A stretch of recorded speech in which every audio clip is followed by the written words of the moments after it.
It's time to register to play our live interactive game shows. Call 800-537-GAME now. It's fast, it's fun, and it's free. You only need to register once to play forever on Game Show Network.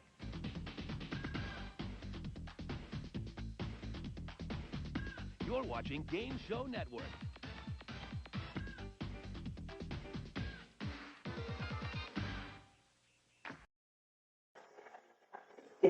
Welcome to another edition of Time Warp February Fireworks Special as we honor today. Oh boy, she was the one of the funniest match game panelists of the 70s. Today we go back to February 1984, NBC Daytime Lineup when she was on the match game Hollywood Squares Hour. Culture Club, hit it!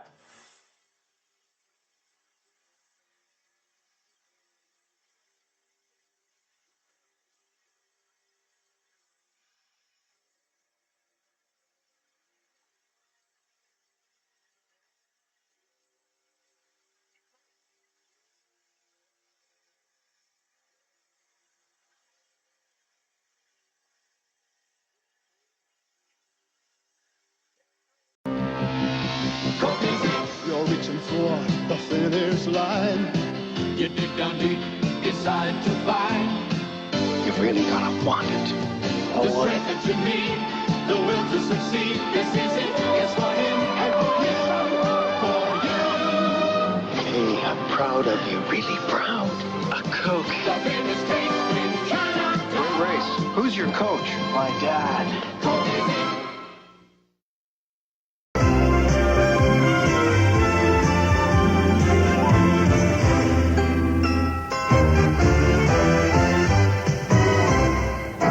A year ago, the visitors came to Earth on a mission of peace, but it was all a lie. News cameraman Mike Donovan found out they are not like us. They are not our friends. And hidden aboard the mothership, behind miles of corridors, Donovan found thousands of holding tanks filled with water, stolen from Earth's reservoirs, and millions of humans being stored in special chambers to be used as food. All this is happening in each of the 50 gigantic motherships positioned all around the world. Juliet Parrish and Donovan lead a ragged troop of rebels who are out to expose the aliens' secret enterprise. Their early battles have hardly been a threat to the ever-growing alien army. Most have ended in defeat. Go back! The Resistors' toughest challenge has been convincing the world that the aliens' mission is not to spread peace. Our gift to you. I don't believe those stories about them being lizards. People like Harmony had to be convinced. Ask him why they're here. What he's doing? Now ask him about the other propaganda lies. I'll see to it myself. Christine Walsh, official press secretary for the visitors, was a staunch advocate of their mission until she found out what they've done to Mike Donovan's kidnapped son. Sean. But Donovan found some aliens to be different. I want to help you. We're going to get you out Martin, of one of your many life. alien turncoats, schemed with Donovan on a plan to expose John, the visitor's spokesman. Be ready. Donovan and Julie knew that if the plan failed, it could mean death for their entire movement. Their plan did succeed. As John addressed the nation on live television, the Resistors launched their boldest attack ever. The visitors are not our friends. They've come to rape our planet and kill us. They are not who they appear to be. The truth was out. Not all of the Resistors escaped with their lives. And Juliet was taken prisoner. You need an attitude adjustment, my dear. Juliet is now in the evil hands of the alien leader, Diana. Her goal, to brainwash Juliet into a traitor of her own people. Donovan now knows he must rescue two special people from up there. And Robin, pregnant with an alien's child, wonders what her baby will be. It's not gonna be a baby. It's gonna be some horrible thing. Will her child be mankind's destruction or its salvation? Tonight, the final battle continues. Time is running out. The visitors are on their way. We got to get out of here. What will happen when the visitors attack the rebels' headquarters? Will the resistors' secret plan to strike back succeed? And when Donovan infiltrates the mothership to rescue his son, will he be forced to tell all to Diana? There will be one last chance to save Julie from the conversion chamber. But will Diana's greatest wish come true? Portions of the final battle, are being brought to you by Toyota Trucks. There's an exciting generation of Toyota trucks for 1984. Dan Gurney and his Toyota Celica GTS take on the All-American Racers pit crew. The pit crew looks over the Celica's ventilated disc brakes, the independent suspension. They check out the Celica's single overhead cam engine and electronic fuel injection. Inside, they check the Celica's luxurious comfort. What does all this mean to you? This is the right stuff. Oh, what a feeling. Celica. Toyota. East Point, Maine and Old Milwaukee both mean something great to these guys. East Point means a New England clam bake, summer fun and food at its best. And Old Milwaukee means a great beer. Cold, crisp Old Milwaukee beer and smooth golden Old Milwaukee Light. Old Milwaukee. And Old Milwaukee Light. Taste as great as their name. No, guys, it doesn't get any better than this. This is the new Apple IIc. This is a computer they call Junior. You might think they're similar, but this one can only run this many programs, while the Apple IIc can run this many. The Apple comes with its disk drive built in, so it's much smaller. Even the price is small. Now, which one would you rather take home? The new Apple IIc. Do something bad? Will you still love me? She's 8 years old. We'll have her. And there are forces out to get her. What if we can train this little girl? Not for what she's done, Something's happening in there. but for what she is. Back up. Charlie McGee is Stephen King's fire starter. Will she have the power to survive? Rated R. Starts Friday at select theaters. Check newspapers for locations. Why has Toyota stood the truck world on its rear? All new trucks. Trucks with power features, performance features, comfort features, work features. New generation Toyotas. You can't buy a better value. Starting with a price that hasn't changed in over 2 years. $59.98. Oh, what a feeling. Stood them on their rear. Toyota. Today, competition is tougher than ever. With thousands of new businesses opening, you have to be smarter than the people down the street. You need smarter ways to manage your cash flow, inventory, We'll ship it by air. customer relations. Just use our 800 number. By tailoring AT&T Watts and 800 service in ways you never thought of, you can handle the competition wherever it comes from. AT&T Communications. Introducing the only decaffeinated coffee with the delicious taste of Maxwell House. Maxwell House decaffeinated. Maxwell House delicious. Maxwell House decaffeinated. What a great taste this is. A full, rich flavor like Maxwell House has got. Good till the last decaffeinated drop. Maxwell House decaffeinated. Maxwell House delicious. Sugar. My kids eat too much sugar. I'm in the same boat. Well, if less sugar is what you want, just switch from your peanut butter to nutritious Skippy. Oh, Annette, there's no difference in peanut butters. Sure is. No peanut butter is better for kids than nutritious Skippy. And of all the leading national brands, only Creamy Skippy has half the added sugars. Half the added sugars? That's great. It's great too, Mom. Yeah. For good nutrition, no peanut butter's better Then Skippy. Right, Skipper? NBC Monday Night at the Movies returns following these messages. Thursday, it's the Cheers season finale as Sam and Diane say goodbye. This is it. Marting is Sweet Sorrow Thursday. Be there for a very special cheers. Friday, Gregory Peck and Lee Remick are loving parents searching for the truth I want to know where that child came from. that could save their son from the omen. Friday. Welcome! Working at Shorty, your days belong to somebody else, but your nights are all yours. To Miller time! Now comes your time with the best beer you can find, Miller High Life. Bring your thirsty self right here. You've got the time, we've got the beer for what you have in mind. Welcome to Miller time. The politics holding up a tax cut. Tonight's cover story at 11.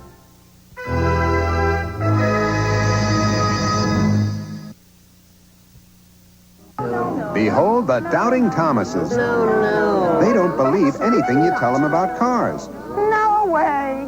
They don't believe you can get a roomy front-wheel drive car that's affordable and gets great gas mileage, too. Impossible. Then we showed them the Toyota Corolla, the high-mileage sedan that's roomy and downright affordable. Come on, how can Corolla give you so much for so little? It's just a Toyota tradition. We believe! We believe! We believe!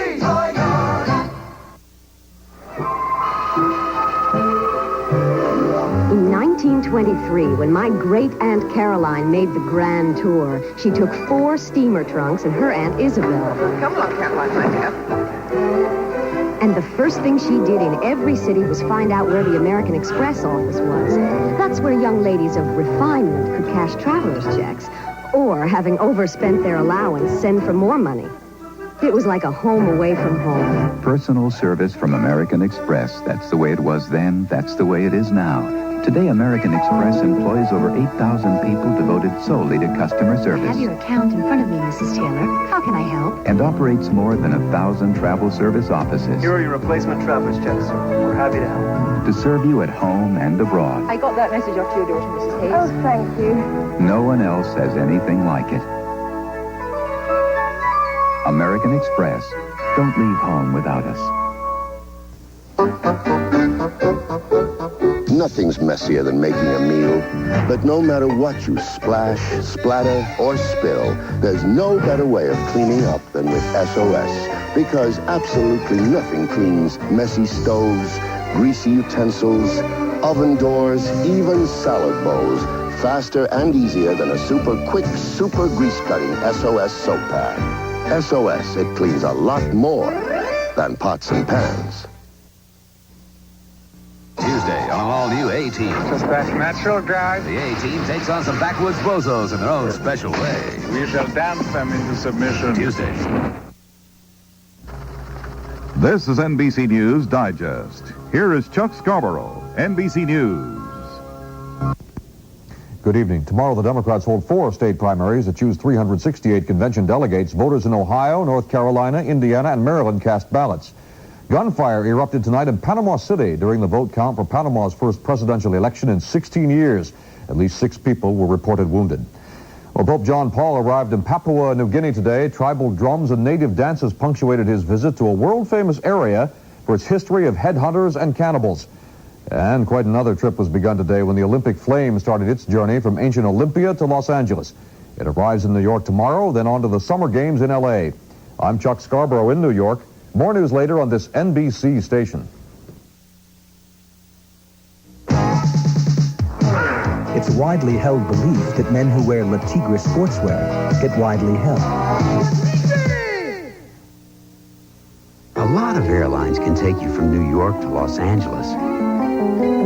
But nobody gives you more nonstops from shore to shore than American Airlines. And our flights are adding up all the time. Soon, American will offer 10 nonstops between New York and Los Angeles, both coming and going. We're American Airlines, doing what we do best. You're looking at some terrific young soccer players. They're all good, but only one can be best. The same with orange juice. Only one can be the best. For me, it's Tropicana Pure Premium. It tastes the freshest. Isn't all orange juice the same? No, most brands are made from concentrate and water, but Tropicana Pure Premium is 100% pure, pasteurized Florida orange juice. Tastes like my mom just squeezed it. Yep, only one can be the best. For me, it's fresh-tasting Tropicana Pure Premium. A battle in Newark over Dioxin the Killer and Agent Orange at 11. It's your first year as a mother, and I want to thank you, dear, for the love you shared with him and me all through the year. So I'm giving you this hallmark, and I hope that you will see what I'm really giving you is a part of me. Make Mother's Day very special. Hallmark, when you care enough to send the very best. If you have cats in your life like I do, there's probably one who's a real clown. Always getting into one predicament or another. This is my clown, Jezebel. The only time she's serious is when she's eating her Calcan. And she's been doing that since she was a kitten. Calcan has all the vitamins and minerals and protein all my cats need. It's the right cat food for every day of their lives. Isn't that right, Jezebel? Calcan. So nutritious, it's like getting a multivitamin in every can.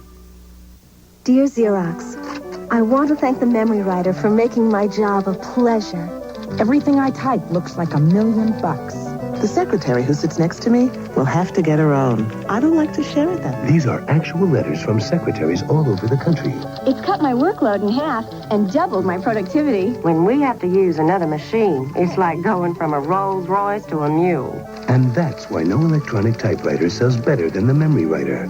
Part of Team Xerox. Wednesday, Real People Smoking, with a man who puts his stogies where his mouth is. Then on a special 1-hour facts, the girls you grew up with look back at 5 terrific years. Let's get started. And on an all-new St. Elsewhere, Fiscus becomes the model doctor. What? I'm having second thoughts about this. Wednesday. Toyota is turning the truck world upside down. With a new generation Toyota 4x4. An all-new truck designed to give you more room and more comfort. Yet tough enough and rugged enough to take on anything it can put its 4 wheels on. The 1984 Toyota 4x4s. Now an even tougher act to follow. Oh, what a feeling, Toyota. Remember what fun you had when you got your first Polaroid camera? Watching your pictures develop and the fun of sharing those pictures on the spot? Remember that party that didn't take off until you started taking pictures? Those shots of Herbert explaining the gross national product did it. Well, those people are coming back tonight, so go out and get some Polaroid film and get out your camera again. It's right where you left it, up in the closet, under the hat. Getting a Polaroid film. A cleansing bar that can moisturize rather than dry your skin out? I think that's terrific. I love Dove. We asked women across America to give up their ordinary soap and take the Dove 7-day test. You know the way how silk feels smooth and good? Well, that's the way Dove makes my face feel. Dove is 1/4 moisturizing cream. It can give you softer, smoother skin in 7 days. After using Dove for 7 days, my face is very soft and very supple. For softer, smoother skin, switch to Dove. I'm just very, very impressed with Dove. 65,000 physicians and dentists are giving this aspirin-free medicine to their patients. I feel better knowing that 65,000 physicians and dentists are giving Anacin 3 to their patients. It's aspirin-free, and I can't buy anything stronger for my headache. 65,000 physicians and dentists all over the nation have been given these sample dispensers and have asked for more, so they can give more Anacin 3 tablets to their patients. If it's good enough for doctors, it's good enough for me. Doctor-recommended aspirin-free Anacin 3. Bo Brady. Roman Brady. Out to save the city from total destruction. Will they make it in time? The most explosive days of our lives ever. This week. This News 4 update is sponsored by Beck's Beer. Good evening. The Pope's plane makes an emergency landing in New Guinea. The last big battle of the Vietnam War is over, a huge settlement in the Agent Orange suits. It also has special meaning for non-veterans in the ironbound section of Newark. Police solve the mystery of a missing Hohokus couple and arrest their son for murder. More bad news about New York subways. This time it's crime. And on Cover Story tonight, Dave Maris shows us how politics stand between New Yorkers and a tax cut. At 11. To get the best beer in the world, you have to speak German. Beck's. Beck's, the #1 imported German beer.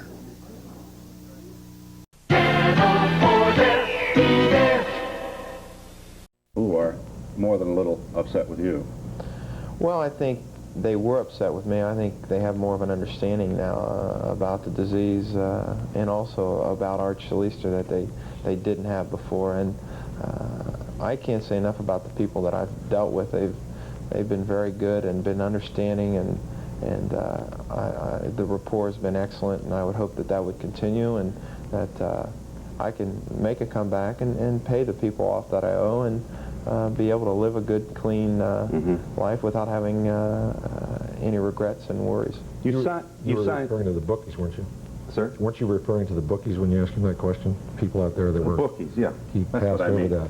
No, I will not pay my illegal debts off. Okay. You, after your press conference following your reinstatement, it was a very, very, I thought, nice picture in the paper of you and your mom walking away from that press conference. You must feel very good about the way your folks hung in there. This had to be rough.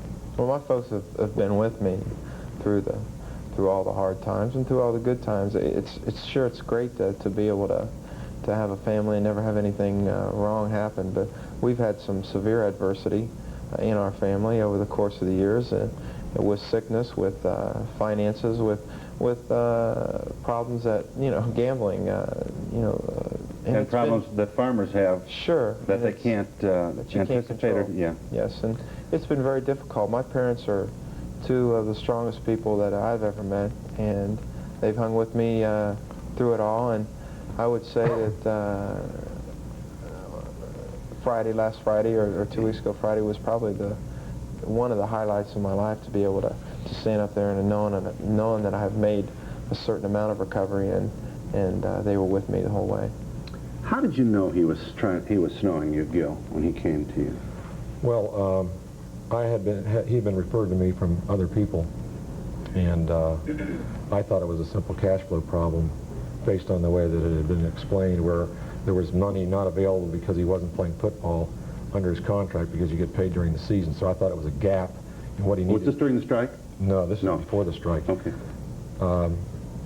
I felt that what he needed was after the strike, that what he had was some small cash flow business problem, and he needed to be exposed to some people in Columbus that could lend him money on his contract. But he came in such a hyperactive state, and you could tell he was really. He was. I used the expression wired for sound. I mean, he was walking around. He almost wore a hole in my rug, and after a period of time, I followed money around most of my life, and I couldn't follow the money he was talking about. It didn't make sense. He couldn't put the story together right. And he was at the point where he's about to crack up. And essentially what he did was come to me to borrow $75,000, which put me right into shock. So here I have sitting with me a young man that I have never really met, and who walked into my door, who was really an asset to the city of Columbus and to the state of Ohio. What made him walk into your door? Was there a family connection? People knew him, knew me. Are you in Ohio State forever? No. No, I'm just a guy that lives in Columbus who a lot of people know. And I'm a businessman, and as a result of that, I got referred by one quarterback father and another fellow who had run into Art, said he needs help, why don't you talk to him? But when he came to me and wanted $75,000, I was shocked, and we were able to pull out part of the story. So I brought Chuck Freiberger into the thing that afternoon. I called him and said, do you want to get involved? Because this is pretty serious. Of course, I didn't know how serious. Right. And your debt structure was underestimated. He owed almost $600,000 to the bookies that he didn't pay because he was so sick. They talk about this being a victimless crime. Bookies are okay. Well, these guys were taking money from him and his family at an extraordinary rate, and he was trying to bet with one to pay the other. Of course, they didn't know that. They were just taking the money from him. I don't think they were even passing it off. And as a result... There was also lying about the spread, wasn't there? Well... or at least you would place a bet on an 8 spread when the line said 5. I mean, is that so? I'm asking. Sure, Didn't you have a waitress take you for some bucks, too? Tried, but didn't. I had a run-in with that, but that gets into another... All right, well, but I guess I'm just trying to look at the... We don't need the Polaroids here, but... Well, see, but I mean, if you're in this spot, you're vulnerable apparently to a lot of folks. Well, when you owe money and when you're struggling and you're in debt, usually bet with your heart. You don't bet with your head, and you're not thinking. And I didn't have any choice when they would say the line's 5 or the spread's 8 when it really was 5. I couldn't have said when I liked a team that was given the 8 points. I couldn't say, you're jerking me around. That's wrong. Because they would say, hey, we'll see you later. They wanted to say that, I think. And you had a bigger reason to be scared. They owned you because of your... Sure, I had more money involved in it than... Well, not only that, you were vulnerable as a famous person. Any kind of... Any time they could turn me in. Yeah. Robert Custer is here, M.D. He's a psychiatrist and medical advisor for the National Council on Compulsive Gambling. What is your briefest profile of the gambler? He's male, 35, is he? Younger? What? He's a go-go type, isn't he? Well, very active, very energetic, doesn't tolerate boredom, always likes stimulating life. He's on the move a lot. He thinks clearly, fast, but likes the world of action. And they're usually around 35 years of age when they get into treatment. But they've run into difficulty by that time. Serious problems with the family, their job, or the community in some way. But certainly they do start earlier, and they do start in adolescence, as Art did. And you don't want to leave the impression that men are the only ones who gamble. No, no. We've done this program before, and we've had phone calls from housewives who are into the pools and on the phone all day long. All day long. Yes, I think 20% of the compulsive gamblers are female. Is the caller there? Yes. Sir. Art, I went through an experience a few years ago in college, rather similar to yours. Not of the monetary nature yours was, but still it was a gambling problem, and I got myself into quite a bit of trouble. What I want to know is, personally, and I'm not nearly as visible as you, I mean, who is, how many people can get away with nobody knowing about a gambling problem they have for that long? People knew I had a problem. It just didn't surface until I got myself really, really deep into trouble. Right. Mr. Schleister commenting. Really don't. I didn't hear that. How do you get away? How can you get $650,000 in debt and nobody who loves you know about it? I've had that question asked to me before. I think that I was probably one of the greatest manipulators and also one of the best liars that you could possibly be. I moved money around and shifted it here and borrowed it here and lied and had more stories than you could imagine. And my parents were becoming to realize I had a problem. My personality had changed drastically. I was totally irritable and couldn't even carry on a conversation. I'd had some problems with it in college. My parents had threatened me. They knew that I was gambling. They knew that at one time. They didn't know it in the last year. They had no clue I could hide it that well, and I could borrow the money that well, and I could make up the stories that would keep me going and keep me borrowing money. And I'd go from person to person, and was very good at it. You remember when Woody Hayes punched the kid? Art Schleister threw the pass. I'm sure you spent more than a few moments speculating on if you hadn't thrown that pass. It was an interception. Yes. If you hadn't thrown that interception, Woody might still be there. I don't know if you care. Woody and you were what? Fair? In terms of the relationship? Was superb to me. He was? Yes. He recruited me. He and a coach. But you replaced the black quarterback who was a senior, and that didn't help. I think that was a definite problem because I was from the start alienated from my teammates. And it was a senior team. The whole team was. Yeah. And Earl Bruce and you got along okay, but not... I think we had a little bit of difference in philosophies, but I think that most quarterbacks don't agree with their head coach as far as, how many times you pass the ball and how many times you don't. I think Coach Bruce wanted to make sure when he first came in that I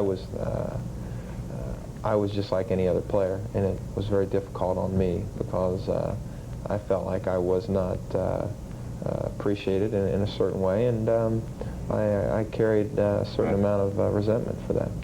We'll say again that in a few days, Art Schleister reports to the Indianapolis Colts franchise. There'll be more than a little excitement in good old Indianapolis. This is their first year of professional football, and more than a few folks are going to watch with interest that is inevitably going to create more pressure than most quarterbacks get, and they get quite a bit, on you. And we'll be back to give you a chance to chat with Mr. Schleister and friends in just a moment.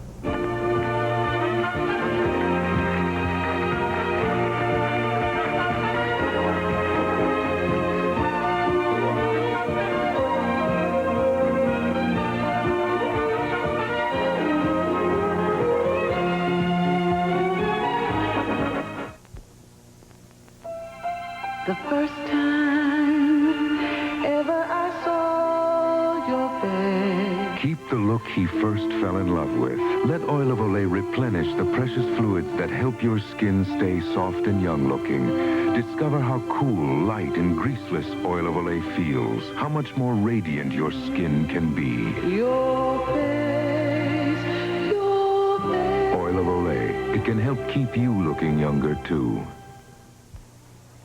When I think how much smarter we are today about what we eat, the foods my kids are growing up on, I love it. Leaner, less fat, good changes. Like Louis Rich cold cuts, up to 95% fat-free, because they're made with turkey. Why not? It's the naturally lean meat. Louis Rich has done it. A whole line of great tasting, lean cold cuts. What a good idea for today. Louis Rich has what you want today. Meet the news people. Debbie Sievers grew up in the Piedmont. She knows the people, the places, and the weather. I want people to know they can depend on me for accurate forecasts they can understand. And I really enjoy helping kids understand the weather. We have a surprise. Oh, you do? What is that? Oh, how nice. Piedmont people and the Piedmont's news people together every night on News Center 12.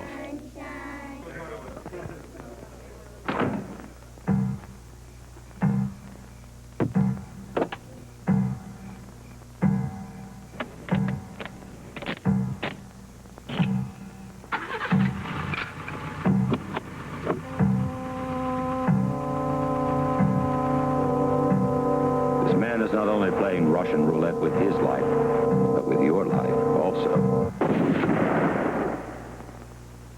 Right side, as they said, Williams in motion. Off the fake, on a roll.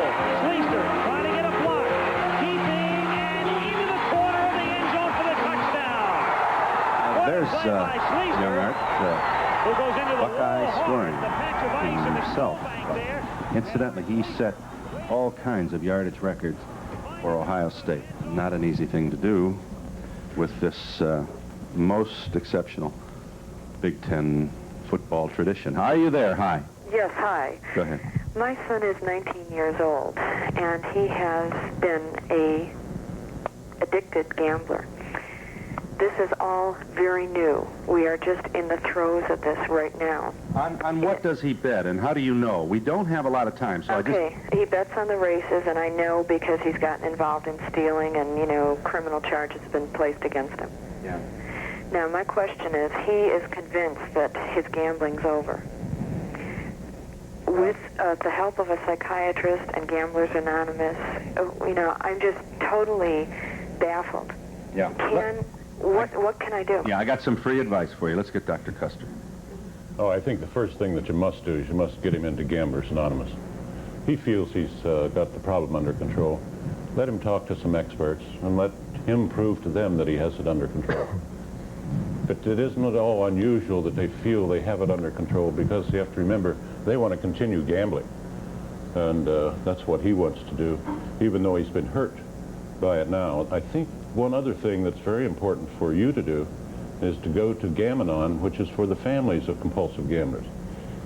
Very important that you don't start breaking down communication with your son. Important that you do the right things and don't make many of the mistakes that parents do. Did you want to say anything? It's not been that long ago. How old are you now, 24? 24. So, well, I would just say that usually when a person abruptly quits, it's just like cold turkey with alcoholism or drug addiction, and it's usually short-lived. So I would be very aware of what's going on and try to get him as much treatment as quickly as possible, as Dr. Custer suggested. You quit on occasion, didn't you? Sure, I like quit. Drinkers, you quit. My parents asked me to quit one time, and I went for, no, I think it was right before my professional career started, after I'd gotten drafted, and I quit for about 3 months, and probably was the worst 3 months that I ever felt, because I was torn between it, and I wasn't able to understand it. I didn't go to GA. I didn't have any treatment. I just flat out quit, and I didn't really know why I quit. How much money do you think your son may have lost, if any? Do you know? $20,000. How do you know that? He told you? He went through my passbooks. What do you mean? Went through her money. Your checkbooks? Savings account books. Oh, savings account. How did he get He the money? also wrote bad checks, and I started paying off the bad checks, to keep him from felony charges and all. Mm-hmm. Yeah. Well, here are some folks who know this thing more than they ever wanted to. Certainly Art's in that category. And they're saying you can't do this alone. That your son can't do this alone. And that... Well, what I'm having a real problem with now is he's still lying to me. Of course he is, and he will continue. But the one thing that you can do is you can go to get treatment. Go to Gam-Anon to understand how to manage him better. He may have to hurt a little more and get into a little more difficulty before he goes for help. But it sounds like that isn't too far away. But you cannot drag him to a Gam-Anon meeting or a Gamblers Anonymous meeting. He must want to go. I appreciate And how do you get him to want to go? By you putting the pressure on and finding out from Gam-Anon how you best approach it to put the pressure on. They're experts at it. I think that one thing to consider is that what you're giving him is a bailout, and if you can continue to give him that bailout, he will continue to keep making the same mistake over and over again. And I know that I'm speaking from experience on that. And once you stop with the bailout, then he will see the light, and even if he gets into a little trouble, it may help him. Yeah, but she's afraid failing to bail out, he'll steal. What's difficult, though, Art, I just heard you say, well, you're glad that your parents always gave you the support. And how can you continue to give support and, That was easy for Art to say. It's shocking. Well, I think he also meant not, he was talking about money support. He's talking about emotional and... yes. Yeah, but they weren't I'm qualified. willing to give him all the emotional support that he needs now. Right. But I need some things, too, and the one thing is this lying business. I can't handle it. I get totally irrational. Yeah. That's pretty normal. I mean, I just went through this, so it's shocking for me to even hear someone like this. To think that she has to go through this. You better get him help, and you don't need to tell him he's a good kid. You need to do what you can to get him medical help, because it's incredible what's going to happen if you don't. I'm really sorry to have to interrupt. I appreciate your call. If you want to call the office, we'll be happy to take your number. And hang on just a minute, will you? Okay. All right. We'll be back in just a moment.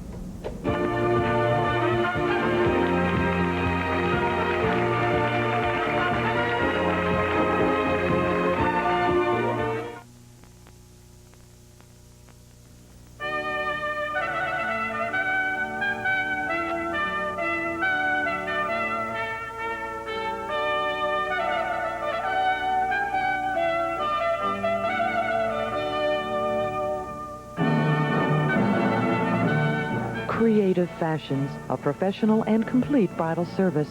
From wedding gowns to wedding cakes, our time and expertise is yours.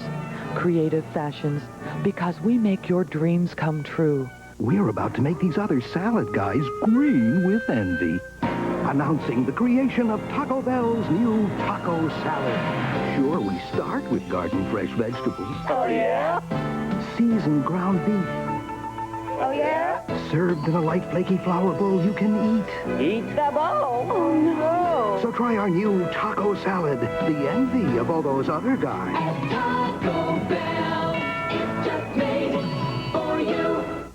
Sargent's invites you to put yourself in your cat's place. Suppose you had the fleas, the itching, the scratching.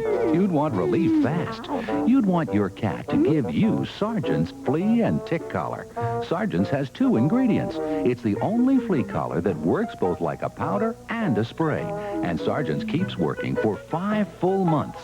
Give your kitty the cat's meow. Sargent's flea and tick collar. She'd do it for you. I'm Jerome Schulman. I'm 71 years old. 2 years ago, I developed a wonderful product called Shane toothpaste. Now, thousands of people all over the country are using Shane. Here's what some of them say. Shane is fantastic. Shane is terrific. Shane is wonderful. I'd like to have you try Shane. If it isn't the finest toothpaste you've ever used, send me back the empty tube with a receipt, and I will give you a full refund.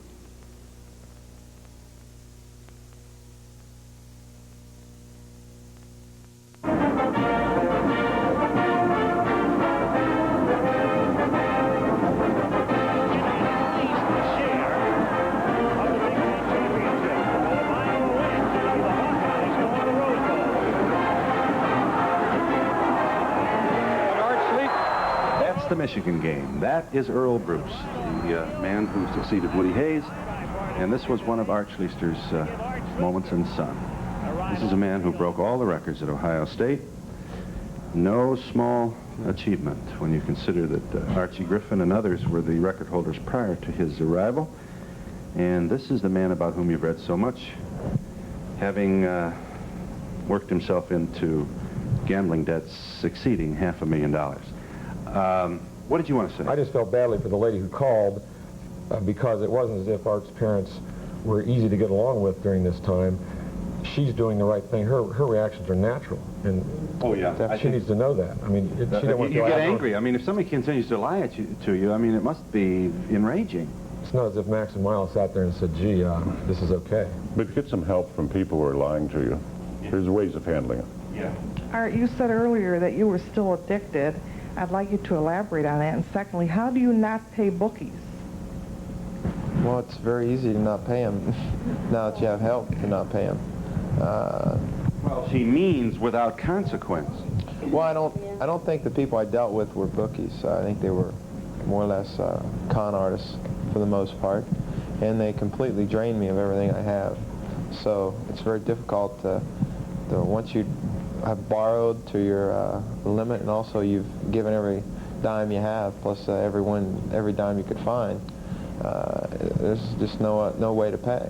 You signed with the Colts for $150,000 and a $350,000 bonus, and that went, did it? Yes.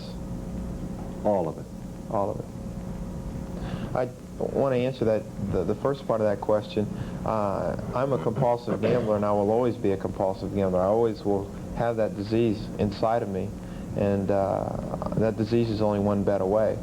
And as long as I'm away from that one bet, as long as I can treat myself and stay away from that one bet, I will be a recovering compulsive gambler. But when I cross that line again, I have a greater possibility of getting into the disease even worse than I was before. We have asked some folks who have experienced this problem to be with us, and I have your permission to say that. You've seen this movie. Yes, we have. What do you want to add, if anything, here? Any questions, or are you free? Sure. You are. I mean, are you free of the? You're not losing your shirt anymore, is that? No, I've also suffered compulsive gambling, and it is a sickness. And boy, Art is right when he says that. I did things that were so beyond belief. Coach Lombardi was dying of leukemia, and they had hourly broadcasts on how his condition was, and I had a 3-hour section of the clock and when he was going to die.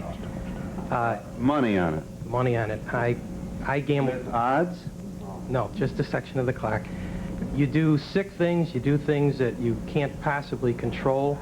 It's a disease, it's an illness, and I'm fortunate that for the last 10 years I've been able to abstain from compulsive gambling or any gambling. I'm also a compulsive gambler, and I've been in the program 15 years, and I haven't made a bet for 15 years. The question I'd like to ask Dr. Cussard is, how many states or how many local or how many federal agencies are now trying to pass laws to inform the public that compulsive gambling is a disease similar to alcoholism. We have 5 states that have now passed laws to provide funds for the treatment of compulsive gamblers. That's Maryland, Connecticut, New York, New Jersey, and Minnesota. There are about another 5 or 6 that have bills in action, and I think probably will pass them. The federal government's involved primarily with the Veterans Administration. And we'll be back in a moment.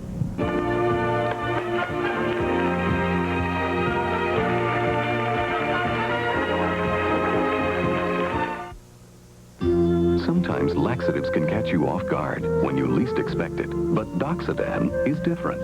It works gently, overnight, usually without a sense of urgency.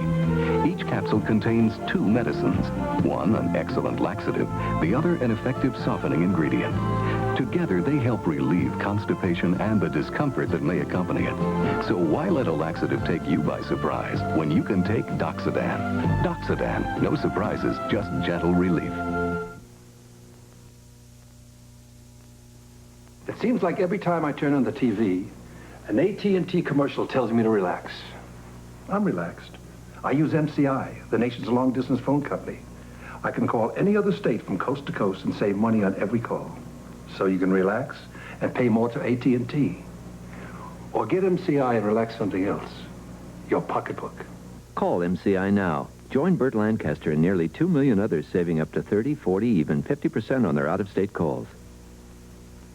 I just don't understand this. What's that? My grocery bill. Look, I shop the weekly specials and save on them, but everything else I buy costs so much. Forget the weekly specials.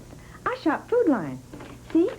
With their low prices, my total food bill's lower. Weekly specials from other supermarkets may save a few cents on a few items, but you pay more for everything else. At Food Line, we sell 6,800 items for less. That means a lower food bill without weekly specials.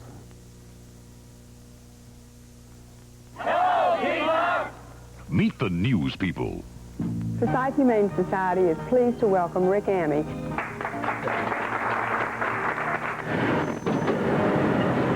Hey, John. Hey, Rick. I really enjoy the coverage you've been doing on the Hunt Town Center race. You ought to do more of that. I certainly appreciate it. For 9 years, Rick Amey has been bringing you the news through the eyes of a highly skilled reporter. Mebit, I'd like to talk to you about some of the animals you have. Piedmont People and the Piedmont's News People, together every night on News Center 12. Read to me, Daddy. Please help me with my homework. Hey, Dad, I really need some help with this math. Help me. 1 out of every 5 North Carolinians can't help their children with their homework because they lack a basic education. For the last 20 years, North Carolina's community college system has been making the difference for these adults. Classes are free and are offered at many locations across the state. Call your local institution for more details. North Carolina's community college system is making the difference for you, for me.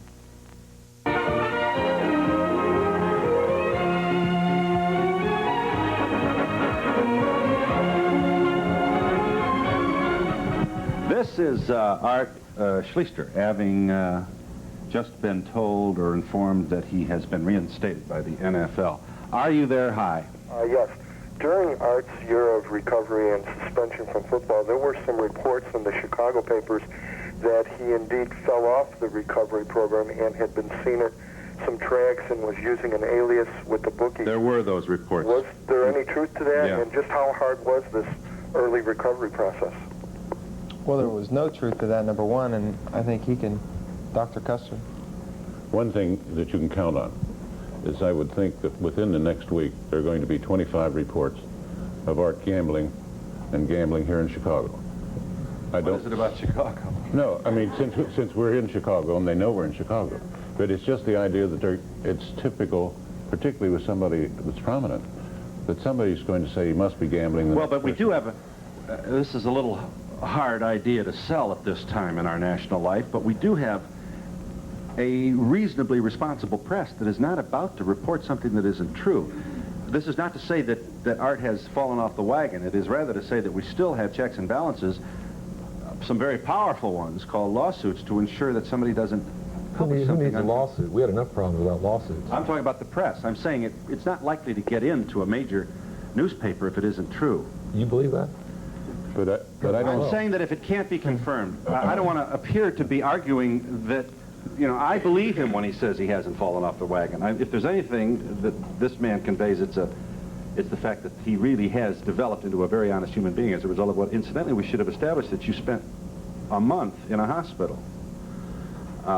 He spent a year not talking to the press, too. In Columbus, Ohio, he talked to the press not at all because of a lot of reasons.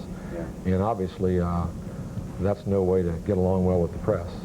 I assume, is there something in it for the bookie to smear him? I'm sure there's still... I'm sure it is, and I think there are a lot of others for jealous reasons would like to do that.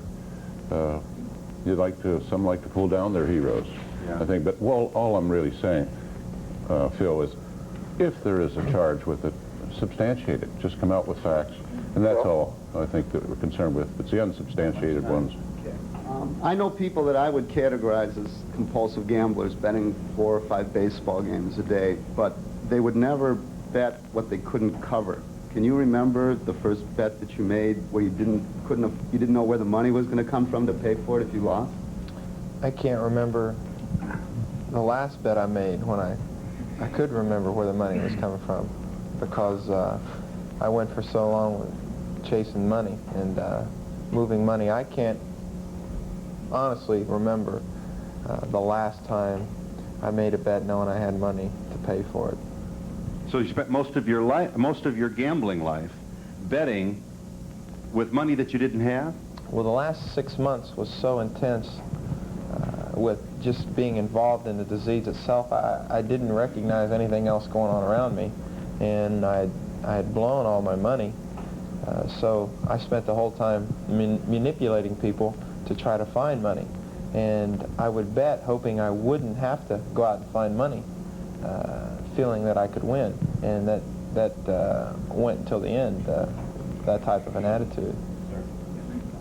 Isn't it true, doctor, that most people who are addicted to any kind of thing, drug abuse, whatever, alcohol, they really have to be in the gutter, to say, before they begin to raise themselves up out of it? Yes, I think they really have to be hurting so badly that that pain, environmental pain, doesn't relieve the psychological pain of drugs, alcohol, or gambling. Do you think this problem is prevalent in the NFL, gambling similar to drugs? Is it similar to drugs? I think it's similar to drugs. I don't think it's as prevalent as drugs in the NFL. I'm sure that it's there, but I don't think that it's as prevalent as drugs. I think what you have to remember is that it's probably not much in the NFL, because they either get into gambling so much before they go into the NFL they don't make the team, or they will do it after they've completed their career. But you cannot play and be a compulsive gambler and have your mind, which is the way Art was. He played 1 year for Baltimore without his mind, because it was always on gambling. And he was 17 for 37 passing. And for that, you had to bring that you'll up. pick them up you'll pick them up very quickly if they can't, because they can't function and gamble, just as they can't without alcohol and drugs. And we'll be back in a moment. Dancing in Basic Lee jeans from Ivy's. Ivy's junior girls love Basic Lee jeans, just $15.99. Guys, back to school with Basic Lee jeans, just $14.99 at Ivy's. Move them, play in them, look great in them. Basic Lee jeans from Ivy's. Get them. What's the difference in Florida Gold Orange Juice? 100% Valencia. Nature's sweetest juice orange. 100% Valencia. The difference is, 100% Valencia. of all the oranges, the Valencia is nature's sweetest. And of all the orange juices, Florida Gold is 100% pure Valencia. For the taste that's Naturally sweet. It's Florida Gold. Florida Gold. Try our new Go Packs. I'm Priscilla Presley, and when I thirst for color, I quench it. When I thirst for moisture, I quench it. If your lips thirst for attention, quench them with Quencher lipstick.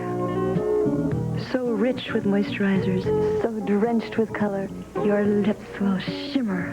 If your lips thirst for attention, quench them with Quencher. For loads of fun and the kind of laughs you're going to love this summer, it's the Madcap Adventures of Laverne and Shirley.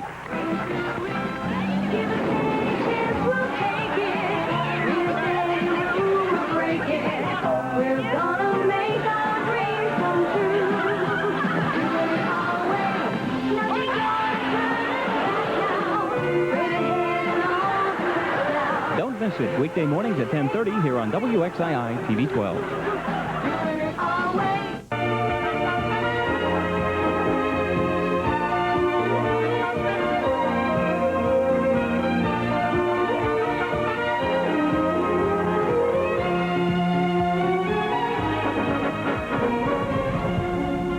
The National Council on Compulsive Gambling is at 265th Avenue, New York City. The zip is 10001. Looks like goalposts there between all those zeros. The area code is 212-686-6160. I'll be happy to give that address again. This is a disease which has ended marriages and lives. And give us some, what are some of the signs of this difficulty? I think the real classical thing to remember about the compulsive gambler as it progresses is they really start losing their frontal lobes. They can't think, they lose their attention span, their vision, their hearing, everything diminishes until they cannot function well as a human being because they're only thinking about gambling. Okay, this is just for Art. I wanted to say that I'm a die-hard Ohio State fan, and there are millions of people rooting for you. And we're looking forward to seeing you again playing some football out there on the field. I'm sure he's glad you won. Glad you... I don't... Are you there? Hi. Go ahead. I have a question for the doctor. Do you necessarily have to be a loser in order to be considered a compulsive gambler or necessarily have a problem with it? I've been gambling for probably 25 years, and I consistently win money, yet I think it's still disrupting my life. You do. That guy's number. Excuse me. You're winning and you're not happy. Well, I'm happy, but it's come to the point where I win more money at gambling than I do in my job, and as a result, it disrupts my life, and I'm wondering, you know, I mean, I'm kind of out of the unusual. Everybody says, well, that's no problem. Are you married? Yeah. Does she know? Oh, yeah. He'll be on this show next. He's one in a million. You believe his number?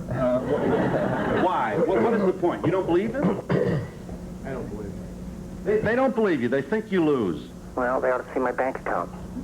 No, I don't. But what then? Excuse me. But then, why are you? What's troubling you then? Well, leading two lives. Sort of. Maybe I'm not trouble. I just wondered. All right. Are you free not to gamble?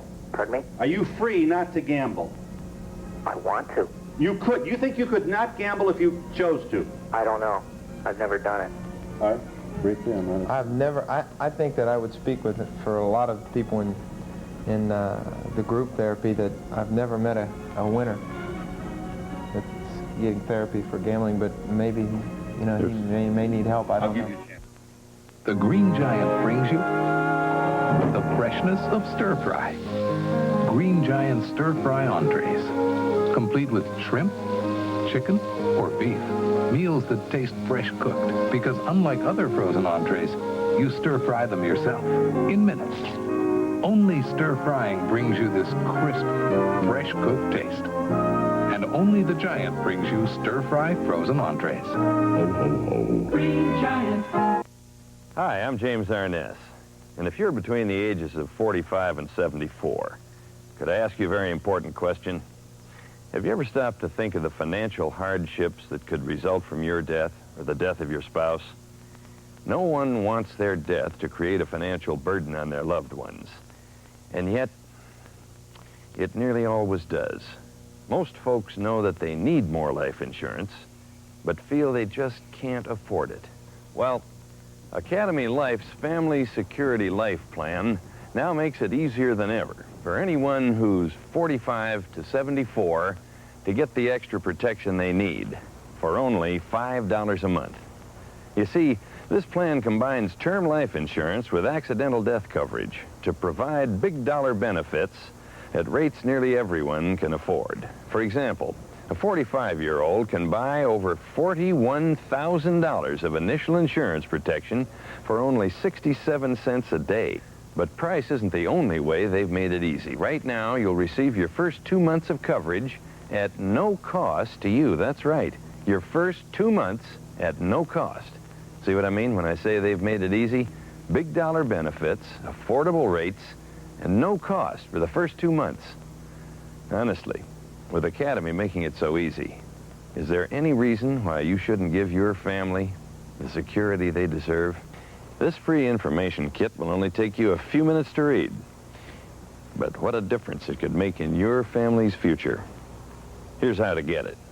Call toll-free 1-800-228-1200. That's 1-800-228-1200.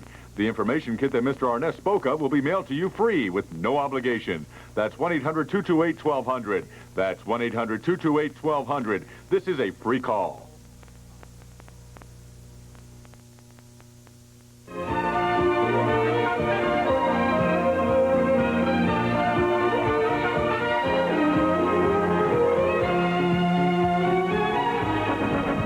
National Council on Compulsive Gambling, 260 Fifth Avenue, New York City, 10001. Many thanks to Art Schleister for a very important contribution to a dialogue that should continue. We have too many people afflicted with this, and good luck this season. Congratulations to Ron Weiner, our director, who won the Emmy for Best Director. And services provided and promotional fees paid by the following. I'm talking about him. This Volvo Turbo has all the features you'd expect from a performance car, and one you don't. Up to 76 cubic feet of luggage space. Give your home a look of elegance with the rich no-sheen finish of True Test Satin Hue Flat Latex, available exclusively at participating True Value hardware stores. If you love Food Line's low food prices, why not help us tell your friends and neighbors? You could win $5, $10, $20, even $1,000 in groceries from Food Line. Just pick up this bumper sticker at any Food Line store and place it on your car. Then fill out an entry form. Each week, someone will win $1,000 in groceries. Just help us advertise our low prices. You could be one of hundreds of people who drive off with thousands of dollars in groceries from Food Line each week. Lighten up, take a bite, so soft and creamy, it's so dreamy. Three Musketeers, every bite fluffy and yummy, a chocolate cloud so smooth and light, a most chocolate biteful, delicious, delightful, fluffy. This is the NBC Television Network. You can NBC there, be there. This is our returning champion, Ed Zimmerman from San Diego, California. Stand by to see Ed play for gold coins valued at $9,600. Today, on America's biggest bargain sale, we're offering a Model A Ford valued at $26,659 for $420. A cash jackpot of $79,000 for $510. Two of the incredible bargains on Sale of the Century. And now, here's the star of our show, Jim Price. Hi, thank you. Oh, thank you so much. Welcome to Sale of the Century. Nice to have you here with us. And, you know, we were looking, we had another look. Somebody in the back said, our champion looks like a young Merv Griffin. He does indeed. Ed Zimmerman. Nice to see you again, Ed. Thank you. Well, you don't have Merv's money, but you're doing pretty good here. You're on your own. $149 in your bank account. Win today with just $36, and you would have gold coins worth $9,600. And very intriguing also, $101. You've come very close to that, as a matter of fact. You would have a trip on the Orient Express, $13,380. Things to shoot for. Just getting out of college, a trip like that might be interesting. That would be very nice. I don't think I could get that on my own for a couple years. That's a few dollars there, $13,000 trip. Good luck today. Thank you. And here to introduce the challengers, Lee Benning. Hello there, Lee. Hello, how are you? Good. Now, we're talking in the last show, some people in the studio audience were asking about how Taylor is doing. And and I didn't give him money or anything. you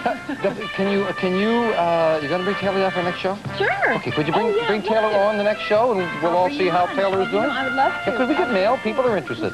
Okay. Who do you have for us today?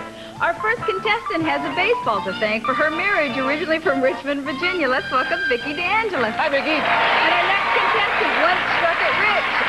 for a few seconds. Originally from Port Chester, New York, let's welcome Harry Frisch. Oh, Harry. Hello, Harry. See you a little later, Lee. Harry, you once struck it rich, but for a few seconds. Yeah.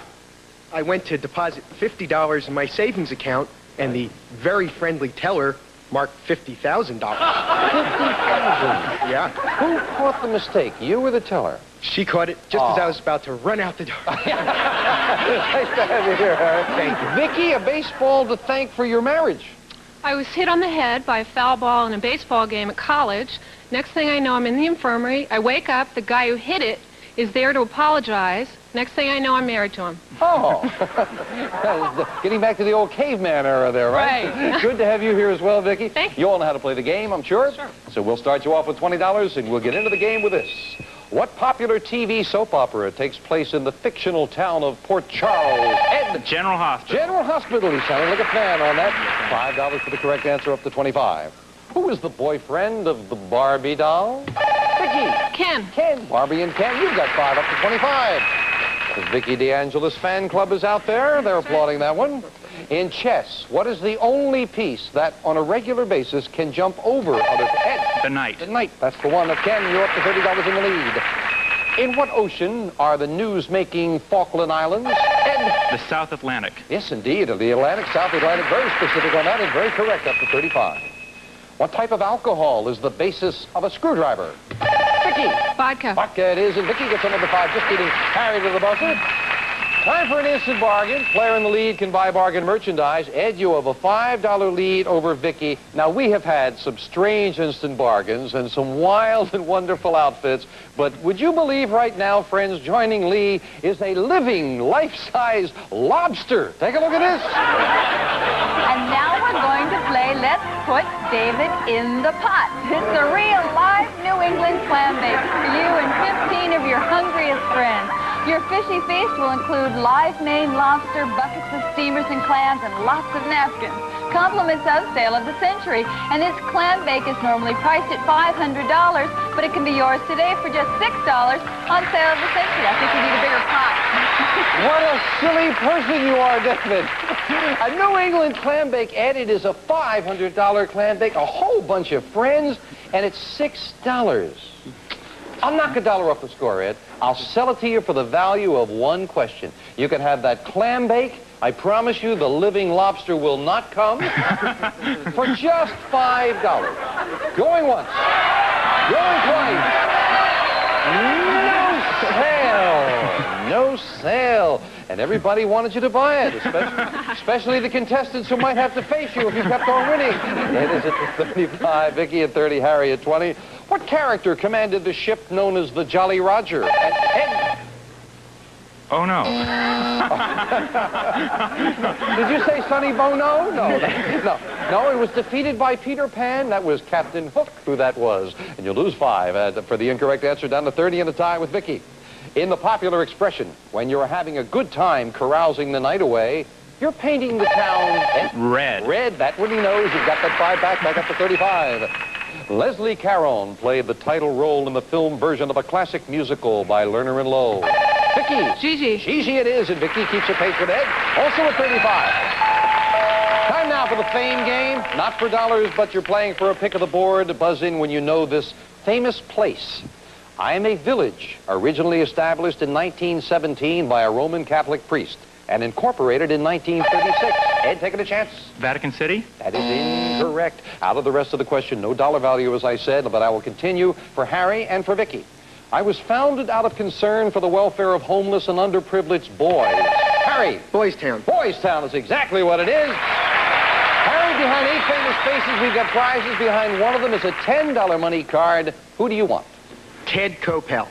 Ted Koppel from Nightline has...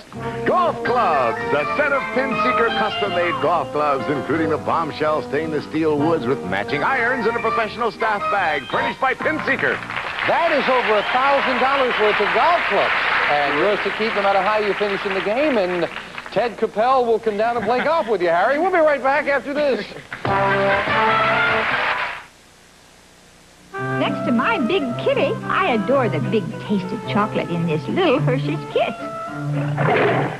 Quiet, Woodrow. For the big taste you can't resist, it's the big taste of chocolate in a little Hershey's Kiss. Next to my big friend, I love the big taste of chocolate in this little Hershey's Kiss. Hershey's Kisses, the little kiss with the big taste. When I've got a splitting headache, I want what works. And Extra Strength Datril has been working for me every bit as well as Extra Strength Tylenol since I switched. And now I know why. Datril and Tylenol have the exact same aspirin-free pain reliever and strength. Exactly the same. I know because I asked my doctor about Datril. Yet Extra Strength Tylenol can cost so much more. So I'm staying with Datril.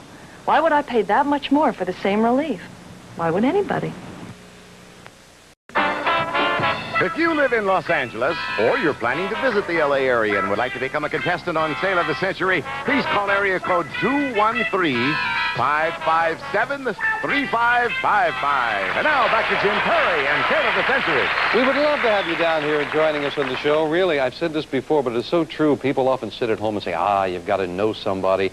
Not true. If you knew somebody, you couldn't come on the show. We would like to have you down here and love to have you take part in the show. That cash jackpot is growing. It is up to $80,000 right now. Certainly something to shoot for, as well as our other beautiful prizes. And some nice people playing with us right now. Ed, the champion, at $35. Vicky in a tie at $35. And Harry just $15 behind at $20. Name the historic city in which the First Continental Congress met in Harry? Philadelphia. 1774. Philadelphia is exactly what it is. Harry up to 25. What are the two colors on a traditional barber pole? Ed. Red. And more information. Oh, white. Red and white. Yes, I said two colors. You have that both. Red and white it is. You've got $5 up to 40. What is the Spanish equivalent of the English name John? Ed. Juan. Juan it is. Two in a row with the champion up to 45. What dashing character was introduced to filmgoers in the 1962 movie Ed? James Bond. I was going to say the movie is Dr. No, and you're right. James Bond it is. Are you a fan of James Bond there, Ed? Somehow I got it. All he needed was the year. Instant bargain time. And Ed, you have a $15 lead over Vicky. $15 lead. That means you can have this. It might take a while, but it'll be worth the wait with Sierra's Hearth Stove. You'll warm your home from your fireplace with this high-efficiency wood stove, and you can cook on it, too. Furnished by Sierra, and this hearth stove is normally priced at $689. These are so bad, but you can have them today for just $10 on Sale of the Century. $689. Just $10. You have a $15 lead, Ed. You would still have a $5 lead. Now, you didn't want the clam bake. How about this beautiful stove? You can have your own cooking at home with that. I don't know. Keeping warm. It would be wonderful, Ed. Not really. $300 in cash would be wonderful, too, Ed. $989 for $10. Is he going to or is he not? Going once. Going twice. Going to add another 100 and make it over $1,000 for $10. No, oh, you are a hard man, Ed Zimmerman, hanging on to a $15 lead. The wild Australian version of this familiar creature is called the dingo. What kind of creature? Ed. A wild dog? It is indeed a dog. You're exactly right. It's a wild dog, and you're up to 55. 15 months imprisonment was the sentence recently handed down to the man who publishes Hustler magazine. Ed. Larry Flint. Larry Flint it is. The champion's starting to move a little bit. He's up to 60. This colorful, informal term for begging on the street gets its name from the resemblance of a beggar's outstretched arm to a part of a pot that you hold. Ed. What's the term? It is called panhandling, holding out that one. So you lose $5 for the incorrect answer on that one. Kind of a toughie. Who heads the successful rock group known as Wings? Vicky. Paul McCartney. Paul McCartney it is, and Vicky up to $40. Yeah. From the Latin meaning to carve, this branch of fine arts involves shaping figures in the round by chiseling, molding, or casting in various... Ed. Sculpture? Sculpture is exactly right. Various materials, I was going to say. Ed with another 5. Yeah. Talking about sculpture, this is absolutely true. A work crew at Williams College in Massachusetts recently bulldozed a mound of dirt in order to make way for a storage shed. Later, they discovered that the dirt pile had been an important work by a renowned sculptor. I don't know anything about art, but I know what I like. Boom! We'll be right back.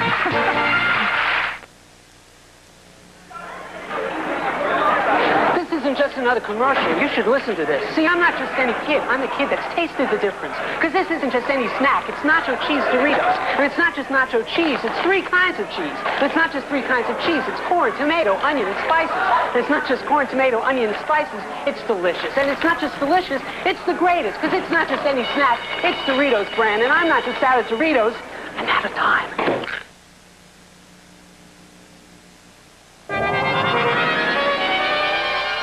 Why did terrified Dallas star Charlene Tilton want court protection from her husband? Inquiring minds want to know. I want to know.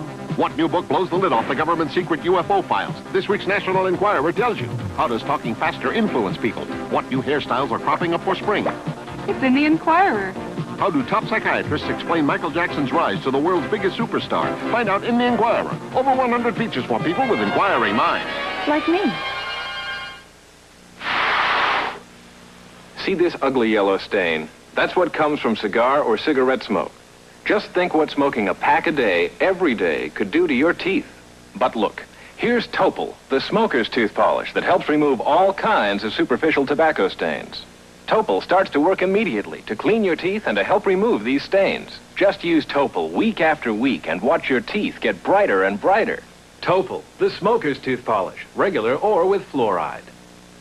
Up to now, frozen dinners had a place in every home, but it wasn't the dining room. But now there are dinner classics from Armour. Complete meals like tender sirloin tips in mushroom sauce, scalloped potatoes, and crisp Italian vegetables.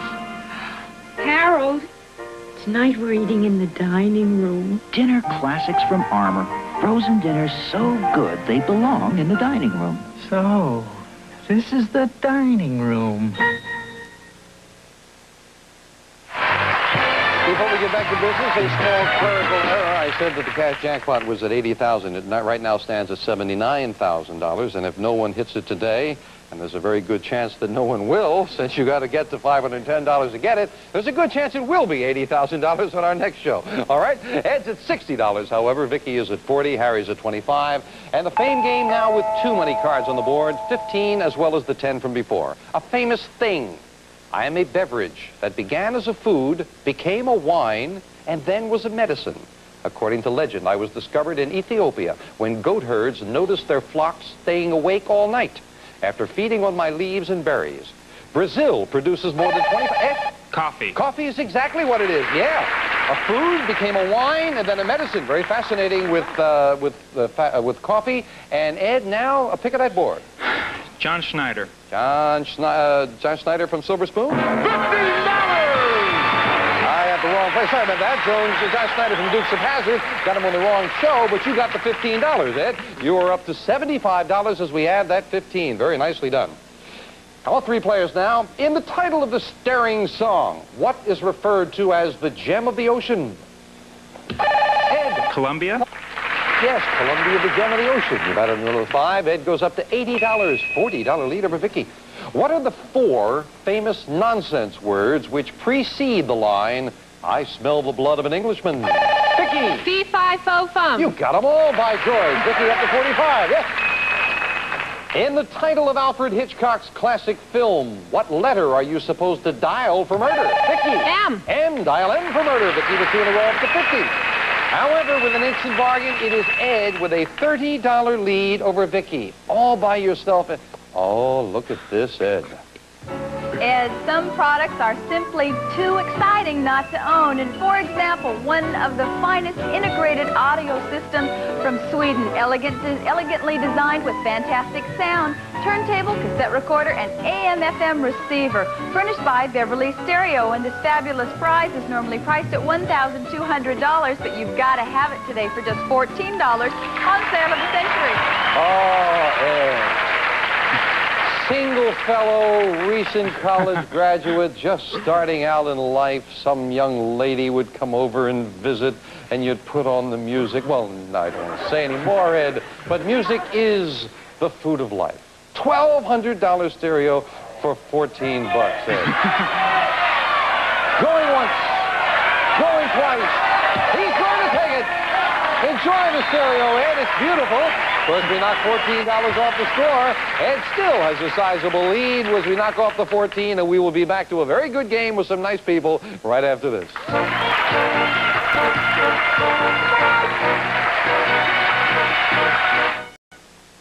I told Grandpa we forgot dessert. Terrific. And he just loves Jello, gelatin, and fruit.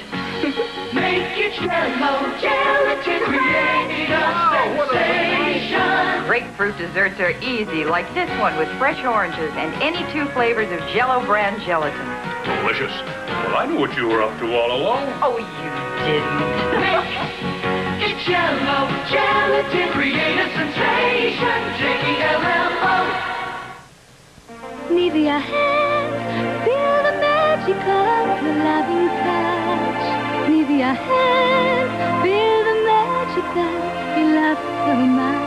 Nivea Moisturizer, the European creation that's turning the world's hands into soft, smooth, magical. Nivea hands, feel the magic when we touch the gold. Nivea hands, feel the magic. Oh, I can't stand it anymore. If his dancing's troubling you, there's just one thing for you to do. Gentlemen, goodbye, hey. Settle problems right away, there's just no other easy way. Gentlemen, goodbye, hey. Hey will make you smooth and silky, sexy. Though you may feel very shy, he'll dance you right into the sky. Gentlemen, goodbye, hey. To me, Dulcolax is synonymous with being safe and trustworthy. Joan Hibbard talks about Dulcolax laxatives. For 22 years, whenever I've been in the hospital, Dulcolax suppositories are what they've used, and that's what I've had in my house. How fast does it work for you? Definitely, by 15 or 20 minutes, you're going to have some kind of relief. Within an hour, I'm completely relieved when I use a Dulcolax. Fast-acting Dulcolax suppositories can work in 15 minutes to an hour. Dulcolax tablets overnight. And it's predictable. Ed Zimmerman bought a beautiful stereo, still has the lead. It's a $16 lead right now. Ed at 66, Vicky at 50, Harry at 25. This question for 5. Sir Walter Scott wrote the lyrics to the song Hail to the Chief, which is the official song, Ed? Of the President of the United States. Yeah, the President it is. I didn't know Sir Walter Scott wrote that, and Ed goes up to 71. In your body, what is the largest artery? Harry. Aorta. Aorta's exactly right. Nicely done. Harry up to 30. What was the date of the Japanese surprise attack on Pearl Harbor? Ed. December 7th, 1941. You got the whole thing. You've got yourself another 5 up to 76. Yeah. Now then, with Ed beginning to pull away again, Harry and Vicky, there is a $10 money card, and we're adding a $25 money card as well. Looking for a famous place. Famous place. I am a large planet with a diameter more than 11 times that of the Earth. I am the 5th closest planet to the sun. I take almost 12 Earth years to orbit. Ed. Jupiter. Jupiter is exactly what it is. Yes. Nicely done. Ed, can you take advantage of it now with more money? Let's try Joyce DeWitt. And Joyce DeWitt from Three's Company has an amazing mixing machine. Vitamix stainless steel 3-minute bread maker and home yogurt factory that juices without waste, cooks without burning, and freezes instant ice cream and offers 800 other recipes. Very nice, $425 worth. Yours to keep. Where was the rest of the money? Behind Ricky Schroeder and Adrian Smith. Ed, before we get back to this, I've got to ask the way you chuckled with Jupiter. Was that something you studied in school? No, you said the 5th planet, and I was racing back and forth through the solar system. Oh, you found the right one. You found yourself some more money. Ed at 76, Vicky at 50, Harry at 30. Back in 1600, beside what river would you have found the Globe Theater? Ed. The Thames. The Thames, exactly right. And you've got another 5 up over the $80 mark. What does this list represent? Early Bird, Transit, Comstar, Ed. Satellite. Satellite, Telstar, and Explorer. I was going to add it again and again, up to $86. And the final question of the day. Name the 2 presidential candidates who were involved in the very first televised debates. Ed. Kennedy and Nixon. You got them both, and Ed finishes big. Ed Zimmerman with $91. Congratulations again, the champions. Back to this very fine champion in just a moment as Ed continues his winning ways. We have to say goodbye to a couple of very nice people, first of all. Harry, terrific. You got those golf clubs, $1,021 worth, $30 in cash, and our thanks. Thank you, Jim. Vicky, unfortunately, you didn't pick up anything along the way, but I hope you had a good time. I had a great time. That's Wonderful. Nice. That's nice. We have $50 in cash for you, and for all of our players, Lee will add this. This lovely Sale of the Century stick pin designed by Pacific Jewelry Manufacturing Company, Incorporated. Well, Ed Zimmerman has enough money for those gold coins He's within $10 of that trip to the Orient Express. Oh, he's got a big decision to make right after this commercial timeout.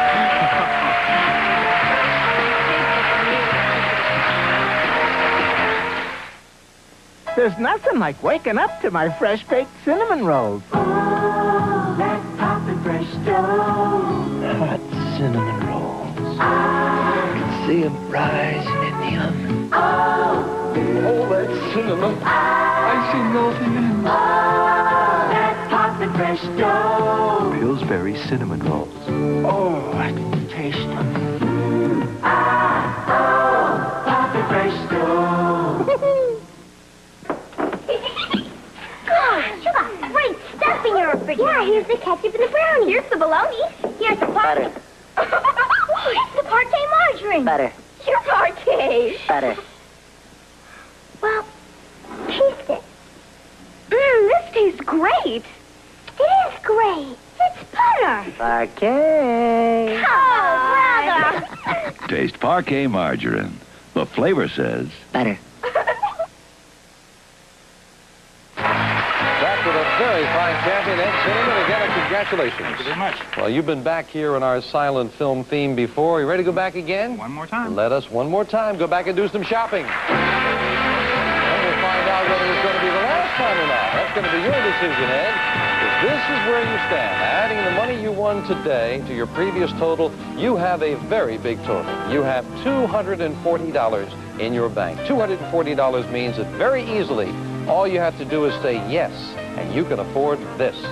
A golden temptation, Ed. Glittering gold coins. Minted since 1967, each weighing 1 ounce and stamped .9166 fine. Furnished by Dick Pereira, normally priced at $9,600. Yours for only $185 on sale of the century. $185. Sit down there next to Peter Barra. Ed, pardon me a second. Have you held that much gold there? Hang on to this. Just lean in front of you here, Ed. Because, see, if you said yes... Is it heavy enough, Ed? Very heavy. Very heavy. There's more of it. Okay. You hang on to that, Ed, because if you say yes, that's yours, and you can leave us. However, Ed, we talked earlier about the trip, how wonderful it is, over $13,000. You said you could never afford a trip like this. Do you know that if you had a win with just $10 more, you can afford this? A nostalgic train ride on the Istanbul Orient Express will fly you and a companion from Los Angeles to Paris. For 10 luxurious days aboard one of the world's most famous trains, you'll dine superbly and participate in cultural events in the cities and towns along your route. To Constantinople. Compliments of Sale of the Century. This fantastic train ride, normally priced at $13,380. Yours for only $250 on Sale of the Century. Oh, hello there, Mr. Chaplin. Charlie Chaplin with the silent film. All right, Ed, $10. That's all it takes. And a win, of course, a win with one more. Hang on to the gold, Ed. We'll ask you about that gold in a moment. Right now, I'd like to tell you that $420, you can have this. An American classic, the 1931 Model A Ford, authentically restored. This deluxe roadster convertible features wire wheels, a cozy rumble seat, and this leather interior, compliments of Sale of the Century. This legendary automobile normally priced at $26,659. Yours for only $420 on Sale of the Century. And $510 gets you this. A cash jackpot of $79,000. And of course, $600 gets you everything on the stage, a total of $156,189. Now, Ed, big decision. Say yes, and I will give you those and leave. Or you can play on with that trip next up the line, and you have to give me back the coins. Ed Zimmerman, big decision. What's it going to be? My friends probably think I'm a fool, but I'll go on. He's going to go on. Give me back my gold. We'll add another $1,000. $80,000 in the cash jackpot. Ed meets two new challenges next time on Sale of the Century. So Most of our studio audience are Sunday Funny contestants who receive Archway home-style cookies. Over 30 different varieties baked from homemade recipes. Archway, the big cookie with a small-town taste. And Hamilton Beach's Deluxe Drinkmaster Milkshake Machine with 2 mixing speeds. Ideal for making perfect milkshakes, diet drinks, omelets, and more from Hamilton Beach, Scoville. Plus the Bissell Double Action Floor Sweeper snaps up dirt and litter off carpets and bare floors. Great for quick pickups between vacuuming. Furnished by Bissell. And Tony's Italian Pastry Pizza with a layered crust that's crisp on the outside and tender on the inside. Only from Tony's. Plus Vasello sponge and scouring products for everyday kitchen cleanups. From spills and messes to washing and wiping, America cleans up with Vasello. And taste the difference our quality makes. Top ramen noodles of noodles, instant oriental noodle soups that cook in 3 minutes. Top ramen noodles of noodles from Missing Foods. All prizes are manufacturer's suggested retail value and are correct at the time of recording. This is Jay Stewart speaking. Join the fun on Wheel of Fortune next. Then don't miss Dreamhouse, followed by Hot Potato. Be there. Sail of the Century is a Red Stranding production.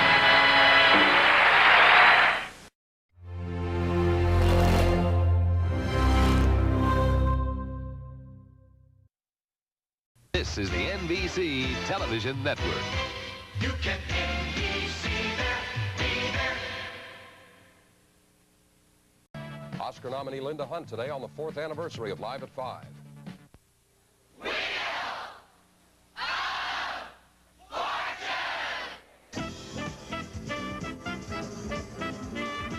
Look at this studio, filled with glamorous prizes, fabulous and exciting merchandise, including this wonderful $9,000 breakfast nook, a sensational vacation in Hawaii, and a chance of a lifetime shopping spree in Beverly Hills. Over $51,000 just waiting to be won today as we continue the Battle of the Sexes on Wheel of Fortune. And now, here's your host, Pat Sajak. Oh, hello. Thank you. Thank you very much. And welcome to Wheel of Fortune. It is time for me to bring you our hostess. Please welcome Vanna White. Here she comes.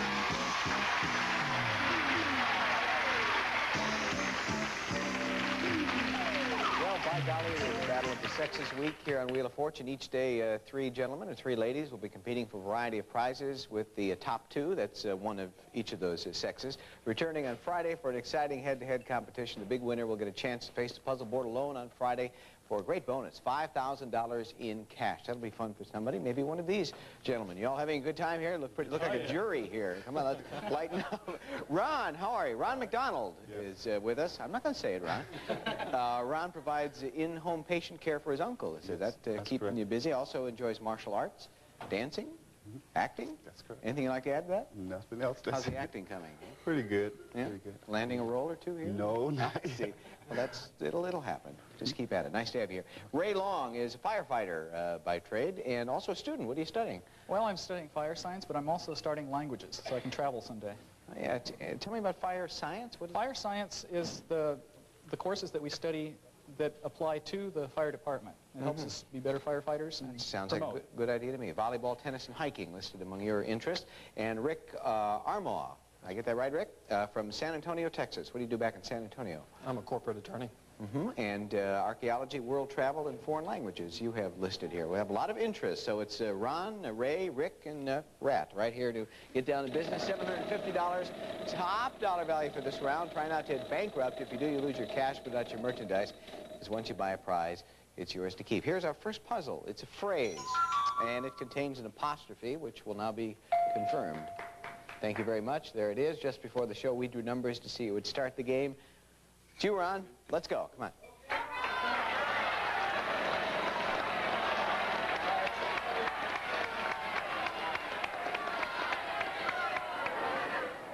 $500.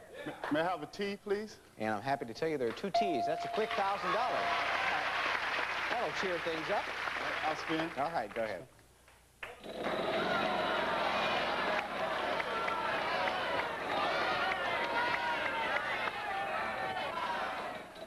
$400. All right. I'd like an H, please. We have 2 of those. See how easy this is?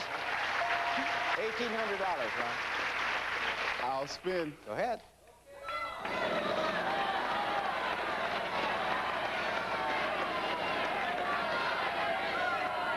Can we hold the 5? I'd like an S, please. And there are 2 S's. Another 1,000. Wow. Come on, you have $2,800. What do you want to do now? I'll spin. All right, go ahead. No, No, you don't have to if you change your mind. well, I'd like to buy a vowel. All right. I'd like to buy. May I have an E? Yes, there are 2 E's getting in pairs here. Now what do you want to do? I'll spin. All right, now you can do it.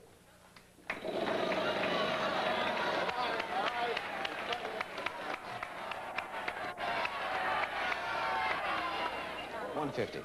I'd like a W, please. There is 1 W. There is. Now, Ron, you have $2,700.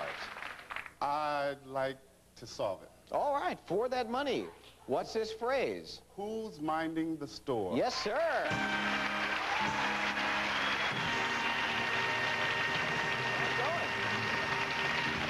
Who's minding the store?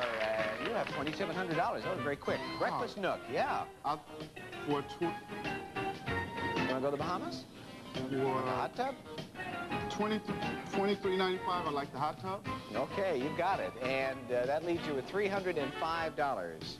For $300, I'd like the flooring. Okay, that's yours. $5 left. We'll go either on the gift certificate or on account. How would you like it? On the gift certificate. Okay, that's where it'll go. You have some very nice prizes. Jack Clark will tell you all about them, won't he? Sure will, Pat. Well, Ron, first of all, it's Hartco solid oak parquet floor tiles. Foam backing is designed to make them comfortable and sound absorbing. They're self-adhesive, designed for easy installation, furnished by Hartco. Retail value $300. And then Polynesian's Poly Recliner Acrylic Spa. Completely portable for indoors or out. Just fill and plug in. All equipped and ready. The Poly Recliner furnished by Polynesian Spa. Retail value $2,395. Okay. You all right? Good. $2,700. Would you folks like to play this game, too? Yeah, All sure right. would. Ray, you'll get a spin, but we'll take a break and be right back. See, he won't get this stuff. We'll be right back.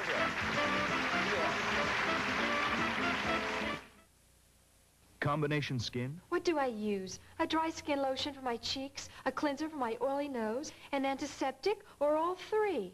Get Cuticura instead. It's the Wonder Bar that works wonders on combination skin. Inside each Cuticura bar, rich emollients to help soften dry patches, cleansers to lift out excess oil, and a bacteria fighter for all-over skin protection. I've never seen your skin so soft and beautiful. Cuticura, the Wonder Bar, works wonders on combination skin. Ooh, aspirin stomach upset. Somebody should make an arthritis pain reliever that works safer. Well, Ecotrin did. Safer than plain or even buffered aspirin. And now there's Ecotrin capsules. Tested and proven safer for your stomach with unique safety-coated aspirin granules. And aspirin's what doctors and pharmacists recommend most for minor arthritis pain. Ecotrin, new capsules or original tablets. Ecotrin, it's safety-coated. It's orange. Okay, round 2, we have $1,000 on the wheel, another bankrupt 2, and another puzzle right over there. It's a person. And before you start, Ray, just before we went to the break, you asked me if you saw me in a movie. What was the name of the movie? Raiders from Outer Space. No, I didn't. Did I do that? No, I don't think I did. There was someone, another game show host. Go ahead, Ray. Raiders from Outer Space. Uh-oh. It's a rough beginning. We had lots of time. Don't worry about it, Ray. Go ahead, Rick.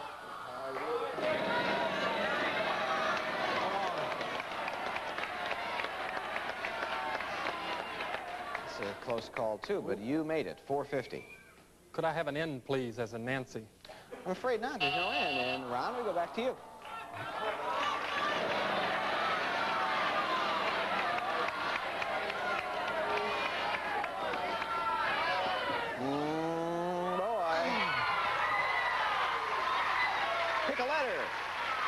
May I have an R, please?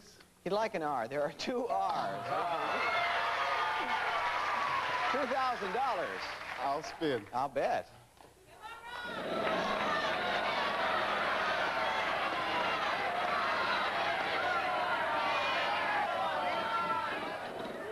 $550. May I have an S, please? There is just one. You want to throw it back? All right, $25.50. I'll spin. Okay, go ahead. Oh,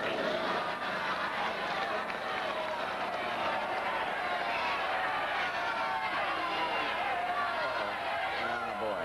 Well, we're not going to touch the money. That'll sit right there. And Ray, we go back to you.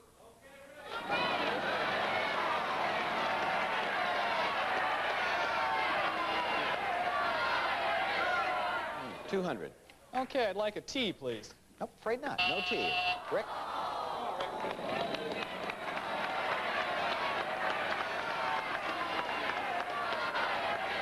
Come on, this looks good. 1,000. Pat, could I have an L, please, as in Larry? $2,000 worth. Here they come. 2L. I'll spin again, Pat. All right.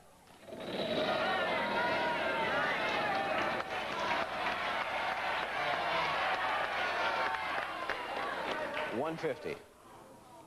Could I have an F, please, as in Frank? No, there is no L. Ron?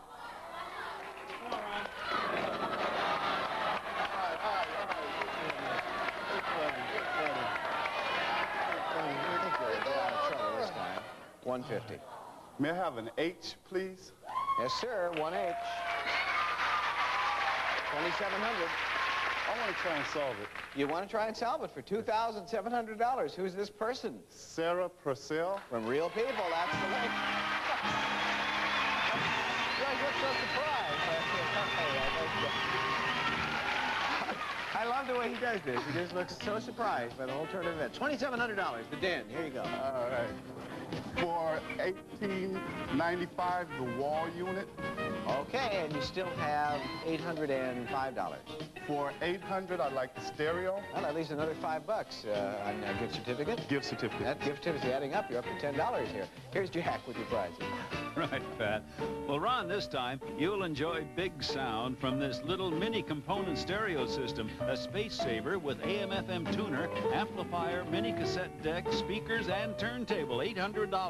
And then almost everyone needs good wall unit for books, stereos, TVs, and collectibles. Habersham Plantation has designed this attractive three-piece unit with lots of shelves and drawers and doors to go with most any decor. Retail value $1,895. Well, you have $5,400 in prizes already, and we've not even gotten to our third round. Now, on that wheel for a third round, we have a $2,000 space, so we have a lot more action to come. Hurry back.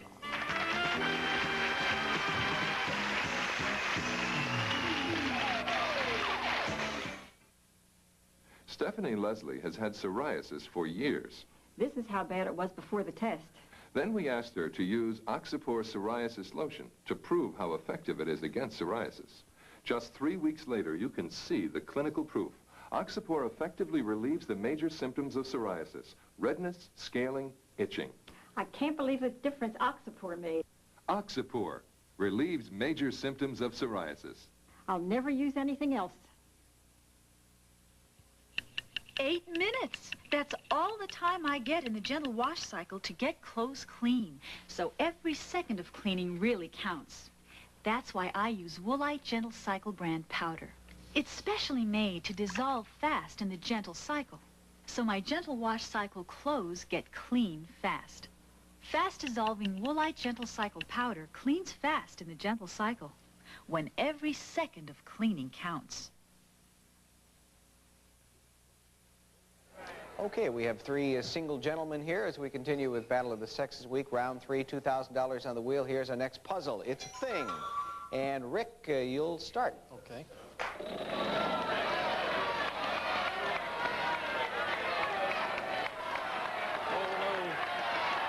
And it's going to be 400. Could I have an N, please, as in Nancy? 2 of them. $800, Rick. Okay, I'll spend, Pat.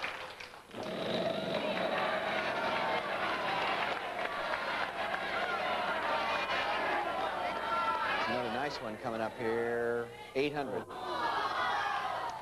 Could I have a T, please, as in Tom? Sure can. You've doubled your money. You're up to 1,600.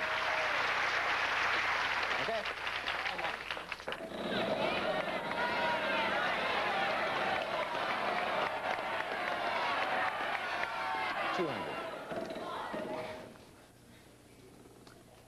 Could I have a L, please? Yes, 1L, and that's $1,800. I'll spin. Go right ahead. We're not wasting time here today.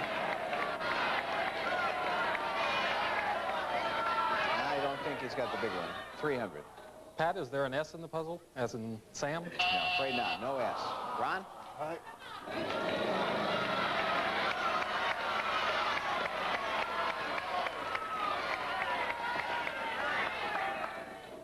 500. May I have a V, please, as in Vanna?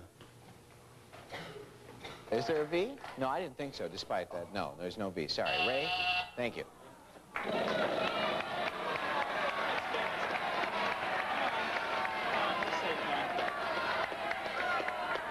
There you go, 900. Okay, give me an R, please. Wish I could, but I can't. Sorry. Rick.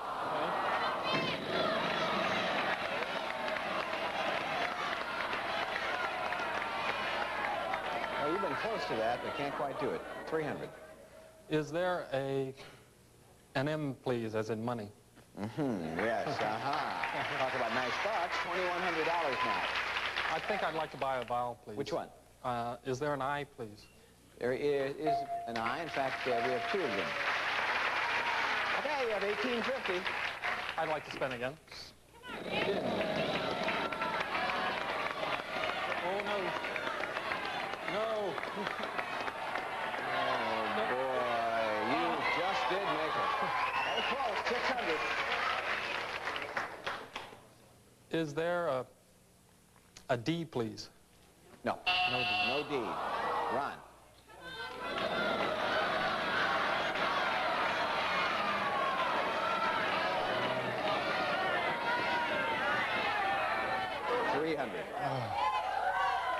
Is there an F, please? No, no F. Great.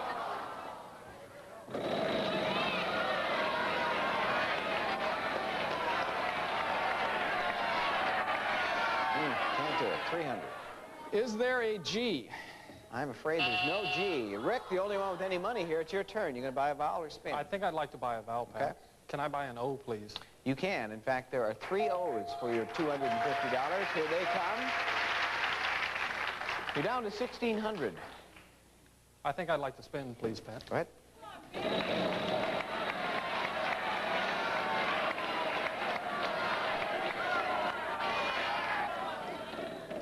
Nope. 200.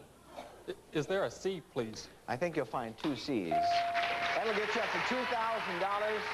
Up to you. What do you want to do at this point? I think I'd like to solve the puzzle, All right, for that $2 grand, what's this thing? Combination lock. Yeah, that's it.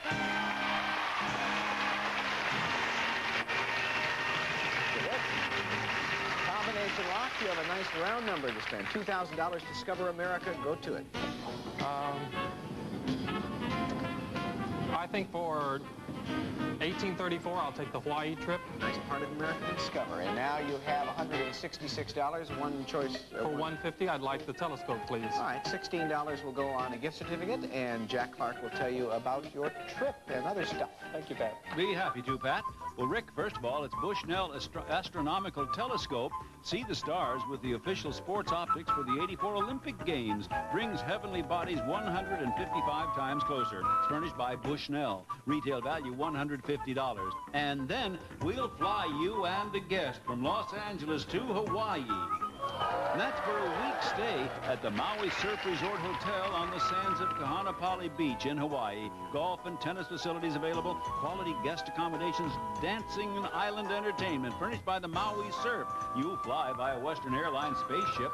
The Islander service features warm hospitality and delicious cuisine furnished by Western Airlines. Total retail value $1,834. I'll say one thing, you guys have really kept things moving along. We have time for a 4th round right after this break.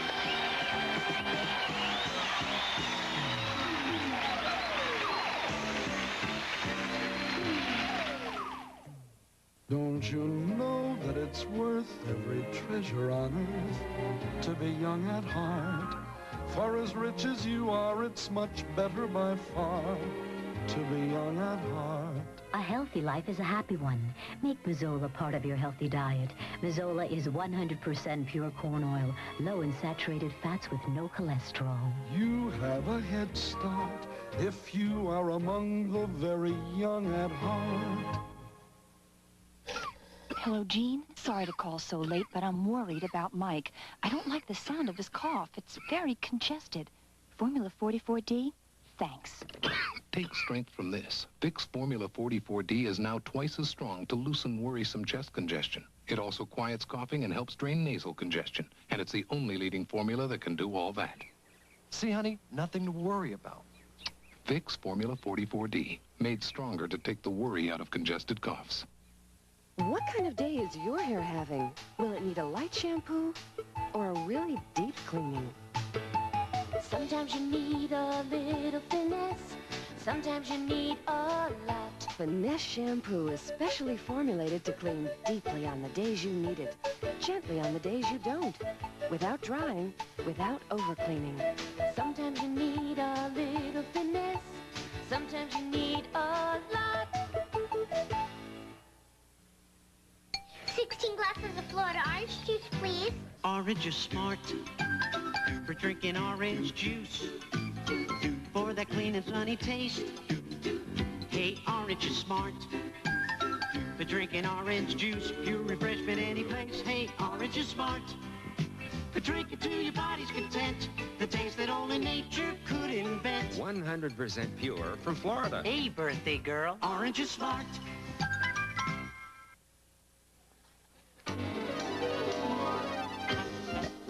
One of the grand prizes available on today's show is the new Isuzu Deluxe Sedan. Combines good fuel economy with the luxury of a 5-speed transmission, furnished by American Isuzu Motors. And some contestants will receive a service merchandise gift certificate. Famous brand name items select from our 500-page catalog or redeem it at one of our showrooms, furnished by Service Merchandise. Once again, Pat Sajak. Thank you, Jack.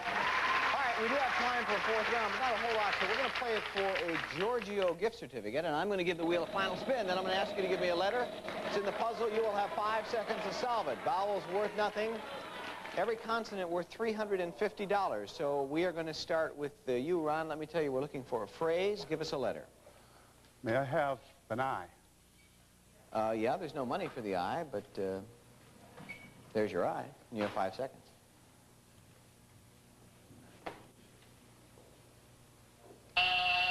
Ray, a letter. A T, please. Nope, no T. Rick? Is there a G, please? There is a G. 5 seconds for you.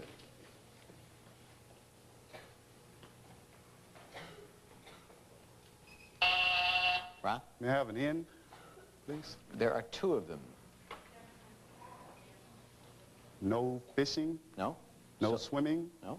No hunting? No. No... But have fun anyway, as the joke goes. Okay, Ray, a letter. Is there an R? No, there's no R. Rick? Is there a D, Pat? As in dog? No, there's no D. Ron? Is there a P? There's no P. Ray? Is there an S?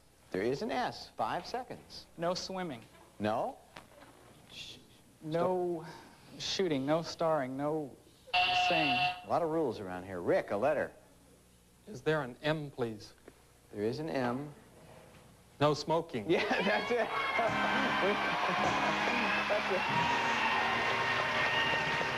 That's a $700 Giorgio gift certificate. We banned just about everything there for you. Hey, nice going. You have $2,700 worth of prizes. Congratulations. Enjoy them. It was good to have you here. Thank you. Ray, I wish we had better news for you. We enjoyed meeting you. Nice parting gift for you. Give the best to the rest of the firefighters on the line. And to Ron, here's the man. $5,400. You're a big winner. Good job. You can be back for the bonus round. Just a minute.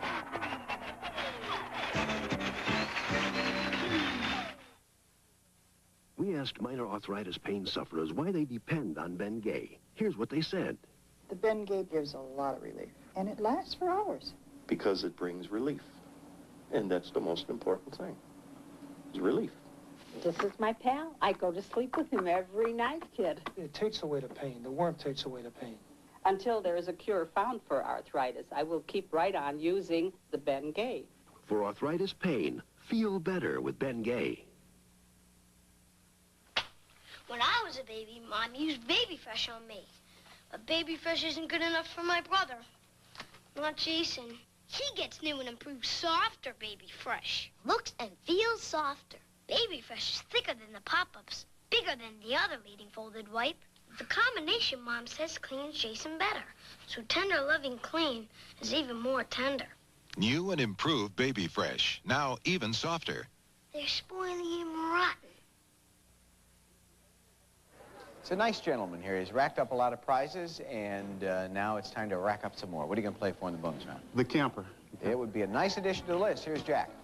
Sure would, Ron. You'll be playing for that Jayco fold-down camping trailer with an ample living area for comfort and convenience, with wardrobe, cabinet, dining room table, refrigerator, range, and can sleep 6. Furnished by Jayco. Retail value $6,065. Good luck.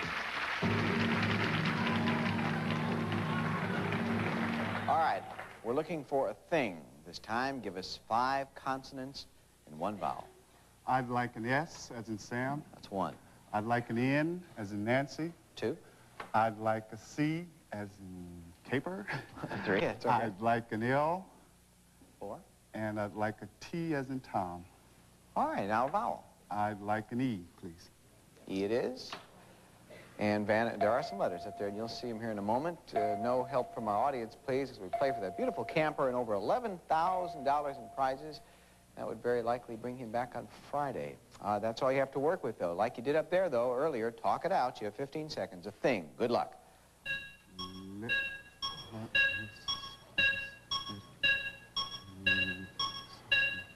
Love nest. Nope. Lover's nest. Live.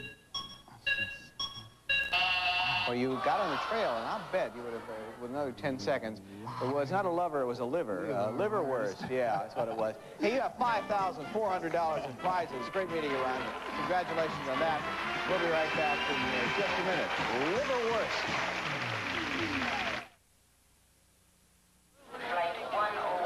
I've got a headache this big, and it's got Excedrin written all over it. I've got a headache this big, and it's got Excedrin written all over it. Excedrin, the big headache medicine. More medicine than any regular strength pain reliever. The most medicine you can buy without a prescription. Nothing is stronger. I had a headache this big, but I took Excedrin, and it's gone. Excedrin from Bristol-Myers, the headache medicine. Today, One Stain Remover leaves all others in the dark. Because One now combines powerful stain removers with powerful brighteners. It's new advanced formula spray and wash, and it works 2 ways. Just spray for tough stains, then wash. And look, stains disappear. But when the whole wash needs brightening, a 1/4 cup with your detergent brightens clothes beautifully. New spray and wash, the One Stain Remover that removes tough stains and brightens your wash. So Invaders from Outer Space, huh? Yes, it was one of my favorite films, and I played a game show host on the planet Mongol. You'll be looking for that on cable TV very soon. We'll see you tomorrow as Battle Sex of the Week continues. 3 ladies tomorrow. Some contestants receive introducing new flare-trimmed decorative borders for painted walls. Now you can turn nearly any painted room into a showcase inexpensively. And from La Choy, make your meals swing American with these fine La Choy canned and frozen products. Clean and clear leaves no dulling residue. It's the no-rinse cleaner for a clearly beautiful floor. And golden grain macaroni and cheddar dinners made with enriched elbow macaroni, creamier cheddar cheese, and other natural flavors from Golden Grain Macaroni Company. And Saman vegetable soap for oily skin and Saman lanolin soap for dry skin. For a young natural look, use Saman soap and lotion. And the Fire Islander forecast is casual with sophisticated looks that may work day or night. Also look for Fire Islander in large sizes and petite sizes. The prices of the prizes were furnished to the contestants prior to the show and have been rounded off to the nearest dollar. Gift certificates do not include sales tax.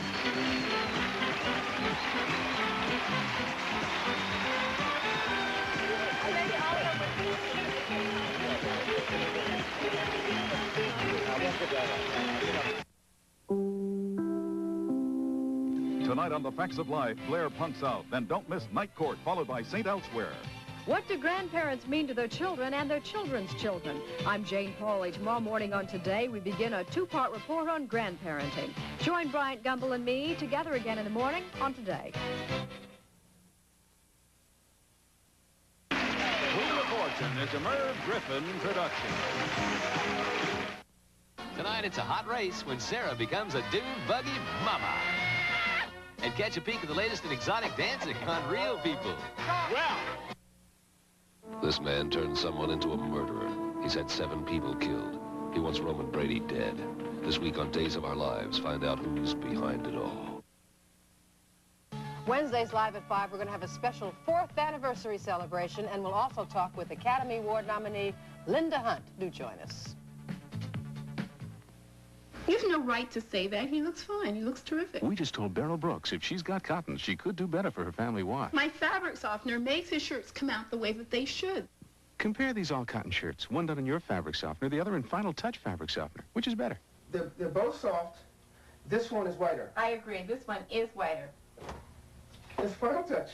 Add the Final Touch for a soft, whiter wash. If your clothes get this white with Final Touch, I'm going to try Final Touch. I agree. Yes. Yes.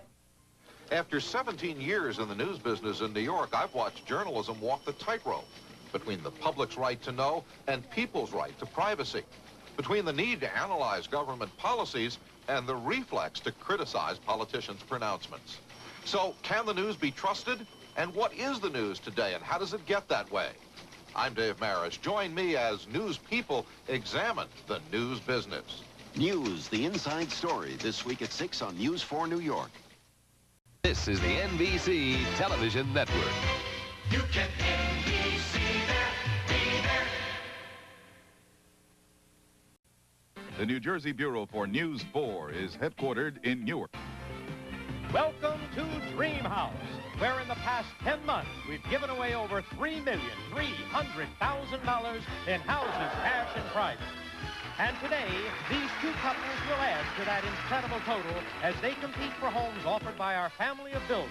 Handsome homes, such as this gracious 2-story model, the Deerwood, located in San Bernardino, California, featuring 4 bedrooms, 2.5 baths, spacious living and dining rooms, and decorator highlights built by Barrett. Or the Southward, located in a planned Florida community. Brick, stucco, wood trim, and cathedral ceilings make this 3-bedroom, 2-bath, 2-car garage beauty reminiscent of a country Tudor, built by General Development Corporation. Or the Fairfax Series 2 home provides both comfort and practical living with a spacious flip-level foyer, large 21st century eat-in kitchen, 2 large bedrooms, plus a guest room for easy living, built by Polaron Homes. And now, here is the man with the key to your dream house, Mr. Bob Eubank.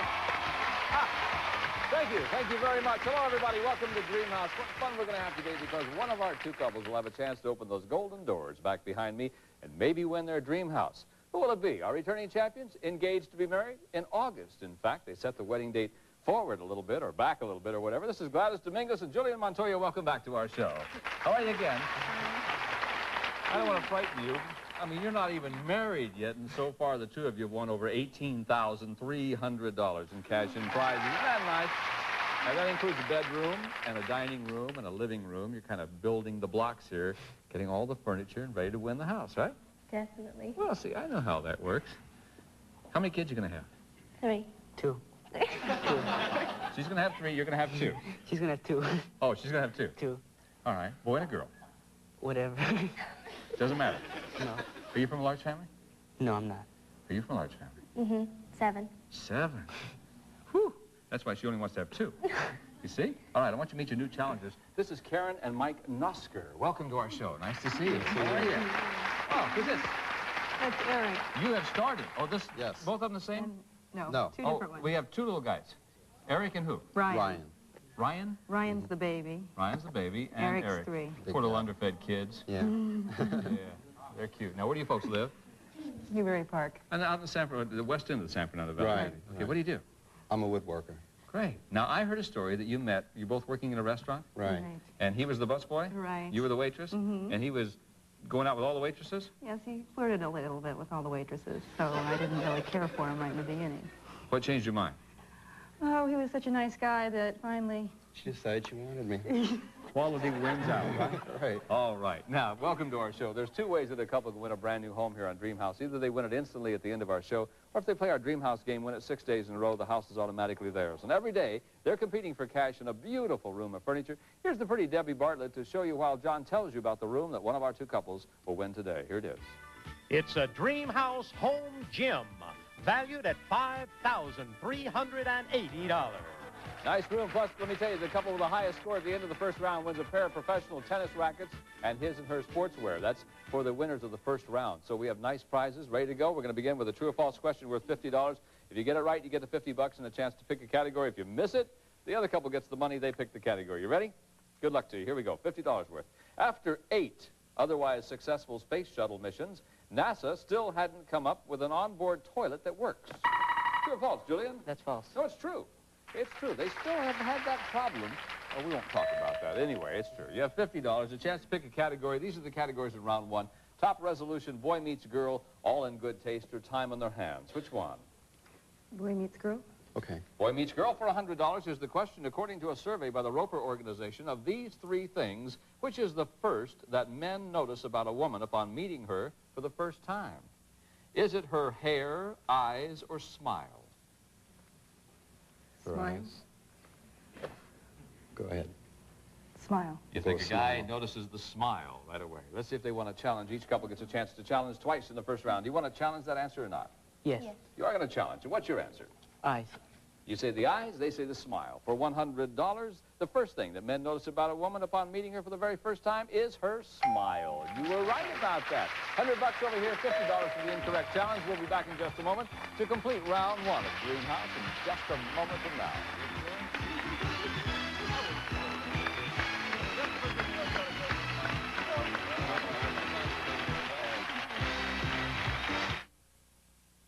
When I was very little, it was, now eat your veggies or you can't have dessert.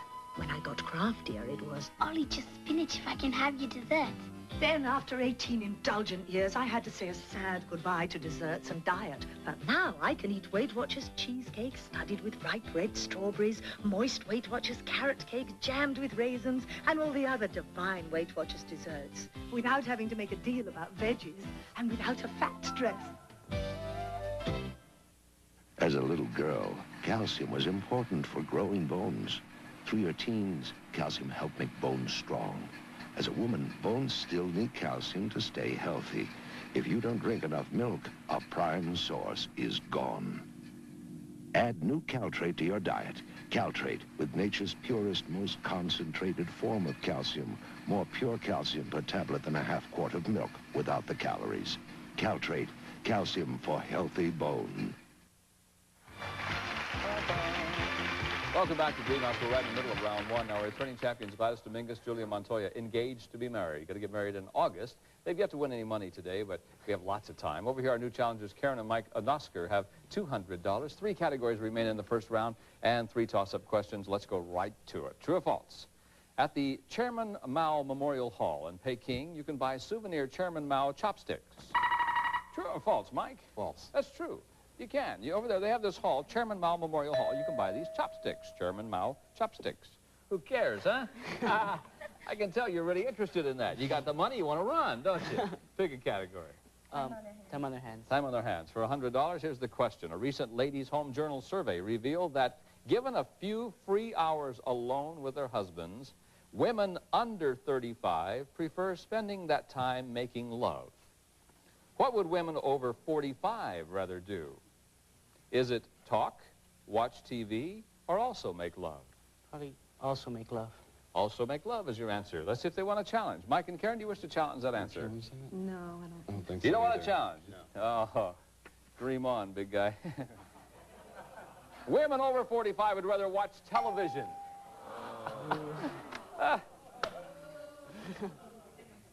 True or false? Nancy Reagan is a charter member of the Elvis Presley fan club. Julian. False. That's false, yes, sure. Now you have $100 and a chance to tie this game. Top resolution, all in good taste. Which one? Top resolution. Top resolution. Here's the question for $100, and you can tie it up with this answer. According to a poll conducted by the Gordon S. Black Corporation, what was the top choice among Americans this year when it came to making a New Year's resolution? Did more people say they wanted to quit smoking, lose weight, or exercise more? What do you think? Exercise more? Lose Answer, weight. please. Lose weight. Lose weight. Okay, let's see if they want to challenge over here. Mike and Karen, you wish to challenge? I think it's lose weight. Okay. No. Not going to challenge? More people say they want to do exercise more. Should have listened to the lady over here. She knew. We're still $100 and $200. One toss-up, one category remains true or false. In California, the sheriff of Los Angeles County makes more in salary than the governor.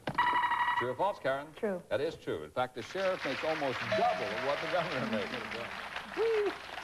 $250, one category, all in good taste. This is the category for $100, and here we go. You've just about polished off an ice cream soda, but to get the last few drops, you'd have to take a few loud slurps. How many slurps does etiquette specialist Miss Manners say is allowable? Can you take 3 slurps, 1 slurp, or no slurps? No slurps. No slurps. Okay. No slurps? Let's see if they want to challenge. Gladys and Julian, you want to challenge the answer? Yes, we'll go with 1 slurp. 1 slurp and no slurp. I think I make my living doing this, folks. We're talking about slurps. This is important. Miss Manners says you can take 3 slurps. Oh. It's all right to get down to the good stuff. You know what I mean? No one wins any money, but that means that Karen and Mike with $250, you've just won round 1, and look what you won. Well, Karen and Mike, for your outdoor exercise, you've just won these his and her Wimbledon tennis rackets, dynamically weighted for more power, greater head speed, and better control. Made from a special blend of boron and graphite, furnished by Wimbledon Tennis Rackets. And you may want to dress for tennis in Catalina's his and her active and daytime sportswear, combining fresh good looks and richly textured easy care fabrics appropriate for any sport and leisure activities. Fashions furnished by Catalina. It's a total retail value of $900, and it's all yours on Dreamhouse. Hey, that's pretty nice, isn't it? It's a good way to start a game, too. We'll be back in just a moment for round 2. That's when the dollars can double. One of our couples will win the game, the room of furniture, and a chance to win their dream house. Be right back for that, so don't go away. All right, you guys, catch up time. Here we go.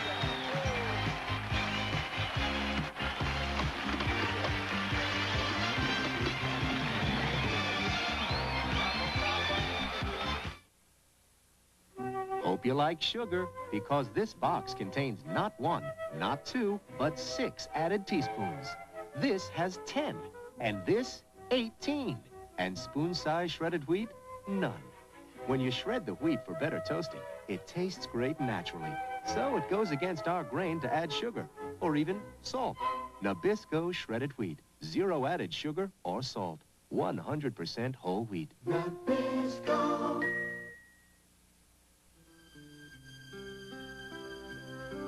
The first time ever I saw your face. He'll always remember the first time he saw you, because the greaseless fluids in oil of Olay revive the radiance and soften dry lines. The first time ever I saw your face. Oil of Olay.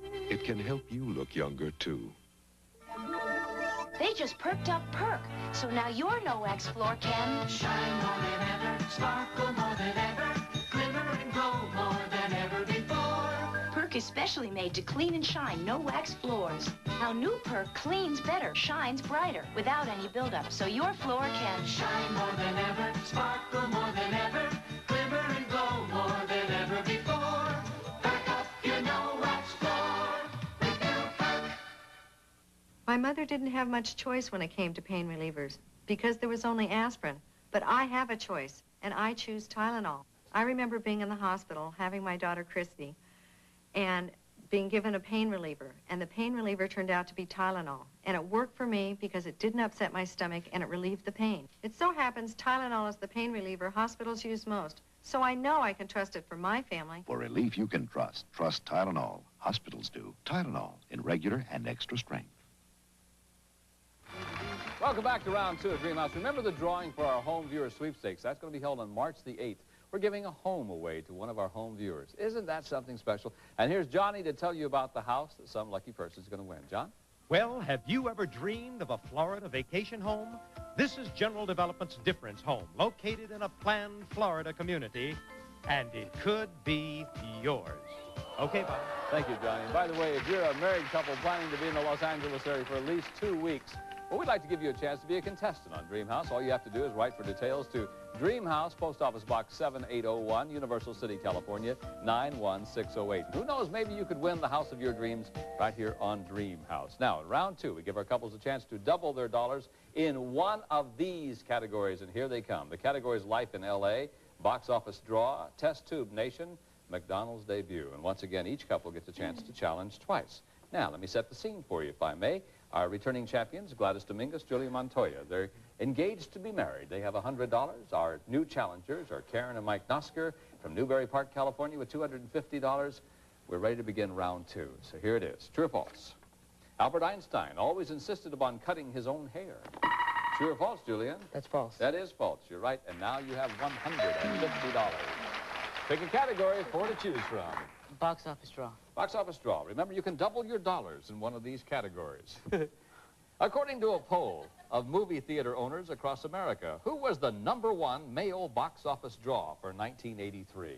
You have 150, they have 250. Double your bucks or not?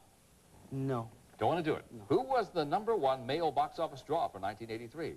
Was last year's #1 draw Clint Eastwood, John Travolta, or Burt Reynolds? Clint Eastwood? Clint Eastwood. Clint Eastwood is your answer?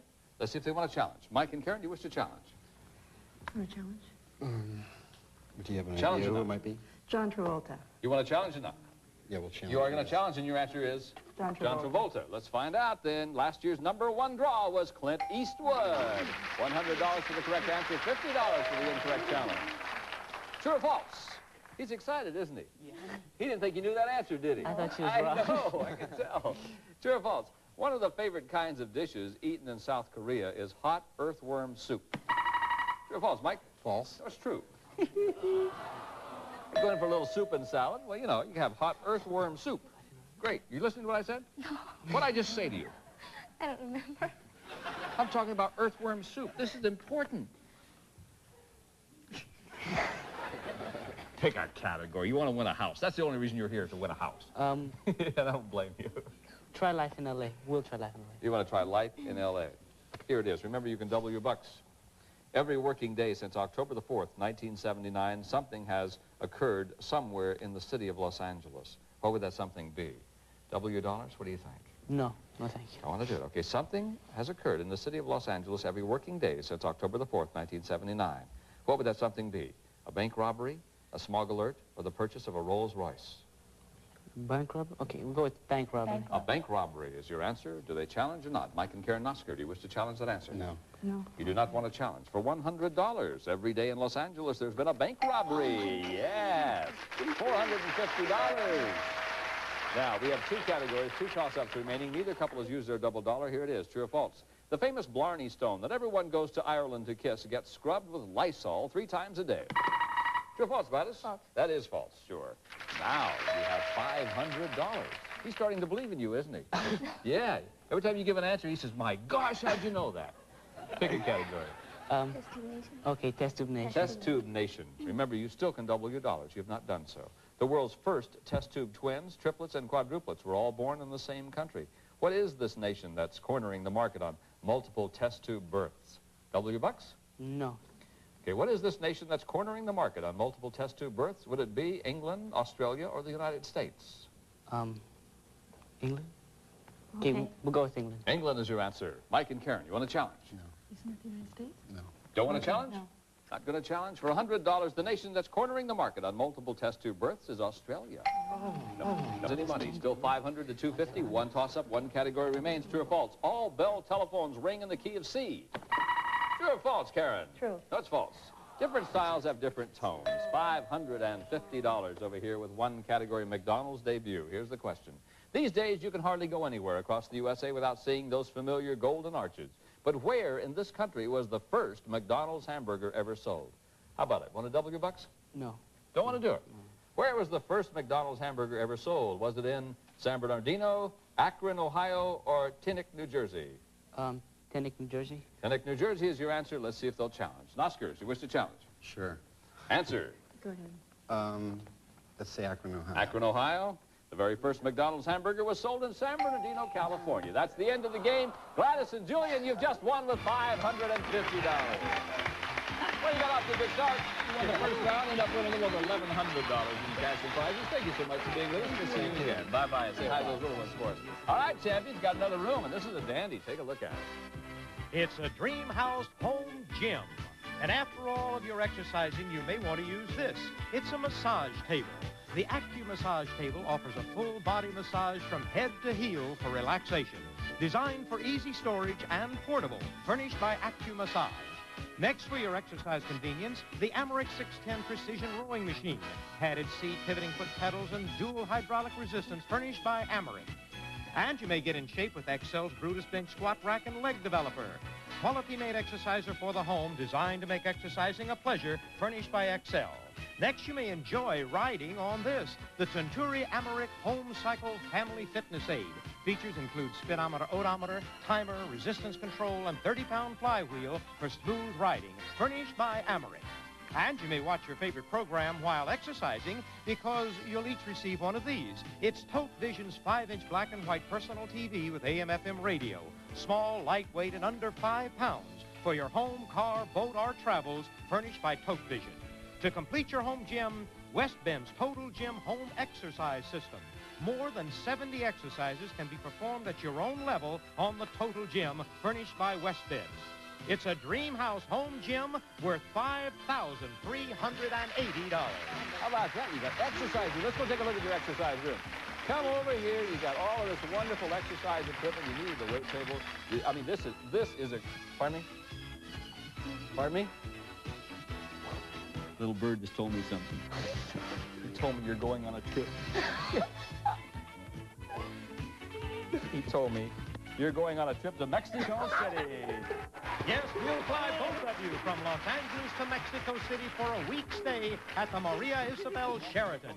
Close to many great attractions, this elegant hotel offers nightlife in the real excitement of Mexico, furnished by Maria Isabel Sheraton. And we'll fly both of you from Los Angeles to colorful Mexico City via Western Airlines wide-body DC-10 spaceship, featuring a Fiesta flight service, furnished by Western Airlines. Our congratulations to you. How about that? Going to Mexico City, you already won a trip to the Poconos. They're going to have such a wonderful time. We're going to see if they can't win a house when we come back right after these words. Don't go away.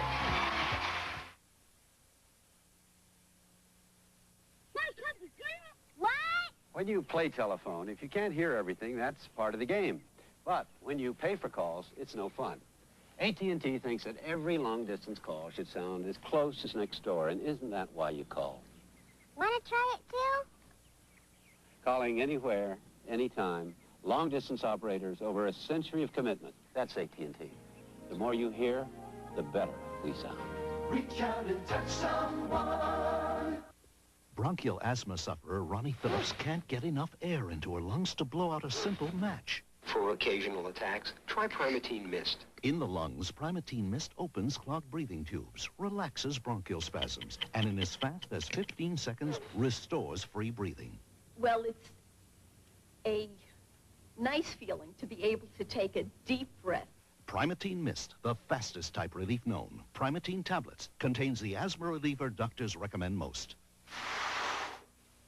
See this ugly yellow stain? That's what comes from cigar or cigarette smoke. Just think what smoking a pack a day, every day, could do to your teeth.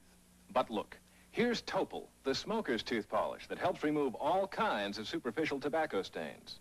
Topol starts to work immediately to clean your teeth and to help remove these stains. Just use Topol week after week and watch your teeth get brighter and brighter. Topol, the smoker's tooth polish, regular or with fluoride. Come on, you promised. Sorry, had to practice. Yvonne, how do you do it? Tennis, family, everything. Isn't easy. And after Morgan was born, my doctor told me I had iron poor blood. You? Biggest nutritional problem we women have. Now I protect myself, eat right, and take Geritol every day. Geritol is iron-rich, great protection against iron-poor blood. Iron is Geritol's middle name. Mommy? Coming. I'm going to get Geritol. It's great protection against iron-poor blood. Welcome back to Dream House, and now our champions vying for their 4th time to win their Dream House, and this is the one they want to win. Take a look. Well, Gladys and Julian are playing for this gracious 2-story model, the Deerwood, located in San Bernardino, California, featuring 4 bedrooms, 2.5 baths, spacious living and dining rooms, and decorator highlights. built by Barrett. Okay, Bob. Thank you, John. Gladys Dominguez, Julian Montoya, engaged to be married. Now they want to win a house after winning another room of furniture.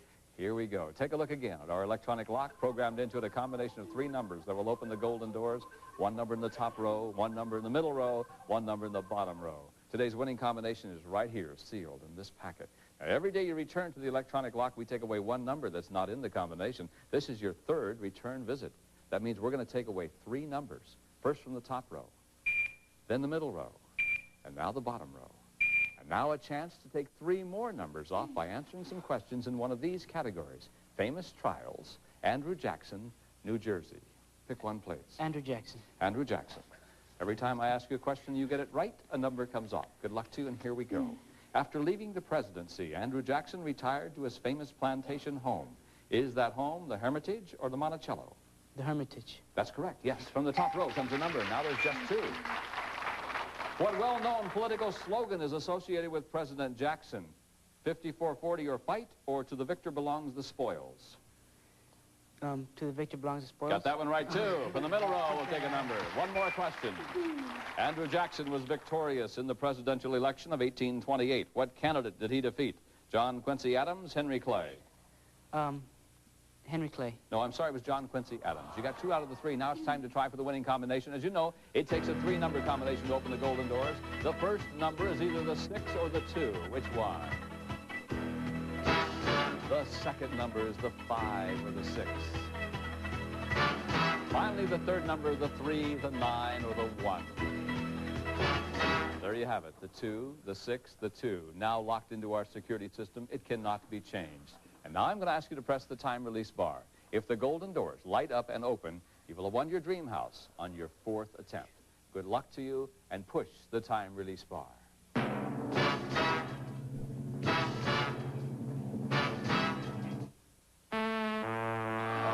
wasn't 263. I had a funny feeling that time. Let's see how close you came. Did you come close?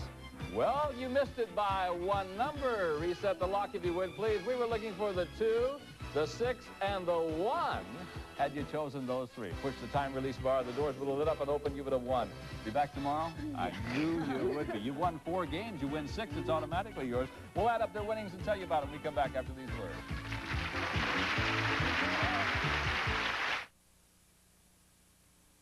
It's the one that took a stick out of gum and puts the fresh in your bread. Yeah, Freedom's the one that took a stick out of gum and puts the fresh in your bread. Yeah, Freedom's the one.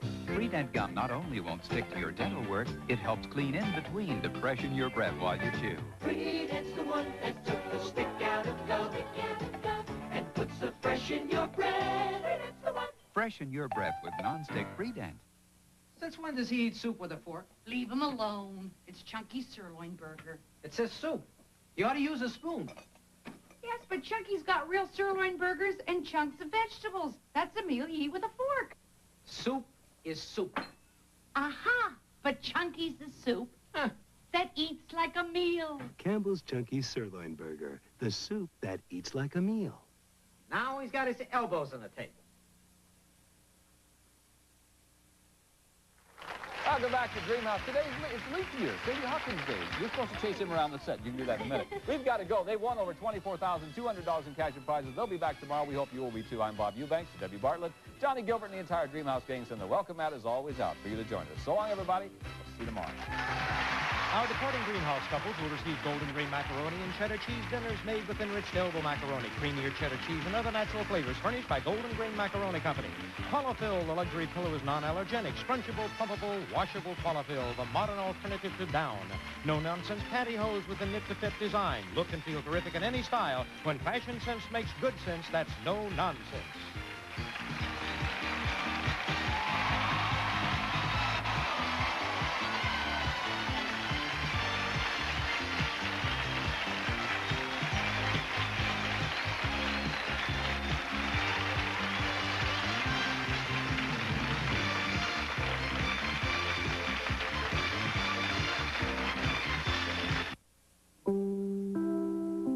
night after Give Me a Break, don't miss Family Ties when Mom decks the teacher with a spell doomed for Alex's college career. Then on Cheers, Carla's strange behavior forces Diane to find another job. After that, catch Buffalo Bill followed by Hill Street Blues, all tomorrow on NBC. Be there.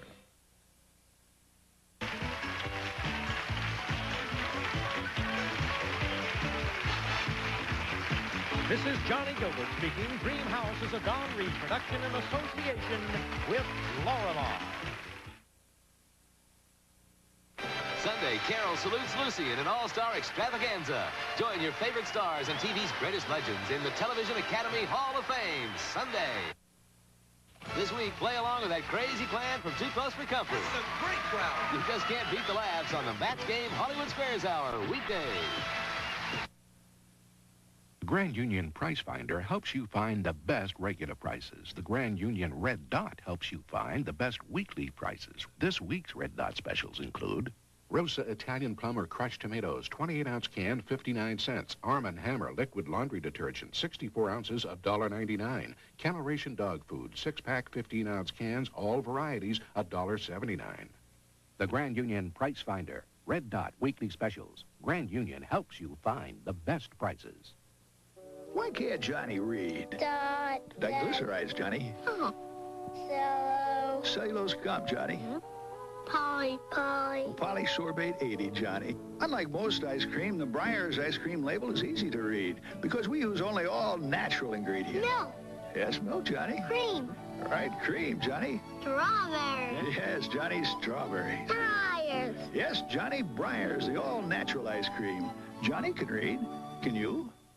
Kellogg's Special K has a special look just for you. A bigger flake, a crisp light taste, made for today. Take to the K, Kellogg's Special K. High-protein, low-sugar Special K cereal now has bigger, crispier flakes to make your low-calorie Special K breakfast delicious. Tastes great, first rate, for your life today. Take to the K, Kellogg's Special K. Okay. This is the NBC Television Network. You can NBC there, be there. When fun. Woohoo! All play, all day. Here are our champions. They're three of a kind. Hi, I'm Gordon Homelight. And I'm John Strait. And I'm George Leach. And we're computer salesmen. And they're here to play Hot Potato. And here to toss the hot potato, our host, Bill Cullen. Hey there, thank you all. Thanks, guys. Hi there. Thanks, guys. Hello.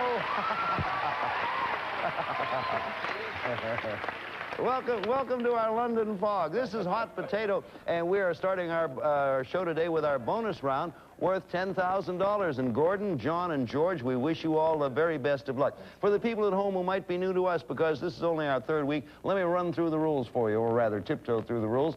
The subject of today's bonus, gentlemen, is weight. I'm going to show you a pair of objects, and each time you'll have to tell me which is heavier. Each time you're correct, you earn $500. You may quit whenever you want, but if you can answer 5 questions correctly, you'll win your jackpot, which is now at $10,000. That's what you're going for.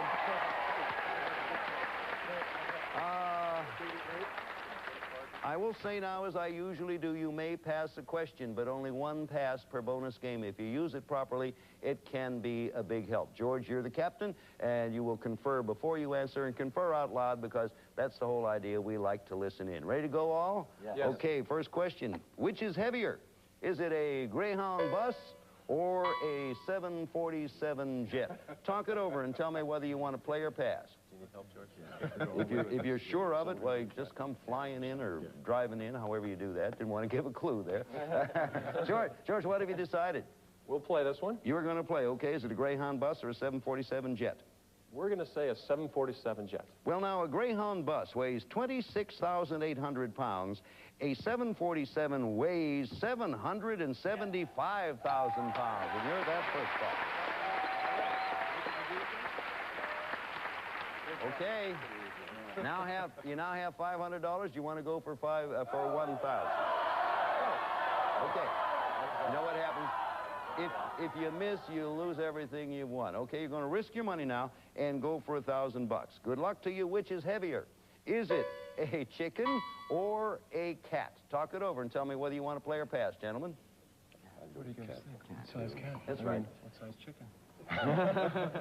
I guess an average-sized chicken and an average-sized cat. Okay, you're gonna go for this. You're gonna pass. We'll go. Okay, your answer is which is heavier, a chicken or a cat? And you say? We'll say cat. A chicken's 7 pounds, a cat is 14 pounds, and you got another one.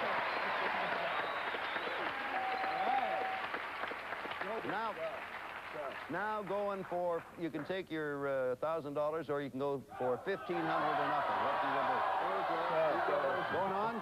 Question. Watch carefully, everybody watch this. Which is heavier, a bowling ball or an electric iron? Talk it over. Tell me whether you want to play or pass. Bowling ball. They're sure of this, but I can tell the way. You're going on, I gather, George. Yes. Okay, what's the answer? Which is heavier? A bowling ball. It weighs 16 pounds, an electric iron only 2.5 pounds. You got another one. You got the 1,500 up there. You can take the 1,500 and quit, or you can go on. What's your choice? Easy so far. Going on. We're on a roll. Okay, you're on a roll. Indeed you are. Good luck to you. Here's your problem. Which is heavier? Is it a polar bear or a mountain lion? Talk it over and tell me whether you want to play or pass, man. Oh, they like that. I know. Definitely. Okay. They discuss it and John smiles. Well, what does that mean, George? You going on? We're going on. You're going on. You're going to give me the answer. Okay, what's your answer? We're going to say polar bear. Polar bear weighs 1,558 pounds. A mountain lion, a measly 170. You got another one.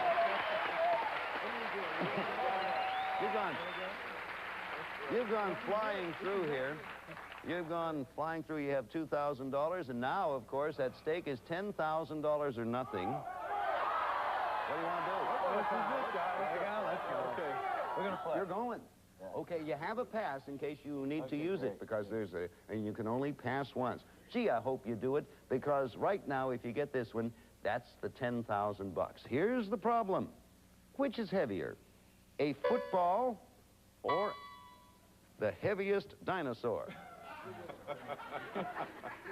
Oh, we have a blue whale up there. Welcome to you, blue whale. We're very happy to have you with us. Is it a blue whale or is it the heaviest dinosaur? What is your choice, gentlemen? I read that incorrectly. Actually, I wasn't reading it. I was making it up. I would say the dinosaur. I would say the dinosaur, too, but what do you think? You can pass if you want. Let's pass on this one. Okay. Yeah? We're going to pass on this one. What would you have said? Dinosaur. I think you would have said, boy, am I glad you passed. Blue whale, 307,000 pounds. A dinosaur, only 18,000 pounds. So you made a good decision with that pass. You are still alive. Congratulations. All right. Okay. You've used up your one pass. No more passes now, and you have to go on. I hope you do it, gentlemen. That pass was well done.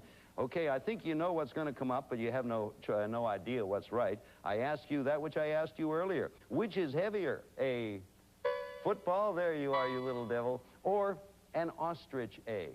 $10,000 or nothing. Talk it over, make up your mind, and give me your answer, because you have to answer now. Football or an ostrich egg? Okay, guys, speak up. Yes, football is what, 12 ounces or a pound or something? I think it's an ostrich egg. I think it's like 3 or 4 pounds. Okay. You realize on this discussion... I'm ready to go. You got to be with us. We're all in this together. I have no idea. Okay. On this discussion hinges $10,000, which even to computer men is not small change. You sure? Yes. It's $10,000 or nothing, George. Your choice. The ostrich egg. George, a football weighs a pound. An ostrich egg, 3 3/4.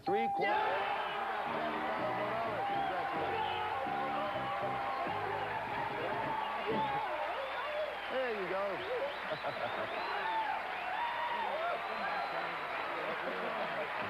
Yeah. Congratulations, guys.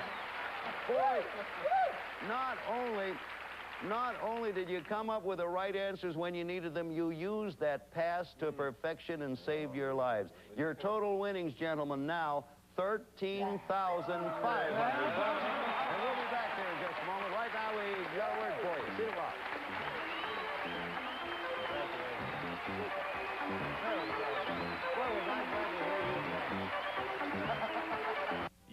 dust and dust, but you'll never get your home dust-free with these old-fashioned things. They just push the dust around. But now there's the Magna Duster, the incredible duster that works like a magnet. This extraordinary duster actually creates an electrical charge that attracts dust like a magnet. Look, you can actually see the dust as it's pulled off the surface and into the Magna Duster. Incredible! Watch again as the dust jumps off the table and into the Magna Duster. Those other dusters just can't get these shutters clean. But Magna Duster conforms to the tightest places, grabbing onto the dirt and holding it tight. Watch it work on these mini blinds, pulling the dust out of those hard-to-reach places just like a magnet. It's much faster than other methods. A table full of collectibles can be such a chore, but not anymore. The fibers actually reach out and grab the dust without disturbing a thing. Use it on all your electronics. Pull dust right off the TV. Magna Duster gets into those tight places other dusters can't go. Now you can dust your whole house in half the time. It's amazing. And the soft fibers come clean with soap and water. Try that with your feather duster. Call and get your Magna Duster today. Only $19.95 on this exclusive TV offer. But wait, you'll also get a second Magna Duster. Plus, we'll include the extended handle, perfect for those hard-to-reach places. And the Magna Duster is bendable, so you clean the top of ceiling fans or under the cabinets. There's more. You also get the mini Magna Duster, great for the car, perfect for the office. It's Magna Duster, the complete kit for the amazing price of just $19.95. It really is a dust magnet. Have your credit card ready and call 1-800-391-9880. The incredible Magna Duster is just $19.95. Call 1-800-391-9880 or send check or money order to this address. But for a faster delivery, call right now. 1-800-391-9880. Well, we're back again, and the guys are $13,500 to the good. I'd like to make an announcement before we go on. Starting a week from today, we're going to have a special hot potato tournament with two teams made of recent Miss Americas like Susan Perkins, Cheryl Pruitt, and Debbie Maffett. Now, they're going to be playing against two teams made up of all-American sportsmen like basketball star Wilt Chamberlain and gymnastics champion Kurt Thomas and football quarterback Vince Ferragamo. Now, the applicants will be playing for their favorite charities, the athletes and the Miss Americas, so don't miss it on our Miss America versus the All-American Sportsman's Tournament. It all starts a week from today, and we hope you're here. Good luck, guys. Gordon, John, George, $13,500. You stay on here for a long time if you keep winning. We have to have opponents, and right now we're all going to get together and meet your new team, okay? Hi, I'm Mark Wojnarowski. I'm Lynn Guy. And I'm Bob Burns, and we're Marines. Hello, Mark. Good to see you. You were wearing, of course, the Marines dress uniform, which I think is, are you not? That Yes, is Bill, still, we are. It is one of the most impressive uniforms in the whole wide world. You look sensational, all Thank you. three of you. Thank you, Bill. Tell us a little bit about your team, please, Mark. Well, I'm a gunnery sergeant in the Marine Corps, and we're stationed with 1st Marine Division at Camp Pendleton. And this is Captain Guy. She works with me up in 1st Marine Division's personnel office. And Corporal Burns over here, who also works up there. If we got a sergeant, a corporal, and a captain, how come the captain's not a captain? On a team, I mean. Well, it wasn't our decision tonight. Still got to pay attention to that. You know your way around. You do know your way around. Okay, we're going to get going now, gentlemen. The computer salesman you have already met. These two teams are going to play a series of rounds. Each round consists of a question that has a number of answers to it. What's different about our game is that a team can win a round in one of two ways, coming up with a seventh answer to that question, or if all three members of the opposing team are knocked out of the game. We're going to begin with a computer salesman. First, I'll read the question. Everybody listen, because it most probably will pertain eventually to all of you. It's word time again. Word time. Now, I'm going to read this slowly to give you all a chance to think. But listen carefully. If you take the word bake, that's B-A-K-E, bake, and replace the K, only the K, with another letter, you can form 7 other English words which can be found in Webster's dictionary. No proper names accepted. Can you name all 7? Now, I'll slow down to give you all thinking time. Everyone be thinking. For each new word, tell us the new letter also. We're starting out with the letter bake, and we are going to replace the letter K. Good luck to you, Gordon. Are you going to start with an answer or a challenge? I'll play this one. Okay, what's your word? Bail. B-A-L-E. That's right, and we got one in there. When you, just to make it easy for me, guys, and Marines, when you come up with a new word, give me the letter you replace the K with, or with which you replace the K. What are you going to do, John? I'd like to play, Bill. Here comes another word. What do you say, John? I'd replace the K with the letter B and make it babe. Babe is another right one. Okay. George, your choice. I will play. Here comes another answer. I will say bait with a T. B-A-T-E is correct. Well done. As in abate, now we're down to Gordon there. You've answered 3 straight. You know, if you know, I mean, you probably know this, if you answer all 7 straight without giving up control, you win the +7 straight jackpot, which is now at $2,500. I don't want that to influence your decision, Gordon, but what do you want to do? I'll continue on. He's going to keep the hot potato over there, and he says? Bear with an R.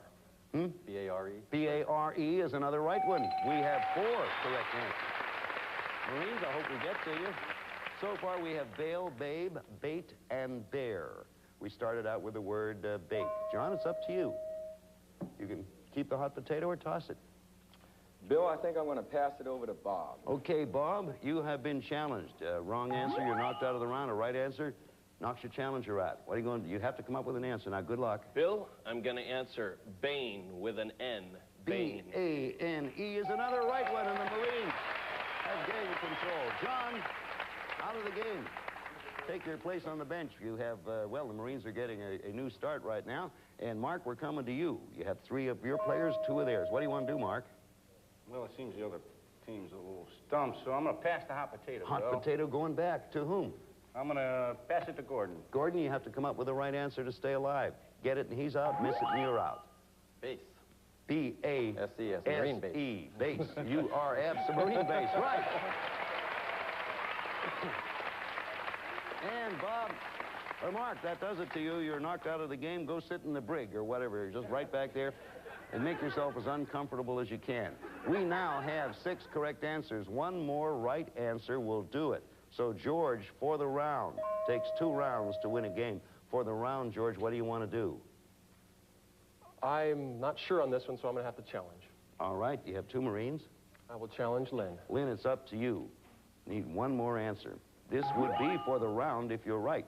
Miss it, and our computer salesman win the game for the round. What do you say?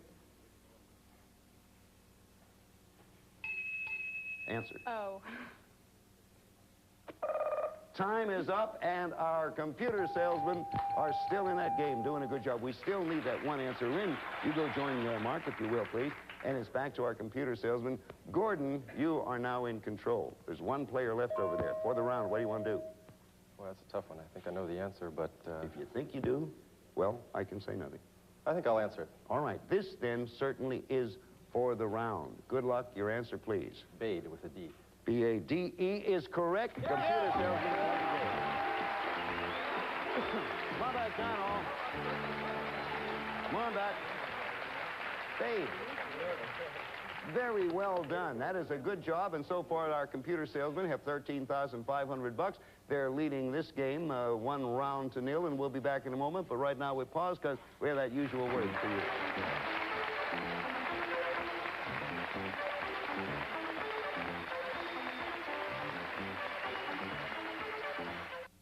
Have you had it with trying to clean your toilet?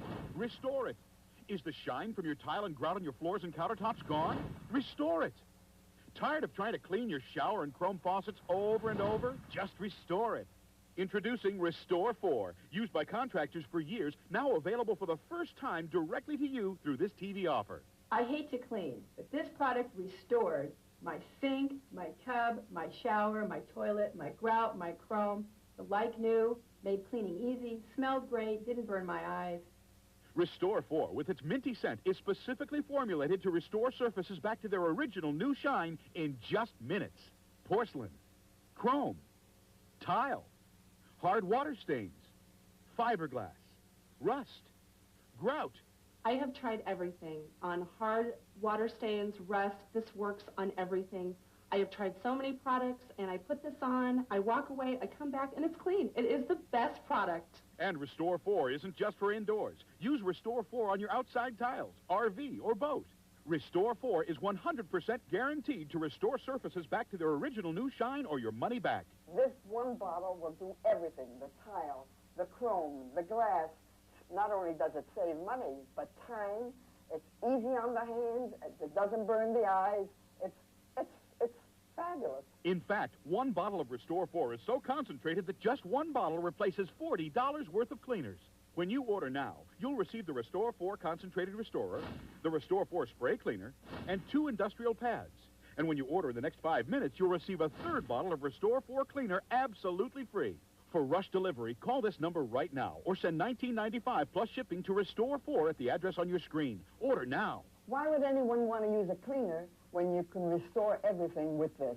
Remember, call in the next 5 minutes to receive your extra free bottle of Restore 4. Okay, I don't know about you. The word I had some doubt about, or not doubt, I just didn't know quite what it meant. Bade, B-A-D-E, which is past tense of bids, so that's the way it works. So, the computer salesmen have a round. The Marines, we're going to begin with you now, and we'll be starting with you, Mark, so listen carefully. Everybody listen to this question. What one invention has benefited mankind more than any other? Men and women responded to this question posed by Davis Research. We need 7 of the 9 inventions most mentioned. And we begin with you, Mark. So are you going to answer or are you going to pass the hot potato? I do not know the answers to these. I don't find out until you give them. I'll answer, Bill. Okay, answer number 1. The automobile. The automobile is right, Mark, and you have a point on the board. Greatest inventions as far as mankind is concerned. What do you say, Lynn? Answer or challenge? I'll answer. Okay, what's your invention? Telephone. Telephone is right. There's another right one up there. Telephone is the number 2 answer. Bob, what do you want to do? Bill, I think I'll answer. Then let me have it, Bob. Okay, the light bulb. The light bulb is certainly up there. 3 right answers. Mark, we're back to you. 7 correct, and our 7 straight jackpot is now at $2,500. What do you want to do, Mark? I'm going to give it a try, Bill. All right, good luck to you. I'm going to say television. Television is right. So far, the automobile, the telephone, the light bulb, and television. Lynn, what do you want to do? Well, I'll answer. Here, she's going to keep the hot potato, and she says... Computers. Computer. Right, again. Good. Pointing to her. Only need 2 more right answers. The 7 straight jackpot is worth $2,500. Don't let that dissuade you, Bob. Make up your own mind. What are you going to do? Bill, I think I'm going to play. Oh, boy. What are you going to say? And I'm going to go for the wheel. The wheel is right. And boy, one more answer, and you win the round, Mark, and you win the $2,500. Good luck to you. What are you going to do? You don't think you don't have to answer if you want to challenge. What's your choice? Well, Bill. Decision, please, Mark. Yes. Answer or challenge? I'm going to have to challenge. Okay. Pass the hot potato, Bill. Okay, challenge coming. Who's going to be challenged? I think I'll pass the hot potato to George. George, it's up to you. Do the very best you can, because this is a big one for you, George. This is for the 2nd round if you come up with the correct answer and the game. The 2nd round and the game. Good luck to you. What is it? I know one that I hold dear to my heart. And? Would be the printing press. Wrong. I see your point. You're knocked out of the game. If you go back there and sit down, control passes back to our Marines. Lynn, you are up. What do you want to do? We need 1 more answer for the round and tie the game. Or I can pass the hot potato. You sure can. Then I'll pass that hot potato off to Gordon. I think they're going to try to win by default. Gordon, for the 2nd round and the game, what do you say? Answer, please. How about the plow? The plow. Wrong. I don't mean it's wrong, but that's what the survey showed. Go, George. George over there. We're back to the Marines. We still need 1 more answer. Bob, you're up. What are you going to do? Well, Bill, the odds are in our favor, so I think I'll go with the phonograph. The phonograph. Wrong, Bob. Boy, this last one. Go back there and sit down and back over to our one lone player. John, what are you going to do? I'm going to try to answer it, Bill. Well, this would be the right answer would do it. You win the round in the game. What's your answer? Good luck to you. The airplane. You've won the round and the game. Congratulations.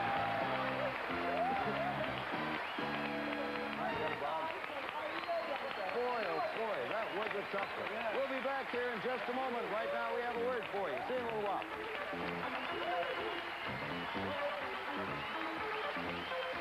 Hey! Make me normal size, please!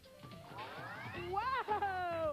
Those darn programmers. Oh, hi. I'm Lucy, and I'm the freshest, fastest, and coolest way to turn siren letters. If you like Wheel of Fortune, you'll love Wheel 2000. Everyone in your family can play along and learn something too. What about that? Did I mention the fabulous prizes? And we're not talking rice-a-roni here, buddy. Watch Wheel 2000, Friday night at 8 p.m. Eastern. It's shaped like my hand. We asked Karen Leahy to compare the SOS scrubber sponge to her scrubber sponge. Probably the biggest thing is the shape. This point here where your finger is cleaning those nooks and crannies. The SOS scrubber sponge. You believe it when you hold it.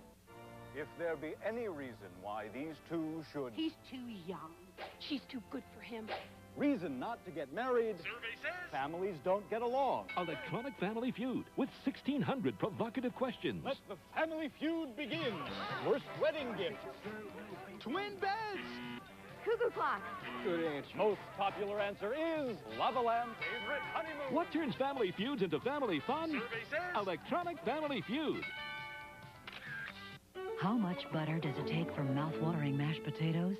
None. Use Swanson broth instead. Rich, golden Swanson chicken broth adds loads of flavor, and it's 99% fat-free.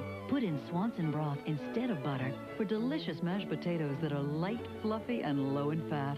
And now Swanson broth also comes in a resealable carton, so adding flavor without adding fat's a snap. Recipe after recipe. Swanson broth, when all you want to add is flavor. Just talking about the fact that we like the two, both printing press and the wheel, and neither one of them showed up in the survey. Time for the bonus game. The subject of today's bonus, gentlemen, is jobs. I'm going to show you a pair of occupations. Each time you'll have to tell me which occupation employs more workers. Each time you're correct, you earn $500. You quit whenever you want. You can answer 5 correctly. You win your jackpot, which is now back at $5,000. You may pass, but only one pass a game.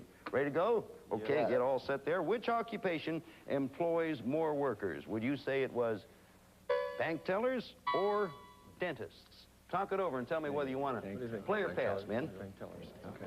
What do you say, George? We'll play on this one, and we'll say bank tellers. There are 569,000 of them. Only 130,000 dentists. You have yourself $500.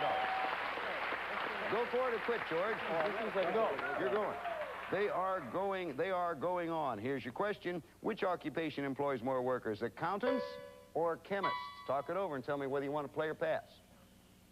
Accountants or chemists? Accountants. Okay. Okay. Going for it? And you say? Accountants. 1,100,000, only 138,000 chemists. You got the $1,000. Now go for it or quit, man. You're going on? Yes. They're going on. They already have 14,005. Which occupation employs more workers? Is it the clergy or doctors? You have one pass you may use. How many doctors? How many Hospitals priests or... are Okay. Okay. Okay? Thanks a lot. What are you going to do? We're going to play this one. All right, your answer is? Doctors.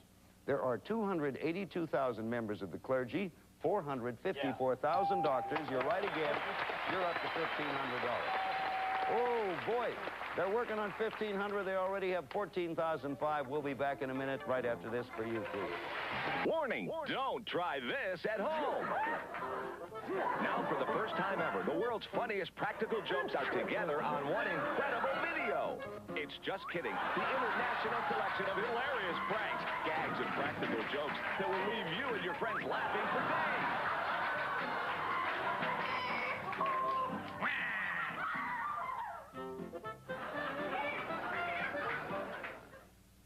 Stand back. Look out. You might be caught when you least expect it.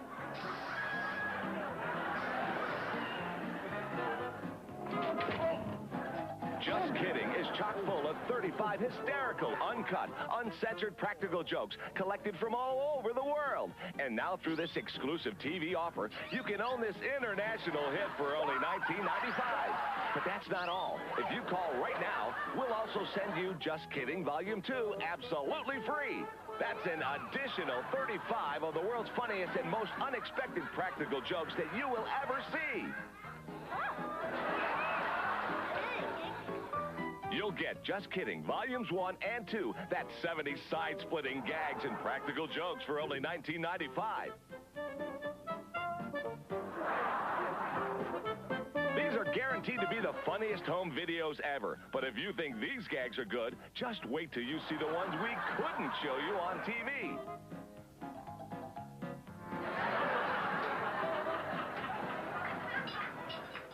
This special TV offer is not available in stores. You won't believe your eyes. It's no joke. It's Just Kidding. Order now. For fast delivery, call 1-800-487-9988 or send $19.95 plus shipping and handling to the address on your screen. And if you order now, we'll also send you Volume 2. That's an additional 35 francs absolutely free. So call now. More game shows gone Hollywood are on the way. Up next, it's Chain Reaction, followed by Pass the Buck. Then Bill Cullen hosts the original Price is Right. Stay tuned. They tell me they're going to go on, but time is up right now. They got 14-5. They're working on a $5,000 jackpot. We'll see you all again next time. So long from Hot Potato. Bye-bye. A member of our studio audience will receive a pair of his and her Casio analog watches featuring outstanding styling with precision accuracy. Designed for dependability, furnished by Casio. Some of our parting contestants will receive Hamilton Beach's full-size burst of steam lightweight iron. Silverstone sole plate for no stick, no snag ironing. Delicate fabric stays silky soft from Hamilton Beach Scoville. Success Rice, the only boil and bag rice. Cooks in just 10 minutes, no measuring, no mess. Once you've switched to Success, nothing else will do. Everybody loves Tootsie Rolls. On the average, these Tootsie Rolls cost 28% less per pound than other leading snack-sized chocolatey candies.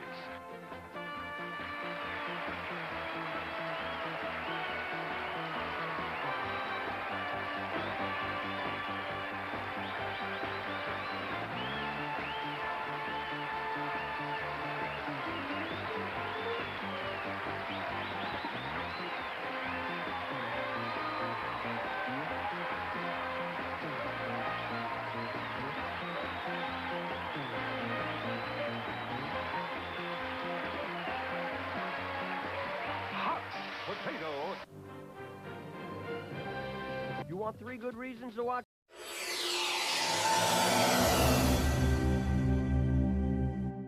This is the NBC Television Network.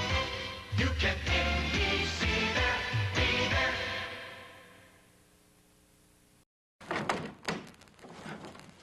What are you doing? I'm packing. We're going, aren't we? It snowed again last night. From the size of the drifts, we're not going anywhere. Darling, are you awake?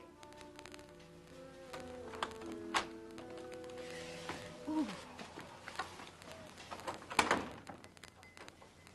Honey, don't come down. I'll bring breakfast up to you. No, don't bother. No, don't bother. Well, it's no bother at all. I'd like to do it. No, I'm not hungry. I'll have some coffee. Well, it's all laid out in here.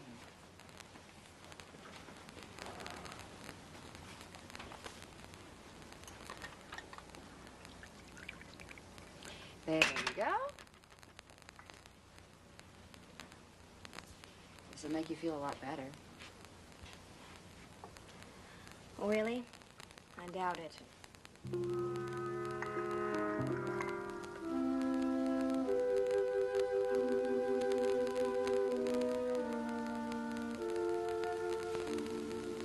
Eliza? Good morning, sweetheart. Well, good morning to you, too. How long have you been awake?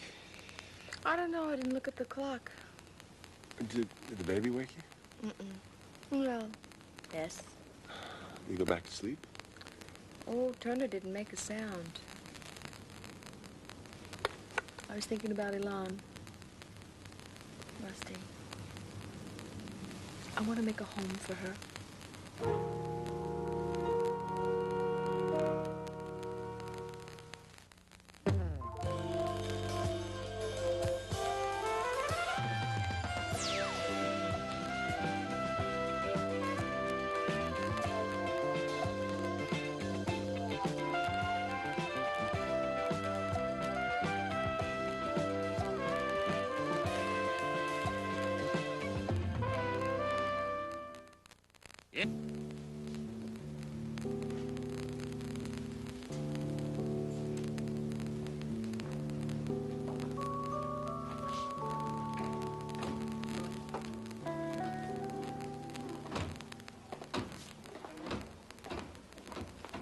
She's lovely, isn't she? Yes, she is. You're Lloyd Kendall, aren't you?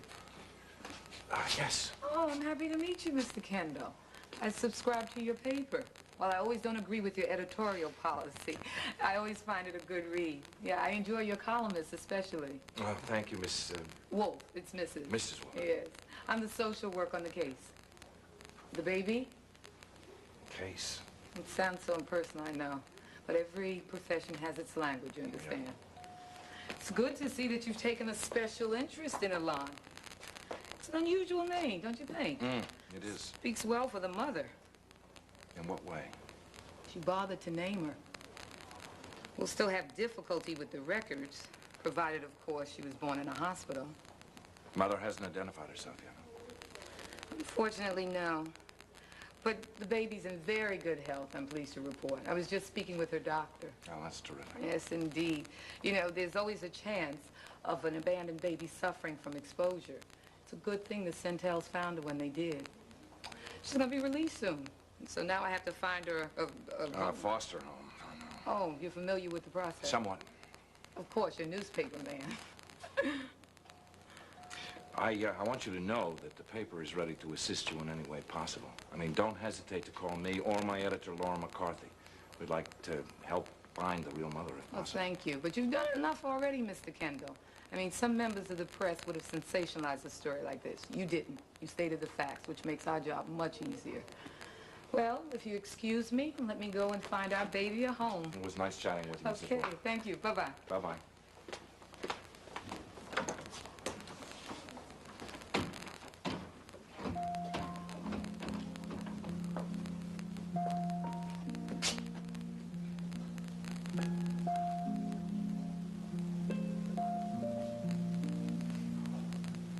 You want something? Some toast? No, I'm fine, really.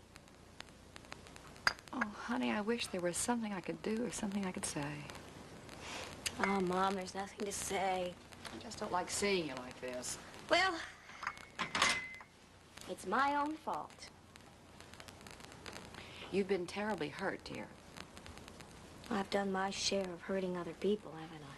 Well, you never intended to. Look at what I did to Susie. Honey, you just wanted her to see the truth. What about Warren, huh? I hurt him, too. Now, honey, I cannot let you do this to yourself. In the long run, Susie's going to be better off. And the only mistake you've ever made is getting involved with Warren Carter in the first place. I've made mistakes all the way down the line. Darling, you're being too hard on yourself. I'm not. I'm facing facts. I woke up this morning, I looked in the mirror, and I didn't like what I saw. Darling, that's exhaustion. You've been on a treadmill, an emotional treadmill for months. I saw a selfish, ugly little girl. Oh, Wendy. All the terrible things I've done were written all over my face. I just want to grow up. Oh, honey, you have grown up, and much too fast. No, I want to make up for what I did to Susie. And I want to finally give to somebody. All I've ever done is take. From you, from Keith, even Warren. Honey, the only thing Warren ever gave you was a heartache. But I was with him for what I thought he could give.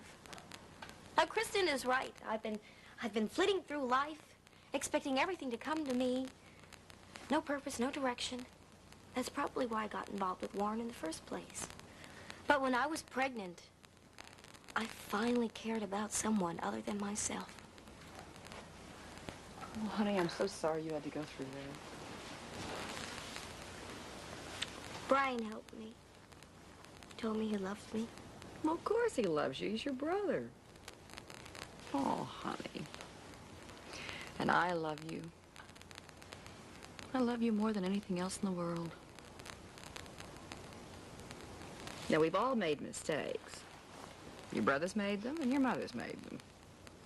Of course, I would only admit that to you. Hey, I'm sorry for dumping on you. What are mothers for? Now, listen, I have made the biggest breakfast I think I've made ever, and it's out in the kitchen right now. I'm going to make it up to you. Someday I'm going to make it up to everyone. Honey, what you can do for me right now is eat my pancakes. Now, I've struggled with the batter, and all I need to do is plop it in the pan and pray. There's more coffee there. Paper's there.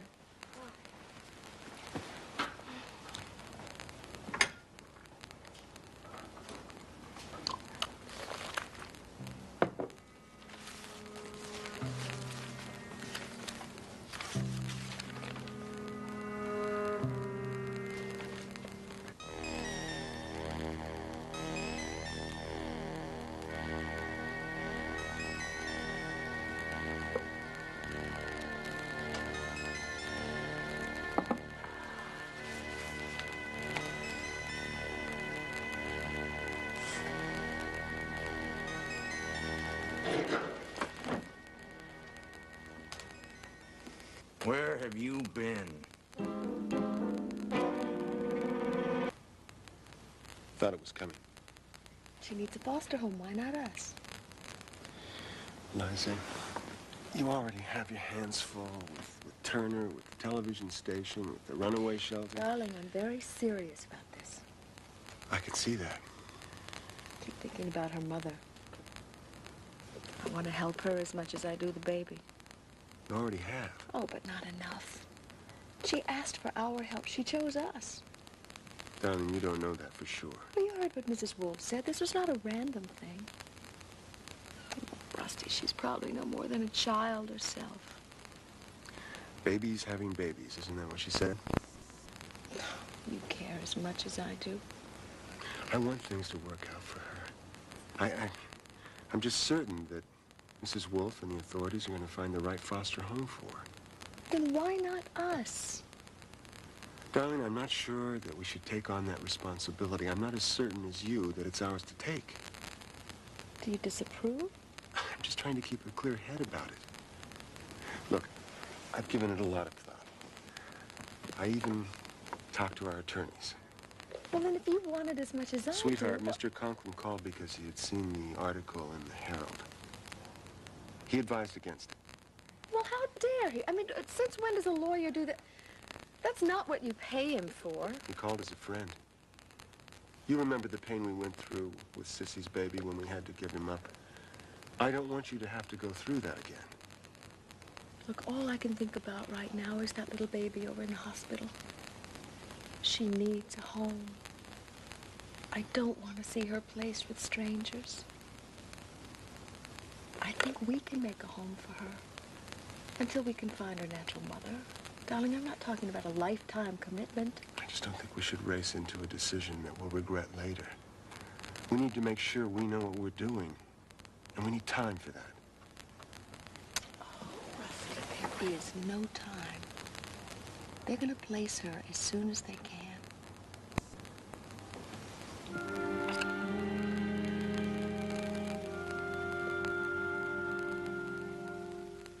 Brian, I don't know what to make of it.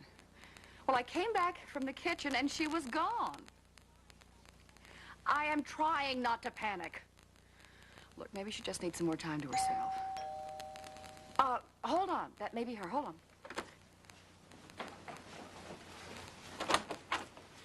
Oh. No, it wasn't. All right. Okay, I'll call you just as soon as she gets here. It was a case of either letting the heat out or letting me in. I do not like unexpected visitors. Are you ill? No, I'm just not dressed. Your secretary told me that you were going to be home for the day when I called from the hospital. From the hospital? Are you ill? No. I was just there to see the baby. I had some letters Look, for you I to have sign. had a very hectic morning around here. Why are you here talking to me about some baby?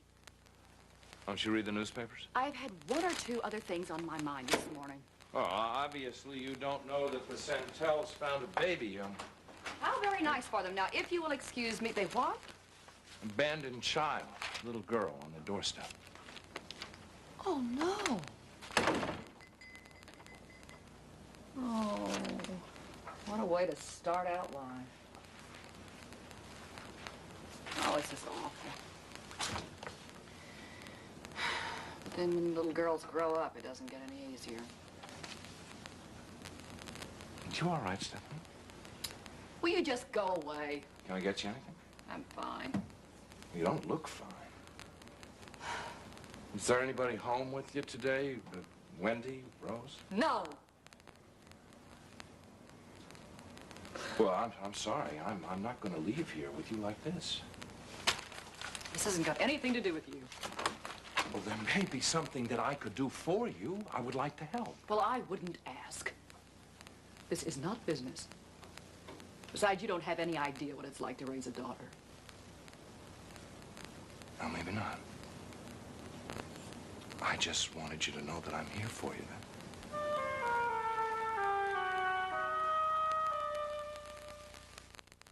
I don't hold you responsible for any of this, and I appreciate everything you've done. I know you'll get us out of here, even if you have to weave a magic carpet with all those dead trees. You don't sound so sure of yourself. If you don't, I will. If I don't call my Aunt Jo on my birthday or let her know where I am, she will be frantic. Is today your birthday? It's day after tomorrow. And by then I'll be in Santo Domingo and get my divorce, and I couldn't ask for a better birthday present. Birthday, huh? It's a big one. It's my 21st birthday. Now I'm all grown up and on my own. And I'm free to go out in the world and seek my fortune. You know, there really is a bright side to everything. Yeah. Well, we can't have you stuck in the snow on your 21st birthday. I'm gonna go have another talk with Cleo, and maybe this is gonna get her going, huh? Oh, you should see her, Joe. She is the prettiest little baby. Except for Turner, of course. Oh, of course. Yeah. Only I guess you don't call little boys pretty, do you? Oh, sure you do. Just don't let them hear you. Speaking of little girls, no word about Susie, huh? Well, I didn't really expect to hear yet. And she's not a little girl, Stu. Day after tomorrow, 21 years old. Hey, wow. Gosh, I can remember Susie when she was knee-high. You know, it's funny when they're that small, Joe. You never expect them to grow up, and then all of a sudden they're walking, talking, going to school, college, marriage. Divorce? Yeah. That isn't easy for anyone, honey. Well, she had the courage to do it, and for that I am very proud of her. Well, listen, young lady, you are the one who taught her to believe in herself. No, I really had nothing to do with this.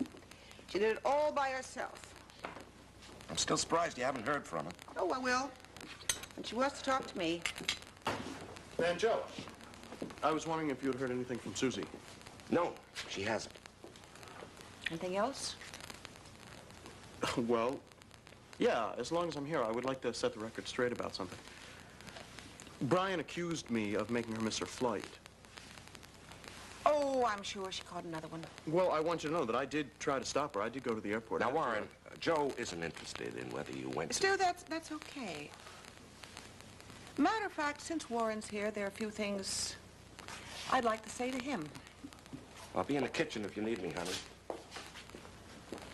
I haven't forgotten about her birthday. Oh, I'll bet you haven't. Well, she's probably celebrating it by herself somewhere off in the middle of nowhere. She'll be all right. My only regret is she didn't do this a long time ago.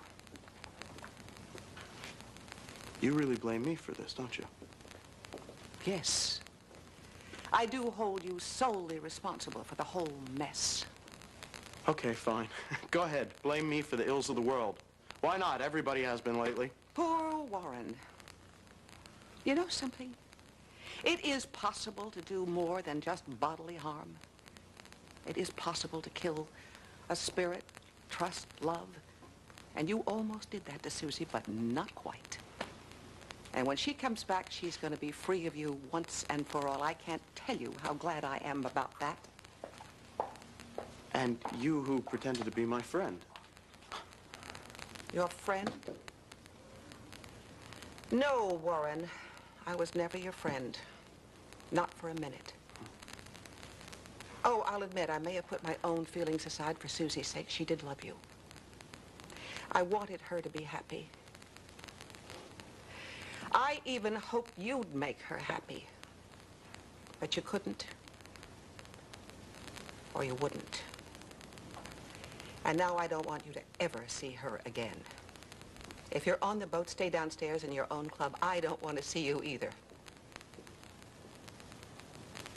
You know, I never really had anybody who loved me as much as you love Susie. Obviously, you've hated me right from the very beginning. No. No, that isn't true. I didn't hate you. I wanted to like you. I really tried. I tried to give you the benefit of a doubt. And I'm sorry, because there is no longer any doubt.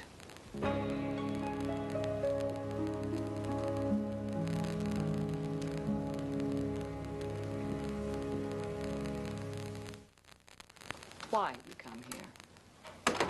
You assume, of course, some underhanded motive. This solicitation I find a little out of character. Stephanie, I have no desire to add to your problems. I just don't think you should be alone right now. I've been alone most of my life. I am not going to change now for you. I am not asking you to. I just wanted to see you today to... Bring me some papers to sign. Now I remember. Where are they?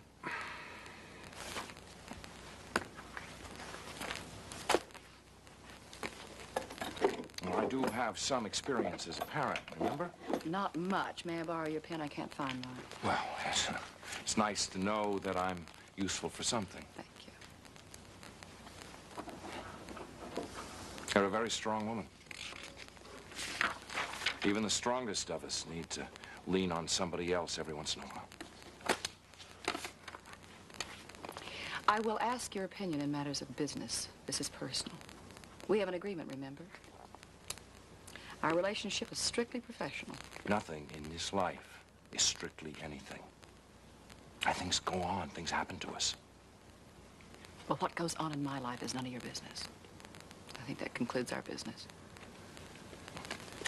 You, said something about little girls a few minutes ago. Life can get more difficult as they get older. Well, it's not any easier for little boys. Thank you, Stephanie. I'll see myself out.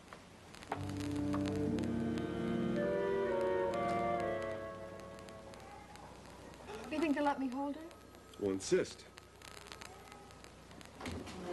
Hello. I hope I haven't kept you waiting too long. Oh, no, that's all right. Yeah, my office said you were eager to see me. I'm glad you can meet me here. We've been thinking about it a lot. Yes, we had some questions. We're considering being foster parents. I've gotten so many requests for Elon.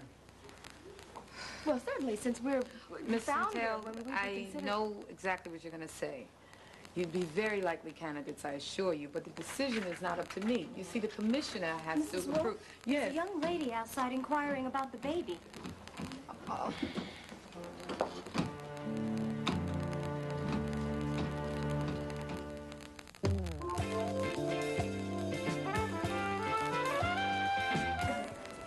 Hey, mister, come here. Come here. I'm a police officer. Come here. He's crazy. Who? He's got a gun. Who's crazy? Who knows names? The man in room 34. All right, get behind the car. I'll take care of it.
This is the NBC Television Network. You can NBC there, be there. Sal, do you think David Thatcher loves you? He says he does. Yes, I think he means it. And you?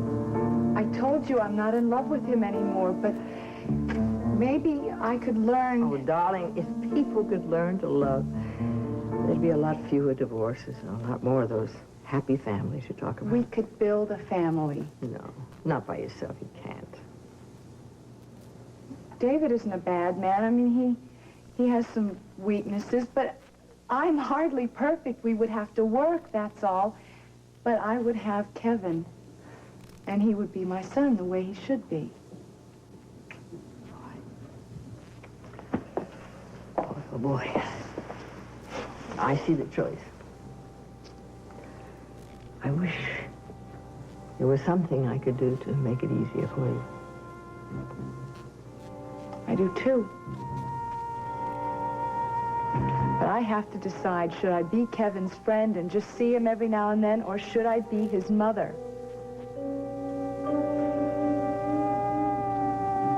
Donna, calm down, will you, please? I will not calm down. You were out half the night last night. Oh, great. So now you're checking up on me. I was not checking up on you. I was calling you. I called, and I needed you, and you weren't there. I told you I had to work late at the office yesterday. I called the office last night, and they said that you'd already left. So I called your apartment, and I got your answering machine. Well, next time, leave a message. I'm sorry, but I refuse to hold a conversation with a machine. This is Peter Love. Could you please leave your name? And You could have called another number, you know. Oh, what? What number? Cecile's. Great. I stopped there last night for a nightcap after work.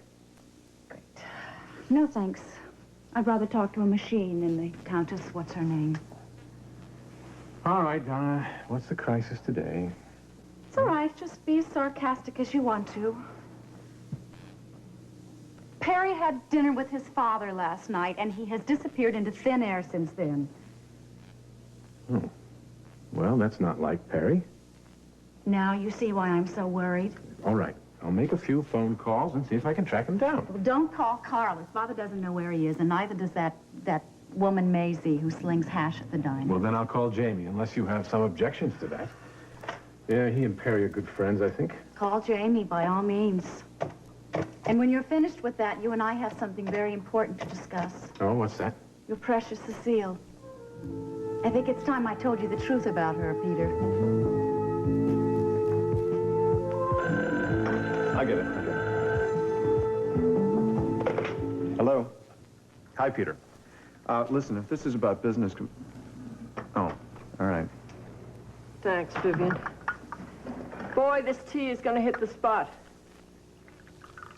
Rachel, you going to have some? No, thanks. It's got cinnamon in it, just the way you like it. No, thanks. I really don't feel like it. Okay.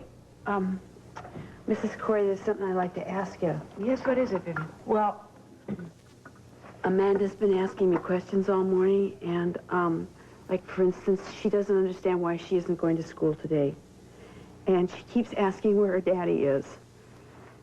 And I just don't know what to say to her anymore. Okay, I'm sorry. I'm sorry. I didn't mean to put you in that position. I'll go up and talk to her in a minute. Well, that's okay.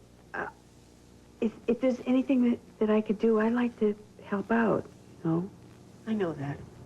I know. I'll be sure and ask you if there's anything you can do. Okay, okay. Honey, do you want me to talk to the children? No. I'll do it. No, I'm sorry I couldn't be more help, Peter. Yeah, let me know if you hear from Perry. Right, fine. Rachel. Yeah. We have to talk about things. About things? Yeah. Look, none of us wants to accept what happened, much less make the necessary arrangements. Sandy, but unfortunately, this isn't the time or place. Jamie, there is never going to be a good time or a good place to discuss this, but we have to. Funeral arrangements have got to be made. Certain facts have got to be faced. Rachel, we can't close our eyes and pretend it'll go away or hide from it any longer. I'm sorry. But Dad is dead, Rachel. He's dead.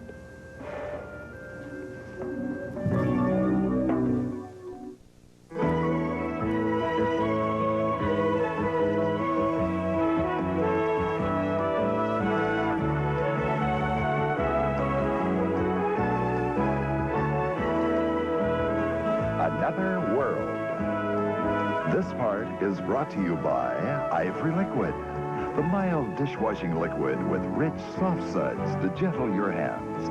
Ivory Liquid helps hands look young.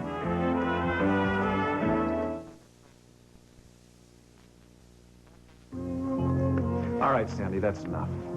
Jamie, you think I like talking about these things? Can't you see she's not ready to talk about it? Ada, I know I'm not alone in this. Now, would you talk to them, please? Rachel. Sandy is trying to be practical, to do the practical thing. Now, if it is too painful for you to talk about the arrangements, well, then leave everything to us. But if you should want something special for the service, or you feel that Mac might want something special, then say so now. You have to talk to Sandy now. I just don't feel it's right to talk about funerals and services. Something's wrong about it. Something's unresolved about this. Rachel. All right. I know I can't change the way that you feel. But, Rachel, you can't change the fact that something has got to be done. All right, then you're going to have to do what you need to do, and I'll do what I need. Mom, where are you going? To talk to the children. What are you going to tell them? I don't know. Do you have any idea what you're doing? Waltzing in here talking to my mother like that? Come on, Jamie, give me a break. You think this is easy for me? Look, I understand what Rachel is going through. You sure as hell don't sound like it. Look, Jamie, you think it helps the situation to hold her hand and tell her only what she wants to hear? Nancy is in shock. Don't you realize that? Damn it!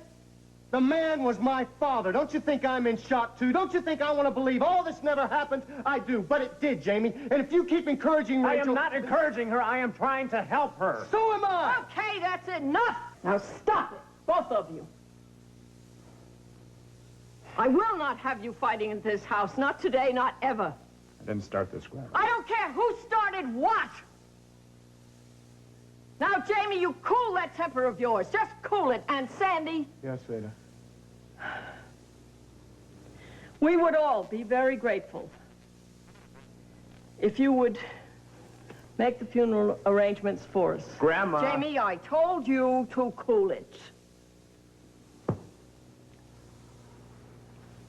Sandy, I know this must be painful for you, too, but we trust you completely. Now, please, do whatever you think is best. And please try to understand why Rachel is acting the way she is. Yeah, okay, Ada. Look, Jamie. Come on. Come on, you've got enough to deal with now. And when it's over, when you're finished, you go to the hospital and you see Blaine and that beautiful new baby of yours. Ada, have I ever told you I how love much... you, too.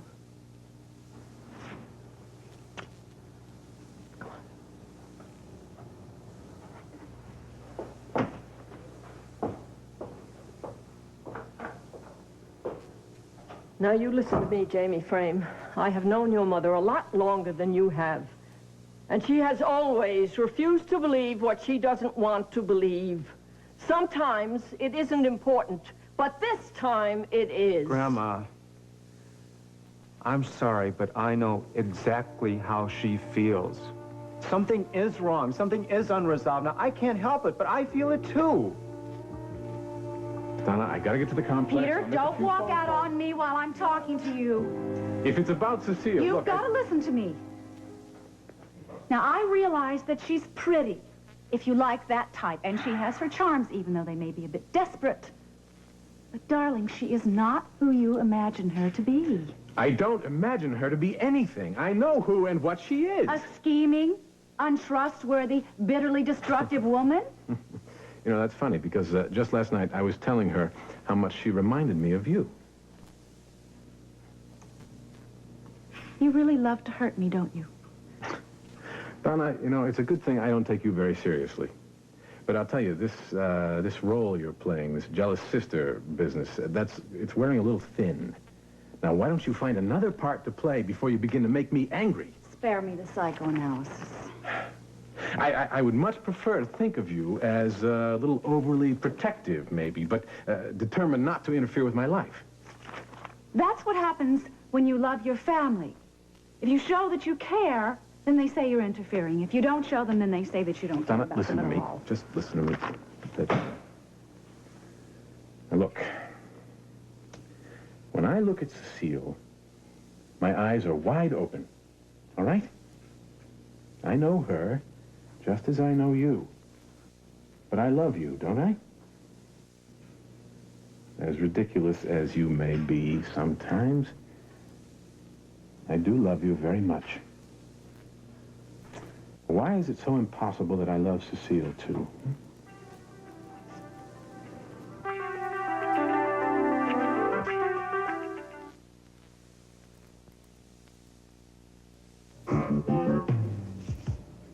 I wish you'd talk about it. Oh, Perry will go home when he's good and Not ready. Perry. About the dream that you had last night. You said something about your father? Did I? Was I babbling? I never remember my dreams. Really? Well, you know, it's not the first time that it's happened, either.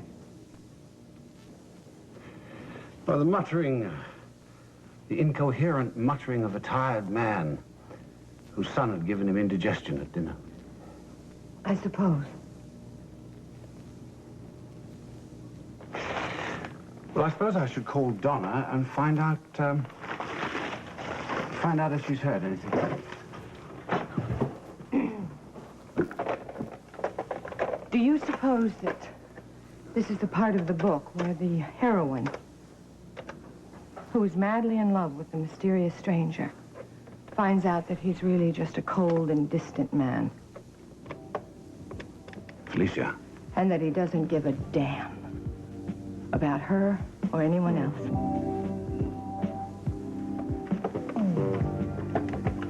Well, my dear, you know all about books, not I. If you'd prefer, I'll get a reservation for a suite at the Royal Hotel. And that way I won't disturb your sleep again.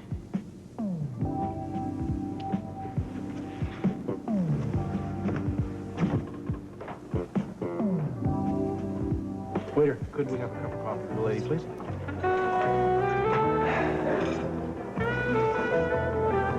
What is it, Sally? David, I've been thinking a lot about what you said yesterday. About you and me. And Kevin. Yes. And I think I understand your point of view. At least I'm trying to. Well, it's very simple.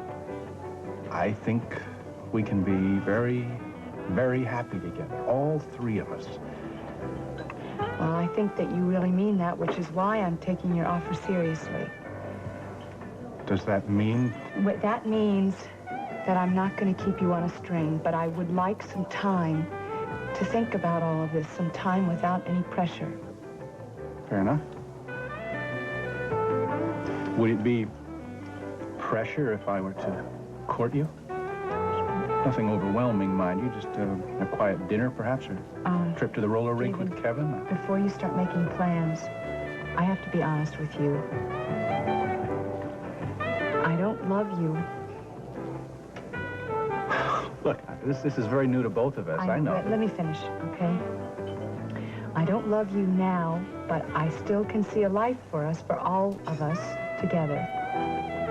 Well, if you can see that, what are we waiting for? David, I said no pressure, please. I can see a lot of things as possibilities, but that's all they are right now. I just have to have some time.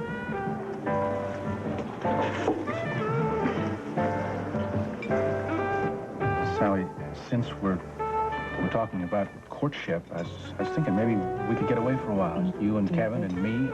I said not to push me. I was just thinking about I know what you were thinking. Look, I'm not interested in little weekends out of town with or without Kevin. I told you I need some time. And if If you can't give me that, then I'm sorry. Wait a minute. Sally?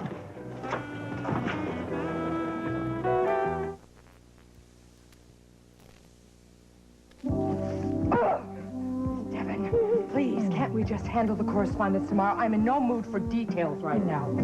But it's Friday. Oh, Miss Devin, as usual, I am stunned by your command of the obvious. Well, if I may say so, it seems to have slipped your mind. What has slipped my mind? The dog show. The dog show? Miss Devin, you have picked a rotten day to come unglued, you understand? Well, the dog show, you know, the one in Chicago. All of the Kennel Club elite will be there, and you promised that I could take a long weekend so that I, too, might attend. Did I?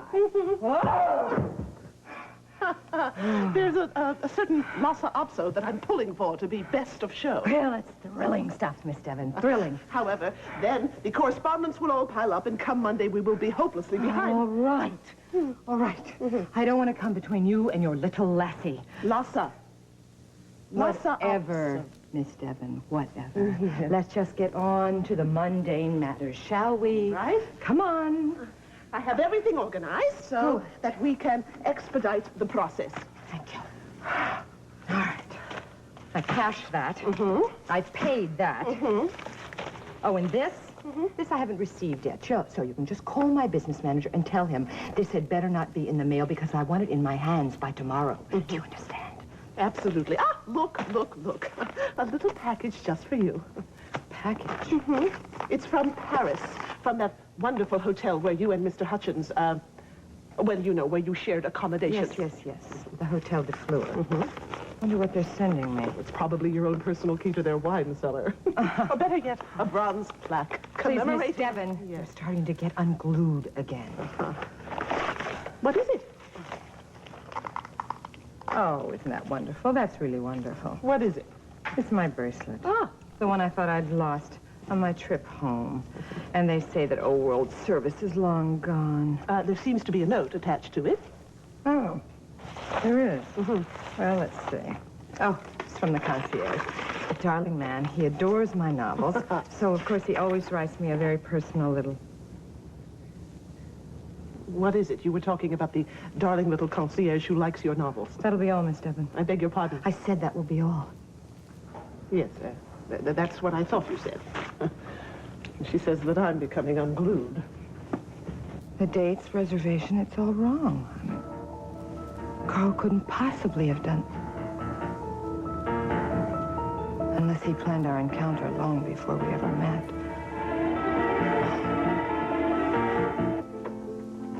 Honey, I hate to disturb you. It's all right. The mail has been piling up. And I've been going through it, you know, sorting it out. You can leave all that. No, I can't. This came for you. It's from Mac.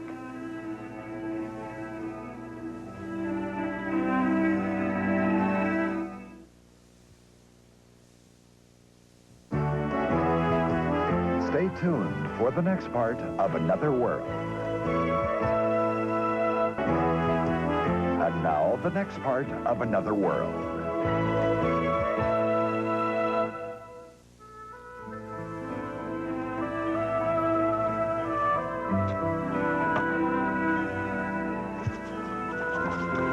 It's a Christmas present.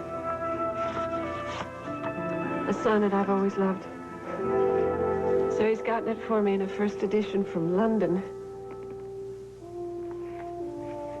What I loved about it was the way he used to read it. Well, if I know Mac, he was like a kid playing Sherlock Holmes, you know? Tracking down that sonnet all over London and having them send it to you. I'll bet he was really disappointed when it didn't get here for Christmas. An incurable romantic. I used to make fun of him for that.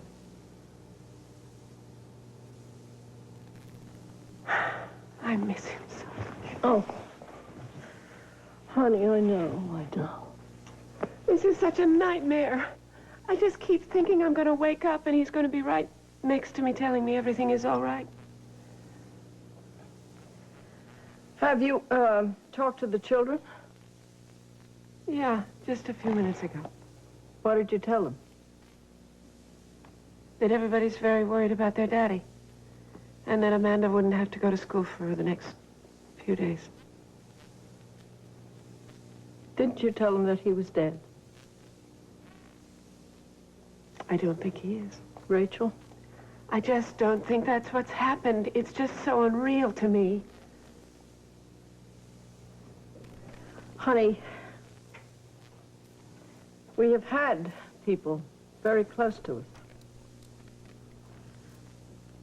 go away before this. And that's natural to feel that way. I think it might even, you know, help us get through those first horrible days. Don't you think I know that? Don't you think I've been waiting for all of the reality of this to come crashing down on me so that I can accept it? But you see, I can't. I just can't. And I don't know why. You have to, Rachel. For your sake and the family's. I'm trying. Honey, Sandy and Jamie are having a very, very hard time adjusting to this, and you're not making it any easier for them. All of this is coming between them, and we can't let that happen. I don't mean to cause trouble between them. They're both so worried about you, and they don't know what to do to help you. I mean, Sandy is walking on eggs, and Jamie is being overprotective. I don't mean to hurt them. I just can't help the way I feel. Well, look, why don't you lie down for a little while, huh? And get some rest. And after a while, I'll send the boys up. And you can sit down with them and talk to them quietly and calmly. Okay.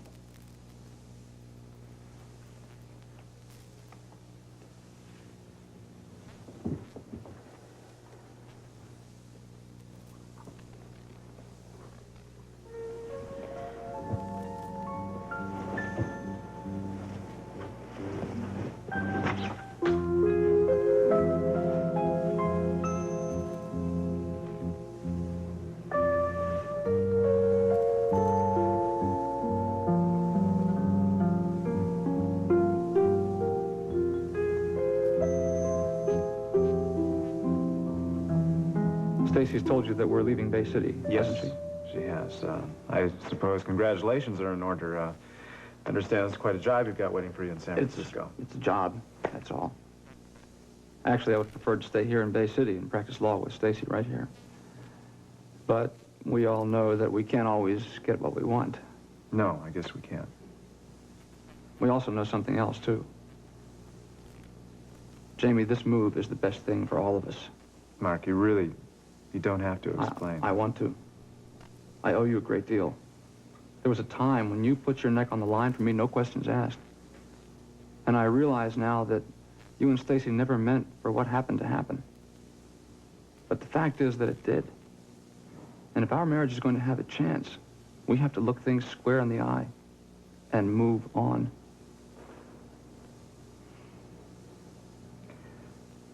Mark, I love Stacy. I think I'll always love her. But I also want her to be happy. Now, if she can find happiness with you and the baby, then that's what I want her to have. Well, I'm going to do everything I can to make sure that that happens. You better. Well, as I said, I don't want to stay too long. Would you please give my love to Rachel and tell her I'll stop back and see her again? I will. Goodbye, Jamie. Goodbye, Bert.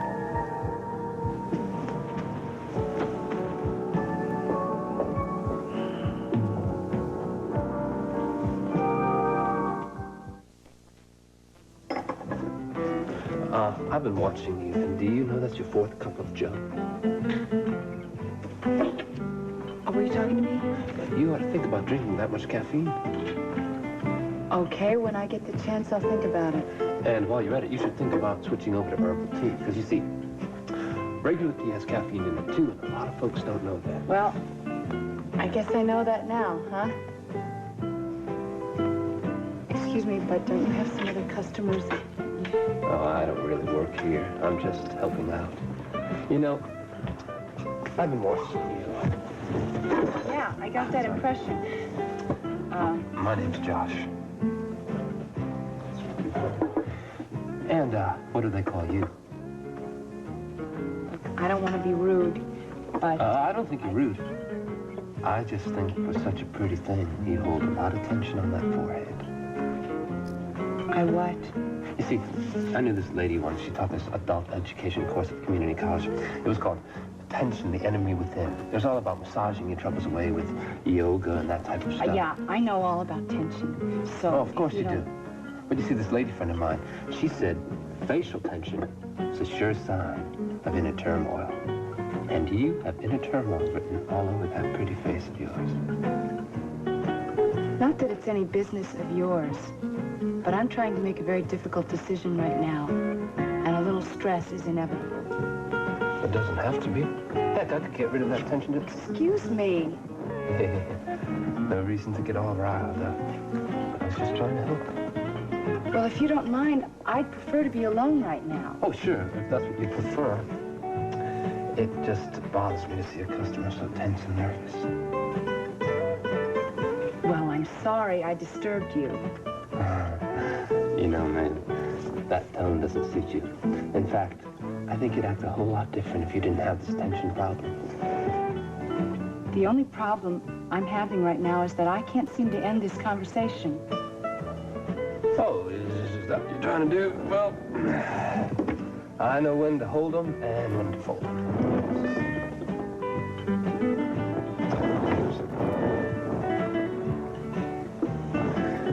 It's just that I have this thing for older women in stress. What? Oh, well, I didn't mean to say...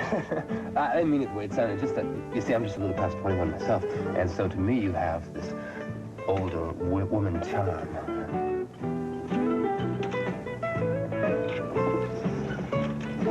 For your information, I only recently turned 22. And strange as it sounds, I don't consider myself over the hill. You don't mean it. 22? But how come you dress like you're in a... Oops.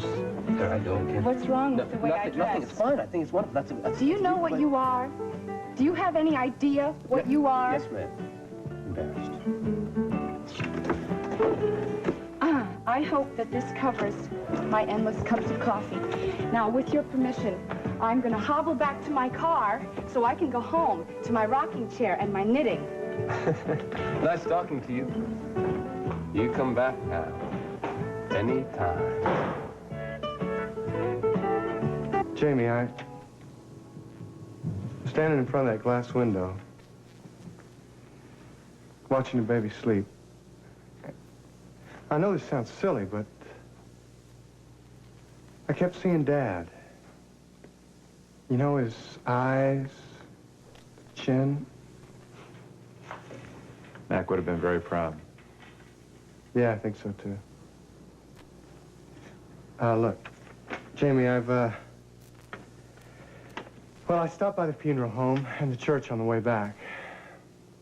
People are going to get to pay their respects tomorrow afternoon. And I arranged a private prayer service for the family. I've got a schedule of the calling hours here. I'll just put it on the desk. Look, if you need me for anything, I'll be at the hospital or at the complex, okay? Sandy. Thank you. For what? For taking care of all the details, for putting up with Mom and me. For a lot of things. I mean it. Thank you. Come on, Jamie. It wasn't anything. No, we both know better than that. Look, I want to go upstairs and talk to Mom. Will you come with me? Jamie, I don't want to interfere and... No, you're not interfering at all. We are family. Now, I think that's what's so hard about all this is that we are family. We all have our personal, private feelings, but we can't let them drive us apart here. You know, we got to stick together on this. Well, I'm with you there. All right. Now let's go talk to Mom.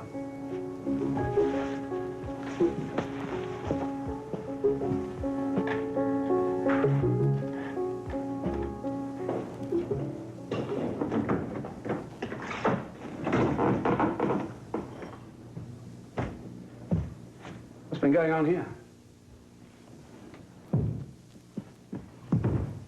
Carl. Felicia, I've just come from a rather trying session with my ex-wife. And please, I don't want another scene This today. will only take a minute. The mail came earlier today. It usually does. Anything for me. Well, this was a little unusual today. A package came from the Hotel de Fleur. Remember that quaint little place we stayed in at Paris? Yeah, of course I remember. What was in the package? My bracelet, the one I thought I had lost on my way home to Bay City. Apparently, the concierge found it in our room and was nice enough to send it to me. Oh, well, it's very good of him. Although I would expect no less from the Hotel de Fleur. That's not all. There was a note attached to the bracelet. Actually, it was more for you than for me. For me? Yes. I mean, you did make the reservations. The room was in your name. And the concierge was concerned that your advanced preparations were satisfactory for you. My what? Yes, I thought that might get your attention. Your advanced preparations, that is what he said. Carl, please, come here. Felicia. Please, Carl, come here.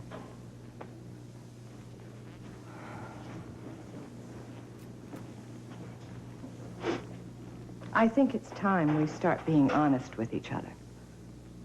We didn't just bump into each other in Paris, did we? You planned the entire thing, right?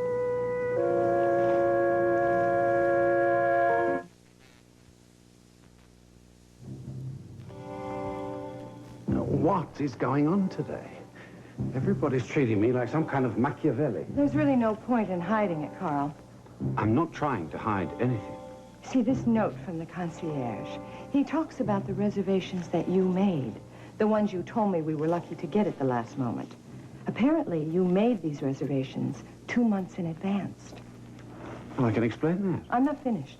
See, I've been sitting here and I've been thinking about all the other little coincidences that led up to us meeting one another.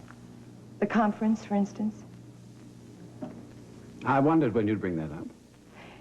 Yes, you see, I was supposed to fly to Paris on a certain date for a certain conference until I spoke to my friend Amelia, who told me the conference had been delayed. Well, delays like that happen all the time. Yes, I bet they do. Especially when you want them to. Tell me something, Carl. How much did it cost you to actually delay an entire conference? You make it sound as if You were the one behind it, weren't you? Did you or did you not change the date of the authors' conference? It's possible. Possible? Really? Is it also possible that you lied about the reservations as well? I don't like the word lie.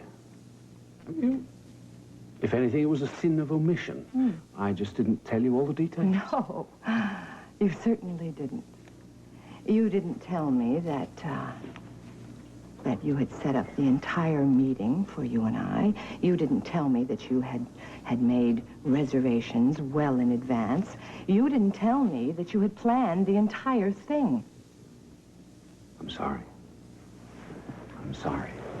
Are you sorry you planned it? Sorry you lied? Or sorry I found out? Well, I'm sorry you found out. I'm not. You're not? No, I'm not even upset about the lies. You are full of surprises, aren't you? Well, actually, I was a little upset at first, but that's because I didn't understand it. And then I took a lot of deep breaths, and I thought about it for a while, and I decided that's probably the nicest thing that anyone has ever done for me. It was? Yes, it was. Well, if you say so. I'm sorry we quarreled. So am I. I just... You know, I thought you'd washed your hands of me. Oh, no, never. It's just that I get frustrated sometimes talking to you. I want to be close to you. I feel the same about you. Well, I feel close to you right now. And finding out what lengths you went to just to meet me, well, it's the most exciting, the most thrilling, the most gallant. Gallant, well, that's my name, isn't that funny? Anyway, it's just right out of one of my novels, don't you think?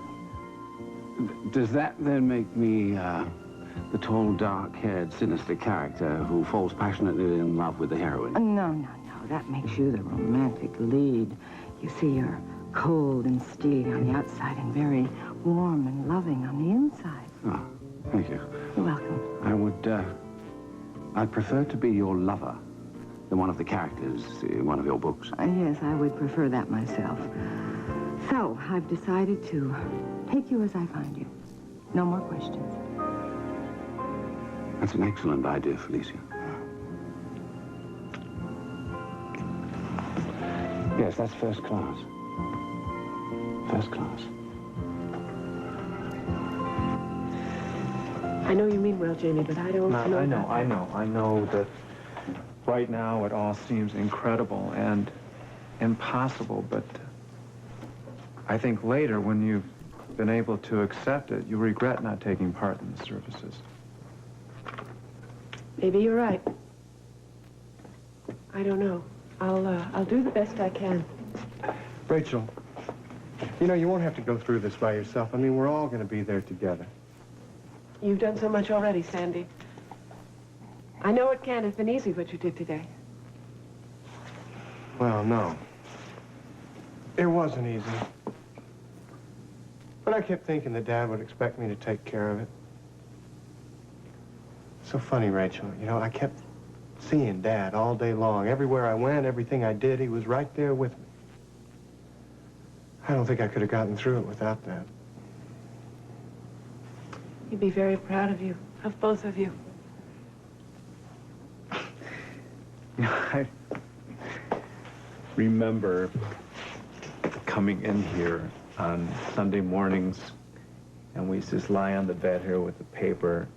Matt could read the funny stuff. I just remember having those buns, those caramel things you used to make, remember? Yes. Used to eat them all up. Listen, guys, what about that time that I dumped the blueberry pie on the new carpet that just been installed in the hall? Right. Oh, I was so afraid to tell Dad about it. I mean, I was a grown man, and I'm afraid to tell the guy. Remember what he said about it? He pointed out how well the blueberry stain complemented the juice stain that Amanda just put there the previous day. Yeah, that's right. And, of course, he turned around and made me pay to have the carpet cleaned. That's right. You were so angry. You know, he never got those stains out of that carpet. He says he likes it that way. It's tangible proof that we have a home full of children. Oh. Good to remember, isn't it? We got a lot of good things to remember, Mom.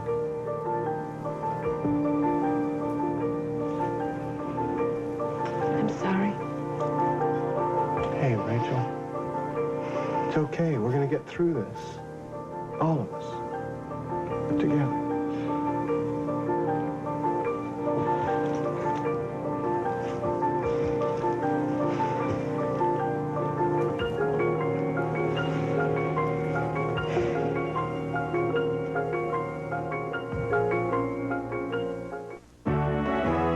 Stay tuned for the conclusion of Another World.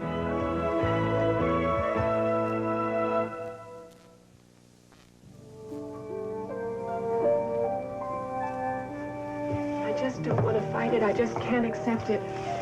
Rachel, it's going to take time to accept what happened. Jamie, you said yourself you couldn't believe it had happened, and we were right there. We saw the plane.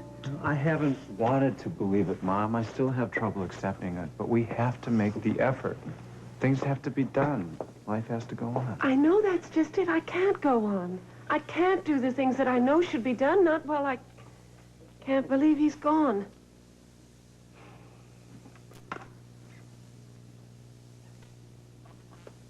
And if it's true, if he did die,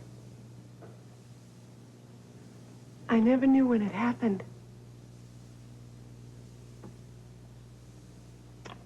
You would have been so alone. I just don't believe that's what happened. Mom, you know it did. No, I don't know that. I've always known what Mac is thinking. I have a sense about him, just the way I have about you and the children. I always know how he is, no matter where he is. So wouldn't I have known? Wouldn't I have felt it if he had died?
This part of Another World was brought to you by Dawn, the dishwashing liquid that does more than just cut grease.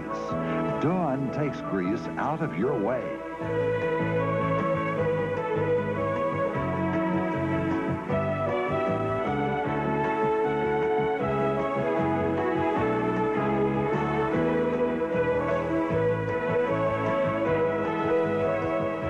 Join us each weekday at this time for the continuing story of Another World.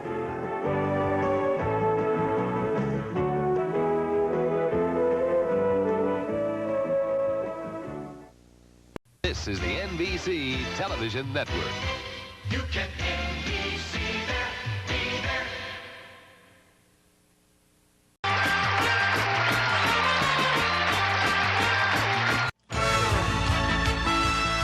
It's time for the match game, Hollywood Squares. Our whiz from Dallas, Ken Kirchhoff. From Hotel, Nathan Cook.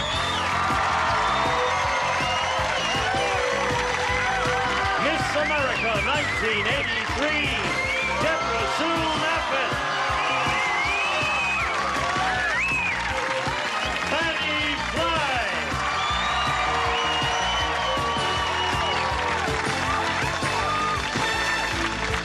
Robert Gunner.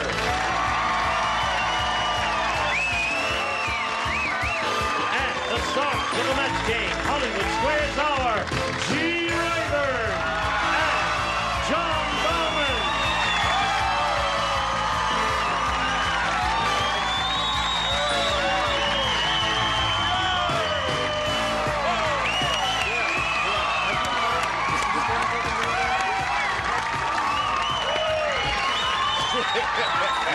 Are we going to take a quiz?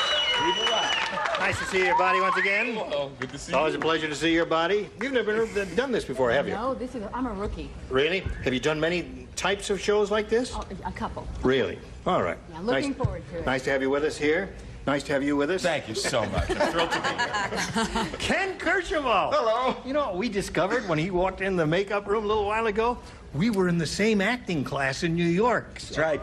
And who else was there? Alice Herson was in that class? Yeah. And John, it was John Lenn's class, John right? Lenn on 8th Avenue and 47th Street upstairs, and had that mean superintendent. Remember him? That's right, and he never give us heat in the winter Yeah, time. yeah. Wasn't that fun? Yeah.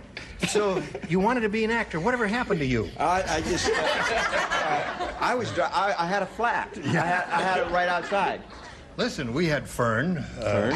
You play opposite Fern, do you, on Dallas? We did? Oh, I play real close to her. Not opposite, real close to her. What do you mean, real close? I was in bed with her 2 weeks ago. I don't want to hear about that. Hello, darling. Well, hello, you look familiar to me. Gosh, we've done so many things together. I mean, shows. I mean, this, the old match game, Love Boat, and all of that. It's a joy to see all of you. Now, would all of you please join me and greet our two players over here, Katie Charles and Pam Romero. Hello there. Katie. Let's get acquainted. Tell us about you, please. I'm from Littleton, Colorado. Littleton, Colorado. And I've been living in Southern California for a year and a half. Mm-hmm. You like it here? I love it. You gonna stay? Mm-hmm. For a while. A lot of snow in Littleton right now, right? Mm-hmm. Okay. Do you do anything to keep your body and soul together? I run. You do? That helps? Mm-hmm. You eat once in a while? Mm-hmm. Good. I eat a lot. All right. Pam, tell us about you. Well, I live in San Diego with my husband, John, of 3 years, and my son, Kalen, who just had his first birthday. And I also enjoy participating in ladies' arm wrestling. Ladies' arm wrestling? That's right. What? You mean this kind of arm wrestling? This kind of arm wrestling. Is that hard? No. Big mistake. Very big mistake. Holy shit. I'm not kidding. You really beat me. Okay, Pam, try and win here. I'm only kidding. Now, on the match game, you'll have 3 chances to match as many of the stars as you can, and the one who's done that most often will be the winner, and go on to challenge the returning champion on Hollywood Squares for a chance to win up to $30,000. Katie, you won the toss. You go first. I'll take A, please. Let's see what we've got for A here. Jack said, when I picked up my blind date, I immediately knew that I was going to have a rotten time. When she opened her door, she was wearing a blank. Waiting for the upper tier. Ken, when you're finished, put it in the slot. The light turns on, and then I know you're ready. Okay, here we go, Katie. Jack said, when I picked up my blind date, I immediately knew that I was going to have a rotten time. When she opened her door, she was wearing a blank. A habit. A nun's habit. A nun's habit. That's good. Very good, Katie. Let's hear it for Katie's wonderful answer. Katie, I can tell by the reaction of our stars that they all loved your answer, but Nobody not got it. one of them said it. All right, Ken. Yeah. Do I say? Show and tell. You have to hold it up. Oh, you have to hold it up right here so they can see it. I see. And say it at the same time. A paper bag. A paper bag is a good response. Now listen, that's not bad. That's good. You're Yeah. sick. That's a good. It's not a booable answer. I'll tell you when we get a booable answer. Don't you dare. No. Oh, all right. I think I'll sit over there. They're smarter. Okay, I said he was going to have a rotten time because she was wearing a wedding ring. Aha. Well, that would preclude. Right. All right. Hello, chum. You're a very bright woman. And you resent it. At the moment, yes. Because she's funnier than you are. She's a bright woman and you're well dressed. Well, you look pretty natty to me. Well, thank you very much. I mean, she's a scratch golfer, and he's wearing his golfing outfit. There's nothing wrong with that. That's true, except there's no grass here. Oh. Grow some grass. Well, on to the game. Yes. I knew he was going to have a bad time because she was wearing a suit of armor. A suit of armor. Now, wait a minute. Think about it. This is depressing. He didn't have the key. Aha. So there. Okay, John. When she opened her door, she was wearing a... I'm going to try this again. They would not boo the co-host of a national network game show that's moving steadily up in the ratings for saying a paper bag. All right. They're booing you, Gene. They're booing you, pal. Not me. Hello, Deborah Sue. Hello. Well, you know, I think you're really smart. I think you're very intelligent, and I think you thought that one through. A sack. A sack. There you see. A sack. See? So we had a lot of those, Katie. All right, but no, nuns have it. All right, what do you say, Nathan? Well, what I said was, have a hard time because she was wearing a beard. A beard. A beard would be very difficult. Very difficult. All right, hang in there, Katie. Pam, let's see what we got for you. Alice has the biggest mouth in the world. I'll tell you what. Yesterday at the beach, she yawned and a blank went down her throat. At the beach, did you say? All right, Pam. Alice has the biggest mouth in the world. Yesterday at the beach, she yawned and a blank went down her throat. A whale. A whale? That's a big mouth. I didn't know it was that big. What do you say, Ken? No, I didn't say a whale. I said a pelican. Hey, pelican. You find those at the beach? Miss Fannie, what do you got for us? Would you be stunned if I had said whale? Yes, I would be. Stunned. Good. I'd fall right down. Whale.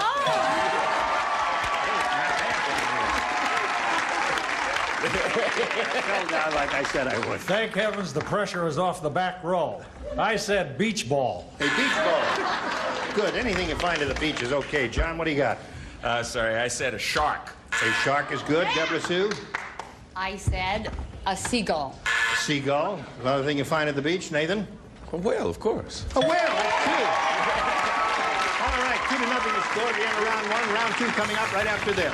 Hurry back. Swell. This tree looks stunningly realistic. Make this tree yours. 'Tis the other season. Save up to 50% during our Christmas in July sale at balsamhill.com. Happy buzzer birthday to game show host Bert Comby. Okay. Hold it. Time now for our fantastic contest where somebody out there who watches this program might win $5,000 cash plus an opportunity to appear on an NBC soap opera as an actor and actress or wallpaper or a piece of furniture. I don't know what. But you will make an actual appearance on an NBC soap opera. That's guaranteed. And now, the names are chosen at random. And the person chosen today is from Bloomington, Minnesota. And it is Mrs. Joanne Hagan, who is on the line right now to play Match Game Hollywood Squares telephone match. Hello, Joanne. Hello, Gene. How are you? I'm fine. How are you? I'm very well, thank you for asking. Are you thrilled? Oh, yes, I'm excited. I got better news for you. Just because your name was chosen, whether you win or lose or, on the rest of the contest, yes, just for being chosen, you will get $500. How do you feel about that? Now, that's yours irrevocably. Oh, that's wonderful. Now, Joanne, you've been on the line with one of our production assistants, and she informed you of all of these stars who are on the program today. Yes. Now, to play the head-to-head telephone match here, you have to choose a star. Okay. It's time now to make that decision. Which star do you choose? I'm going to choose that handsome John Bauman. Handsome John Bauman. John Bauman was that? Hold on, I have to go get the handsome one. But he's going to get the stand-in for him. Okay, now, Joanne, John will write his answer, and you'll give me a verbal response, but don't say it until I call for it, okay?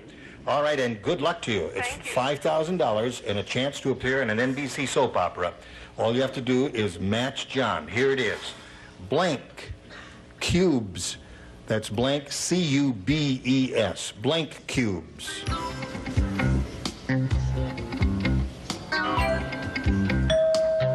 Now, John has made up his mind. He's written the answer, put it in the slot there. And Joanne, to collect the $5,000 in an appearance on an NBC soap opera, all you have to do is match him. What do you do that? How do you do that? What do you fill in that blank? You want my answer? Yes. It would help if you would give me your answer. That's the general idea. I beg your pardon? Ice. Ice cubes is what she says, John. The audience is applauding. Joanne, the audience thinks you came up with a winner. John, show and tell, if you please.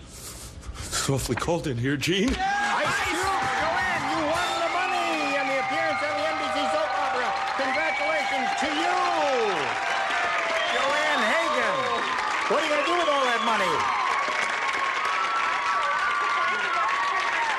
Well, congratulations and thank you very, very much for playing the Match Game Hollywood Squares telephone match. Goodbye, Joanne. Bye-bye.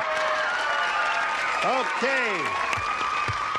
All right, that will get She said I secured was by Match. handsome. Wait, hold on. I'm writing my phone number. You get back to me. Okay, go ahead. All right. Here we go with round two now. And Pam, you're ahead. You have to go first. B, please. B it is. 4 people play. Robert, Ken, John, and Deborah Sue. Joyce Brothers said, I'll tell you how I get my hair so hard. After I wash it, I dip it in a bucket of blink. That's how I get my hair so hard. Hard? Yes. Hard? You lay out this round, but you can help these guys in case you got an answer you'd like. You don't play, but I'm laying out. you might want to assist your friend over here. After I wash it, I dip it in a bucket of blank. Hard hair. Pam, Joyce Brothers said, I'll tell you how I get my hair so hard. After I wash it, I dip it in a bucket of blank. Resin? Resin. Boy, that's a very sophisticated answer. When resin hardens, it becomes very, very hard. Yeah, I know that. When it's soft, it's very hot, though. I know that. That would be painful. That would, yeah. You ready? Ready. I'm ready. Varnish. Varnish is a good one. Isn't that rosin? Yeah, that Isn't that rosin? No, as a matter of fact, there might be some resin or rosin in resin? varnish. There but, is. Varnish, they can't count that as a match. Nice try, though, Ken. Robert, what do you say? Resin, huh? Resin. I don't even know how to spell it. R-E-S-I-N. I said cement. Cement will make it work. What do you got, John? Here's my phone number for that lady, 213-555-1212. And unfortunately, I have lard. Lard will make your hair hard. Kind of unfortunate, isn't it? It makes your hair hard. Well, you know, I wanted to say varnish, but I didn't know how to spell it.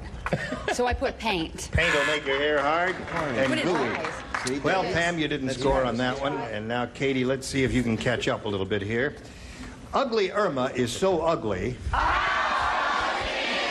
I'm going to tell you, when she went to the beautician, he said, forget it, lady. You don't need a beautician. You need a blank.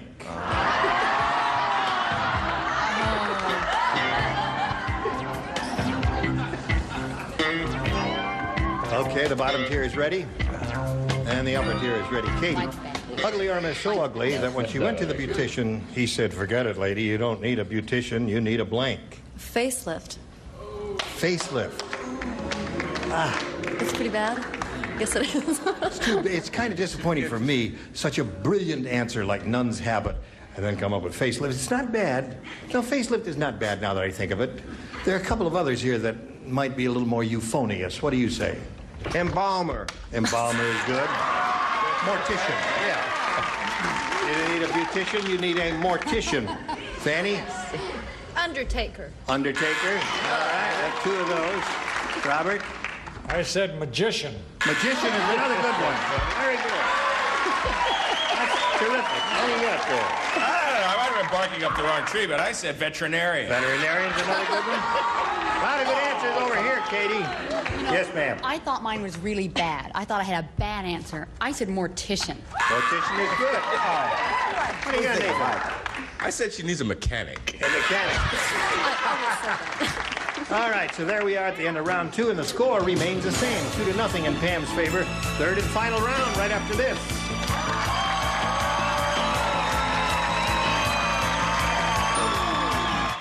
Fun! Than ever. Please call now. Here we go with the third and final round. Ding. Pam, you're still ahead. You go first. I'll take A, please. You do want A? Yes. You're sure? Why not? Who plays? Oh, the same four. Yeah, same four who played last time. Susie said, all my boyfriend ever thinks about is basketball. He even dribbles when he blinks.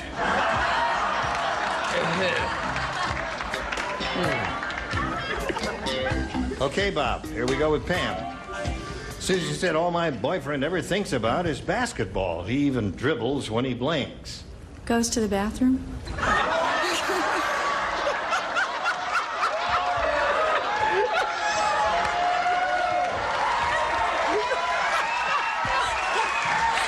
Why would she say that? Knew I was glad I didn't Ken? Oh, eats. He even dribbles when he eats. Okay, Bob. Well, I thought I'd make it a little more difficult on him. He even dribbles when he makes whoopee. Makes whoopee. That's good. But don't we all? All right, John. Makes love. All right, that's it. You got it? Yeah. Kind of related in there. Really? kiss. When he kisses. How demure. Well, Pam, you remain at 2. And that's what's Katie in a pretty good spot here, because Katie, all you have to do is match 2 to tie and 3 to win. According to Emily Pest, the world's worst expert on etiquette, the proper thing to do with an olive pit at a formal dinner is to stick it in your blank. Got it? Got it. Hey.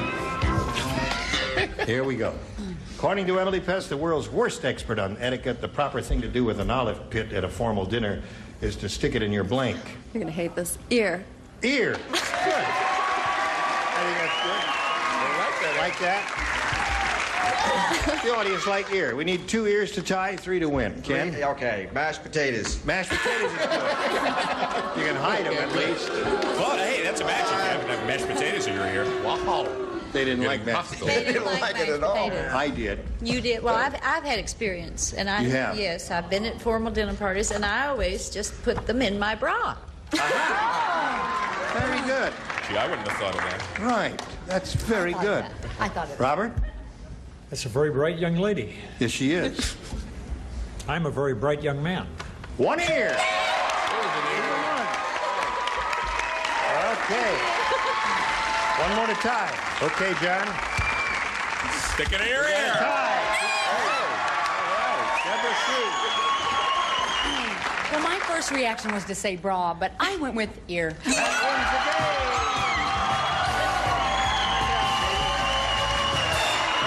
Congratulations. Okay. Listen, Pam, a pleasure to meet you. We're going to send some gifts to you from the match game. Pam, oh, sorry. Bye. You're happy about this, right? Now, you see the rest of the set is coming in here. We're going to switch to the Hollywood Squares part of it. 3 more celebrities will make their appearance. I'm going to switch places with John Bauman here. And we've got lots more excitement coming along. Don't go away. We'll be right back.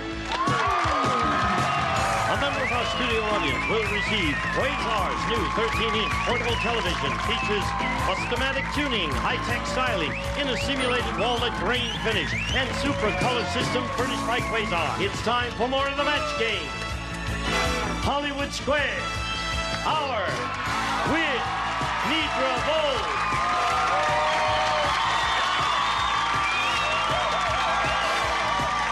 From another world, Richard J. Porter. Gordon Jump.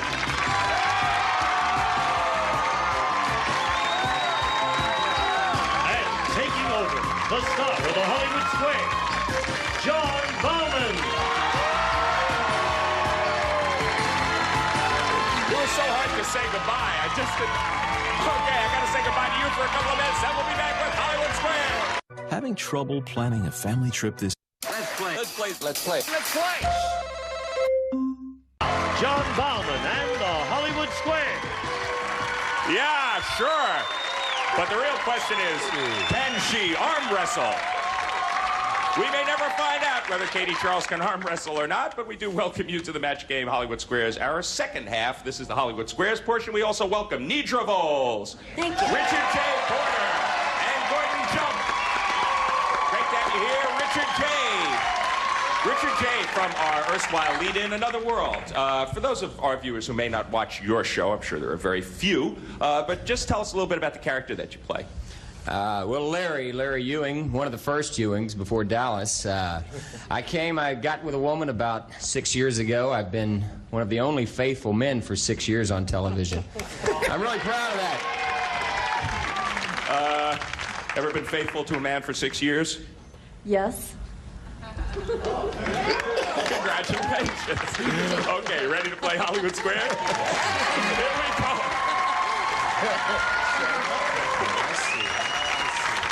Ever been married? No. Good track record. I won't ask you, Pat Lofton. We have loftier matters at hand, like, for instance, the fact that it's your second day, and that she is returning for her second day already having amassed $31,375.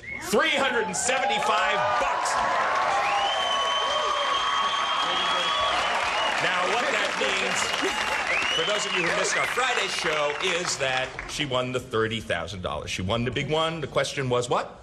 Rattlesnake. Yes, I thought you might remember. Have you given some thought to what you might do with $30,000? Well, we're going to, first of all, get out of debt. First of all. And then you know what I'm going to do? I'm going to buy enough stockings so I don't have to wash them out every night. Okay. Well, that's a lot of stockings. And you're not necessarily done yet because we're going to play Hollywood Squares at least one more time. For you, you're going to play it until you hear the time's up bell. Whoever's ahead gets another crack at up to $30,000 in Super Match. First game is worth $100, $25 for every square. You start, Pat. Pick a star. Here we go. Fannie, please. Fannie Flagg in the hot seat. According to Miss Manners, at a formal dinner party, should you excuse yourself from the table each time you have to blow your nose? Or should you remain at the table and blow it as quietly as possible? Yeah. Wow. Yes. Well, I mean, everybody knows this. You should never, ever, ever, ever blow your nose at a formal dinner party. It makes other people nervous. So you should excuse yourself from the table. Or use a tablecloth. Yes, you should excuse yourself from the table. Fortunately, Pat, tablecloth was not one of the choices. She says you should excuse yourself from the table. Agree or disagree? I agree. According to Miss Manners, you should remain at the table and blow quietly. Wrong. Oh, dear. Okay. Manners, wrong. Those guys are never going to Miss Manners' house for dinner. Katie, you have a break in the game already. You're playing pick a star.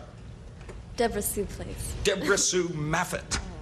According to Mary Ellen, how can you keep bread fresh longer? Should you put a rib of celery in the bag? Or should you put the bread in the bathroom when you take a shower? Well, my mama in Cut and Shoot, Texas, would say to put some celery in there. Is that what you say? That's what I say. Okay. What do you say, Katie? I'll agree. You should put a rib of celery in the bag. Yes, you're right to agree, and you get the square. 2 in a row. 2 O's up there, Pat, and you are playing X. Make your move. Oh, I'll go to Richard to block, please. The faithful Richard J. Porter. On the average, Richard, who wears larger bras? American women or European women? How would a faithful man have the answer to that? That's tough. On an American show. That's a hard one. Do European women wear bras? I'll have to say American women. To block, do you agree or disagree that American women wear larger bras? I disagree. American women it is. No, you should have agreed with Richard. Your opponent gets the square. It's a clean sweep for Katie Charles. Yeah, American women wear larger bras. The European women are 2 inches smaller. Ponder that, American women and American men out there. And we'll be back with a $200 game. Stay tuned for more of the match game, Hollywood Squares Hour. Let your body do the 6. Call now.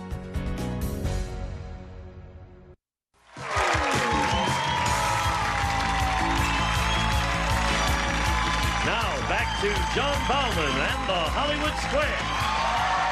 Okay, where else can you find out that American women wear larger bras?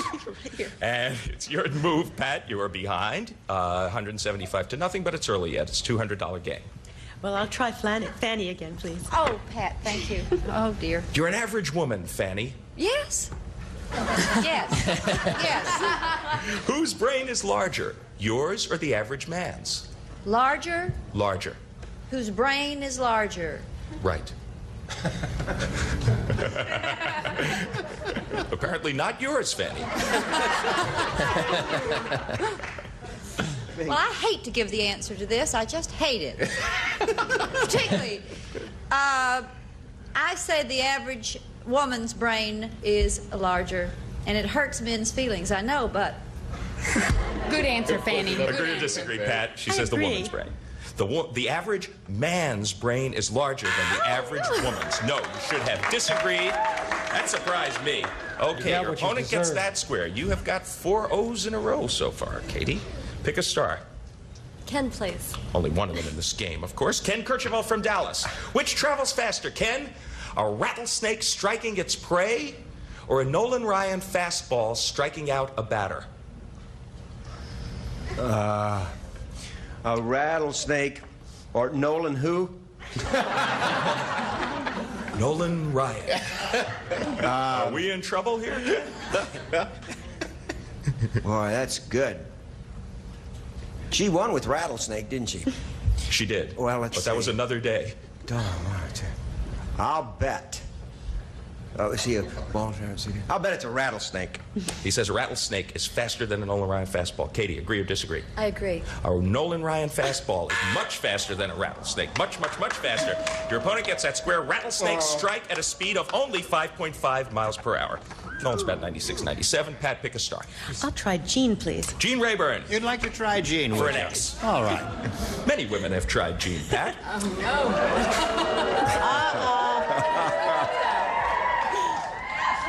Little joke, Gene. Yes. What is an iceberg made from, Gene?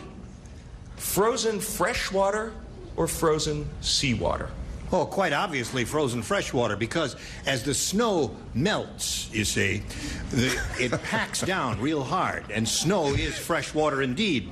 You see, the condensation nuclei in the atmosphere of unburned hydrocarbon particles.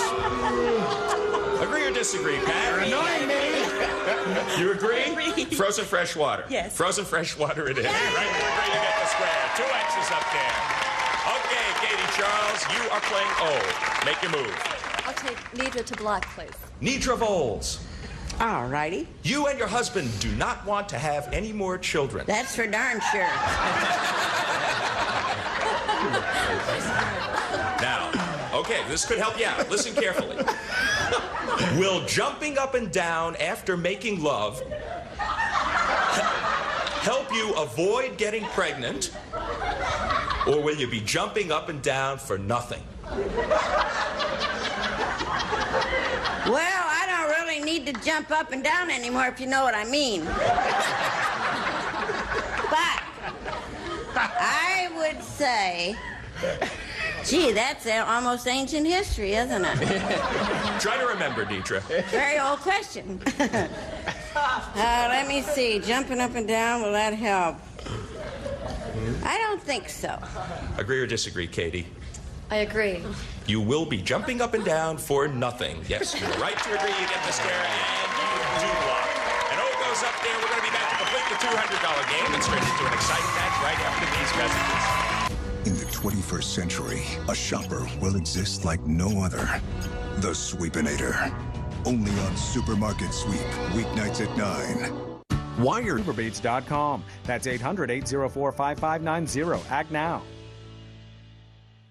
Okay, $225 for a challenger, $50 for a champion. But we're in the middle of a $200 game. Pat, you're playing X. Pick a star. Nathan to block, please. Hi. Hi. You missed this one. Another game belongs to the challenger. Nathan Cook from Hotel. Yes. You're in Saudi Arabia, and you have just seen 2 men greet each other with a hug and a kiss, and then walk off together hand in hand. Now, have you just witnessed 2 kinky Arabs? Or is this considered normal behavior? The hug and the kiss, probably. I don't know about that hand-in-hand business, though. No. I'd say it's average behavior in Saudi Arabia. He thinks it's just considered normal behavior. Pat, to block. Agree or disagree? I agree. It is just considered normal behavior. I don't know by whom, but you get the square and you do block. Okay, and X goes up there, and we got a real back-and-forth game. Katie, you're playing O. Deborah Sue, please, to block. Deborah Sue Maffett, Miss America 1983, to block. If she misses this question, the game belongs to Pat. Your pet poodle, Petula, is pretty promiscuous. And none of the puppies in her last litter looks like the others. Is it possible that Petula's puppies have different papas? Or can only one papa be responsible? Well, we used to raise poodles. So I'm going to say that it's possible that there was a different papa. Really? Yeah. Petula? Shot. Just not if you're a detective on another world, right? Okay, Katie, agree or disagree that you can have different papas in that litter? I agree. They can each have a different papa. Very well done. You're right to agree. Very complicated question. You doped it out. You get the square, you do block. And the shoe is on the other foot, Pat Lofton. Pick a star. Richard to block. This is for you to block. You missed this one. The game belongs to Katie. Richard J. Porter, which came first? Big League Baseball's first umpire or the first trained seeing eye dog? Who writes these? Trained seeing eye dogs. I'll definitely have to go with that. I think I'd definitely go with the trained seeing eye dogs. To block, agree or disagree, Pat? I agree. The umpire came first. You should have disagreed, and the game goes to your opponent, Katie Charles. A pretty big lead for you. And incidentally, there's quite a big differential here. The umpire, mid-1800s. The first seeing eye dog, interestingly enough, not until 1929. Okay. We're going to clear the board now, move on to the next game, sweep all the X's and O's off. This game is worth $300, and you do get to start, Pat. Pick a star. Fannie again, please. Oh, Fannie once more. She's relentless. Take a plate, Fannie. Fill it with sudsy water and place it under a light bulb. According to the Mother Earth News, will this cure your athlete's foot or kill fleas? Now, tell me this again. You put soapy water under... You take a plate, you fill it with sudsy water, you put it under a light bulb. Right. Does one of two things, cure athlete's foot or kill fleas? Probably both. Well, I don't think it does either one. It does. promise. Okay. Well, actually, it kills fleas. What do you think, Pat? Agree or disagree? I disagree. It does. It kills fleas. I know it all sounds strange, but your opponent gets that square and an O goes fleas up. with athlete's feet. Katie Charles, thanks to Mother Earth News, you are on a bit of a roll. Pick a star. Gordon, please. Gordon, jump. Gordon. Yes. Hi, Gene. How are you? You can do this, Gordon. Gordon, each night, who sleeps closer to Ronald Reagan? Nancy or a Secret Service man? Yeah. You know those actors? I didn't think we were allowed to let that information out. Could be the first time, Gordon. Well, Nancy complains a lot about it, but it's the Secret Service agent. Agree or disagree, Katie? I agree. It is Nancy. No, you should have disagreed with Gordon, and your opponent gets that square. Who sleeps closer to Nancy? Okay, Pat, your move. I'll try Nathan, please. Okay, Nathan Cook from Hotel. In their early career, Nathan, My early career? In their early career. Okay. They were billed as the Nurk twins, N-U-R-K twins. Are they the Smothers Brothers or John Lennon and Paul McCartney? It's not Lennon and McCartney, so I'll have to go with the Smothers Brothers. Nathan wants to go with the Smothers Brothers, Pat. I'll agree with that. Lennon and McCartney it is. You should have disagreed. Oh, it's been a tough day. Okay, Katie Charles, you got 2 O's up there once again. Pick a star. Nidra to win again, please. Nidra Voles, you are a single woman. According to Cosmopolitan's new etiquette guide, when you meet a male friend at a party, should you only kiss him on the cheek? Or can you kiss him anywhere he doesn't mind?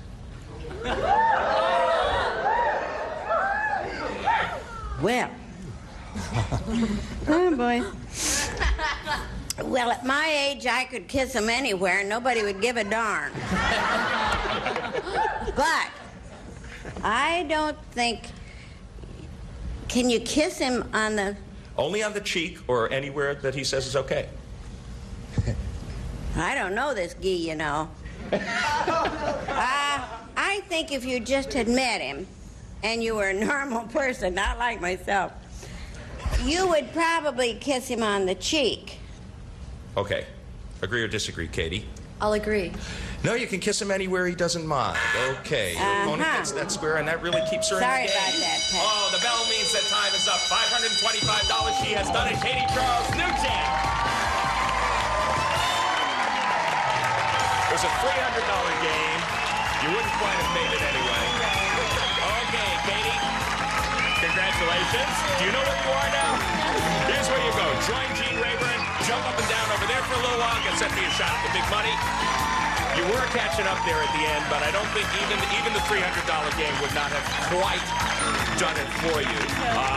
You had a very productive day here on Friday. Her total, $31,500. Pat Lofton, congratulations. You're terrific. Okay, Gene, take it away. Here we go. Congratulations. New champ here. We'll be back with her in our 9 stars and a go at the big money right after this. All right. Whatever you want, Bet it all. Just like me, have the best part of our day. And now, here to play the super match is Gene Rayburn. Thank you, Gene. We've got a very excited player here. It's the first time she's had a chance to be in this spot and a go at the $30,000. And if you're ready, Katie, we'll have a go at it, shall we? We shall. Okay. Let's take a look at it over here. We polled the studio audience not too long ago and said, write down your best answer to this. It's raining blank.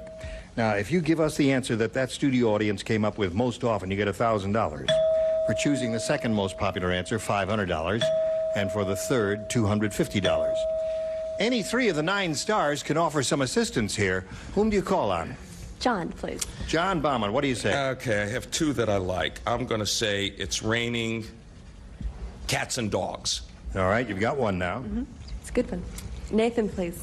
Oh.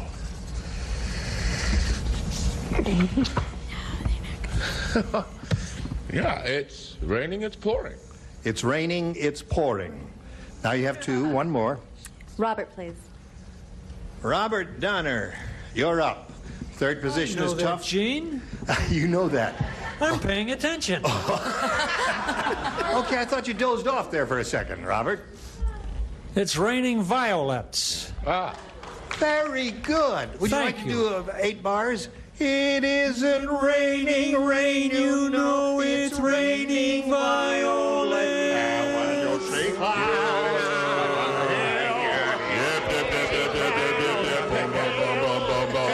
Looking for the rainbow. Sing this happy song. Sing near the window and we'll help you out. All right. Now you have a decision to make. You choose one of those 3 responses or think up one of your own. What would you like to do? It's raining cats and dogs. Yay. Cats and dogs. Somewhere. We get at the bottom, reveal a $250 response. It's Raining Men. Raining Men, yes. Was a song. For lack of anything better to rain. It was a song that was popular 6 or 8 months ago. What was the name of the group, Joe? The Weather Girls. Oh, yeah. That makes sense. Anyway, let's take a look at the $500 response and see what we have there. It's raining, it's pouring. You got that from Nathan. Donner is snoring. Via John. Okay. The last chance for the $1,000. Here we go. Cats and dogs. You got it. Very good. All right. Now, Katie, you've got the $1,000. Now it's time for the head-to-head match with any star of your choosing. And after you've made your decision, that star will reveal the hidden number. It'll be a 10, a 20, and there's 130 up there. We'll multiply the $1,000 by whatever number is revealed. Okay, time now to make your pick. John, please. All right, John, grab the tab and give it a yank, and we'll see if it's going to be a big 3-0. It's a 10. You're playing for $10,000. Oh, that's a shame, isn't it? All right. Let's go right there. Okay. Good luck to you. $10,000 here. All you have to do is match John. Blank nail. N-A-I-L. Blank nail.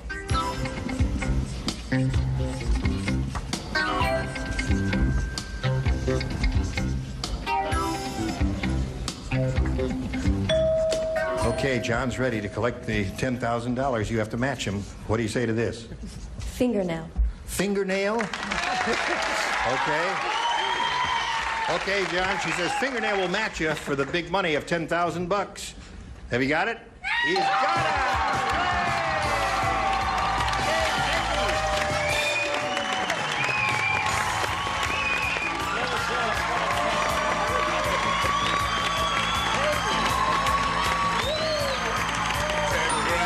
She's very happy.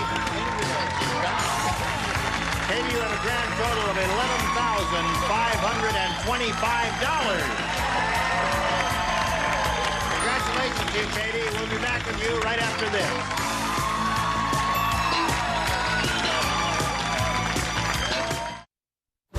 Are you someone who always... It's fast, cheap, and easy. Visit goodtogo.com. That's go.com. Okay, now we're going to find out which of the stars had the big 3-0 stars. Did you grab the tab? I'll give it a pull. 1, 2, 3, go. Pull your tab. Deborah Sue Method had it. The big 3-0 there. All right, thank you, stars. I look forward to seeing you tomorrow. Gene Rayburn inviting you to join us tomorrow. John Bauman saying so long for the Match Game Hollywood Squares Hour. A member of our studio audience will receive a Roper Easy Touch microwave oven featuring computerized cooking with 3 memory levels. Lets you automatically program exactly the right temperature, power, and cooking time for any foods, furnished by Roper.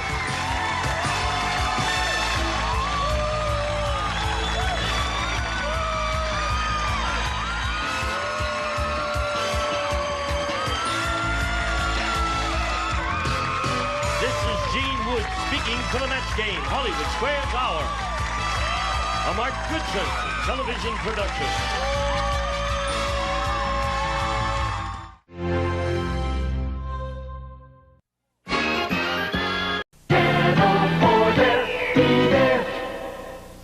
Now for Airplanes Sunday. Update. The latest from News 4 New York. Good afternoon to you. The body of a Pratt Institute student is found bound and gagged in the bathtub of her Brooklyn apartment. A fire roars through an apartment building on East 22nd Street, injuring 23 people. In Tokyo, President Reagan and Japanese officials air disagreements over Japan's trade surplus with our country. The president spending 6 days in Japan and South Korea. And today on Live at 5, we have actor Paul Newman. Join us beginning at 5. I'm Richard Dalton. All this week, join me in 10 beauty queens for a half an hour of fun and glamour on Family Feud. Right here on Channel 4. Be there, New York. I tried Cottonelle, and I agree with the commercial that Cottonelle is cottony soft. We're asking Cottonelle users why they prefer Cottonelle bathroom tissue. Cottonelle, that's what it means. It's soft like cotton. I've tried others, and then I went to Cottonelle, and it was good. It was cottony soft, and I liked it. Cottonelle is cottony soft. Cottonelle bathroom tissue. Of course it isn't cotton, but it is cottony soft. Cottonelle is really soft. I like it. And I hope they never stop making it. TV's down-home chef, Sarah Rawl. Hey, this is some turkey salad. That's right, Sammy, and the secret to my turkey or my roast chicken is plenty of seasonings and accents, both inside and out, and in the stuffing. Now you're cooking. Honey, when I use accent, I'm always cooking. Where's yours, sir? Accent flavor enhancer. It wakes up food flavor. Stress without distress at 5, 6, and 11 on News 4. This is Lindsay. She says on a first date, she usually asks too many questions. We showed her videotapes of these 3 single men, and she picked one as her date. Which one did she choose? Which one will our audience choose? And this is Olga. She says on a first date, she always explains the ground rules. Which one of these 3 men did she choose? Which one will our audience choose? Today on Love Connection, you'll find out who they picked, who the audience picks, and everything that happened on their dates. Now, here to tell us more about Love Connection is our host, Chuck Woolery. All right. Good audience today. Yeah, welcome to Love Connection, where we've got a new way for singles to meet, and here's how it works. Now, we've compiled a video library of more than 1,000 attractive and available single people. We select some of those singles and show them 3 videotapes. They choose the one they're most attracted to and go out on a date. Then they come here and they tell us what happened on their date. Now, to begin with, we're going to meet a woman who selected a date from our video library. She likes to sing and sail and cut men's hair. She says she used to make snap judgments about men, but not anymore. Please welcome Lindsay Shields.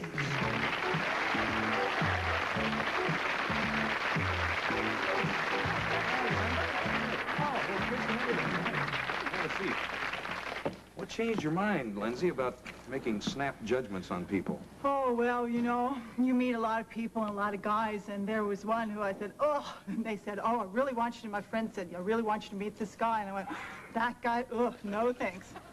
I ended up going with him for 3 years. He was a very interesting fellow, but, you know, after we got his hair cut and bought him new clothes and everything, he was great. You fixed him up. Sure did. What's this about cutting men's hair? Do you actually do that for a living, or? No, not for a living. I've cut my dad's hair ever since I was young, and you can really tell a lot about a man if he'll let you cut his hair. Okie dokie, let's take a look at the men that Lindsay had to choose from now. Audience, watch very closely because we're going to ask you to pick the man that you think's best for her. Okay, first there was David. David says he's a joker, a dancer, a lover, and an athlete. We ask him where he meets all the women that he dates. It just happens. I go places, I go dancing, friends, you know, I sleep about 3 hours a night, rarely home, so, you know, I must be somewhere. Okay, next there was Warren. Warren likes to stay fit. Says he's a doer, not a watcher, and he enjoys cooking with his dates. I think that's a very creative way of two people getting to know each other.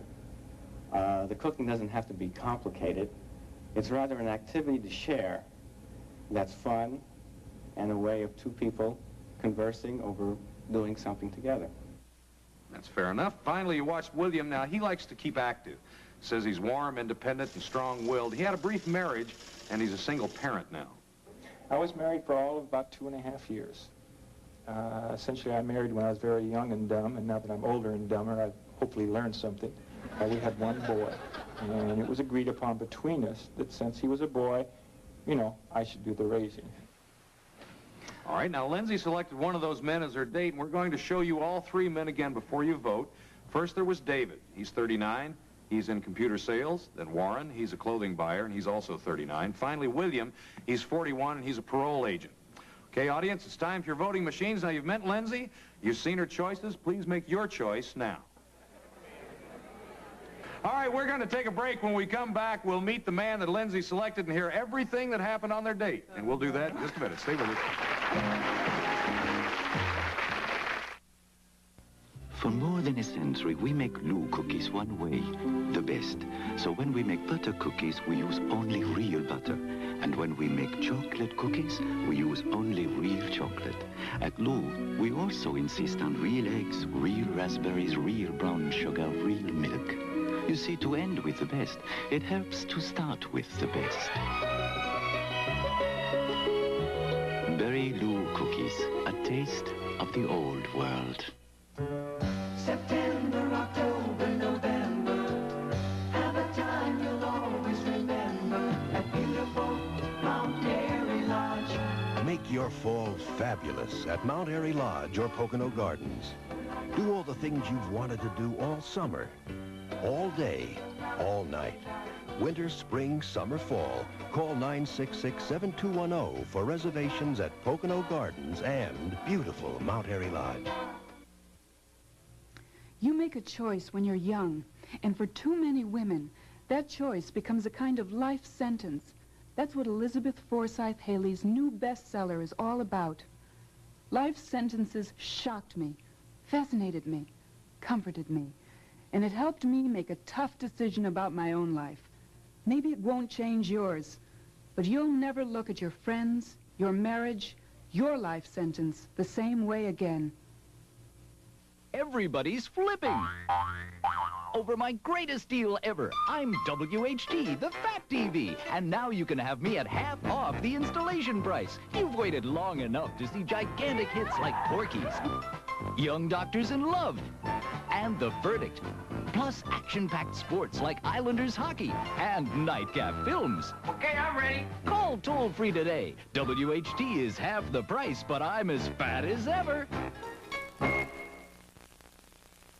In a little while, we're going to find out who the audience picked. Right now, let's find out who Lindsay selected. Lindsay, who'd you pick? Who's the lucky guy? I picked William Fosnacht. William Fosnacht. Mm-hmm. All right, good. On Love Connection, we always get both sides of the story. We ask our couples not to speak to each other after the date. William's backstage, so let's say hello to William Fosnacht. Hi, William. How you doing? How are you? Real good right now. Good. How did you feel when you first met Lindsay? Somewhat in a state of shock. I never saw her before. She knew a lot about me. I didn't know anything about her. And when I opened up that door and those first two words came out, I knew I was in the wrong place at the wrong time. No. What were the what words? She said, "Ah." I had to ask, didn't I? Yes, of course. What happened? Tell me what your plan was for your day. We took off and we drove up to the Ventura County line on the coast. Wait a minute. Why did you say that expletive? Because I was When he came to I've the been door. working hard all day, and I rushed home, and I didn't have the picnic baskets all ready. We had a 4-course dinner, and the picnic baskets. Oh, okay. So you drove up the coast. I was You were really just nervous. late. That's all. Yeah. And he was a very good conversationalist, and I asked him a little bit about himself, trying to get him to talk. What did you talk about in the car on the way? Well, I don't think I should have. He told me that he'd been down here for about 6 months, and he'd put an ad in the singles paper and got all these responses. And I'm going, I'm driving up the coast for this guy. William, did you do that? Did you put an ad in the singles paper? I sure did. Did you get many responses? I was overwhelmed. I was overwhelmed by the responses, but unimpressed by the people that responded. Oh, all right. So you're driving up the coast going for where? Right across the Ventura County line, I see. where there's a huge big sand dune that goes halfway up the cliff.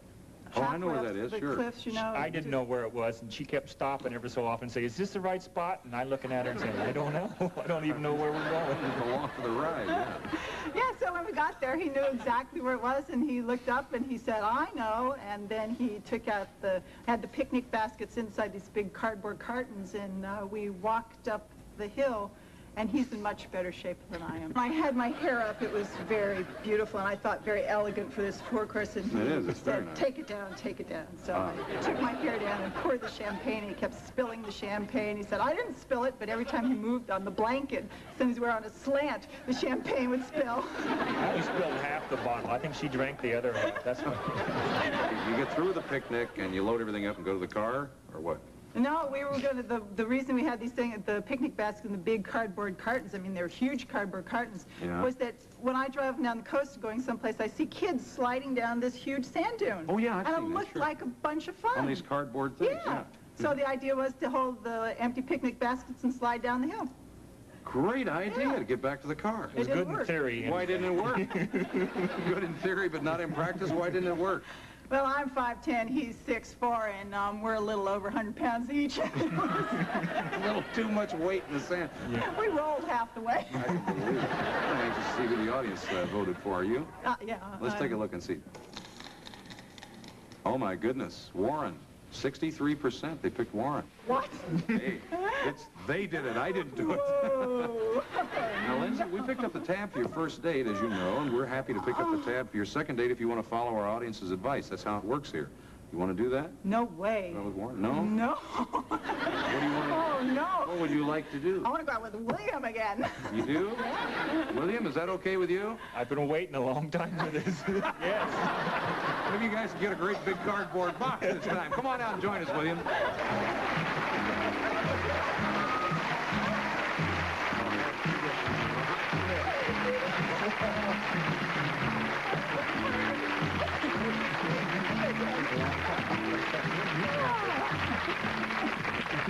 You think you'd like to cut William's hair? Oh, sure, there's not much, but I'll do that. It sounds like you guys had a great day. We have a nice gift for you. Let us know how everything works out, okay? Okay. Yeah, I'd like to Thank stay in touch. you. Yeah, stay right where you are. Okay. We're going to come right back with another couple in just a minute. Stay with us. They always say no. It's their favorite word. No cake, no chips, no soda, no gum. No, it's anything fun. So how come they never say no to Quick? What do they know? It must be a trick, because they never say no to Quick. I think it's the milk in it. Or they've just forgotten the taste of it. Creamy chocolate, rich and thick. I still think it's the milk in it. I don't think we'll ever know why. They never say no to Quick. Breakfast! Well, I'll eat at the office, hon. Breakfast? That is so boring. With Hostess Donuts. Hostess? Hostess? The Hostess Breakfast Bake Shop really helps me keep them home for a good breakfast. Cinnamon donuts. Powdered donut for me. Delicious, huh, Dad? Yeah, and fresh. And breakfast at home costs about half the price of eating out. All right. So keep them home for breakfast with Hostess and save. Some things just come and go, like the DeSoto, the hula hoop, and remember, the beehive hairdo? But Scott Tissue has lasted for years with more sheets to save you money. Look, while the other leading brand quits, Scott Tissue keeps on giving you 1,000 sheets. So Scott Tissue lasts longer and saves you money. Scott Tissue with 1,000 sheets. It's been around a long time. Because it lasts a long time. Newmark and Lewis thinks you, the general public, deserves more, much more. Announcing the great public sale at Newmark and Lewis. Get there however you can for remarkable savings on TV and video recorders, major appliances and microwaves, audio equipment, computers, phones, and more. We think the public deserves more, so you can be sure you'll get it at Newmark and Lewis. We'll always beat the competition's price. Remember, I personally guarantee it. The great public sale at Newmark and Lewis. Don't miss it. Okay, let's meet another lady who chose a date from our video library. And she likes sewing and baking. She says if she sees something she likes, she goes and gets it. Please welcome Olga Ferguson. Hi, Olga. How are you? You're so pretty and you're red today. My goodness. Thank you. Very, very nice. Now, earlier we heard that you have rules for a first date. What are your rules, Olga? Well, my rules are to let him know exactly where I am, where I stand in the date. I mean, there's no fooling around off the top, and I want him directly to respect me in the beginning. So do you tell this to a guy when you say, okay, these are the rules? Sometimes. It depends on the guy and how What if you think this guy's really great looking and you just would do backflips to go out with him? Do you lay down the rules then? No. I just don't want to jeopardize your position there. Good. No jeopardy. Okay, now you're a dental assistant, right? Yes. You always check out a guy's teeth? Definitely. Definitely, because if he has a nice set of teeth, then that shows he takes care of everything else. Okay, we know a little about you. Let's take a look at the men that Olga had to choose from. Now, watch closely because you're going to vote again. And first there was Larry. Larry's from Georgia. He spent 11 years in the Army. He says his personality is more important than his looks. That's what he said. I'm not that good looking, but I think most of the time women like me after they get to know me. You know, not so much as a first glance, you know, hey, this guy's really something, you know, I want him. But like after, you know, people I work with or people I meet through other people, then they find that they like me because I'm kind of easy to talk to, kind of honest, you know, upfront, sincere, that sort of thing, you know. Okay, next there was John. John likes to travel and read. Says the first thing he notices about a woman is her face. But she doesn't have to be beautiful. Well, I mean, I'm not exactly always looking for a beauty king. What I'm trying to say is that as appealing as possible. But as I said, if I had met a girl that she was really nice and she was on a scale from 1 to 10, for example, if she was a 6 and she was very nice, I mean, I wouldn't have any type of reservations about going out with her whatsoever.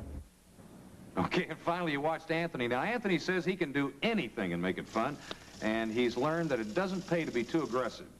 I can't sit here and tell you that I would want to, you know, just jump on every woman that I see. I thought about that many times, but I just don't think that would be wise. Really? Now, before we find out who Olga chose as her date, let's take a look at all three of these gentlemen once again. Okay, first there was Larry. He's a 29-year-old salesman. Then John. He's an employment recruiter, and he's 31. Finally, Anthony. He's a 28-year-old musician. Okay, audience, it's time to vote again. Who do you think's the best man for Olga? Please make your choice right now.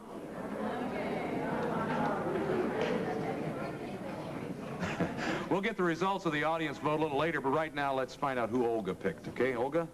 Who's the lucky guy? The lucky guy was John. John. Okay, we always hear both sides of the story, and John's backstage. Let's say hello to John Edmondson. Hi, John. Hi, Chuck. How's it? I'm fine, thank you. John, what'd you think of Olga when you first saw her? Well, I wasn't really sure because I really didn't see her. You know, she arrived all covered up. She had a hat on, and then she had some large sunglasses obscuring her face, and of course she had a large, long sleeve, some type of sweatshirt with gloves, and of course she had sweatpants and tennis shoes, so all that I really saw of her was a little bit of her face. That sounds interesting. Why? Maybe you better tell us what happened on this date, Olga. Well, what happened was I decided to go deep-sea fishing in Ensenada, Mexico. You decided this? Yes, I decided. Sometimes you have to take control. It was great. good. Yeah. It was great. So you went down. What time did all this start? Well, actually, when we first met, it was 2:50 a.m. in the morning. Oh, gee. Very, very early. So we drove down to Mexico. How long is it? About 4 hours down? About 4 hours one way, give or take traffic. So you got on the boat now, and you're getting ready to go deep sea fishing? Yes. Did you catch anything? I caught 2 15-pound, 2.5 feet yellowtail. Oh, tuna. That's great. Yeah, it was great. What did you catch, John? I didn't really catch anything, I don't think so. No, he didn't catch anything. You didn't catch anything at all? No, not at all. Well, did you fish? Right, just for a short while. What were you doing? What were you doing? What was he doing when he wasn't fishing? He was trying to get his line untangled. Oh. Well, hey, listen, that happens. I've had that happen to me. Another thing is, I believe he got a little ill, a little seasick on the boat. No, I didn't really get sick. No, just at one time when I was standing in front of her, I felt a little bit nauseated, but it wasn't from seasickness. She called my attention to a guy on the right side of the boat, and I looked and I saw him bending over very, very sick, and that made me a little sick, seeing that guy. And what was he doing, John? Well, you could imagine what he was doing, so seeing him made me a little sick for about a second. John, I'll tell you. You didn't get seasick, John, remember? Did it bother you at all that Olga caught some fish and you didn't? Not at all, mainly because I'm vegetarian, so... Did you what? I'm vegetarian. Oh, you're a vegetarian. Two fish. Okay, so what else happened now? Well, we finally got done fishing. We went into port. We got to the car. We drove back. And on the way, he did get sunburned. We both got sunburned. Yeah. And I believe he was a little bit tired. So he proceeded to, with his bag on his lap, put his arm in the bag and his chin in his arm and shielded me. And I believe he went to sleep. Now, he says he didn't go to sleep. I couldn't have gone to sleep with the way she was driving anyway. So, for the 4 hours back, did you go to sleep, John? I don't sleep sitting up. You're kind of curious to see who the audience selected for you. Let's take a look and see, okay? Okay. Oh, they picked Larry. 45% they picked Larry. What do you think, Olga? We picked up the tab for your first date. Would you like to go out with Larry, and we'll pick up the tab for that one? No, I think I'm going to hit John again. You're what? I'm going to show him another side of Olga.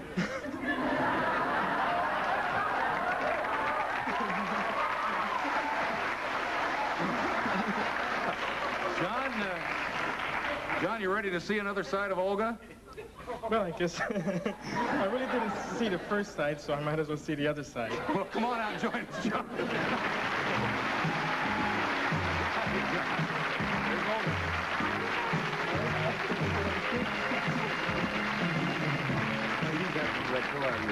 You guys are still shaking hands. Sounds like handshake instead of a kiss. I gotta tell you, you know, I must tell you something. I've been doing this show for some time now. It did not sound like a terrific date, you guys. How come you're gonna go at this one more time? Well, maybe it wasn't terrific, but it really wasn't derogatory. It wasn't that bad. Let's put it that way. It was sort of a business trip. Let's put it that sort of atmosphere. What do you think? It wasn't a business trip, John. It was. it was a semi-exciting activity.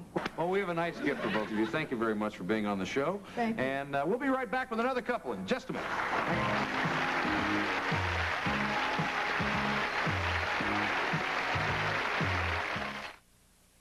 The delicious dishes you're seeing were prepared with a very special brand of pasta. Pasta made from the finest durum wheat money can buy, because it makes an important difference in taste. Pasta made with such care, you get perfect results every time you cook it. Is this pasta so special you need a special occasion to serve it? This is Ronzoni. Serve it as often as you like, because although Ronzoni is a premium pasta, it's still a very economical meal. Ronzoni Premium Pasta. Taste the difference. $500 for a self-cleaning oven? I can't afford it, but I hate oven cleaning. Get Easy Off Spray, our closest yet to a self-cleaning oven. Oh? Because Easy Off does most of the hard work for you. Fast and easy. Its foaming action quickly penetrates baked-on grease and breaks it up. So wiping's simple. Really clean, and I love the anti-fume valve. Easy Off makes oven cleaning easier. Today's Easy Off Spray, our closest yet to a self-cleaning oven. Thank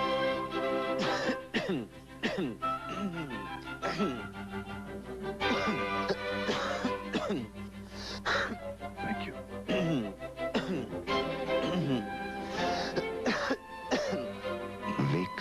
drops. Unique throat-soothing ingredients. Coat, calm, and soothe your irritated throat. So every drop's a piece of quiet. Stay tuned for more of Love Connection. To lose weight, these dieters chose Slim Fast over Cambridge. I chose Slim Fast to lose weight. It's much more delicious than Cambridge, just like a chocolate shake. I picked the Slim Fast diet plan, and I lost weight. It has more protein than Cambridge, plus fiber and bran. I chose Slim Fast, and I lost weight. It costs less than Cambridge, and the taste, terrific. Get Slim Fast, the delicious way to lose weight.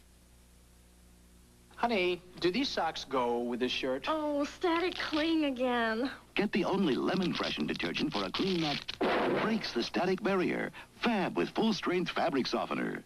Full-strength fabric softener plus full-strength detergent in Fab? Fabulous. No more staticky socks. And really clean. And feel how soft. Lemony fresh, too. Get a clean that breaks the static barrier. Oh, Fab, we're glad there's full-strength fabric softener in you.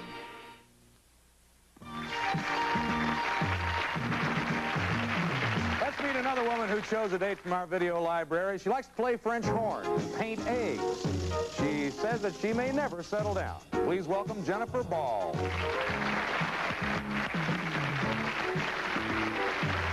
Hi, Jennifer. Yeah, because Jennifer, I said again, because Jennifer was here once before. But she didn't have a very good date, did you? No. So we thought we'd give it another try. Thank Let you have you. another go at That's it, okay? nice. Now, what makes you think that you'll never settle down, Jennifer?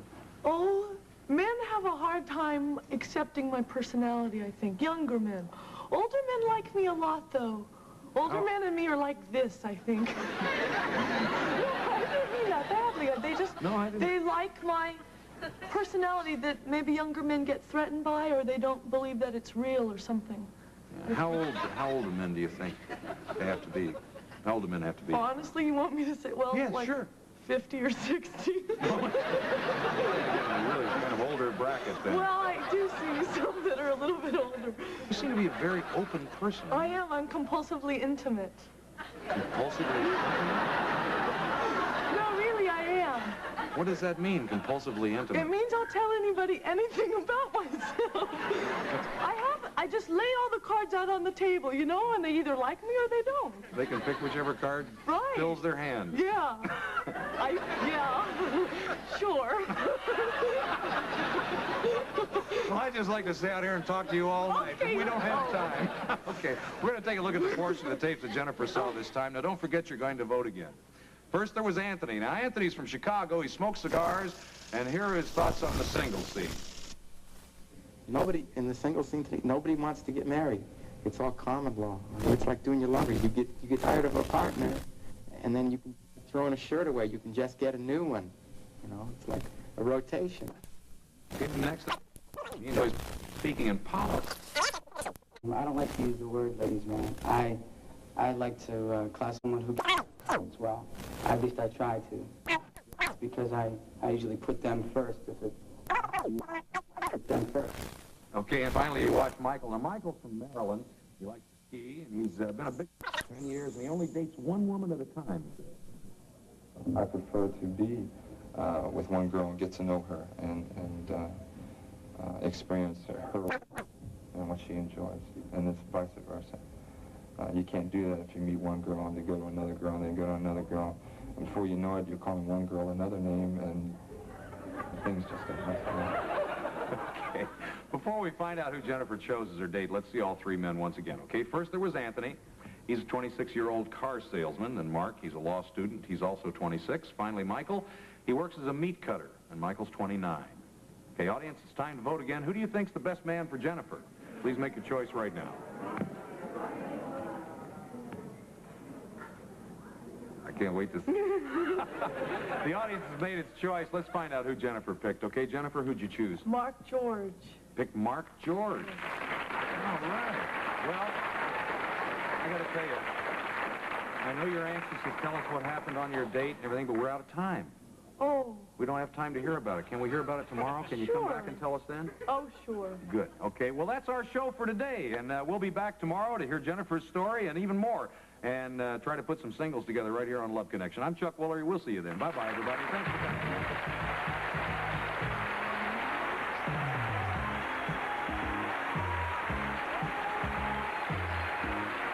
Some guests on Love Connection will receive one of the following. Can a fragrance attract the opposite sex? Spray on Andron by Jovan and collect your own evidence. Or new Glade Spin Fresh Air Freshener. Continuous bathroom freshness plus an automatic burst of fragrance when you spin it. New Glade Spin Fresh.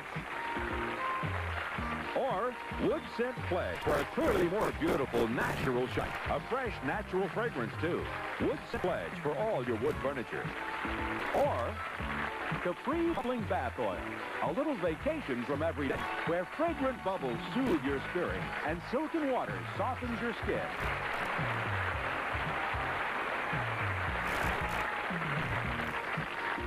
This is Rod Wright speaking for Love Connection. Today, Live at 5 welcomes actor Paul Newman, Debbie Allen of and rock musician Nicky Wood. Then the latest news with Chuck Scarborough and John Hanna on News 4 New York. Now, stay tuned in case of Who's Sleeping in My Bed on People's Court.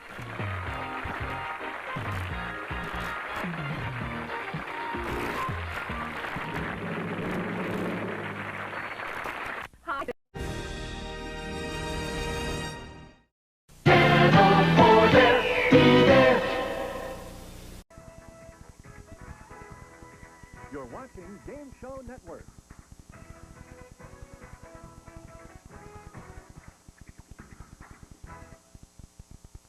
It's time for the Family Feud Beauty Queen Special, featuring 5 gorgeous Miss Universes. Miss Universe 1960, Miss Universe 1964, Miss Universe 1967, Miss Universe 1978, and the reigning Miss Universe. Ready for action. Playing against 5 equally stunning Miss USA. Miss USA 1975, Miss USA 1976, Miss USA 1980, Miss USA 1982, and the reigning Miss USA. On your mark, let's start the Family Feud Beauty Queen Special.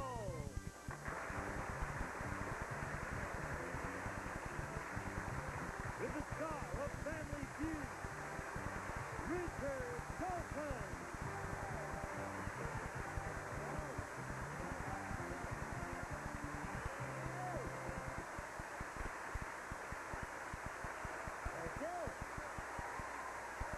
Welcome to our third evening of this marvelous week.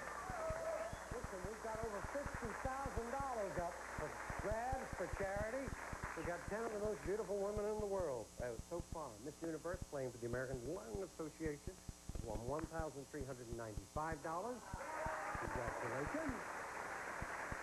And Miss USA played for United Cerebral Palsy have won $10,792. Got another $10,000 up tonight. Big hand for Miss Universe. How you doing? Our reigning queen here, New Zealand's own.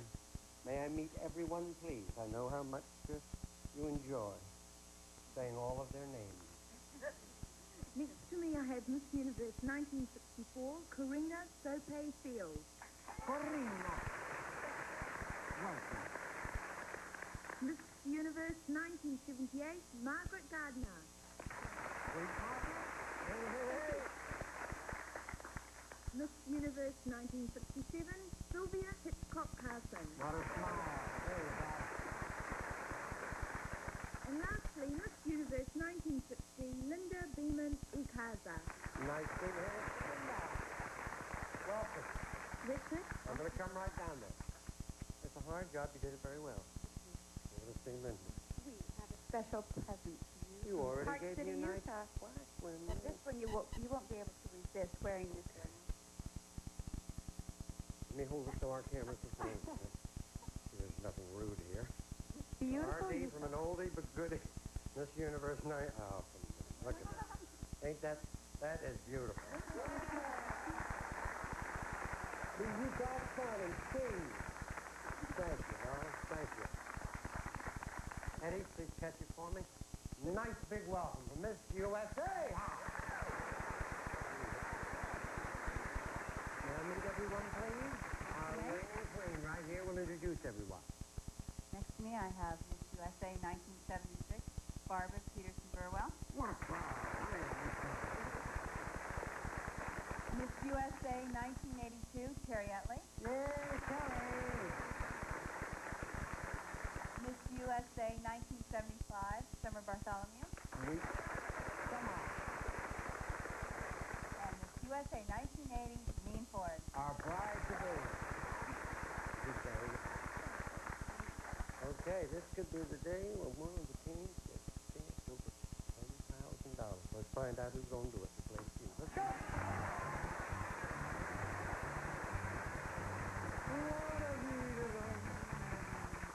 100 people surveyed, top 7 answers on the board. You got to try and get the most popular answer. Here's the question. Name a reason a girl gives when she turns down a marriage proposal. Julie. She likes someone else. There's somebody else. Yeah. The chances will be. What's the reason? She doesn't want to get married. Gotcha. I don't want to get married, Smarty. You got it. Play a pass. Okay. Oh, New Zealand's going to be so proud of you. Hello. Hello. The reason a girl gives when she turns down a marriage proposal. She doesn't believe in marriage. Does not believe in marriage. Thank God. Don't you say that now because you got Fred. You don't care about me. I'm my lover. Maybe she wants a career. Yes. But I'm sure that's Yeah. very good. That's very good. Career. Yeah. My mom today. What is it? Okay. She's just not ready.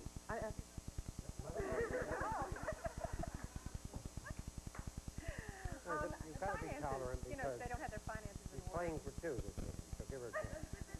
Now what, darling? Finances. That's good. Don't have their finances in order. Gotcha. There. Now that makes sense. That's very good. I have no interest in marrying a guy who's got $1.98. That's what you're saying? There you go. Love it.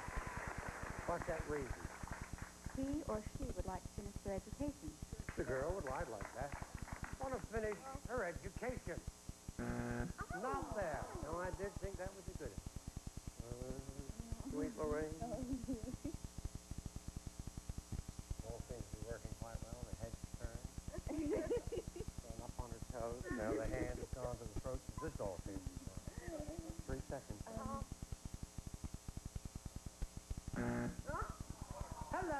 Look, it says 1, 2, 3 answers unrevealed. Here's Miss Julie. No. She doesn't love him. Reason girl gives when she turns down a man. I have a question. If she doesn't love him the same as person or not? Well, I don't think that would be the same. Okay. She doesn't love him. I've had all those excuses you've done. I've never said, that's the same. Do you mean you love someone else?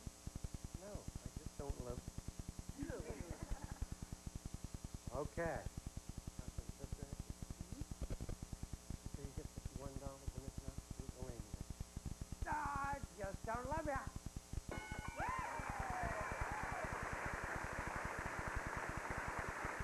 Five. Parents don't approve. I don't want to marry your parents. What a crowd. What a crowd. 6. Needs to know. You know me better, you wouldn't marry me anyway. 51 to nothing. Let's go. Come on.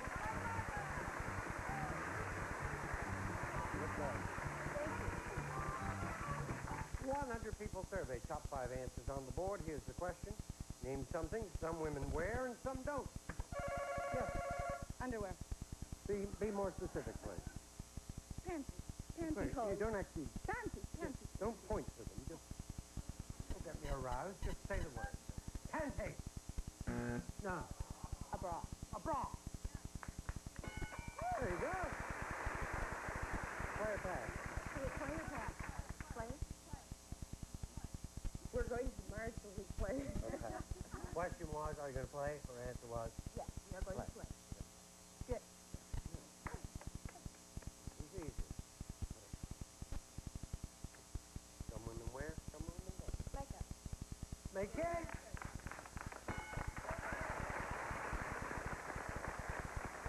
Close it, Summer. Nylon. Nylon. Nylon. No. That's nasty.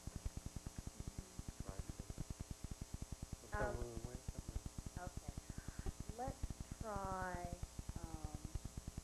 hair color. Coloring for the hair? Yeah? Only Warren Beatty knows for sure. Hair coloring? Now, two strikes. How about jewelry? Yeah. Let's say you're all right. If not, third strike. Jewelry? You got it. How about a night out? That's a woman today in the market. No night out. Night out? No. Two answers unrevealed. Come along.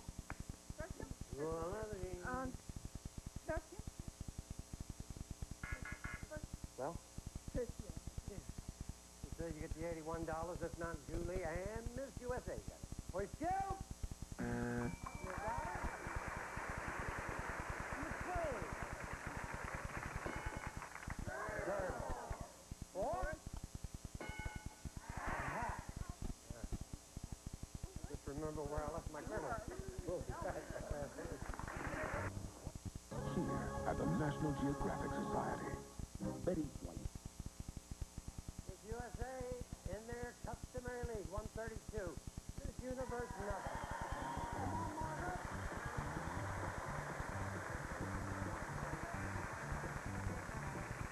People. Oh, it's so slow. Not at all. Not at all. Once you cross the equator, you just use the one hand. Okay. 100 people surveyed. Top 5 answers on the board. Here is the question. What country do you think has the most macho men? Yes. Yes. United States. America.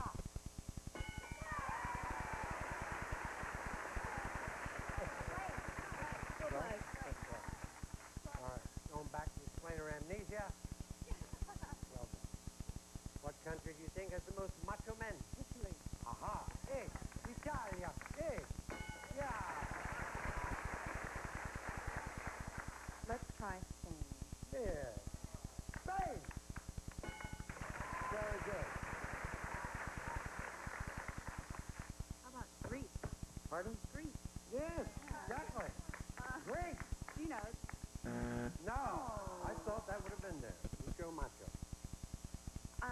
In that same Spanish line, I would say Mexico. Say it. Mexican. The same Spanish line, Mexican. Yeah.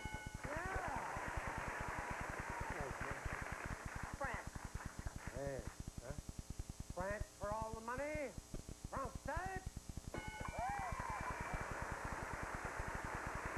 223 to nothing. Let's go.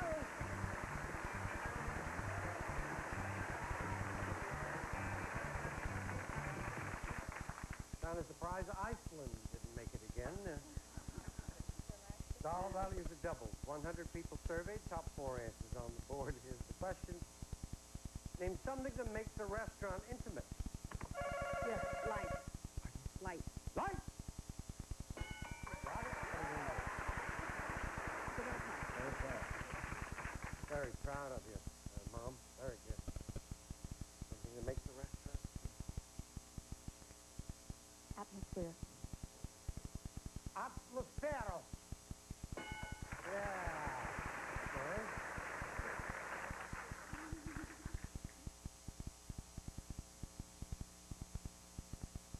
He's got ways of making you talk. Music. Yes. Boop-bop-a-doop-bop-a-doop, bam-bam. Music.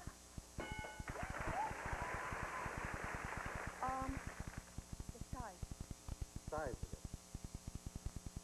Meaning? Small. Small, rather than the... Big. Yeah. The size. No. It's in the restaurant itself. It's not in the restaurant. Is that in their bathroom, is it? Seems something that makes the restaurant intimate. I mean, you're not going to find something outside the restaurant that makes it intimate, right? The food? Mm-hmm. Very good. Very tiny. Yeah, food. Food! No. Look, Mom to the rescue. Please, no. Come on, you can do it. What makes the restaurant?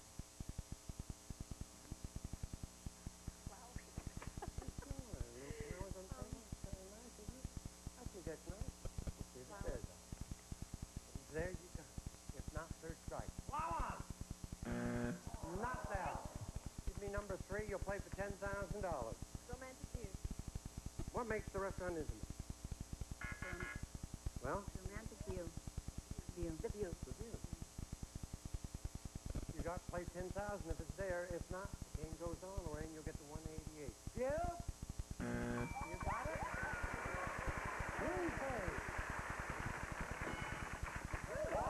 Boost. Those little boosts, yeah. John Wilkes boosts, there's a million of them. 223, 188. Hey, let's go! Come on.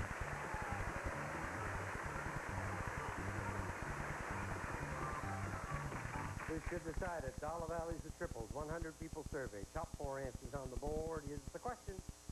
What part of your body is the most sensitive? Yes. Yes. Mouth. Mouth. Yes. Mouth. Mouth. From the film, It's Never Too Late. Here's the whole question. What part of your body is the most sensitive to cold?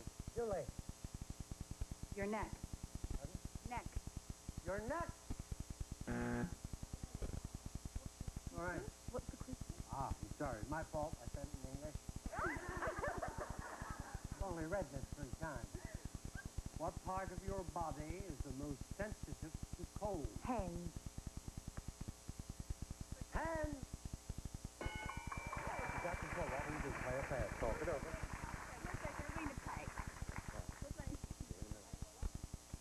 All right. I'll read it once. You know you got 3 seconds. When I get to you, I cannot repeat it. Here it is. What part of your body is the most sensitive to cold? 3 seconds. Nose. Nose. Good. Of course it's good. Margaret, 3 seconds. Teeth. Another goodie. Feet. Number 1, 3 seconds. How about your ears? If ears are there, it's going to be another big comeback. The ears.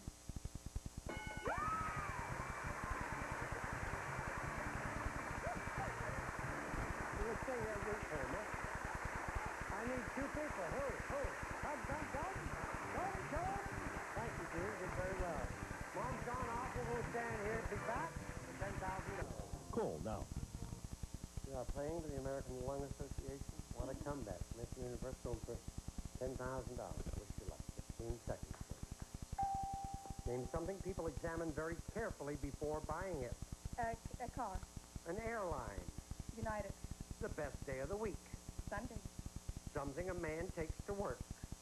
His briefcase. Something scientists try to predict. The weather. Very good.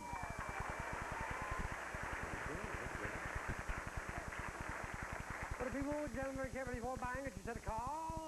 Survey. Then is an airline. You said United. Survey said. This day of the week. Sunday. Survey. When a man takes to work, a briefcase. Survey said. Something scientists try to predict. I've been trying to do this with girls for years. I just look in their eyes and try to tell weather. Exactly. Survey said. Very. Look at that score. Here comes Sylvia. Hey.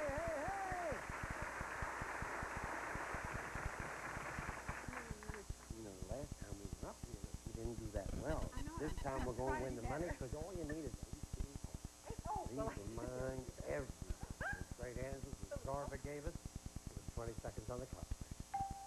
And something people examine very carefully before buying it. Jewelry.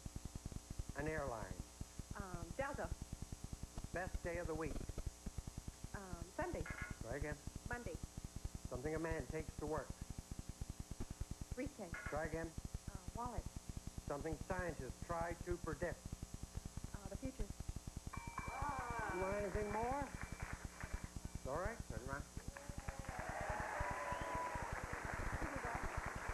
Things people examine very carefully before buying it. Car was number one. You said jewelry, we need 18 points for $10,000. Survey says 7. All right. An airline, United was number one. You said Delta. I said Dawn. Someone said Bill to the Dawn. We need 11 points in the survey says 5. I flew in on Delta. Well, that's good. Best day of the week. Saturday was number one. You said Monday. All we need is 6 points for the Monday lovers. We got 10 grand. Survey said... Something a man takes to work with. Lunch was number one. You said wallet. 6 points. $10,000. Survey said... 2.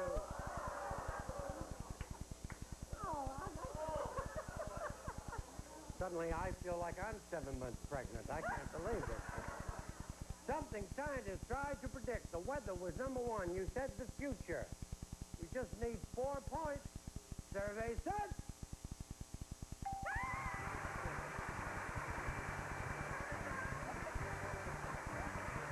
What a comeback.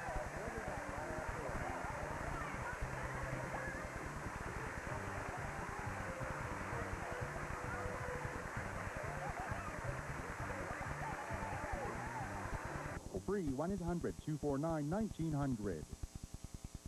I tell you, we just finished night 3. We got 2 more evenings to go. Another 20,000 we're going to put up. So far, Miss Universe playing for the American Lung Association of $11,859. Miss USA, we love them. They're playing United Cerebral Palsy, $11,015. I love them and I love you. We'll see you here on the field. Bye-bye. A promotional fee has been paid by Harlequin Temptation, the sensuous new romance series you won't be able to resist. Harlequin is romance, and you can never have too much romance. A gift certificate from trustworthy hardware stores, serving you with top-quality products and expert do-it-yourself advice. Trustworthy hardware stores. Only Q-Tex Remover has a moisture guard to protect nails from drying and breaking. No wonder it's America's #1 remover. Cheerios. Moms love its low sugar, but it's that famous toasted oat taste that made Cheerios #1 with kids. Today, you need a motor oil that's good. You need Quaker State Super Blend, now exclusive in easy-to-pour plastic bottles. From the Quaker State Oil Refining Corporation. Rinse and Vac, the do-it-yourself steam cleaning system that gives you professional cleaning results at a fraction of the cost.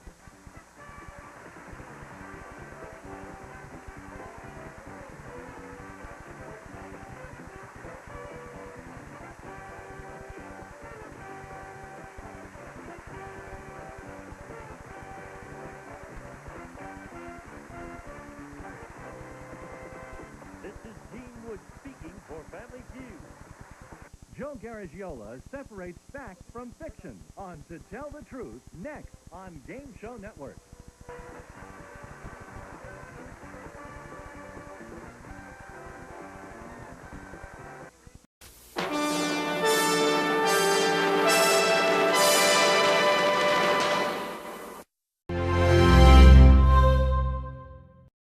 This is the NBC Television Network.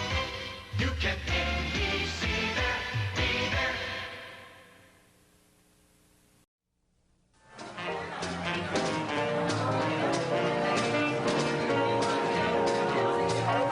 Attention!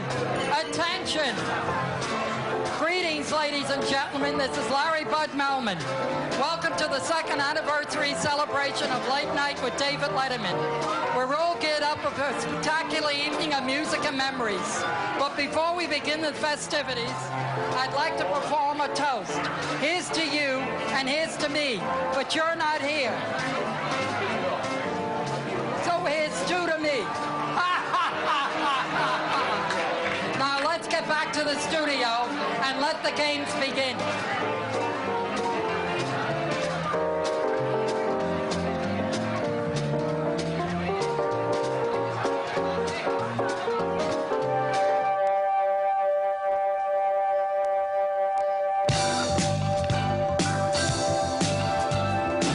From New York, where we're all so excited we're bumping into each other, it's Late Night with David Letterman's second anniversary show and party. Tonight, Mr. T, Marielle Hemingway, Nastasia Kinski, Andy Kaufman, Joe Theismann, and Grizzly Adams himself, Dan Haggerty. Also, highlights of the past 2 years, new gift items, stupid pet tricks, stupid human tricks, steamroller crushings, and more. Plus, Larry Bud Melman reporting from the big party at the Casino in the Park Room with the New York Marriott Essex House Hotel. And now, a man who's hoping they don't eat all the cocktail wieners before he gets to the party, David Letterman.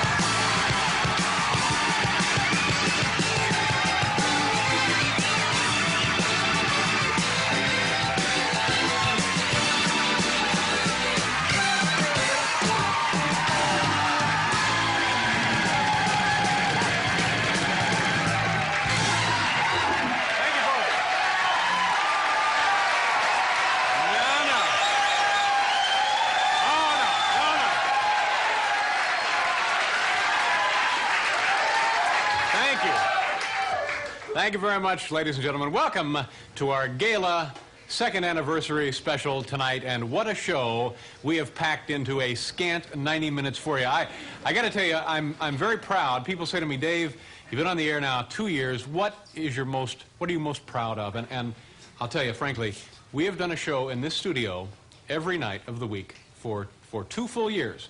This studio is located in the center of Manhattan, Midtown, New York, New York. The town so nice, they named it twice. 350 shows, and in that time, ladies and gentlemen, we have had very little gunplay to speak of. Thank you very much. I hope that holds true for tonight. So I'm coming down the elevator, and I run into this NBC executive, and he says, Dave, nice to see you. He says, what's new? And I said, well, tonight is our second anniversary special. And he says, great, congratulations. What network? So you can imagine how proud I am tonight. I'm serious. Let me start telling you now what you can expect on this program. We are going to take a look at fun with guests that we have had over the last 2 years. The best of stupid pet tricks in this studio tonight.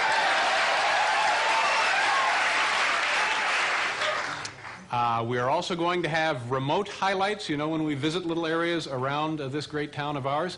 The best of stupid human tricks. Also, a psychologist is going to come in here and explain why I gesture with my index finger. What else do we have? Oh. The man you saw at the beginning of this program, our own Larry Bud Melman, we have assembled golden moments from the last 2 years featuring Mr. Melman.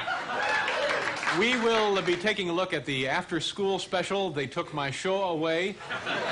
We're also going to be taking a look at some of the more peculiar events that we have slapped together for North America in the last 2 years. Also, the best of the steamroller, that's right, here tonight. Everybody here also gets a free flu shot. Thank you. The Merchant Marine Academy Choir singing at the Essex House Hotel. What else? Plenty of surprises. I think now it's time to go back to the Casino on the Park Ballroom at the Essex House Hotel and check in with our own Larry Bud Melman and find out the flavor of the festivities. Larry, can you hear me?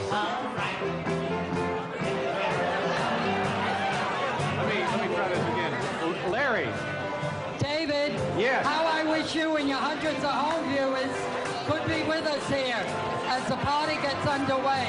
For hours now, guests have been arriving here in the beautiful casino on the Park Room at New York's stately Essex House Hotel. There's no gambling in this casino unless you take your chances with the roast beef. Just kidding. Yeah. The food is delightful and so is the company. As I survey this glittering assemblage, I see so many marvelous stars, so many familiar faces, and a number of hotel employees that I don't know. They're all here, Dave, the singers, the dancers, the two Shriners, and TV's Grizzly Adams, actor Dan Haggard. All separate tiles in the human mosaic that is the late night anniversary party. Well, Larry, it certainly looks like a wonderful time. Why is it that Dr. Ruth Westheimer is talking to the two Shriners? Okay, apparently Larry can't hear us now, and maybe that's to the good. Ladies and gentlemen, at this time, I'd like to say hello to our good friend, our musical director. Let me tell you a couple of things about this man you may not already know. At the risk of repeating myself, first of all, he's not from this country. Secondly, you probably know him best as Timmy on the old Lassie show, Paul Schaefer. Thank you very much. Thank you so much. David, you're too much. You know, it's a special night. We're all feeling very, very special. One thing that's making us feel kind of special over here is that our good friend David Sanborn has dropped by to David, join nice us. to see you again. Thank you very much for Our being little here. alto sax work. And hey, let's not forget the cats who have been loyal, so loyal to us, and have been here putting out that hard drive in rhythm and blues and rock and roll music every week. How about Hiram Bullock? Hiram Bullock? Hiram? Yeah. Will Lee. Will Lee on the bass guitar. How about Will Lee, the best bass player in the world? Steve Jordan, of course, a guy who, he would be here, but as you know, he was trying to dance like James Brown. That's right. Injured did a himself. knee drop, and he's not as young as he used to be. He hurt himself. But joining us for the special and making us feel every bit as special as you can possibly feel on another, Mr. Steve Gadd. Steve, nice to have you here. And Dave, congratulations, Steve. Thank you very much. Same to you, Paul. I appreciate everything over the last 2 years. And speaking of that, over the last 2 years, we have presented what seems like hundreds and hundreds of new gift products that had just come out on the market. Well, after searching through the best of these new gift items, we found several that hadn't been thrown out yet, and we've assembled them here tonight and invite you now to window shop with us as we look at the late night anniversary collection of new gifts, shall we?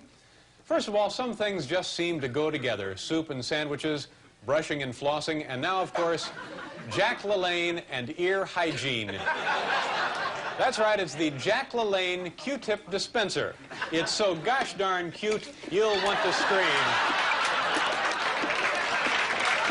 And it just seems to... Excuse me, I'm sorry.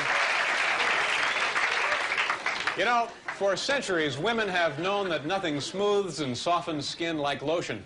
But there always is that puzzling problem of how do you store that messy stuff? Well, here now is the perfect answer. The new lotion in a drawer.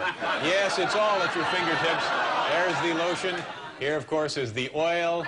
And finally, the drawer full of cream. Yes, there it is. Lotion in a drawer. Well, it took us 2 years to come up with this one. Now, this music box is quite a darling. It's shaped like a miniature television set, as you can see. And when you lift the lid, it plays the haunting theme from the emergency broadcast system.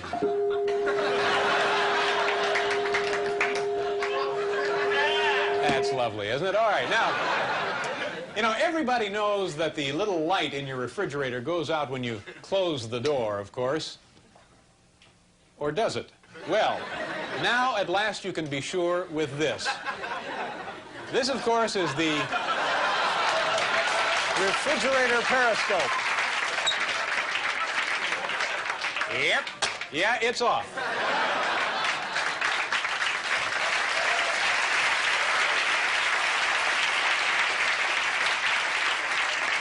And certainly a small price to pay for a good night's sleep, don't you think? Finally, for those who find shaving dull every morning, how about this? This is the Rabid Dog Shaving Cream Dispenser. realistic foaming mouth, holds 6 ounces of shaving cream or dessert topping. Yes. Okay. We got an unbelievable amount of... Let me, all right. Get the tranquilizer gun! We have quite a show for you folks tonight. It's going to be a lot of fun, so come on back after you take a look at this.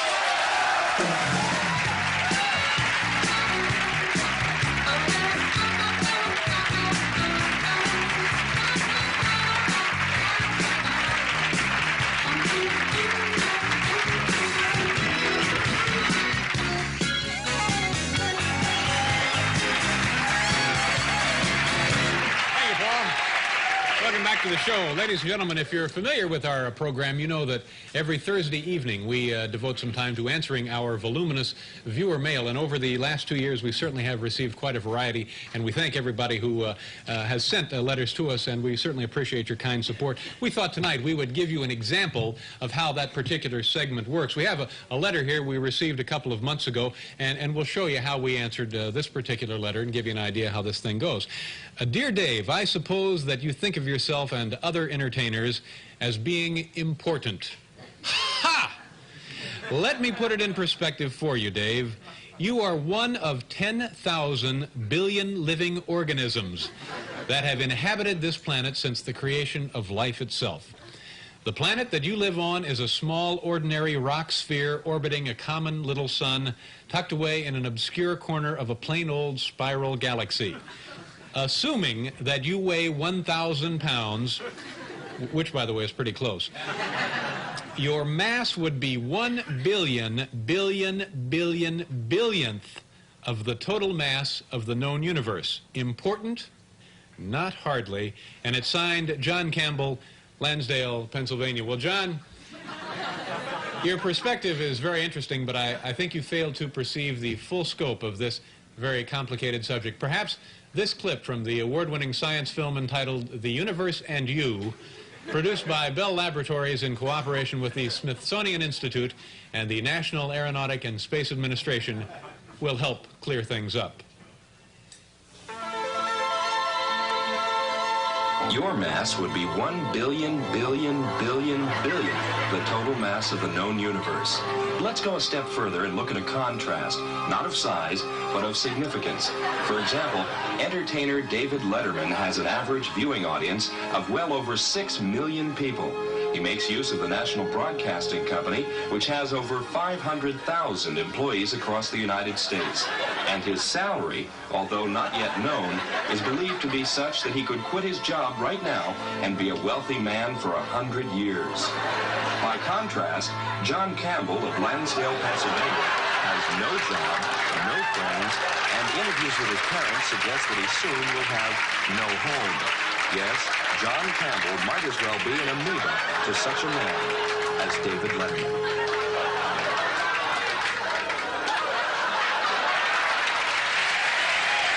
Of course,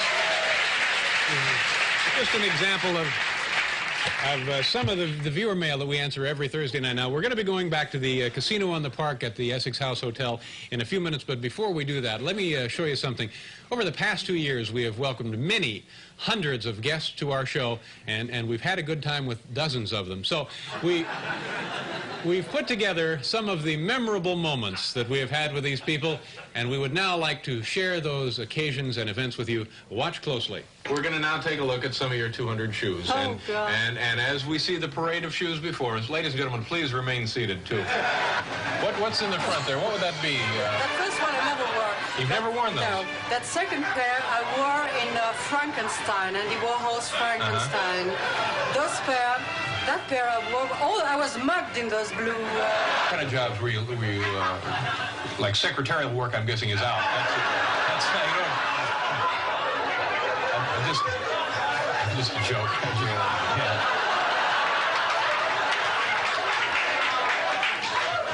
Now that's why I'm squeezing his ball. Said so in case he get to telling them corny jokes, I'm gonna squeeze his ball. If I squeeze the ball too many times, if you see me squeeze the ball over 10 times, that means cut the jokes. I done squeezed about 6 times already. Oh,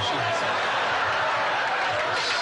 This happens to be a 35-pound one. I need assistance on this, really. Oh, you need help lifting your nuts? Yes, this...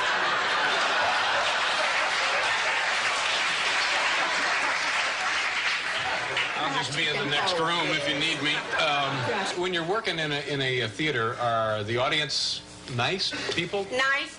Let me stand up and Please tell do. you about this theater, Broadway. Quiet, you. I'm on stage. Well, I always have 3 pointers, and I hope I don't forget them right now. Now, 1 pointer is, there are 3 of them. They all begin with the same letter.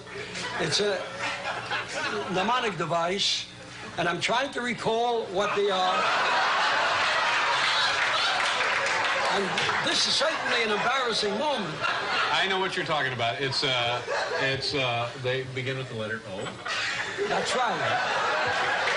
It begins with the letter O. Yeah. That is correct. And one is obey the rules. Obey the rules. Right. And the other is letter O, obey the rules. I had them this afternoon. One is often enter. Enter often, that is correct. Yeah, often enter. And the third one?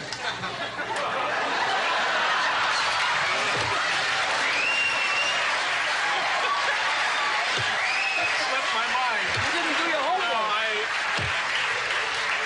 It slipped my mind. What is the third one, Gerard? Organize your material. That's right. That's right.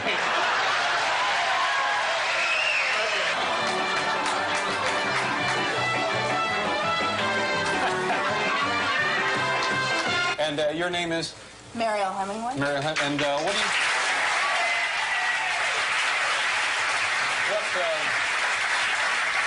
And what do you do for a living, Mariel? I clean fish. You clean fish. Okay, great. Yes, come on down. Mariel, if you just go ahead and clean the fish. Wouldn't the tuna melt hit the spot just about now? But with every failure, David, with every failure, my reputation grows. One of these days, you'll see my picture on every postage stamp. One of these days, I'll feudalize the world.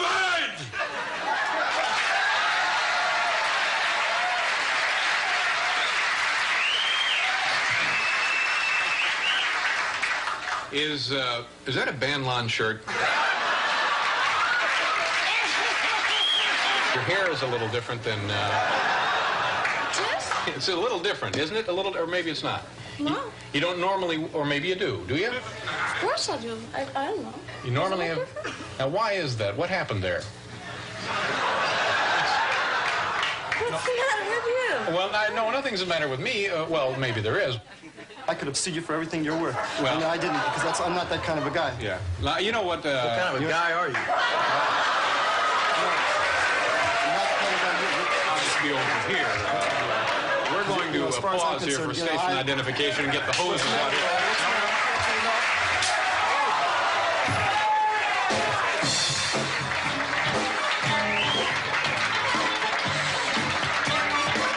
But you're a...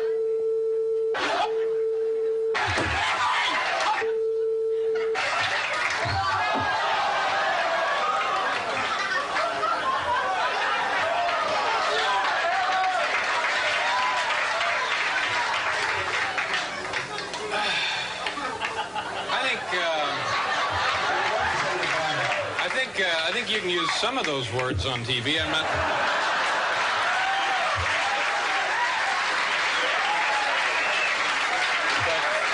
But what you can't do is throw coffee. I've said it over and over again. Depends on...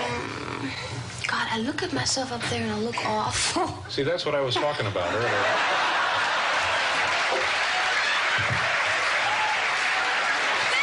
I even suggested to her, and the people out there just reminded me of that if she does want to feel something inside her vagina, that it's perfectly all right to either use a cucumber or...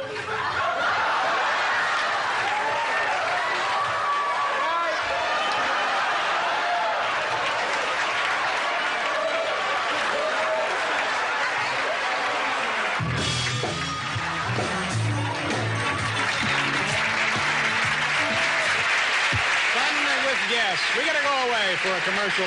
We'll be right back with plenty more show, folks.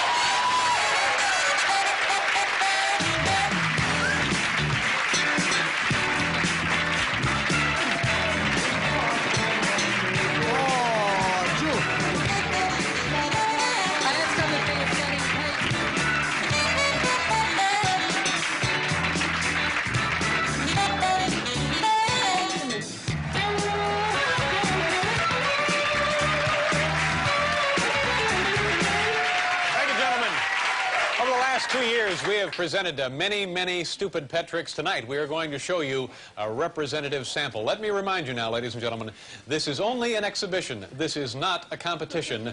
Please, no wagering. Our first participant tonight, Mr. Jack Elliott. Jack! Hi, Jack. Nice to see you, Jack. Nice to see you again. And this is your dog, obviously. What is the dog's name? My dog, Della. Hello, Della. How are you? And what is Della going to do for us tonight? Della's going to chase the flashlight beam thrown by a flashlight. All right. And how did Della learn to do this? Well, one day I had to go down to the cellar to get a crescent wrench, and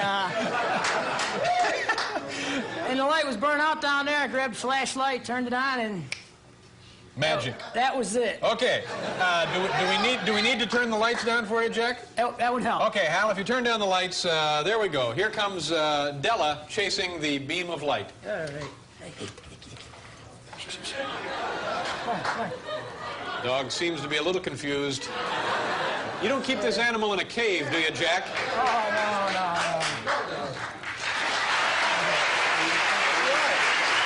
Okay. Very nice, Jack. Oh, thank you for this. Thank you very much. Thank you, Jack. Nice to see you, Della. There it is, the miracle of slow motion instant replay. Our next participant, Carolyn Baker. Carolyn. Uh-oh. Hi, Carolyn. How are you? Nice to see you. Now, you got yourself a dog here, don't you? Okay.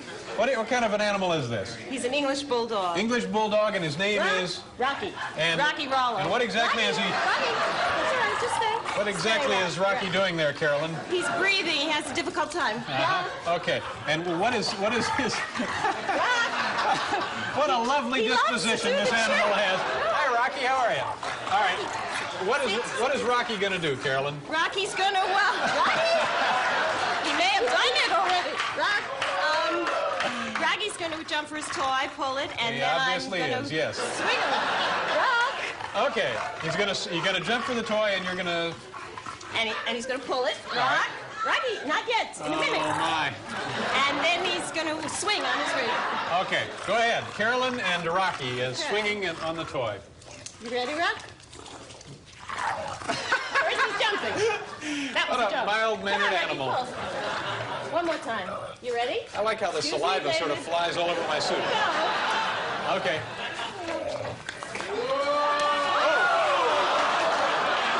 Oh, my God. Let's do it again.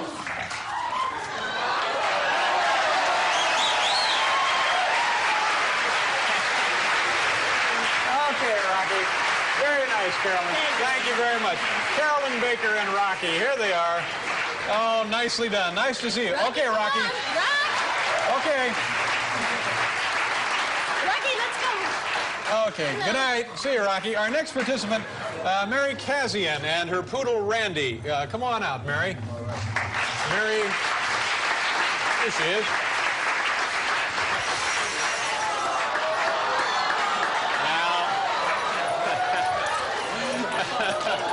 Oh, my.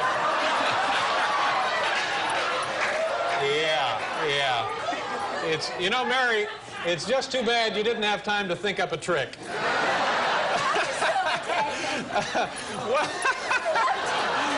Now, is this one of those dogs the Russians have been experimenting on? Randy, how are you? Nice to see you.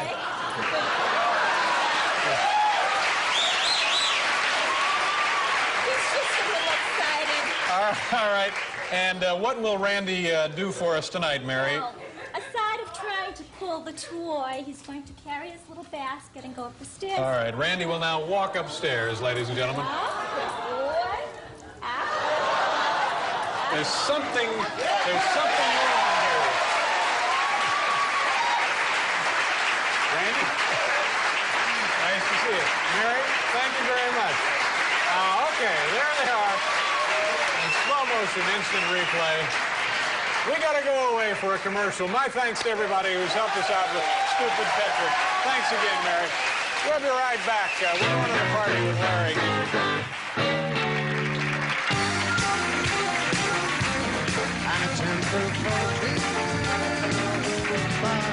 Everything I've got belongs.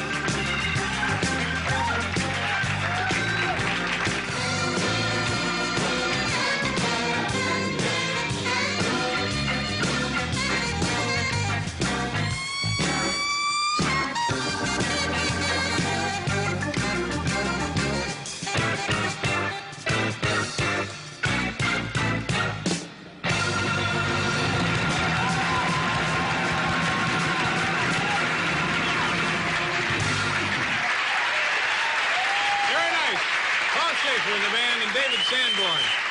Unbelievable. Thank you, gentlemen. Coming up in this half hour of the program, you're going to see the best of stupid human tricks, also golden moments with our own Larry Bud Melman. And in the next couple of weeks on our program, you'll see Robert Klein, Steve Martin from The Police, Stuart Copeland, Robin Williams, Carole King, Elaine Boozler, and Gracie Slick. So we have plenty of stuff planned for you folks. Also, next week begins our Virgin Islands Week. Well, while this show is in progress, we're simultaneously celebrating at the Casino on the Park Room at the Essex House here in New York City. Larry Melman is standing by with guests who have been with us over the past 2 years. May we check in with Larry at this time. Larry, can you hear me? Hi, Dave. Hi, Boy, Larry. we're really having some fun tonight. This is Mel Cachita, the Steve Martin of Peru, from our International Day Show. And this is his translator, Ms. Cassiano. Ask him if he is getting paid for this. Sí, me está pagando, ¿cómo no?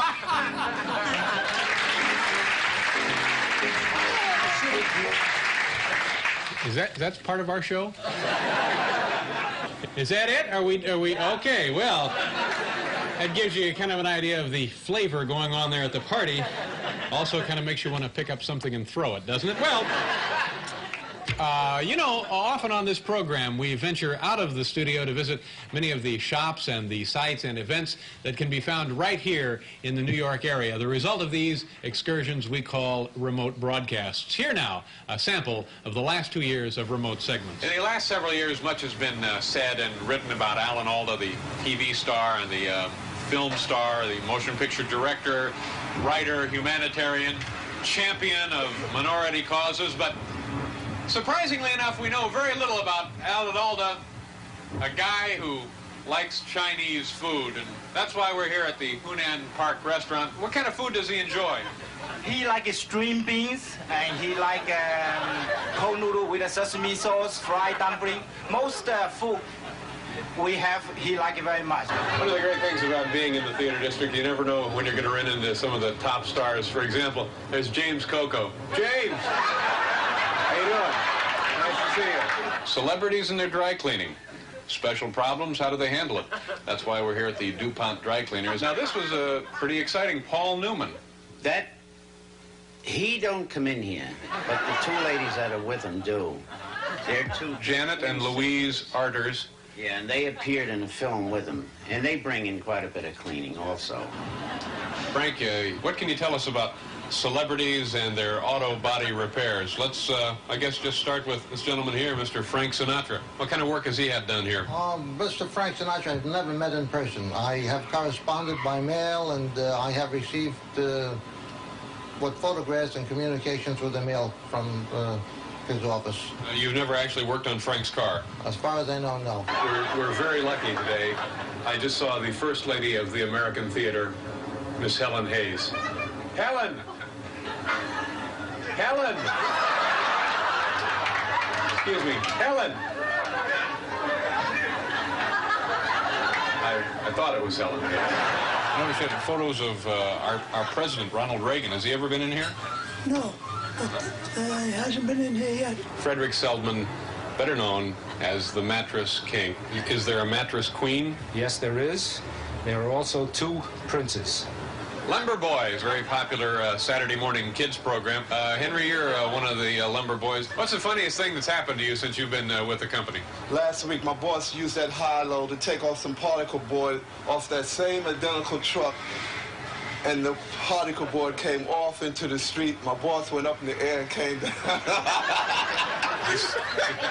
Is he still alive? Yeah, he's still alive. He had a little hemorrhoid problem, but he made it all right. Yeah.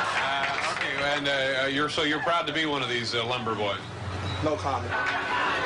Ladies and gentlemen, Elizabeth Taylor. Liz, do you have a minute? Liz. Okay, Richard, tell us about this one. The fabulous suction will lift bowling ball. There it is. Pick it up. Pick it up. Yeah, that's pretty impressive. Excuse me, sir. Are you here to see the world's largest humidor? World's largest what? World's largest humidor. Have you ever seen the world's largest humidor? No, I haven't. Any interest in that? None whatsoever. Earlier this week, the work began on the tunnel that will connect Roosevelt Island with the city of New York on Manhattan. How's the work progressing? Well, we're not tunnel. We're looking for a gas main. How long does it usually take you to find a gas main? Well, we found it, but we're not what we're looking for. We're looking for IJ couplings. We got put, Looking for IJ Kupman? That's right. How long's he been missing? Just a minute. I think I just saw Richard Harris, star of Broadway's Camelot. Richard! How you doing? Nice to see you. How many donuts a day should a person eat? About 150,000 a day. Happy's parking lot.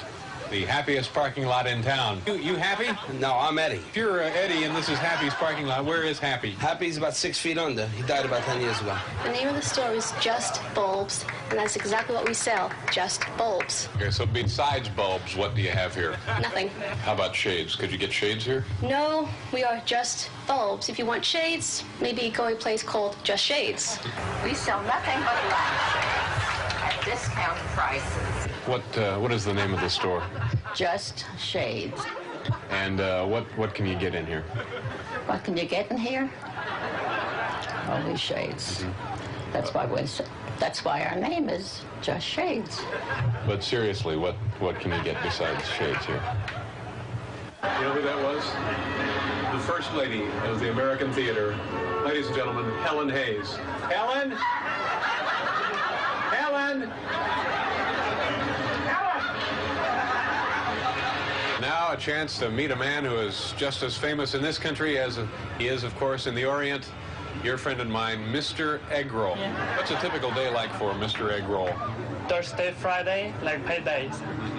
And shopping days, like holidays, Easter, Christmas Day. Okay, well, good luck to you and Mrs. Egg Roll and the young Egg Roll children, and congratulations. Thank you very much. Thank you very much. The First Lady of the American Theater. Ladies and gentlemen, Miss Helen Hayes. Helen, I just want to thank you for all of the wonderful moments you've given American theater goers. Some of the Islanders now doing Elvis.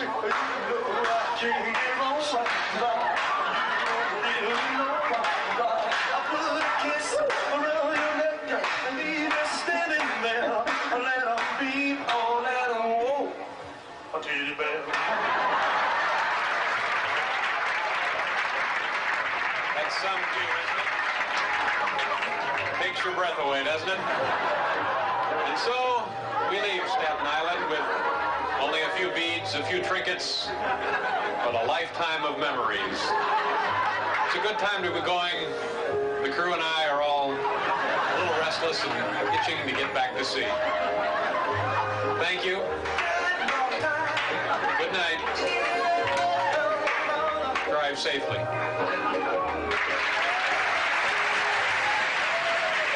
We will be right back with the best of 2 years of stupid human tricks. But do you take a look at this?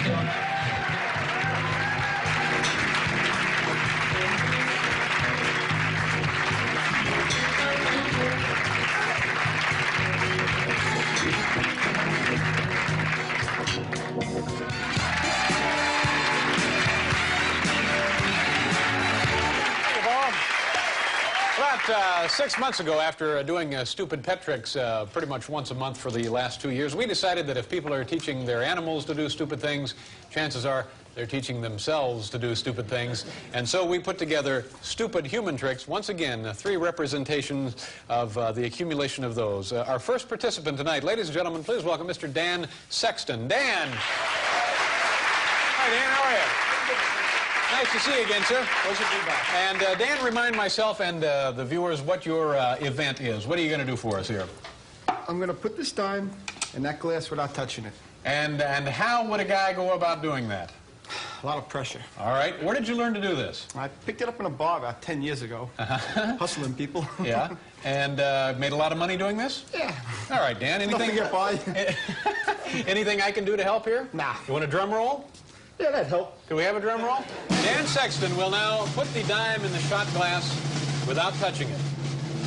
I'll be right here. Whoop. All right, there's one.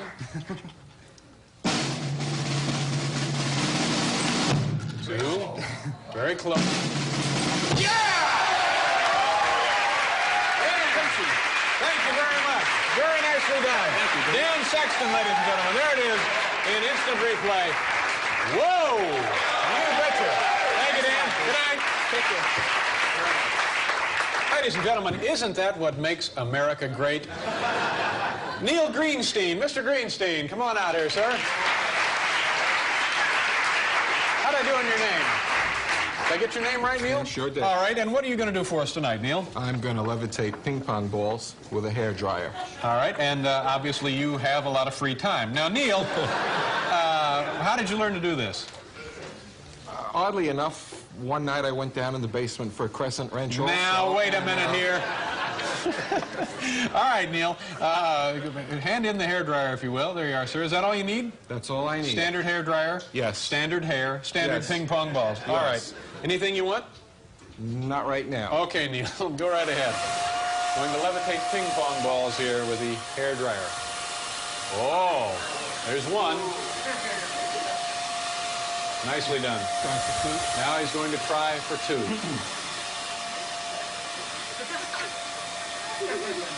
All right.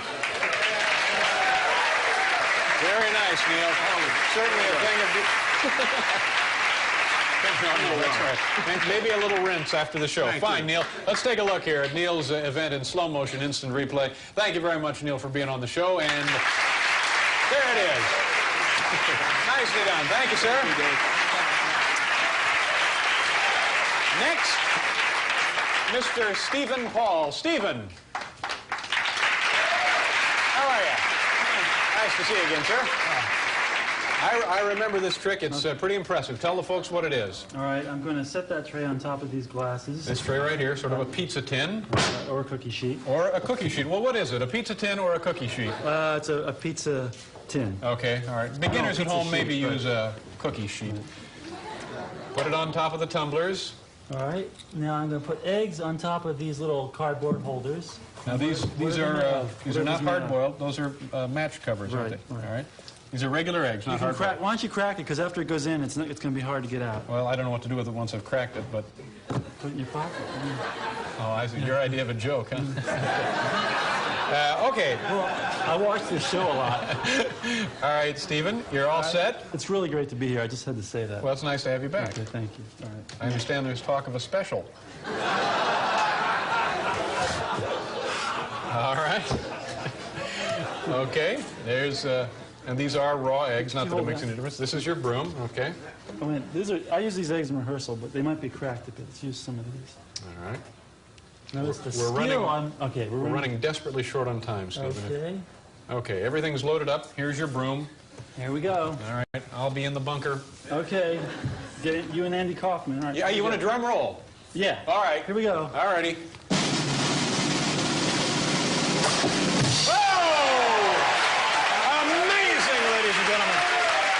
Stephen. Beautiful job. Take a look here on the instant replay. Stephen Paul. Bingo. There you are. Very nice, sir. Thank you so much. Okay, that's it. The best of stupid human tricks. We'll be right back after this commercial to take a look at golden moments from Larry Bud Melman.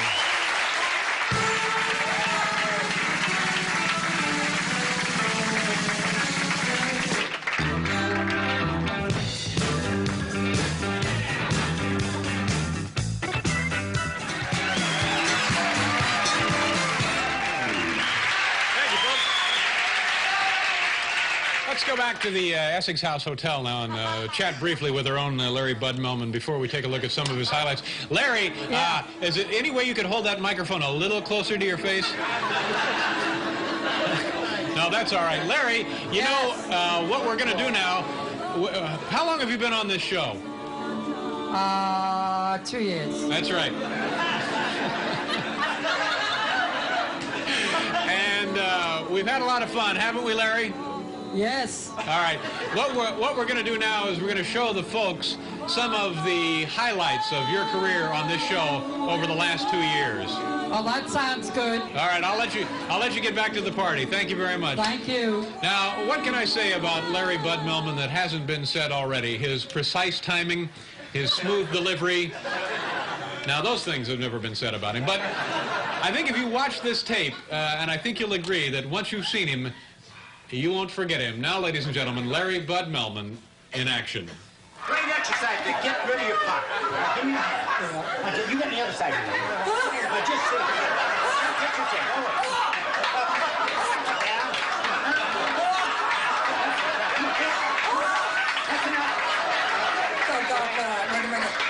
Here's something else you might want to do. Take along an ordinary water pistol, which I have right here. Fill it full of ink and just maybe randomly shoot a hole. Hey, pal, you just ruined a 45 designer shirt. You mean that shirt's also a 45? So is this. I don't care, it's one of a kind. I know. This is, you mean... Tired, no problem. I brought some nose toes. Here we go. Actually, it's like no-dos, isn't it? Yeah, pretty much.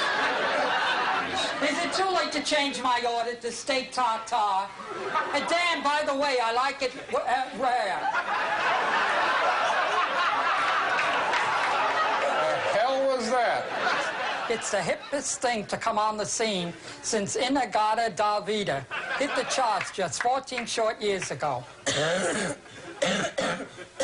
Here is Larry Bud Melman, president of Melman Productions and Melman Bus Lines, to read the traditional Night Before Christmas. So snuggle up to the TV and listen along, won't you?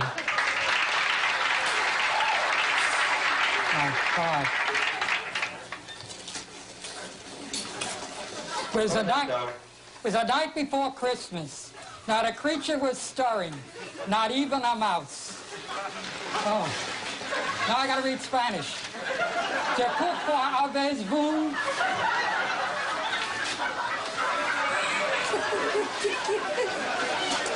Oh.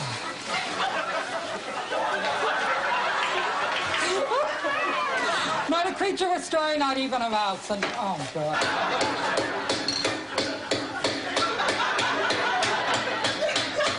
Excuse me, Larry, what exactly are you doing there? Oh, sorry, I thought it was a piñata. I wanted you to carve the turkey. Well, heck, I'll go ahead and carve the turkey. Which part of the turkey would you like, Larry? Let's see. Go ahead, take your time. Yeah.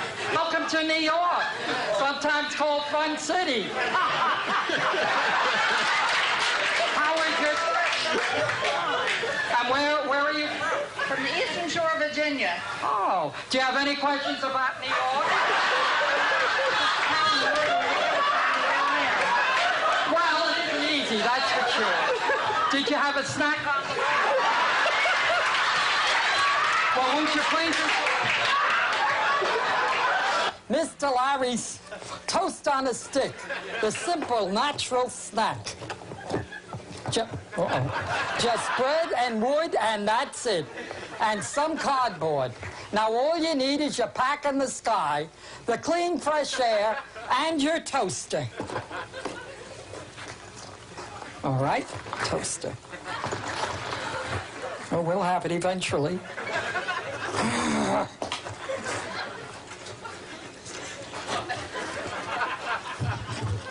Toaster? Why do you do this to me? Toaster! It's coming!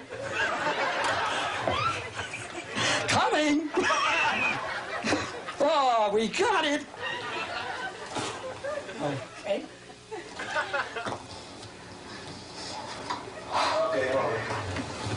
Let's do that up. Okay, we're going to pause here for station identification. When we return, we'll take a look at the after-school special, They Took My Show Away.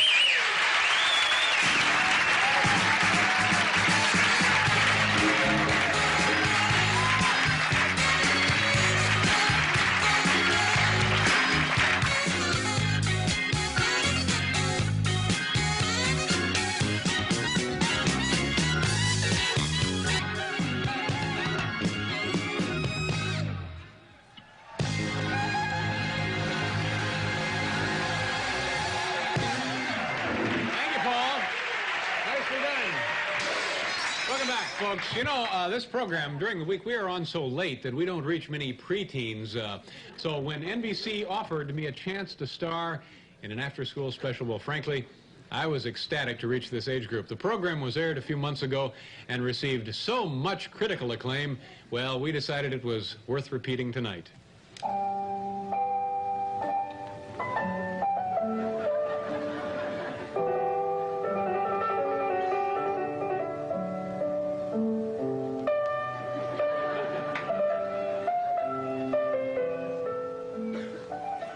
Jimmy, are you going to do homework all night? Don't you think you ought to watch a little TV? I will, Mr. Letterman. I just want to finish in time for my favorite show, Voyagers. Voyagers, it's a fine program. Keep an eye on the clock so you don't miss one action-packed minute.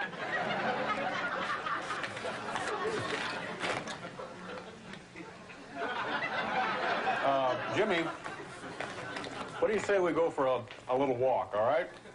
What about my show? Well, we can talk about that outside, okay? Okay.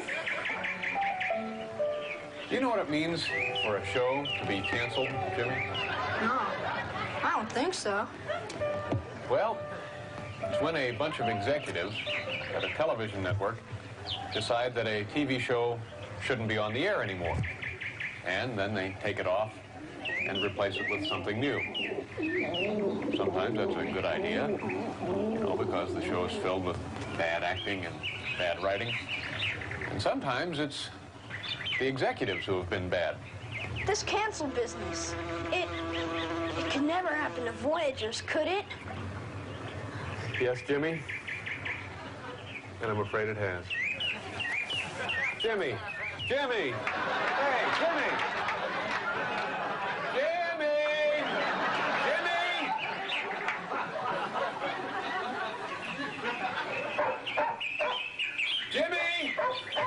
Jimmy! Oh, Jimmy. Jimmy, I've been looking all over for you. Hey, hold on there. Jimmy, I know how you feel.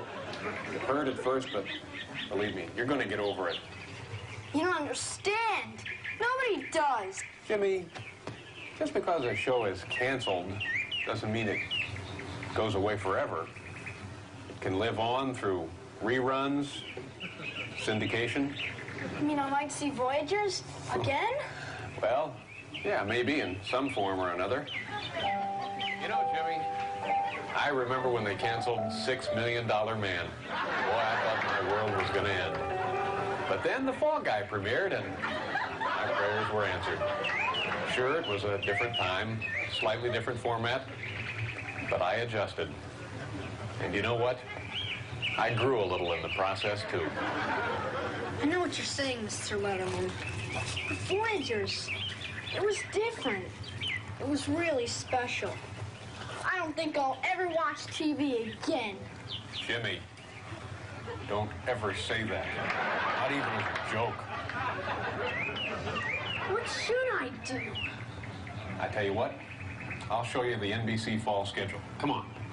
And I have a feeling we're going to find a new show for you that just may turn out to be as good as Voyagers.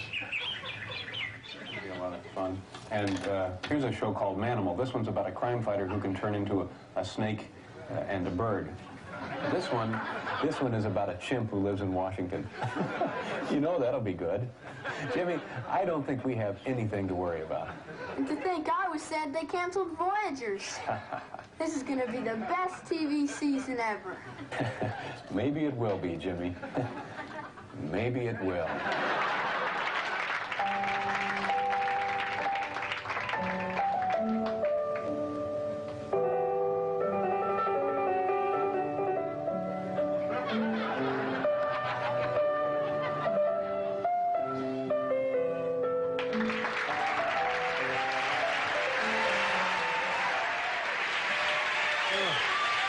Thank you. We have another commercial. When we come back, we're going to show you highlights from the dreaded steamroller. Stay with us.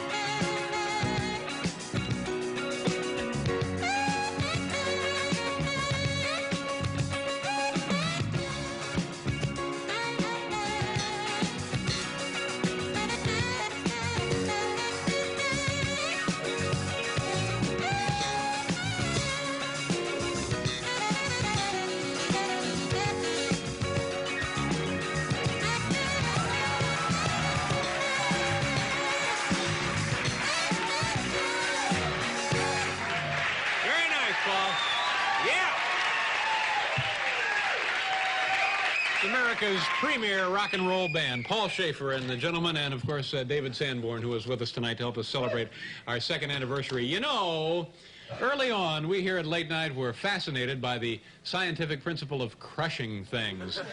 And since Late Night, from its very inception, was not meant to educate and inform the general public, and by golly, we certainly have lived up to that, we began running a segment called simply Steamroller. Here now, for your dancing enjoyment, are some highlights of those segments. A little plastic train that rides in the circle playing Prairie Jockey.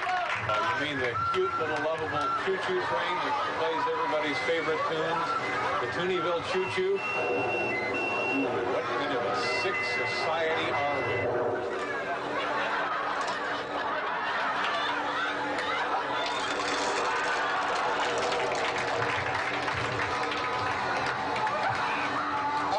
Nice styrofoam cooler of beer. Cooler full of beer. Now we're getting somewhere.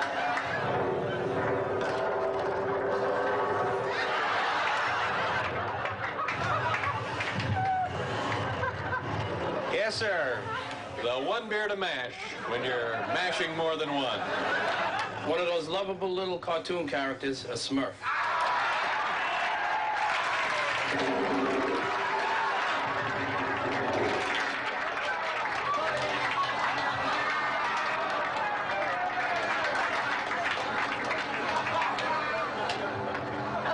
Cushion. Actually, the brand name is Poo Poo Cushion, and since this is network TV, how about 5 of them?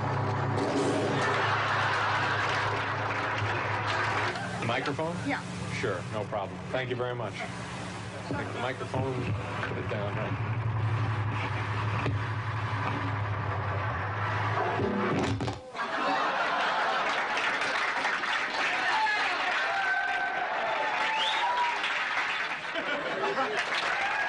The steamroller.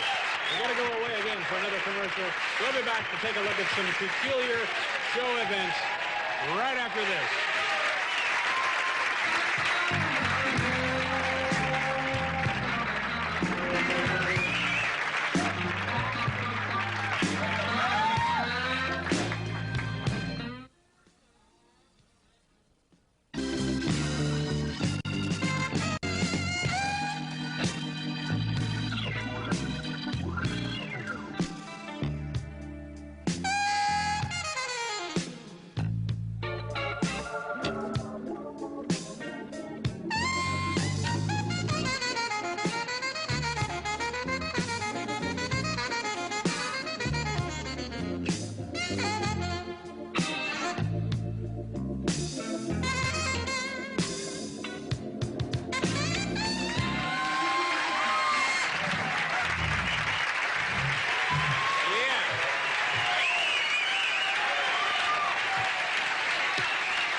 Besides our regular features on this program, we also stage very special one-of-a-kind events. Events so big, they usually violate several local ordinances and send our insurance premiums sky high. Well, we think it's time to take another look at some of these wonderful things that have happened in our studio. Tonight, an NBC late night exclusive, The Russian versus the Bloodhound. December 6, 1983, with only the scent from one of his shirts to guide them, a team of bloodhounds successfully tracked down and apprehend announcer Bill Wendell. Tonight, they'll be going up against the Russian, Lev Schneider. 1 week earlier, he used his incredible psychic powers to perform a similar feat of detection. His prey, a hidden bag of hair. Tonight, East meets West in a dramatic showdown. The Russian versus the Bloodhound, next. All right, we're going to, as they begin this activity, we'll, oh my. Oh my. We're going, where are we? We're pausing. We'll be right back.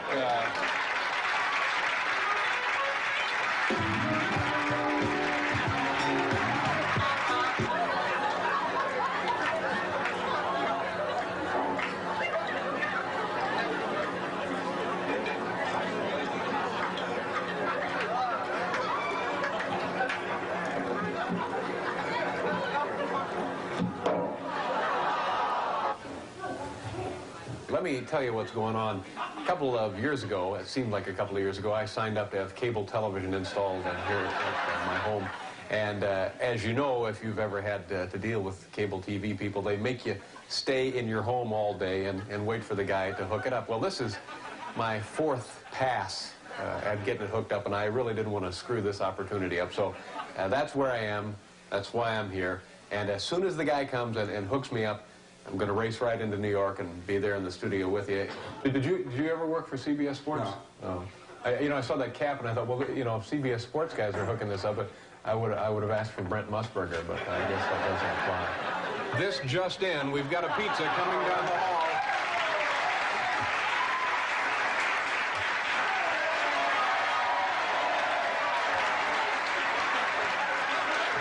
But the truth of it is, we just couldn't come up with any more items to be placed in the Country Western Museum. I know there's nothing I can do to make this up to the folks who tune in all across North America, but there is a way that I can make it up to our fine studio audience. Tommy, will you bring the money out, please? Thank you very much, Tommy. Ladies and gentlemen, I have here, $300 worth of cash. I'm going to give everyone in our studio audience tonight $1.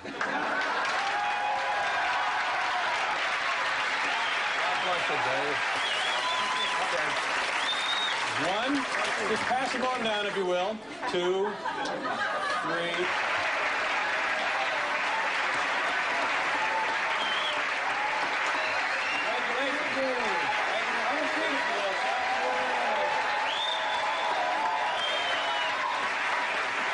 Congratulations, Szechuan State, all the way downtown, 22 Chatham. What is your name, sir? My name is Lau, L-E-U. This is Michael Keaton. Lau, nice to meet you. Hi, good to see you. And,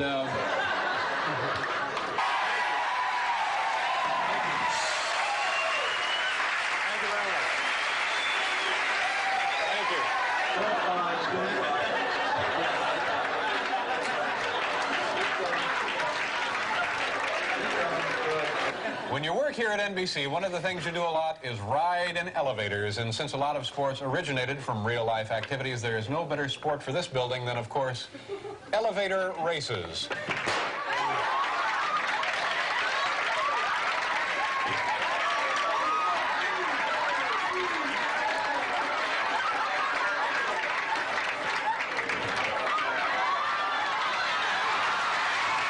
We wrote a song, and there it went into the closet. Not to think about it, and all of a sudden, history... Excuse me, just a minute. Speaking of history, fantastic. Apparently we have a winner. Is this...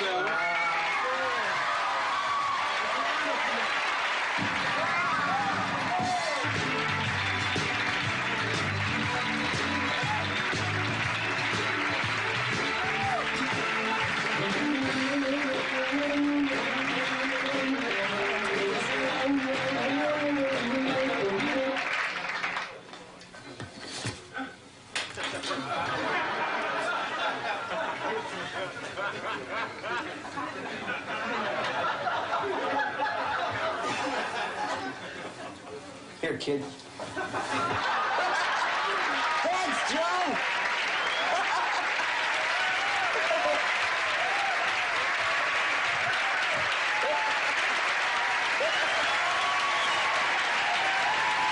Thanks, Joe.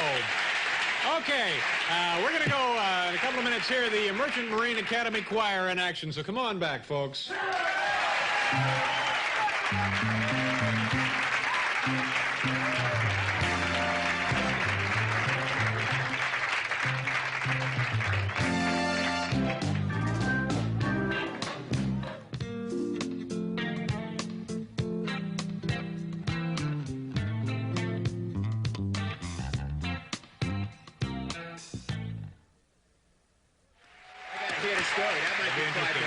Oh, come on over here. Have Bill come and have a seat. I gotta say, you are too much. Have a seat, Paul. And Bill Wendell, our announcer. Bill, come on in here. We have just a few short minutes left. And it was originally, Bill, thank you very much for everything the last 2 years. I appreciate it, sir. I don't mean to say the last two. Good Lord, I hope it's not the last two. Our 14th second anniversary show since the late 50s. That's right. And Paul, thank you for everything, sir. It has been a total gas. Working with both of you, and I want to say it. Now, let me explain a little something here. We had we paid a lot of money for this hotel room down the road at the Essex House, and we were going to finish the big show with the Merchant Marine Academy Chorale, or choir. What is it, choir or chorale? Did it have cows in it? And they were going to sing, what were they going to sing, Paul? Mellow Yellow. No, they weren't going to sing Mellow Yellow. They were going to sing Hang On Sloopy. Oh. Now...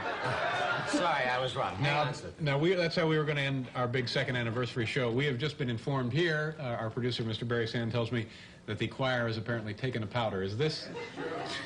Okay. Jim, they sounded so good in rehearsal. Now, well, let's go to the hotel ballroom now, the casino. What is it? The casino on the park, and see if somebody can tell us what happened to the choir. Is Larry still there? Bob. Larry. Larry. It looks like he's parking. Dave, you remember my good friend Dan Haggerty? Yes, I certainly. TV's Grizzly Adams? Yes, I certainly do, Larry. We'd Now, like to invite our guests to dance. Okay. Those of you here at the club, as well as those at home. Okay. You at home. Larry, excuse me. Larry. Looks like he's landing small craft. Larry, what happened? By the way, what did you pay for that tuxedo? What the hell? The saxophone player is goosing the man. Did you? Larry, can you hear me? Yes.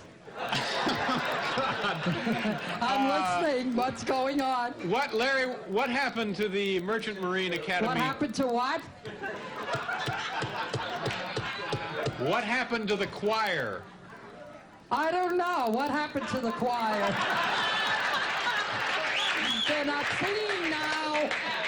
See, this is, Larry, it's not a riddle. What happened? Wasn't there earlier a large group of men and women singing? Yeah, there was. What the hell happened to them? I don't know. Did they leave? Yes. Do you have any idea? Do you have any idea why they left? No, I have no idea. Did they didn't tell me? Did they seem upset? No, as far as I could see. Apparently they just thought the gig was over. I guess so. Okay. Larry, I want to thank you, and of course my thanks to TV's Grizzly Adams, Dan Haggerty, for being at the party there. I want to thank everybody in the studio audience. Thank you. Thank you. My thanks to Paul and Bill, our fine production staff, our fine technical crew. A special thanks to Barbara and Jude. Thank you, Barbara. Jude. And everybody who's been with us the last 2 years. Certainly hope it isn't the last 2 years. And we'll see you again on Monday. Thank you, folks. Have a good weekend. Good night.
This is the NBC Television Network.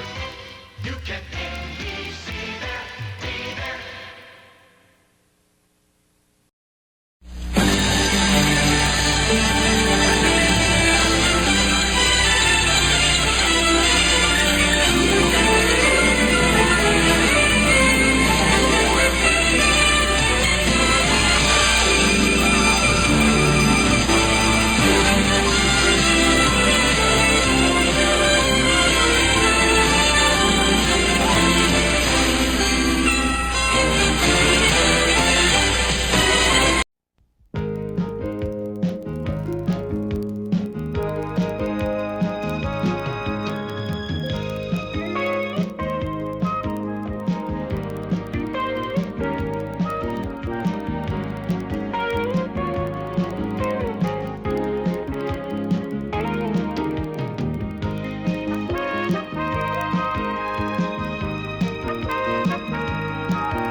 And as president of the Alumni Association, I want to welcome and congratulate each and every one of you, both parents and students, and thank you for attending this informal gathering.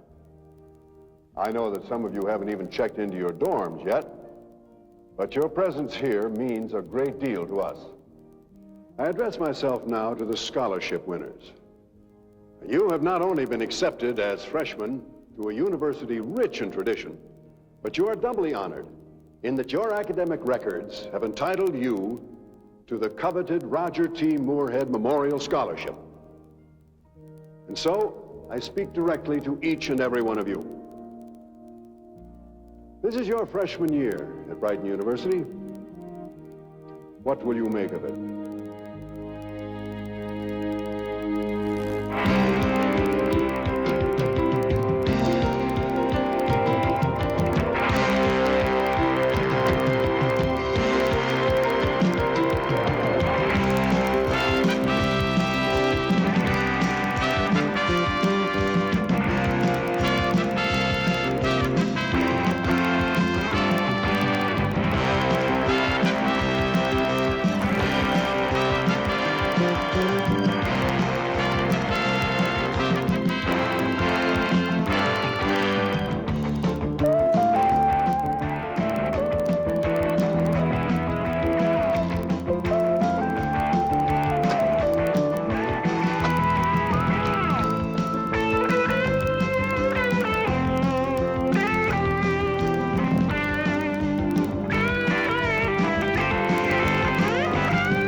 In there. Yeah, and you've probably read them all.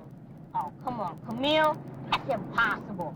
It would take a 1,200 word a minute speed reader, 8 reading hours a day, and over 286 years to finish 1 million average-sized books. Sorry I mentioned it. Chesapeake. He lives there. Sounds like there should be organ music. There should. He's talking about his astronomy professor. I know that. That's all I ever hear lately. Professor Jason Mills. You think he created the universe? Not quite, but he knows more about it than anyone else. He's brilliant. He knows everything. You think you can find your dorm? I'm lost. Let's not drive around in circles like you usually do. Pull over and ask.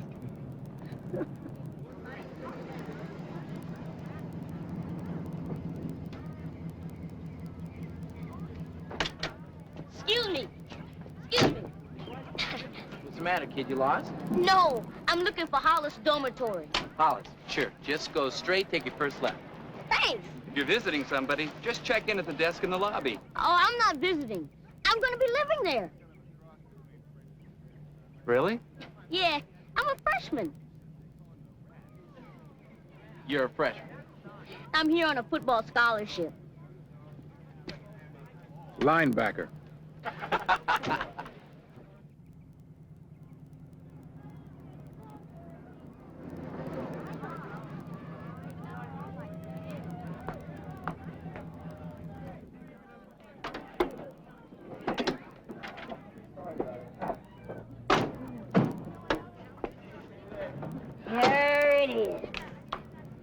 My new home, sweet home. Dear. Oh, Ma, it's okay. It had to happen sometime. But you're only 13. I know, but look at it this way. If I leave home now, think of all the heartache I'll save you later. Good thinking, son. Right, Dad. Come on, let me get the letter. Yeah.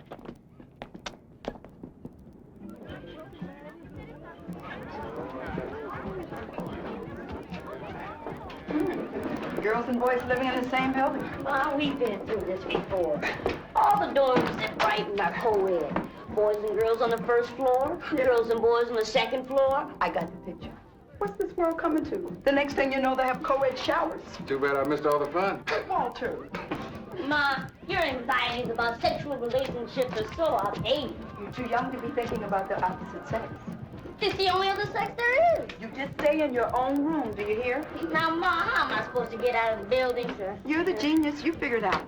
Let's go down. Ma, I had asked you not to call me a genius. Huh? Watch your tone of voice with your mother now. She burped you. She can call you anything she wants. Yes, sir. Okay. Oh, there's room 225. Right on the corner. Right.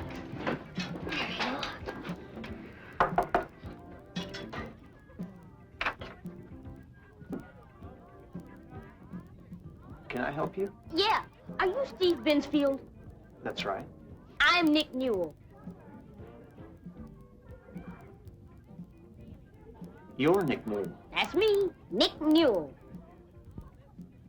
I see. Nick Newell. You mind if we come in? Oh, yeah, I'm sorry. Sure, please, come on in. Come right on in, yeah. Here we go. Thank you. So, you're Nick Newell. I guess you're expecting someone taller. Well, maybe a little bit. Steve Binsfield. I know. Nice to meet you, Rooney. These are my folks. How you doing? Hello, how are you? And this is my sister, Camille. Hey, Camille. Listen, I think I should warn you. It isn't easy living with super brain. Knock it off, Camille. Hush, Camille. I guess you must have skipped a few grades, huh? He skipped high school. His IQ is over 200. What's yours? I don't know. I think I flunked IQ.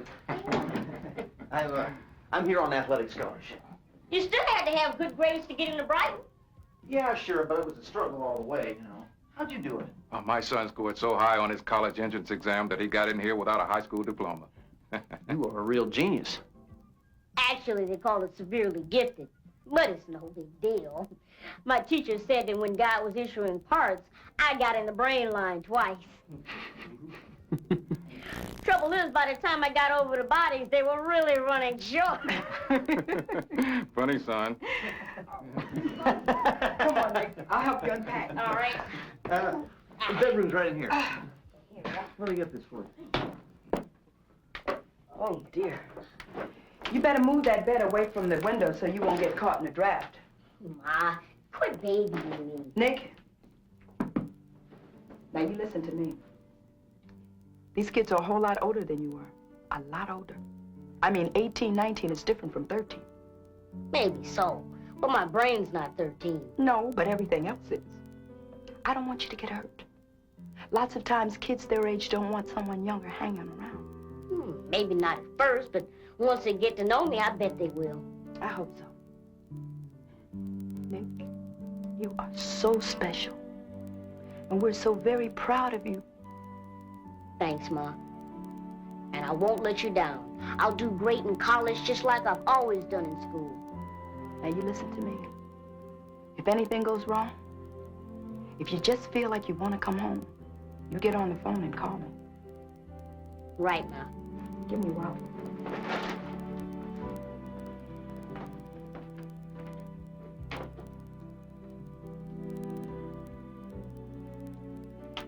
This is our special dime.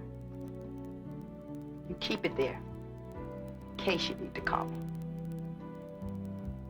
Okay, but I really won't be needing it. Just hang on to it, for me. It's time to go.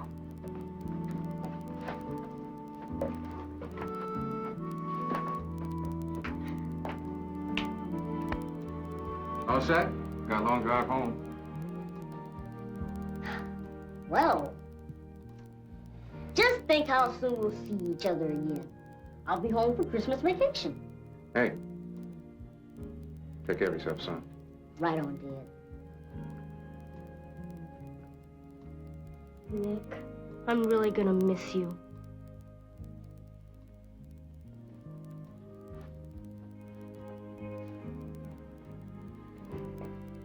Be a good boy.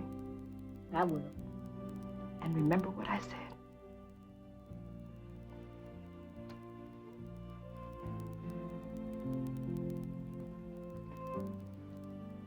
Bye, Steve. Bye, Mr. Mansfield. Nice to meet you all. Good luck. You got a real nice family. Yep. I really do. So, here we are. The odd couple. Only I'm a little odder than you. Hope you don't mind the generation gap. No problem. Everything's gonna work out just fine. Listen, I know what goes on with jocks, so maybe we better work out a system. System? Yeah, you know, like when you have dates, long dates. I'm talking action. Oh, you mean... Right, this is a co-ed dorm, isn't it? I wasn't born yesterday, although I look like I was. What kind of system you have in mind? Well, say you're entertaining, and you didn't want me to come in. So all you have to do is tie something to the doorknob. Here. This red handkerchief. Tie that to the doorknob, and if I see it, I'll get lost. See, I kind of understand about those things, Steve. Right. I'm gonna finish unpacking. I'll be right back.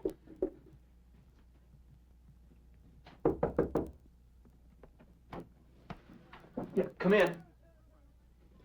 Hi, I'm Travis Ault. This is my friend, Jeff Langford, and you must be Steve Bensfield. That's right. Well, Steve, I'm president of Delta Lambda Chi, and we just want to welcome you to Brighton. Delta Lambda Chi. That's a good fraternity. The best. We have most of the jocks, some Phi Beta Kappas, a bunch of real good guys. You're a track star, aren't you, Steve? Well, I might have been a star in high school. I don't know about here. I do some pole vault, high jump, stuff like that. What about your roommate, Nick Newell? We hear he's a real brain. He is a certified genius. We'd like both of you to drop in on a little rushing party we're giving this Friday night. Stop by, meet some of the guys, have a few brews, that kind of thing. Yeah, well, I'd like that. Is your roommate around? Hi, guys. Who are you? I'm Nick Newell. Say what? You're Nick Newell? Yeah, well, it's like I said. He may be only 13, but he's smarter than all of us. Hey, guys, what was that I heard about a big blast on Friday? Yeah, but it's not definite. We're still on probation from our last beer bust. Isn't that right, Langford? Oh, right. The campus police consider our house a war zone. Right. But we'll let you know, so stay in touch, Bensfield.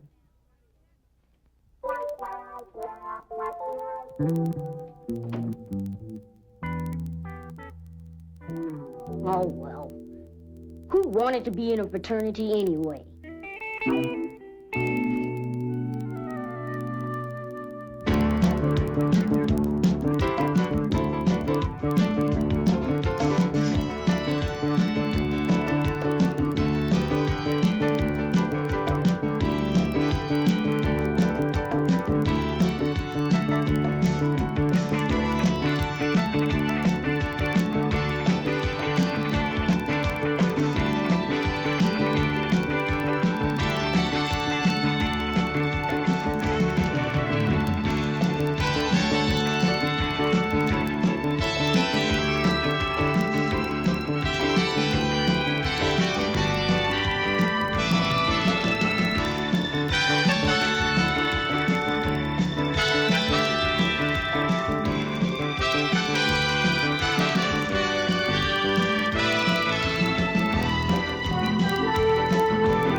Checkmate.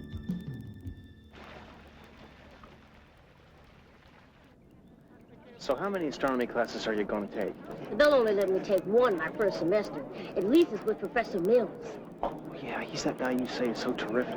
Oh, yes, I can't wait to meet him in person. I've seen a lot of pictures of him. My favorite is in the centerfold of the Astronomy Quarterly. Maybe you've seen it on my wall. Now, that's what I call gorgeous. Well, he is terribly handsome. No, not him, her. Which one? The one that's over there smiling at us. Oh. I'll be right back.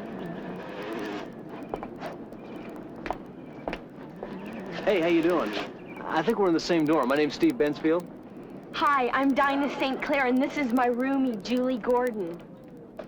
Hi. Aren't you on the track team? Oh, yeah. Yeah. Hi. Hi. I'm Julie Gordon. I'm Nick Newell.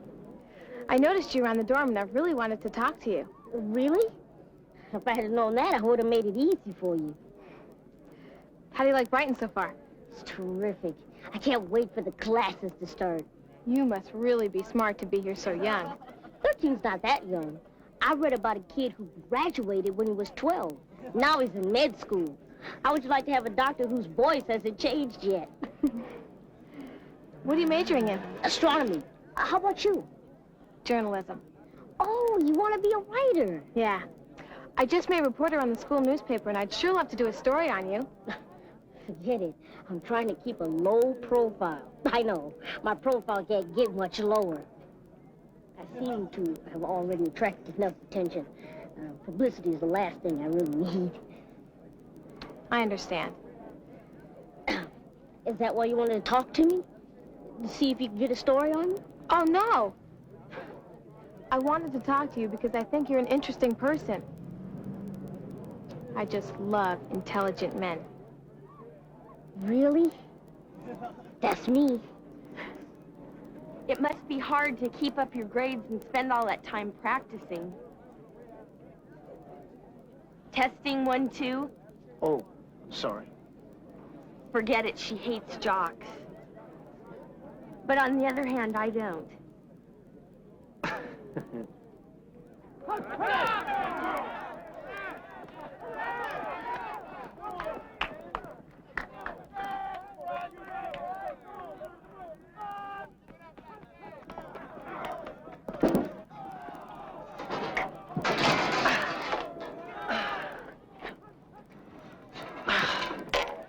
Almost.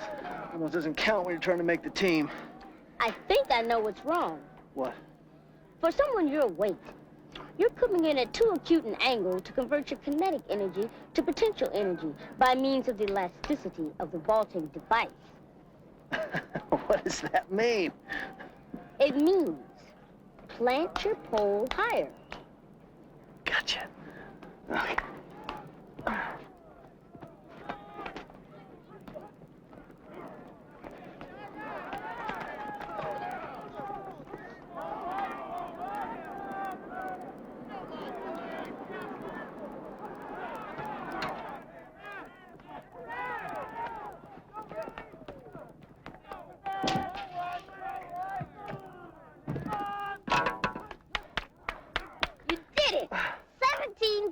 That was my best jump yet.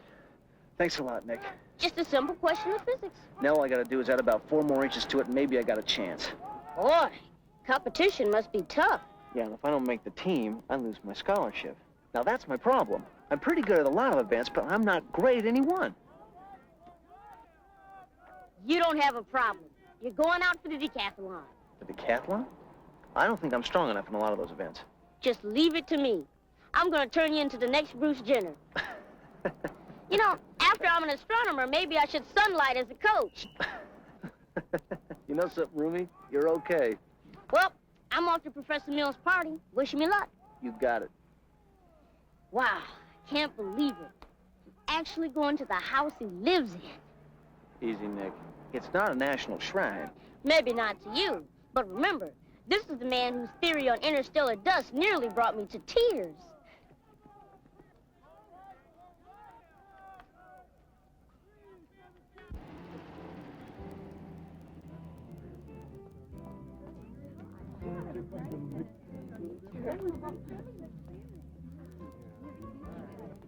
Hi, I'm Mark Fullerton, Professor Mills' assistant. I guess you're both new astronomy students. Yes, I'm Debbie Scott. Courtney Scheffner. This sure is nice, Professor Mills. He gave a special party for us. He does it every year. It's his way of making up for all the pain he's going to cause you later.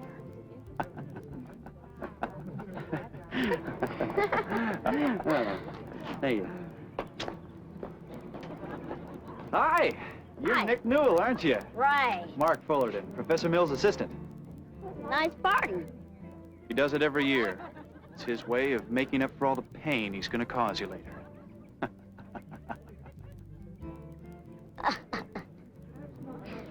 Where's Professor Mills? Oh, there he is over there.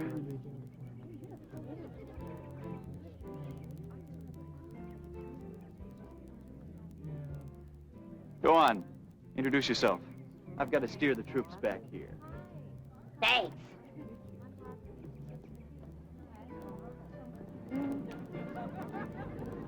Anyway, I'm really torn. As much as I love the biosciences, astronomy has so much more to indulge one's sense of spatial relationships. And the whole idea of having the vastness of the universe as one's laboratory is a totally seductive notion. It's really leading me down the path of a double major. I get the impression you're looking at me. Nick Newell, sir.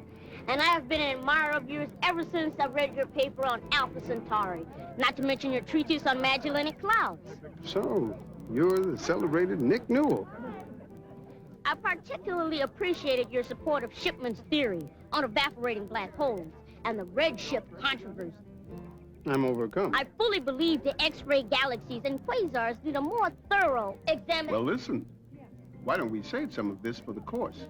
Otherwise, I'll be out of a job.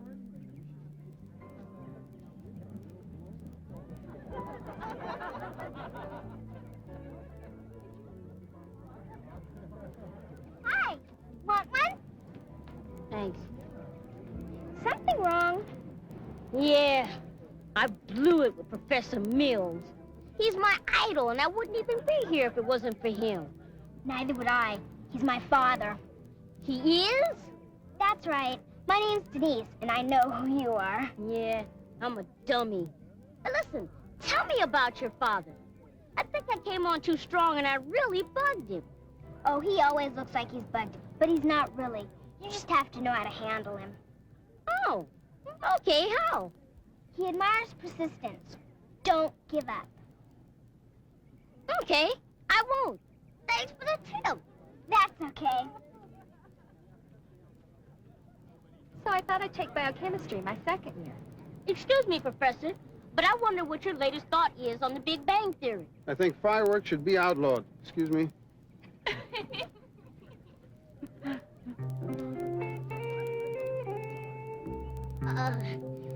How do you feel about the spiral form of the Milky Way? It's delicious. But, sir...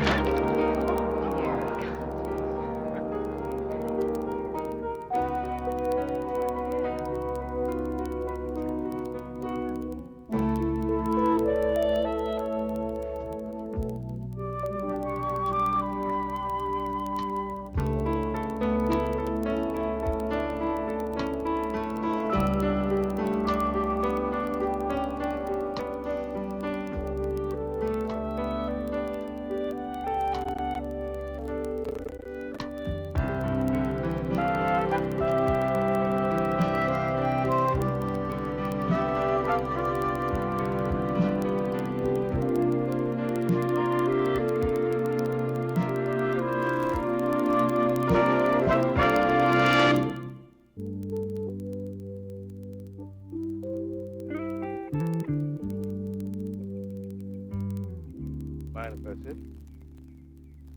Plenty of room. You on a school outing or something? No, I'm an astronomy major. Oh, one of those quiz kids. I'm only 13, if you're wondering. I wasn't. Everybody else does. My name's Nick. Joshua Debs. Something bothering you? Why, does it show? You look like the hound dog who just found out the whole world ran out of trees. I never seen anybody as depressed as you before finals. You work around here? Right here. I'm supervisor of custodial services. And to put it another way, I'm the head janitor. But that's my problem. What's yours? Professor Mills. Jason? He's no problem. You know him? Know him? I taught him everything he knows. Well, not exactly. But when he was smaller than you, he used to come up here every day after school and hang around and make himself a general nuisance. Don't mean to brag, but I'm the one responsible for talking him into becoming an astronomer. Really? Yep, he's kind of like a Jackie Robinson, only in the learning world. He was the first colored man to become a professor here at Brighton. You mean the first black man? Well, today he's black, but in those days he was just colored. And in my day, they called you a whole lot of other things, and you couldn't even become a student here. That's awful. Yep. What's your problem with Jason? Oh, I blew it at his party. I was real pushing. I just made a total fool out of myself. Is that all? I thought it was something serious. Would you like to see the telescope? Would I? Oh, I can't be late for Mill's class. Well, I'll just give you the 50-cent tour. Okay.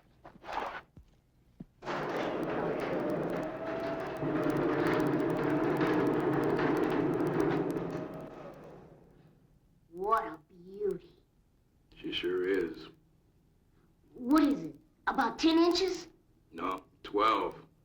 Photographic F-15 Cassegrain. It's over 100 power. What about its light gathering power? 8,000. Wow.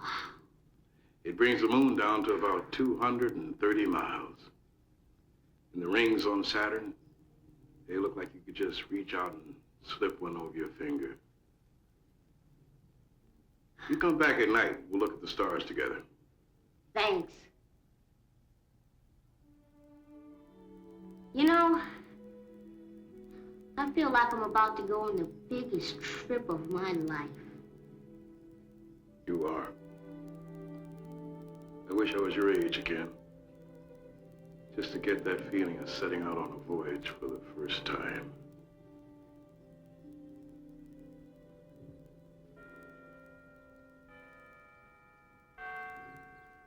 Oh, no! I'm late for Mill's class. Don't worry. Don't want to be late for the class. Are you kidding? Mills will tear me apart.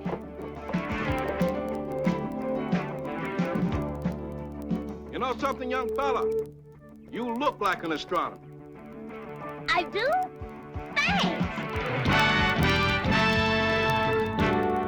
Perhaps not since Galileo's day has there been a more exciting time in the field of astronomy. Our concept of the universe is expanding and shrinking at the same time. The Voyager probe of Saturn and its satellites has demonstrated...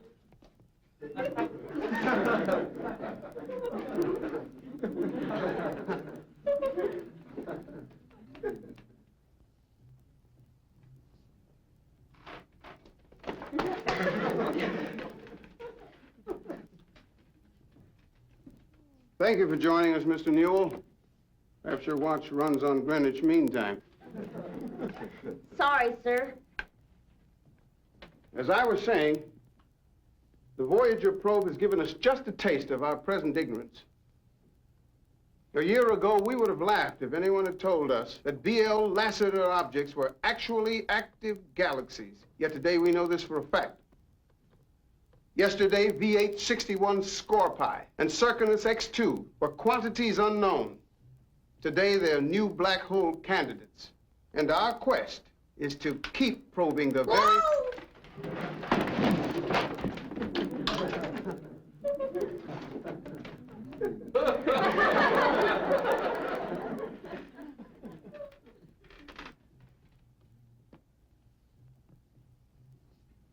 Mr. Newell, are you a student or a saboteur?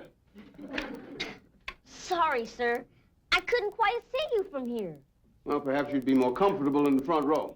Thank you, sir.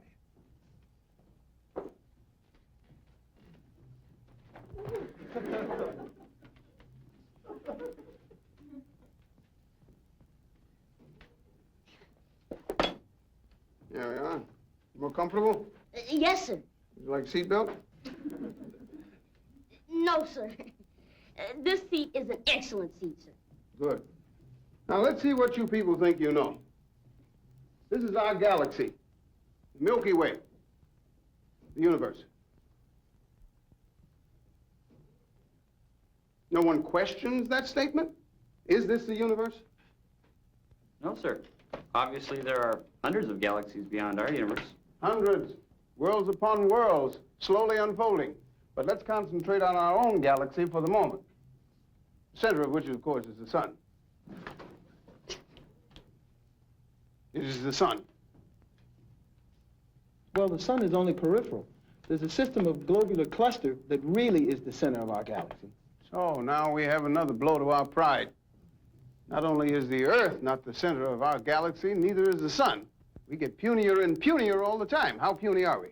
Surely these other galaxies beyond our own cannot compare in size and luminosity to ours.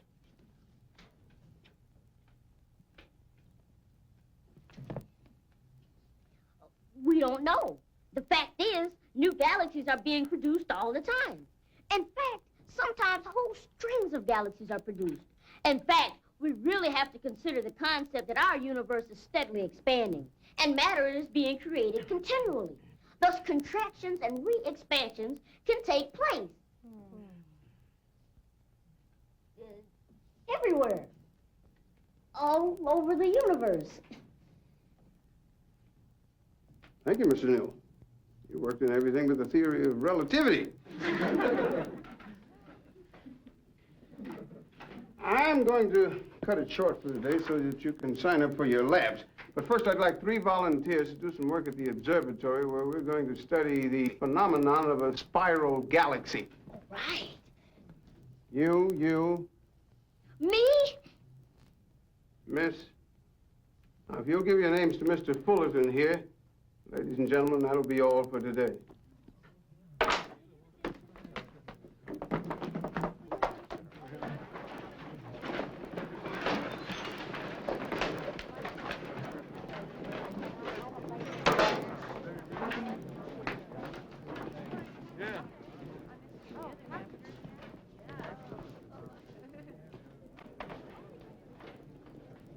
Boy, for a minute there, I thought I was invisible. I have to lock up. Hey, cheer up. Why wouldn't he let me volunteer for the observatory? Maybe next time. Man, it must really be something, being his assistant. It's great. How did you ever get the job? I got straight A's, did outside assignments, and my uncle is president of the university. No, really, he picks a different assistant each semester. Who knows? Maybe you'll get the job next time. Are you kidding? He won't even let me empty the wastebasket. Ooh, sorry. That's okay. Here you go. Thanks. Come on, you can do it. Don't be funny, Jim. Move it for the lady. That's okay. I can go around. No, I wouldn't hear of it. You're a college girl. I wouldn't want to see you walking out in the street. No, wait a minute. My friend thinks I should do the gentlemanly thing, and I think you should let me do it. Will you get out of my way? Oh, you hear that, Les? We got a co-ed with Spunk. Hey, I like that. How about lunch? Look, just leave me alone, okay? Oh, I got an extra sandwich. Forget it! Hey. What's going on? Well, who are you, the Lone Ranger? Captain of the boxing team. Be my guest.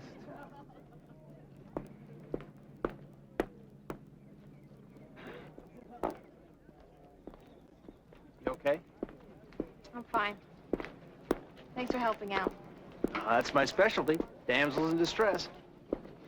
Listen, as long as luck threw us together like this, how about going out to dinner with me one night, like Saturday?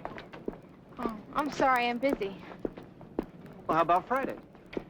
Also busy. Oh, don't tell me you're busy Saturday through Thursday, too. You got it. Listen, should I try another mouthwash or something? Why don't you just try another girl, okay? Hey, look. Just level with me. Dinah says you don't like jocks. Okay. To tell you the truth, I just don't like the idea of guys on athletic scholarships beating out other kids who've got higher grades and really want an education. And on top of that, your coaches fix it so you can breeze right through your courses. That's not true. Look, I've got to get to class. Thanks for your help, and if I ever run into a plumber in a dark alley, I'll give you a call.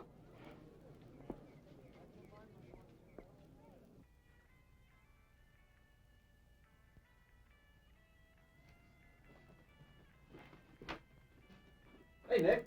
What are you looking at? Big Dipper? No, I'm looking at Professor Neal's house. What are you trying to do, blackmail him? No, I'm trying to figure out what makes him tick. So far, it's only Pizza Delight. Ah, forget about him. People are getting together downstairs. Come on. I'm no good at parties. I think I'll book in. It's not really a party. It's just some kids from the dorm, you know, Dinah and Julie. Oh. Well, in that case, maybe I will join you for a while. But I don't want to get in the way if people are hitting on each other. Yeah, I understand. It's not that kind of thing. Okay. But if you happen to get lucky, remember the red handkerchief. And don't worry about me, because I got my own place to go. You do? Yep. Law library stays open till 11. My mother says when I was about 18 months old, she came into my room and I was looking at this book. You were reading a book when you were 18 months old? No, I was about to chew on it. I was teasing. Nick, seriously, when did you really first realize that you were a genius? Oh, I never thought of it that way. Stuff just came easy to me. Then I took some tests, and they said I was gifted. But I never knew what they really meant. When did you start to do math? One day when I was about 4 years old, my dad was doing income tax, and I was sitting on his lap. I don't believe it. You saw he made a mistake. Yeah, and he gave me the funniest look. I couldn't tell if he was surprised I figured it out, or if I caught him cheating. Nick, you're too much. I always thought I wasn't enough. Hey, how about going to Rossetti's and getting a few brews? Good idea.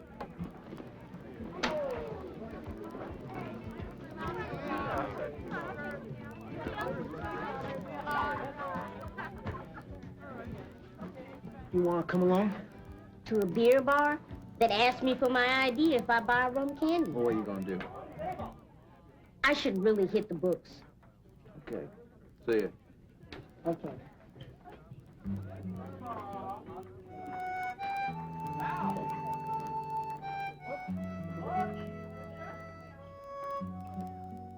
You're gonna miss him. I could drink beer anytime. Actually, I don't even like beer. I'd much rather talk to you. You would? Nick, you're fascinating. You know, you're head and shoulders above those other guys. Oh, look, I'm gonna run upstairs and change into something more comfortable, and we'll talk, okay? Okay. I'll be right back.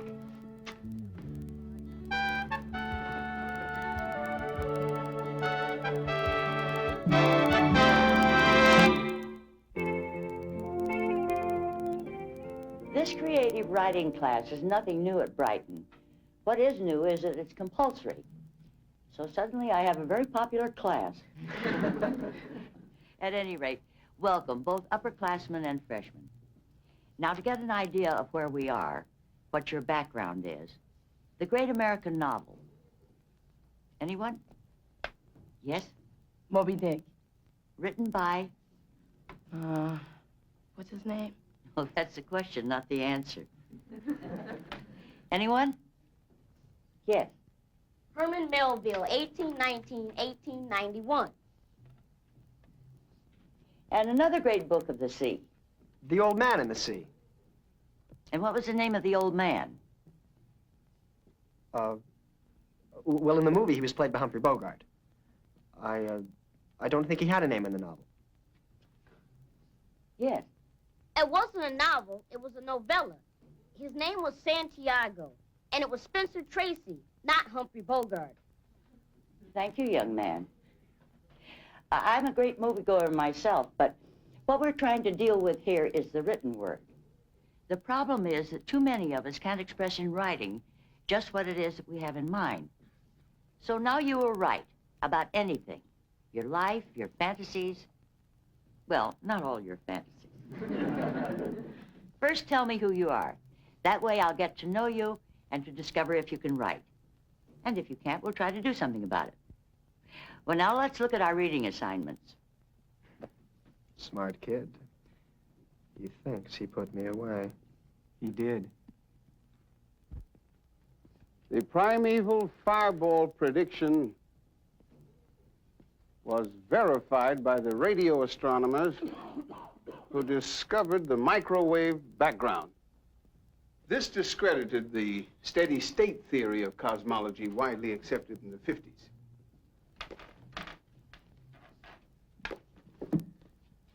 By and large, I was pleased with your reports. Normally, I don't grade the first report of the semester, but as you can see, in this case, I've made an exception. I've given only one A. Let him rejoice. I've given one D. Let him beware. Please, study my comments. Ladies and gentlemen, that'll be all for today.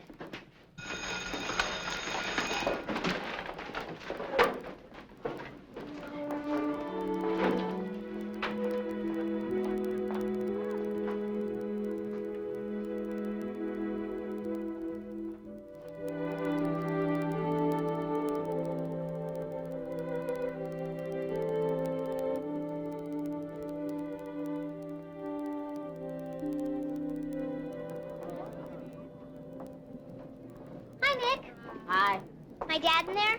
I've got his lunch. No, he's not in there. Are you still having problems with him? Yeah, he gave me a crummy seed.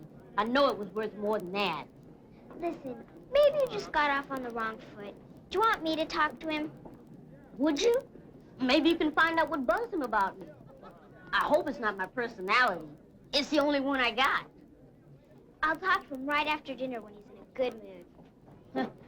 I'd love to say that. See ya.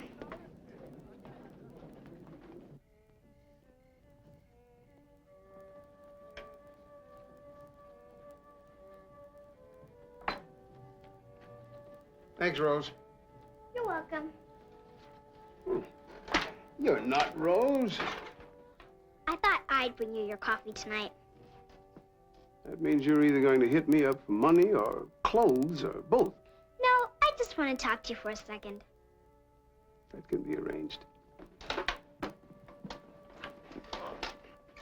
It's about your new student, Nick Newell. He thinks you're being real hard on him. Just what makes him think that? He says you gave him a C when he deserved more. I happen to think he got what he deserved. Besides, what's this sudden interest in Nick Newell? Well, I think he's a real hunk, don't you? Well, I'm not a good judge of hunks. And he's so smart. I don't think it's very smart of him asking you to plead his case for him. He didn't ask. I said I would. You can tell him that he's not a special case and that he's going to be treated just like every other student. Daddy, do you really think you're being fair to him? Of course I am. Now, you're going to have to get out of here and let me get some work done, okay? Okay. By the way, I could use a couple of new sweaters. We'll talk about it.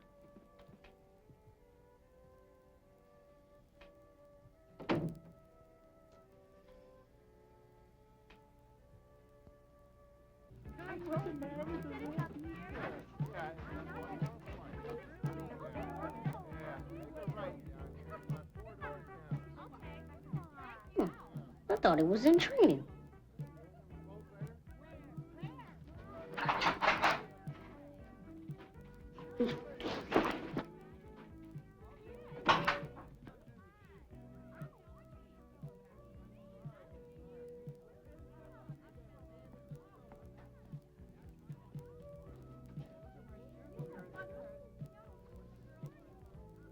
Yes?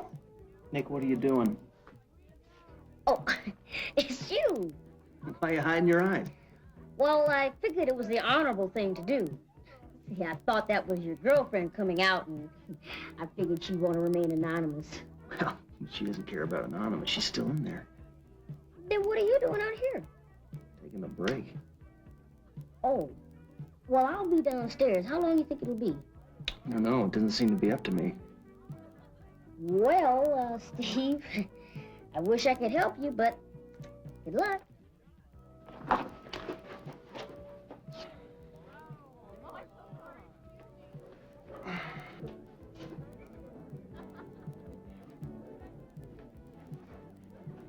Hi.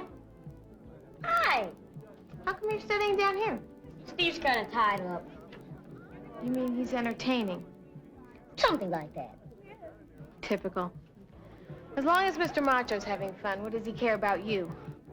Julie, he's not like that. Steve's a super outgoing guy. Anyway, I have to finish my work. Why don't you come up to my room and study? Ah, that's okay. I'm fine. Oh, come on. Hey, you can save me from pigging out. My mother just sent me some homemade chocolate chip cookies. Chocolate chip? I think you just said the magic word. Hey, where's Dinah? Oh, she has a date. Her too? You don't think Steve and Dinah are... No, I saw her date. Well, at least I saw most of him. He's a basketball player, and the doorway was blocking his head.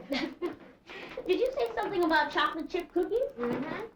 Now, I want you to know that men have killed for these. Thanks. I can see why.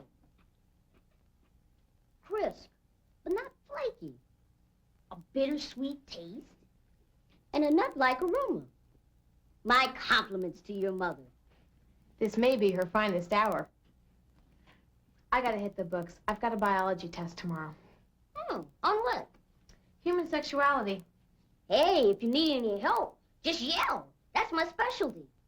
I thought it was astronomy. That's my major. I really know a lot about human sexuality. You do? Oh, it fascinates me. Just think of the human body and that intricate system of organs and glands, all in here. And they're all waiting for that moment when they're asked to do their thing. Good cookie. Thanks. Look at this. Aren't those organs amazing? Yeah, they really are. Think of all those muscles, veins, and nerve endings. Each one of them knows exactly what it has to do. I never thought of it that way. Oh, it's not just the mechanics that interest me. The whole idea of, it's interesting. Don't you think? Delicious. You sound like a real expert. Oh, don't get me wrong. I never personally, you know. I know. But I plan to, of course. Of course. How about you?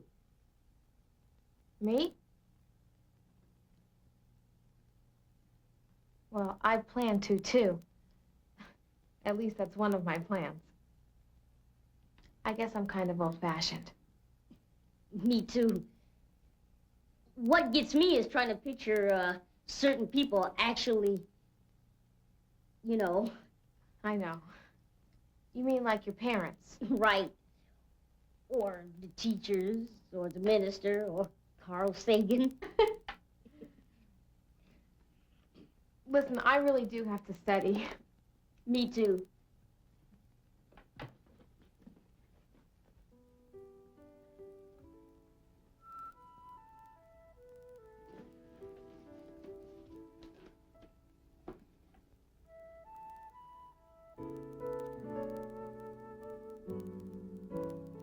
Julie? Yes, Nick?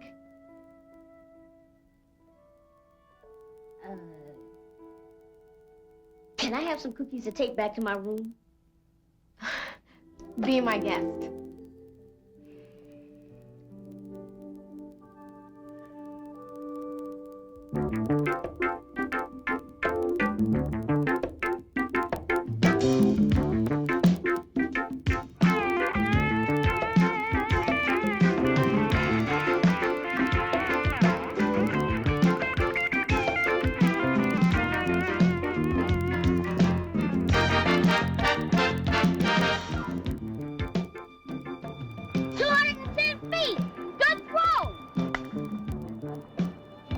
right about waiting for the wind velocity to die down. It makes all the difference. Good throw, Bensfield. You're doing a lot better. Yeah, well, my friend here's been coaching me. I mean, he's been helping me out, moral support, stuff like that. Actually, I just carry his equipment bag. Yeah. Well, whatever it is, there's been a big improvement.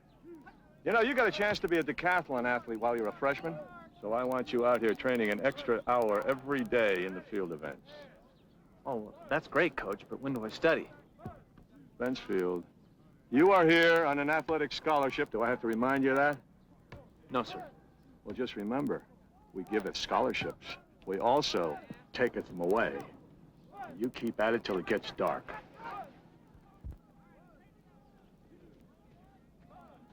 Boy, he's tough. Listen, are you behind on anything? Creative writing, an autobiography for Conklin. I did a rough draft, and it was terrible. Would you mind if I, kind of help you put it together? Oh, Nick, that'd be great. Thanks. What are roomies for?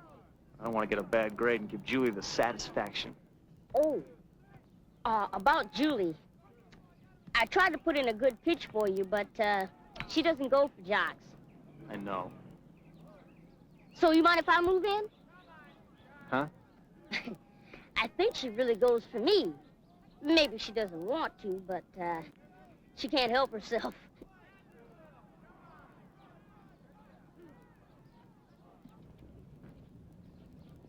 Oh, hi, Mr. Dale. Hello there, Nick. You look nice. Thank you. I'm going to class. Class?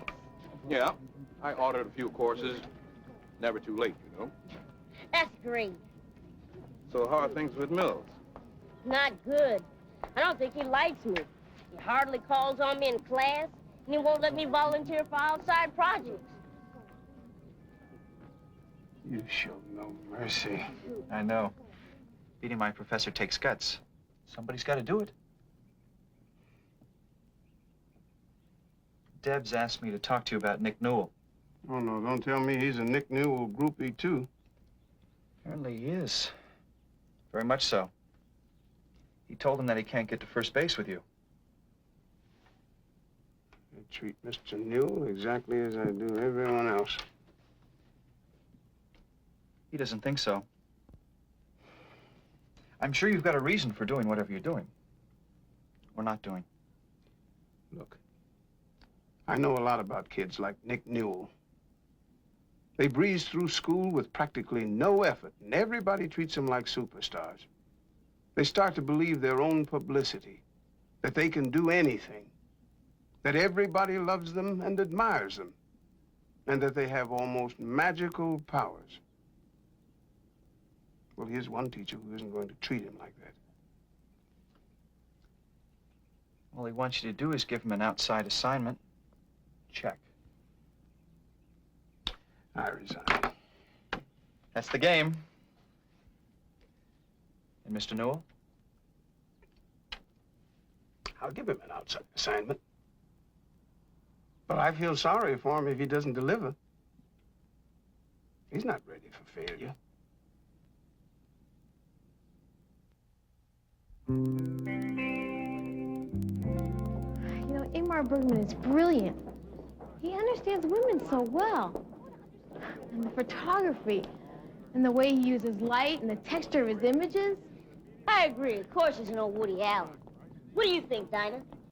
I think he's given new meaning to the word gloom. But the popcorn had real butter. Oh, yes. The popcorn was brilliant. Where's Steve? Studying. Steve studying? Mm-hmm. Sounds like a contradiction in terms. Aren't you being a little hard on him? How's it going with Mills, Nick?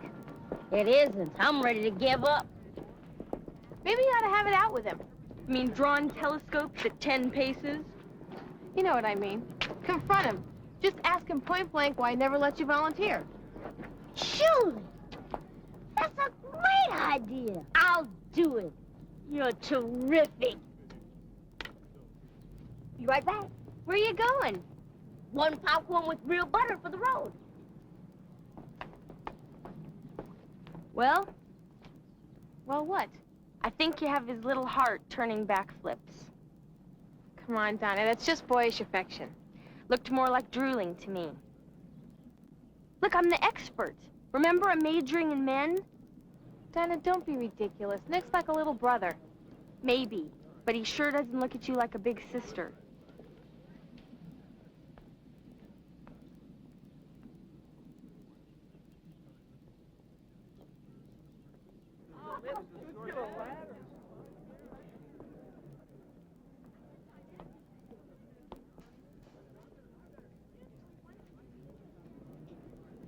Excuse me, Professor Mills? Yes, Newell? Well, I've given this a lot of thought, and I don't want to seem impertinent, but why are you persecuting me?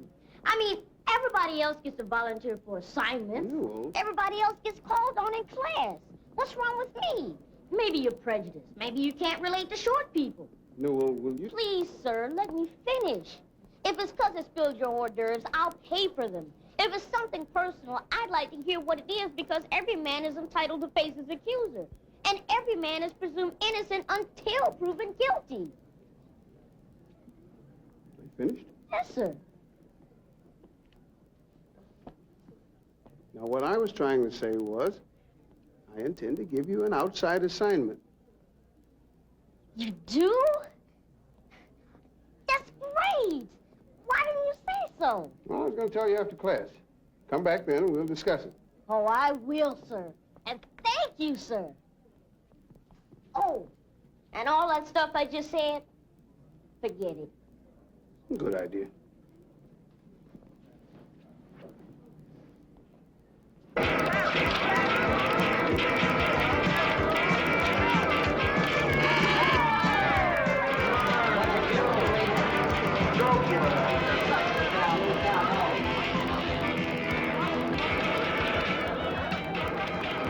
Hey, Steve, I did it. Mills finally gave me extra work. Hey, Nick, that's great. It's what you've been waiting for. You want some lunch? I'm too excited. Man, this is gonna be the best report I've ever done. It's gonna be perfect. I'm gonna spend every minute on it. Uh-oh. Uh-oh, what? You! When does your paper due? Friday. Oh, nuts. That's when my project is due. How am I gonna help you? Look, it's okay. I'll muddle through. No, I don't want you to muddle. I'll think of something. Just let me handle it. Okay. Nick, you want some fries? No, thank you. Well, okay. Listen, Bensfield, don't forget about the rush party Friday night. Don't worry, I won't. We'd like you to come too, Newell. Oh, you don't have to be polite just because I'm sitting here. Now, that's not it. You know, we're really considering you for the fraternity. You are? Yeah, you're unique. One of a kind. And you also happen to be a pretty good guy. Gee, thanks, Langford. Hey, you want to come watch Alt? He just scored 60,000. Oh, I might do better next time. Better? You kidding? That's the best score for any of us. It's incredible. I scored 90,000 the first time I played it. Really? Hey, Al. Newell scored 90,000 on that machine. On that machine? No way. I really did. Oh, well, if you really did, why don't you really do it again? I'm sure we'd all really like to see that, wouldn't we? Really? No, I'm not in the mood. Oh, not in the mood.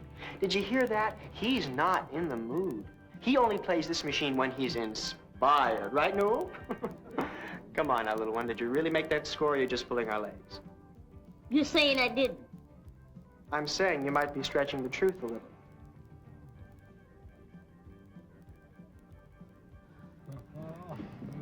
I got it.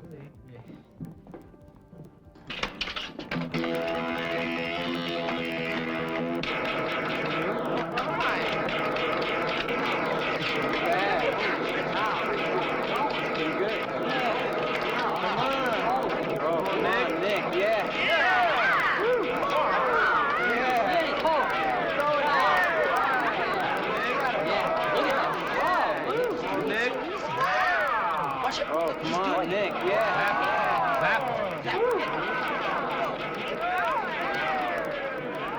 It's 40,000. Come on. 50,000. 60,000 all. Smart bomb. Another smart bomb. 80,000. 90,000. 100,000. Somebody want to finish my game? My friend's fries are getting cold.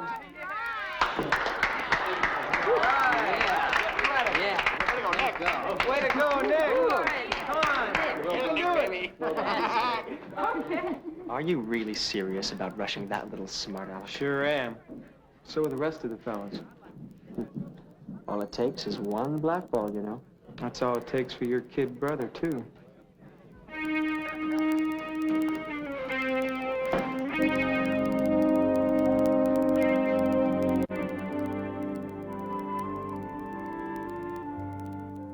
So, I guess you're wondering why I invited you here. Oh, yeah. Why did you? Well, I'm not going to beat around the bush. I got something pretty heavy to tell you. And I wouldn't blame you if you said no. See, it has to do with somebody I really like a lot. Somebody who I'll do anything for. Who? Steve. Steve? You mean Big Steve, your roommate? Yeah. Nick, why are we in this room talking about Steve? I mean, what if he walked in on us? Oh, don't worry. I fixed it so he won't. Anyway, I promised to help him with his autobiography for creative writing class. But now I've got this big major project from Professor Mills, and I won't be able to, and I thought maybe you could... Oh, no. You want me to help Steve? You're so good with writing. You could help him open up. He's covered his entire life in one compound sentence. Well, maybe that's all it's worth. Oh, please, Julie. Come on. You got Steve all wrong. He's really a terrific guy, and I'm really stuck. All right. But I'm only doing this as a favor to you. Thanks, Julie. You won't be sorry. I already am.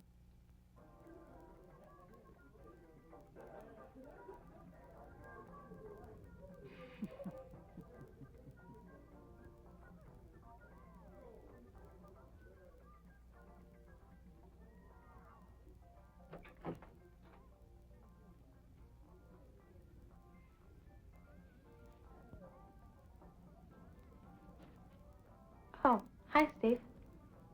Hey, Julie.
Are you ready for the unveiling? Ready. Ta-da! Wow. Ta-da! That is some report. Wait till Professor Mills feasts his eyes on this. He's gonna flip. I hope Professor Conklin flips when she sees my paper. I really appreciate you getting Julie to help me out the way you did. No problem. She's a fantastic girl. She sure is. Steve, are you falling for her? Well, it's kind of hard not to. Look, I tried to tell her how great you are and everything, but she really doesn't seem to be interested. What I mean is, I don't want to see you get hurt. Like I hear you talking, my heart isn't paying any attention. Hi. Hey, how you doing? Hey, Julie. you finished it. Oh, it's beautiful. Yeah, it is, isn't it? Now it's time to take it over to the big man himself. Well, I hate to be a killjoy, but this thing is huge. How are we gonna get it out of here? Elementary, my dear Steve.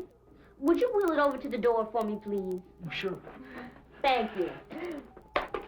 Be careful with it.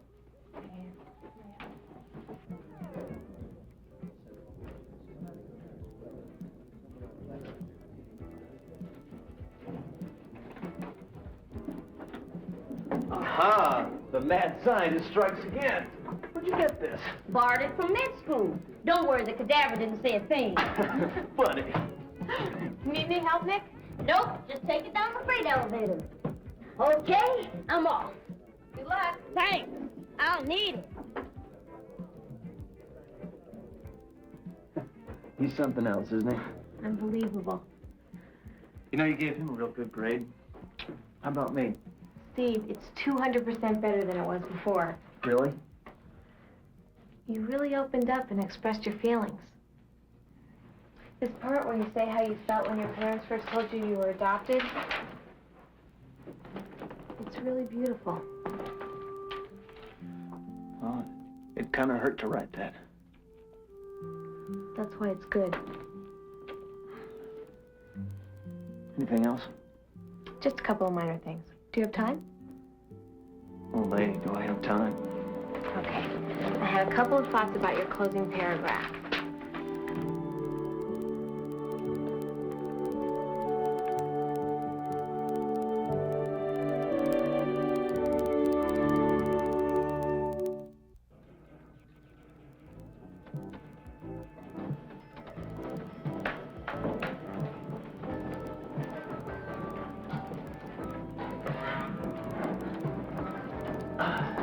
You want to see a menu? Won't be necessary. Steve? Dough burger, large fries, 2 milks. Cheeseburger rare, side of onion rings, and a large root beer. Thank you.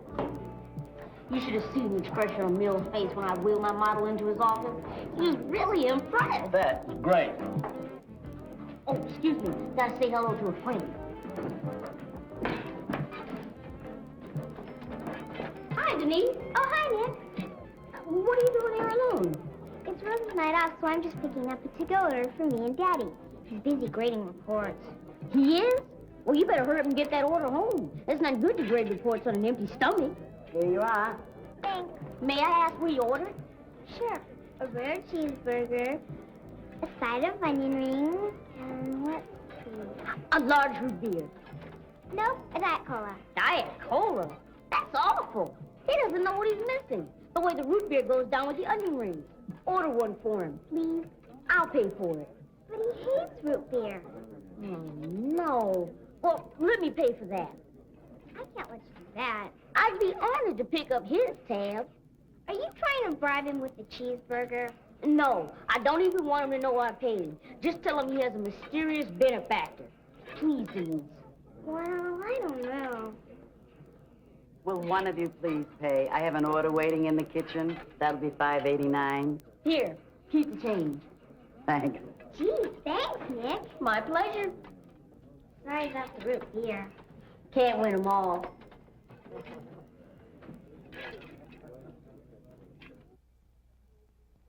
He's probably grading it this very minute. Forget it. You're gonna have a nervous breakdown. You're right. I mean, why should I be worried? I did a great job, and he's gonna love it. Maybe I should have let him know I paid for his cheeseburger. And thus we have seen that there are 3 main classes of galaxies: the spiral, the elliptical, and the irregular. And we have also seen, it is my hope, that when these galaxies interact on each other, the results are the known variables. The unknowns will be discovered by us and the astronomers who follow us as we attempt to plug the black hole of ignorance with knowledge. And that concludes Mr. Newell's report. Are there any comments? Mr. Shatner. Well, I thought his model was terrific and the report was kind of interesting, but I wish he'd said something about the ring galaxies, which he included in the irregular category. Mr. Evans? I agree with Bernie.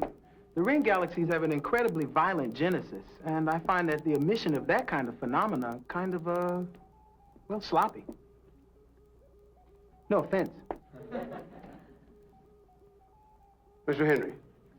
Well, it seems to me that any paper on galactic collisions must include some mention of the cosmic oddities that are caused by the encounters. What he said was beautifully illustrated. I just don't think he went far enough. Or to put it another way, more matter and less art. The whole is the sum of the parts, and your parts, although very decorative, were insufficient. Would you agree, Mr. Newell? I don't know. Well, I think you should have an opinion. After all, you built a model here that could be used as special effects for a Star Wars movie.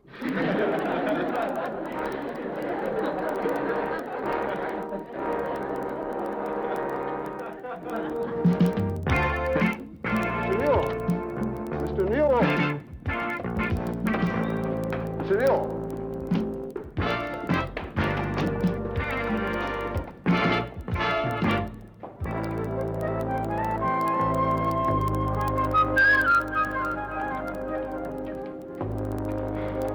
And finally, I promise that campus politics will be eradicated when I take office.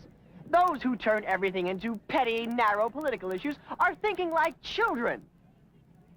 And speaking of children, there is Brighton's boy genius, who I know will cast his vote for me, if he can reach the lever.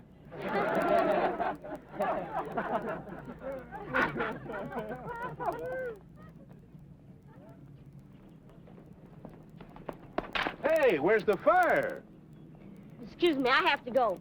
What's going on here? What happened? I wish I wasn't so smart. I wish I was stupid. I'm too old for kids my own age and too young for everybody else. I don't belong here. I don't know where I belong.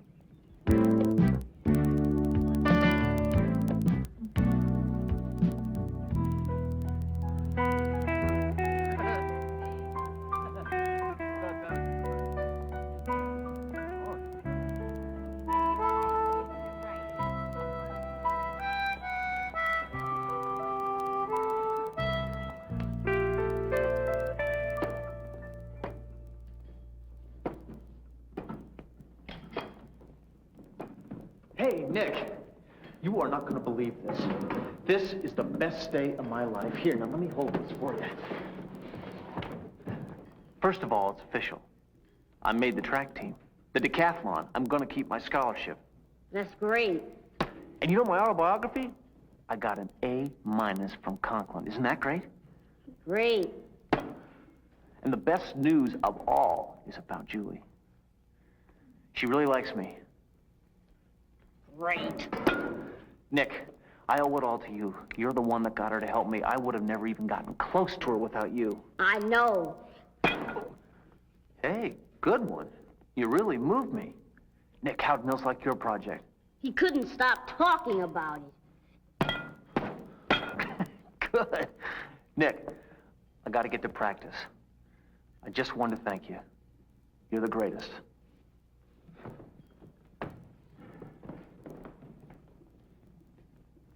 Yeah, Nick, you're the greatest.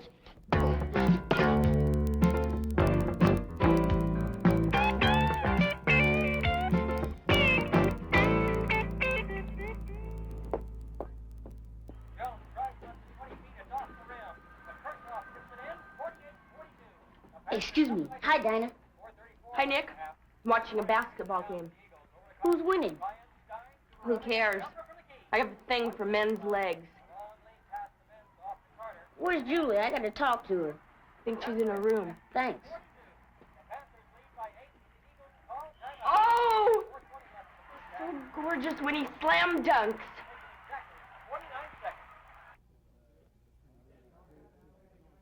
She said that you thought that all these guys had barbells for brains. Yeah. You are adorable.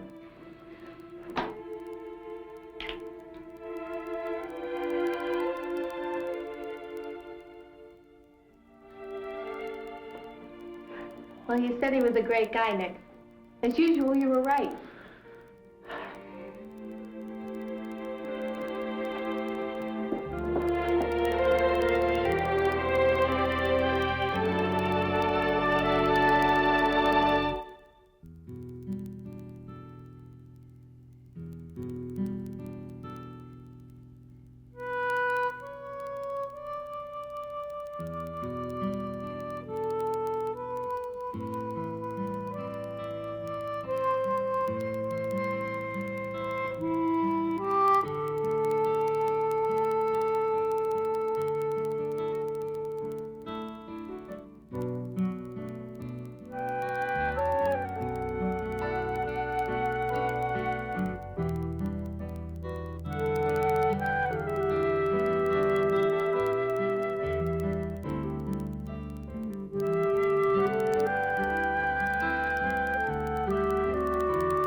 New, what are you doing? I'm making a phone call. Later, man. Did you forget about the rush party? It's going on right now. Come on. We all want you to come. I don't know, Langford.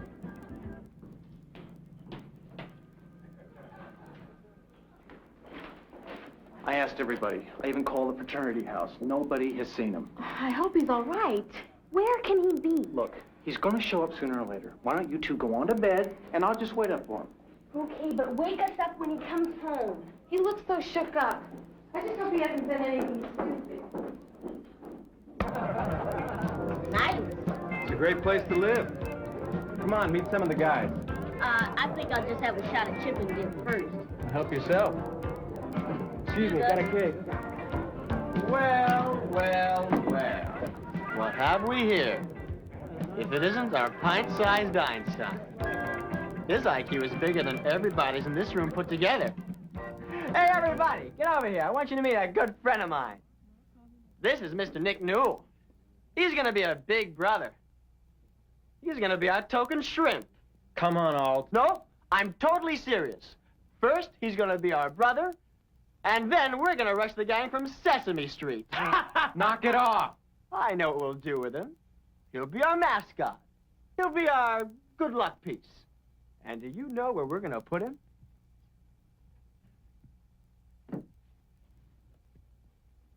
Right on the bookcase with the rest of the trophies. Put him down. Come on, Langford, we're just having some fun. Put him down, Alt, or you'll be spitting your teeth out.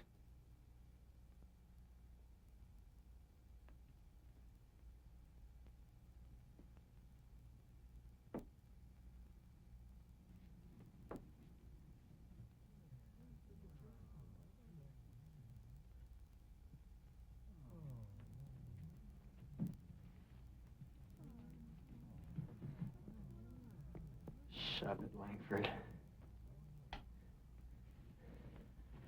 Oh!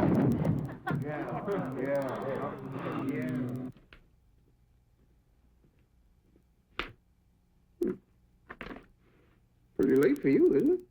I just need a minute with you, Daddy. What's the problem? Did you have trouble with Nick Newell today? Well, he ran out of class. He was upset because everybody was criticizing his project. Did you too, Daddy? Denise, he has to learn how to take criticism. What's it got to do with you? Well, Mr. Debs called a little while ago and told me to give you this message. Talk to Nick Newell and make him understand what you want from him. If you know yourself. If you don't, you're going to lose him. All right. I'll talk to him first thing in the morning. Good night, Daddy. Good night.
Are you ready? All right, now, lift up.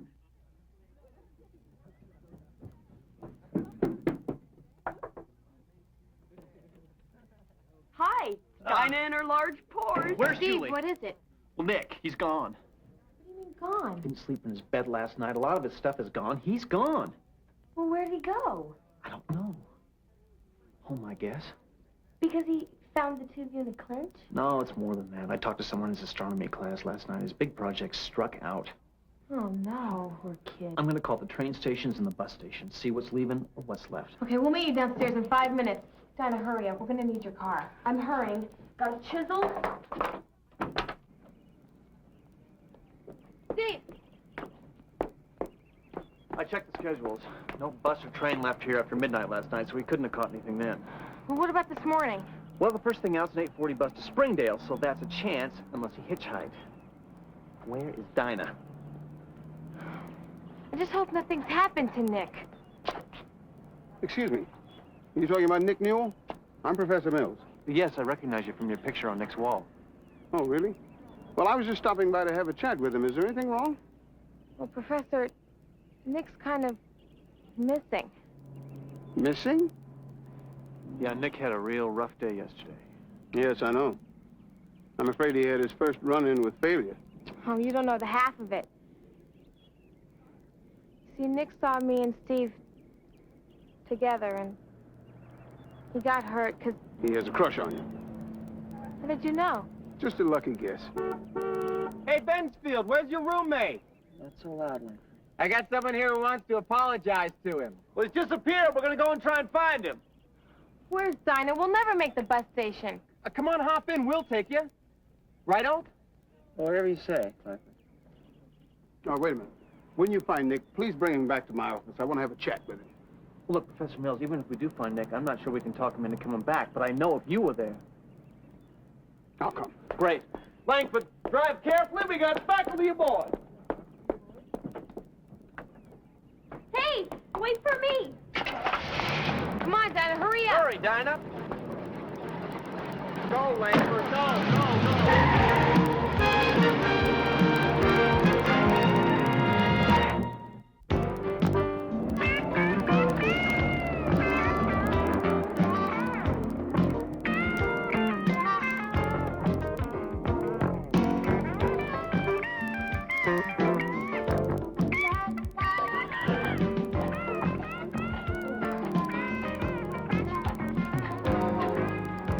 Excuse me.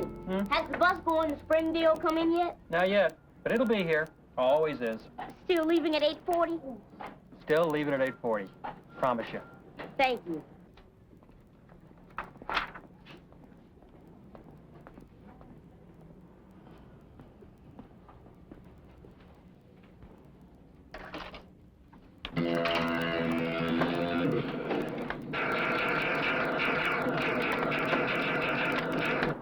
What happened? Well, when I went into his room, all his clothes were gone.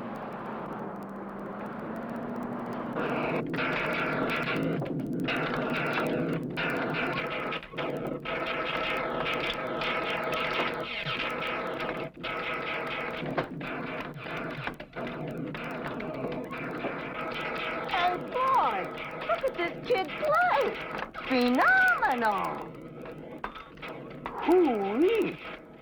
Girl, that kid scores even more than me. Yeah. You're about as funny as a plague.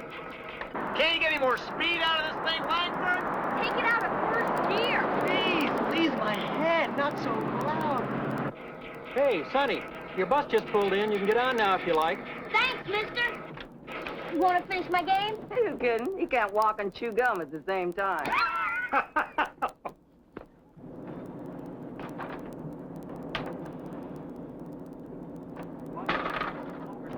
Greenwood Lake, Mills Pound, and Springdale. Now boarding outside. All passengers holding tickets to these destinations, please get on board. Seen a young boy in here about this high, my complexion? Yeah, he just got on the bus. I need to talk to him for a minute. Is it okay? Sure, go ahead. Thank you. Be right back.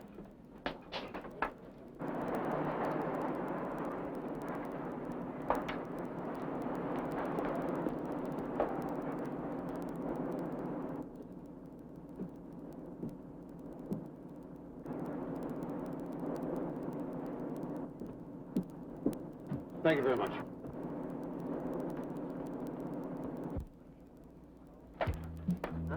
He's not on that bus. Well, maybe he saw us. Well, he's got to be around here someplace. Excuse me, you're talking about that young kid that was just here? Yes, you know where we can find him. He's got to be on the bus. Oh, this here's the new missus. My pride and joy. Hey, wait for me! Hey, open the door! Yeah, well, We only been married 24 hours, but we made everyone count, if you catch my drift. Look, there he is.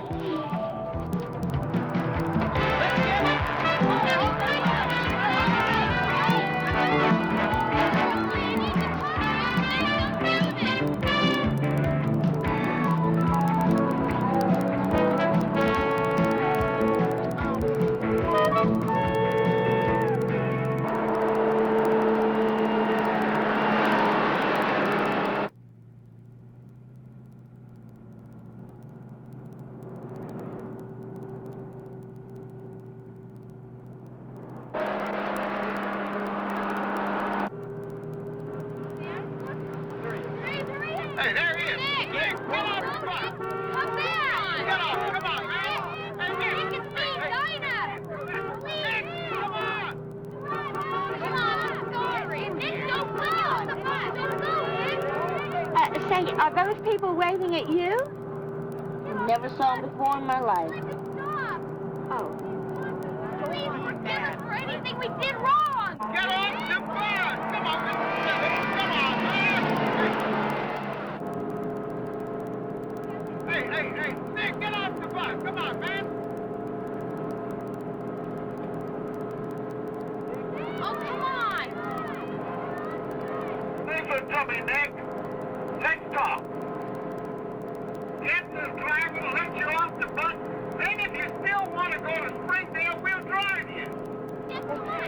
Say, are you anybody? Anybody who? Anybody by the name of, Nick, maybe?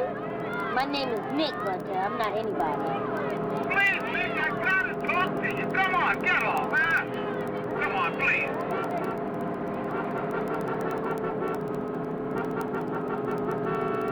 Excuse me. I thought you said you didn't know them. I didn't recognize them at first.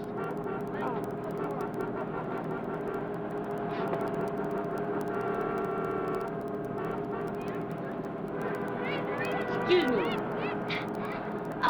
Would you mind pulling over for a minute? There's a restroom in the back, son. Oh, no, it's not that. See, these people who are chasing me, they want to take me back to the college I go to. You go to college? Yep. Sure. I'm a brain surgeon on the side. Okay, I'll tell you the truth. I'm a runaway. Now, that makes sense. And those people who are chasing me, well, one of them's my father. Well, the rules say I'm not supposed to stop. But I guess I should give you back to your father. Well, maybe. See, he used to get drunk and beat me. But I think he's reformed, but I have to talk to him to find out. So can you wait for me? I'll be just a minute. I don't think I can do that. It's against the rules. Come on, give the kid a break. Where's your heart? All right.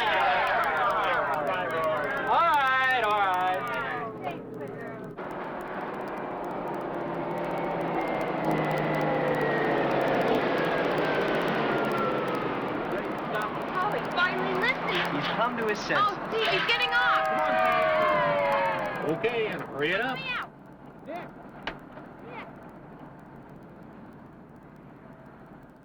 Oh, Nick.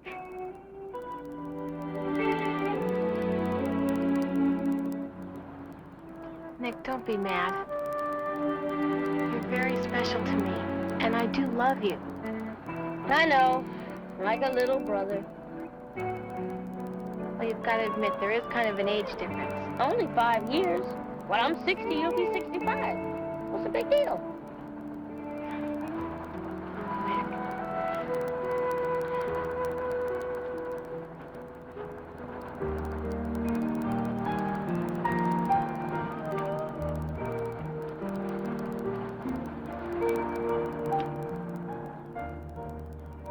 I should have been more tuned in, Nick. I didn't mean to hurt you. It's okay.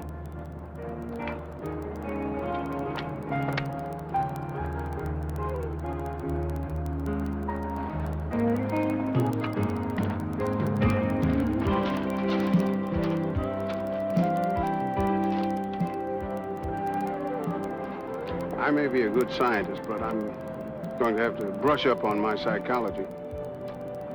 I was just trying to spare you some of the pain that I had. You see, Nick, I used to be a wunderkind, too. Had a high IQ just like you. Everybody treated me special, so I thought I was. And it took me a long time to figure out how to deal with that. Meantime, it cost me a lot. Some of my friends, even my wife. I was trying to save you all that. Trying to rub your nose in reality while you're still young. But I realize I can't do that. You're gonna have to figure it out for yourself.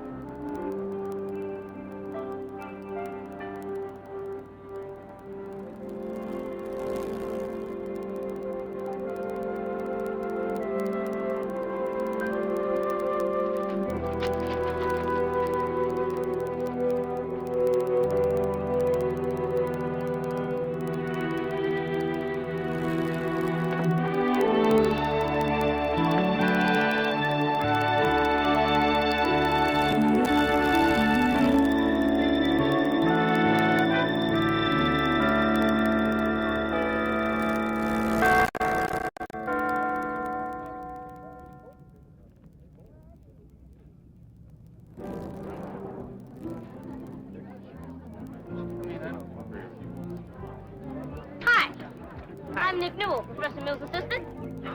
Come on in. This looks like a nice party. Professor Mills gives them every year.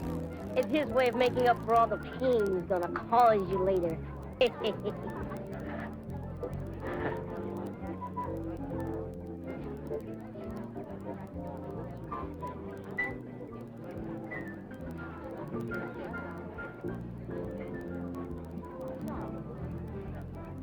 Nick?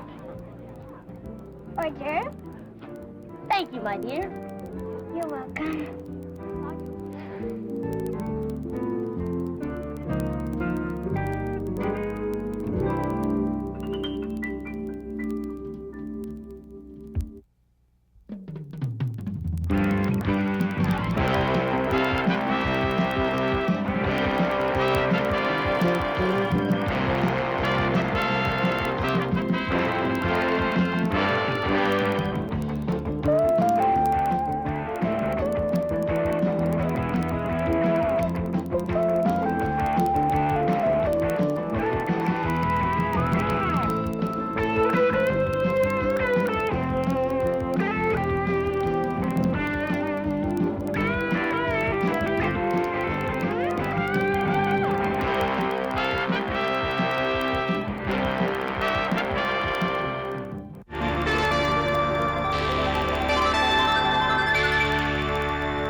This is the NBC Television Network.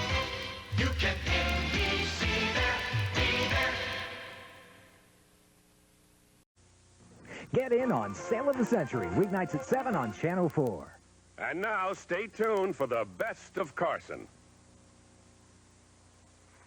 From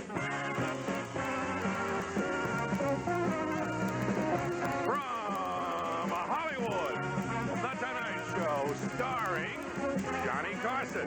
This is Ed McMahon with Doc Stephenson and the NBC Orchestra inviting you to join Johnny and his guests, Diane Cannon, Tom Selleck, and from Broadway, Danny Rose, Nick Apollo Forte. And now, ladies and gentlemen, here's Johnny.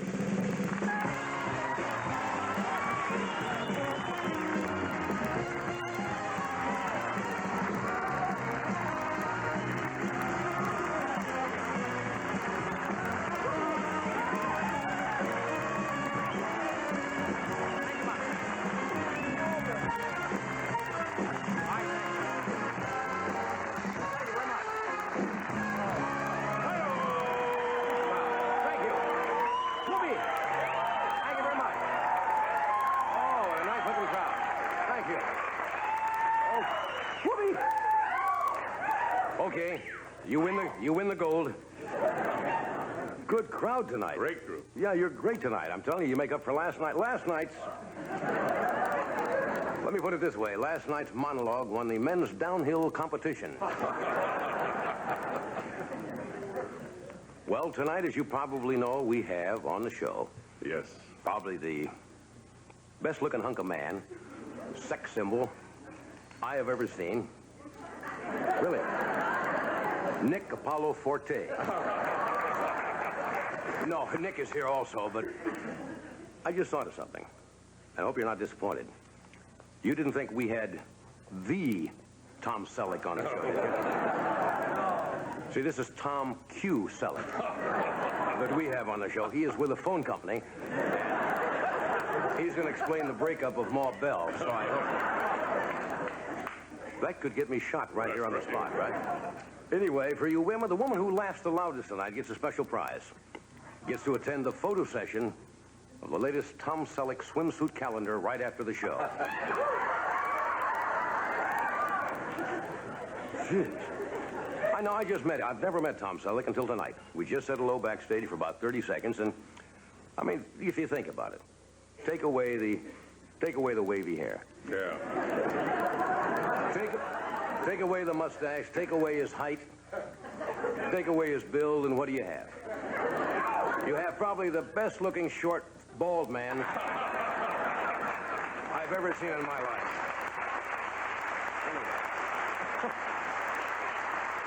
Yeah. How you feeling? There's a lot of people who got the flu all over the place. Anybody here have the flu tonight? Me. Would you mind leaving? No. You know what's going around this week? The Russian flu. Uh-oh. That is absolutely true.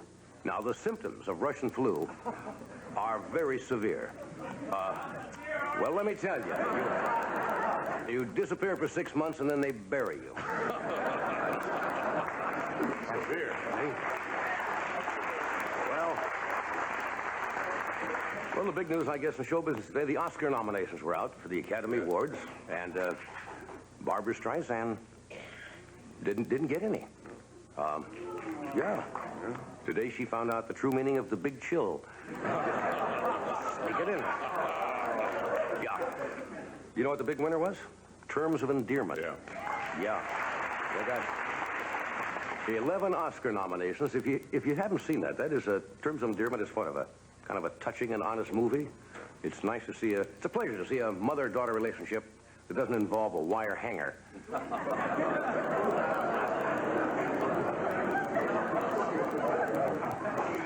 Want to cue Tom to get out here? Clint Eastwood did not receive a nomination for Sudden Impact, and the Academy is having a meeting today to decide who's going to tell him. Am I getting close to anything you like so far? They have some strange categories in the Oscar nominations. Cher was nominated for Best Performance by a woman as a radioactive lesbian.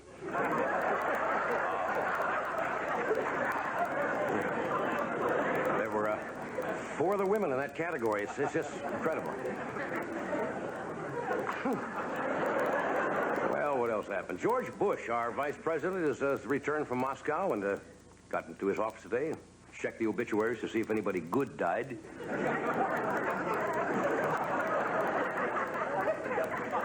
Let's try this one.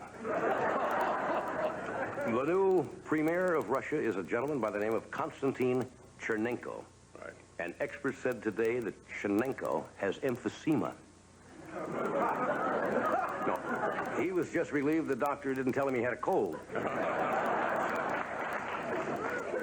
Okay, I'm not going to keep you much longer because I know you've got a busy night ahead of you. Hey, our friend Joan Rivers was honored today by Harvard Hasty Pudding Award. Right. Did you know that? That's a big award. honor.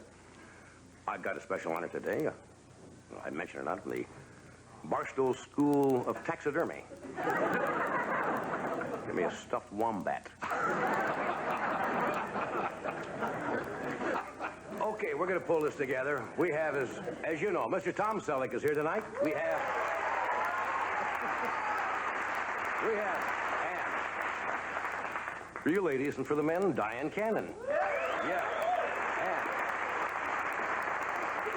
And for everybody, Nick Apollo Forte is here. Yes, so stay where you are. We'll be right back.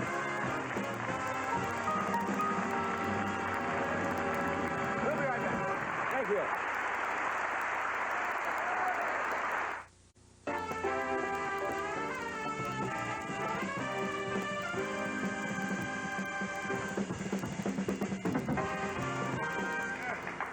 Hello there.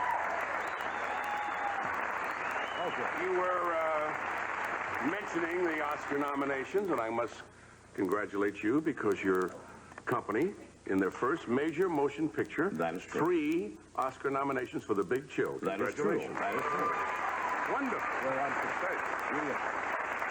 And that was a good movie. I love that movie. Yeah, Larry Kasdan, who got nominated also for the screenplay. Yeah. And the movie got nominated, and Glenn Close, one of the gals, got nominated for Best Support. But it was so well done. It was a great motion. It was a good movie. Yeah. I hate to plug something I'm involved with. Why not? But I can be proud of that picture. Sure That was a good picture. Really anyway, my first guest.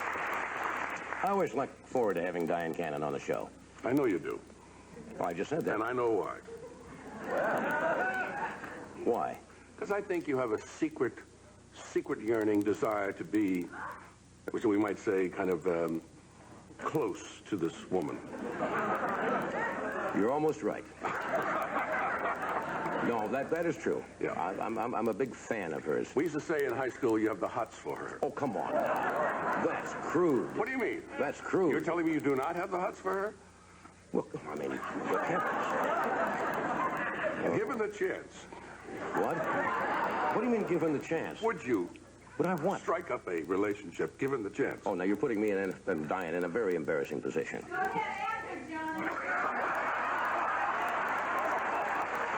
Yes, I think men should have women friends, somebody they can communicate with. And have lunch with. And get their hands on. She's a knockout of a lady, and she'll be appearing on another network, as they say, February the 19th, 20th, and 21st, in a miniseries called Master of the Game. And you probably know that's the Sidney Sheldon. Well, I was going to say that. Sidney Sheldon, based on that book, where she ages from 17 to 90. Yeah. And as she may do here tonight. Would you welcome Diane Cannon? Let's get her out here.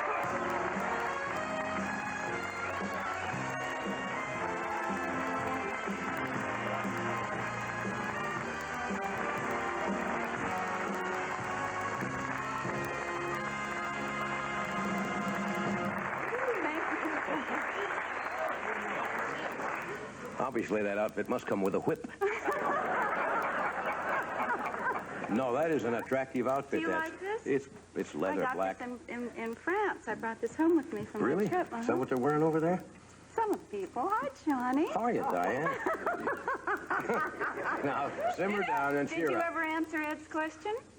He said, He said. if... Why are you shaking? If the timing was right, would I entertain some kind of relationship with you? Well, we have. We have a wonderful relationship. We have a wonderful We relationship. don't tell you everything, Ed. Oh, I know that. What? I haven't seen you since I've been home. Well, I've only been home a few weeks. Yeah.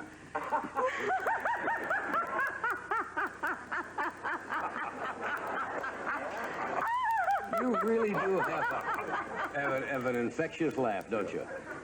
They talk about every article I read about you. They talk about that. Somebody said the other day it was a laugh that would sink the Titanic, not sink the Titanic. Would raise the Titanic. Did you have this when you were little? I did. I've always been in trouble over my laugh. My drama coach told me it would ruin my career. I was threatened with being kicked out of school. It's had me in a lot of trouble, but nothing has been able to stifle it. What is it? What brings it on? I don't know, Johnny. Something that makes me laugh. But I think, why not? You know, you get in trouble for laughter. Isn't that crazy? But I just think, well, I'll get in trouble. Why not? Yeah. You know, I was reading an article in some Beverly Hills thing. Did you see that? I haven't seen it yet. Is it nice? Yeah, a nice story about you. You're in TV Guide this week. I did not know, have we discussed this before, that you find Albert Einstein sexy? Yes, I do. Well, you know, they always ask women whom they think is sexy, and of course Tom Selleck is mentioned, and people like Tom. Right.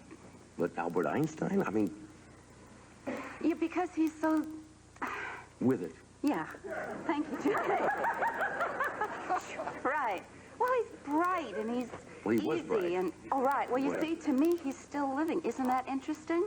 Yes. Oh, isn't that interesting? Because I said he is still bright. You must have some interesting dates. Well, I still read him all the time. I read his books, and so his image to me is very much alive.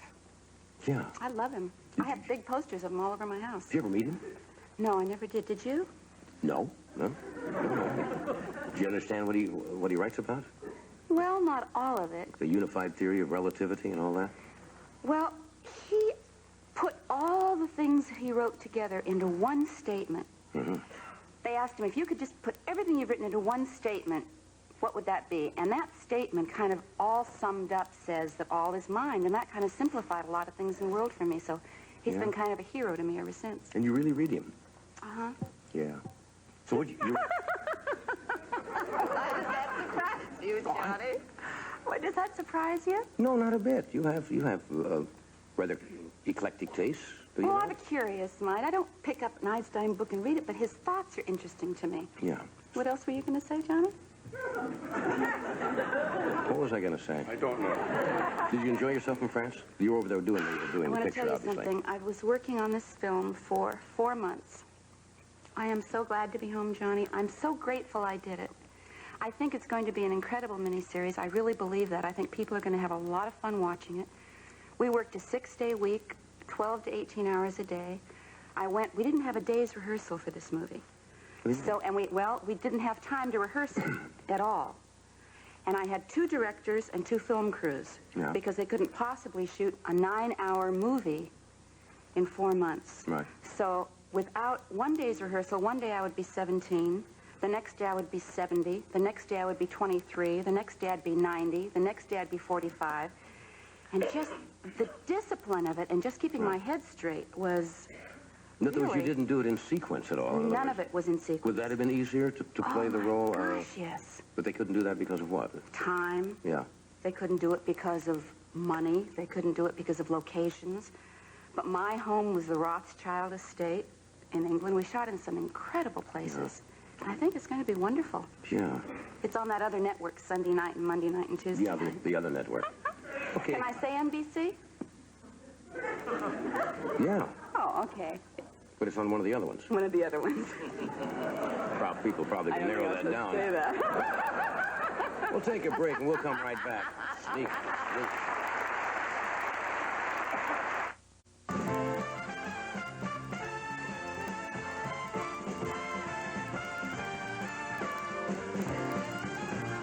We're back. We're talking with Diane Cannon.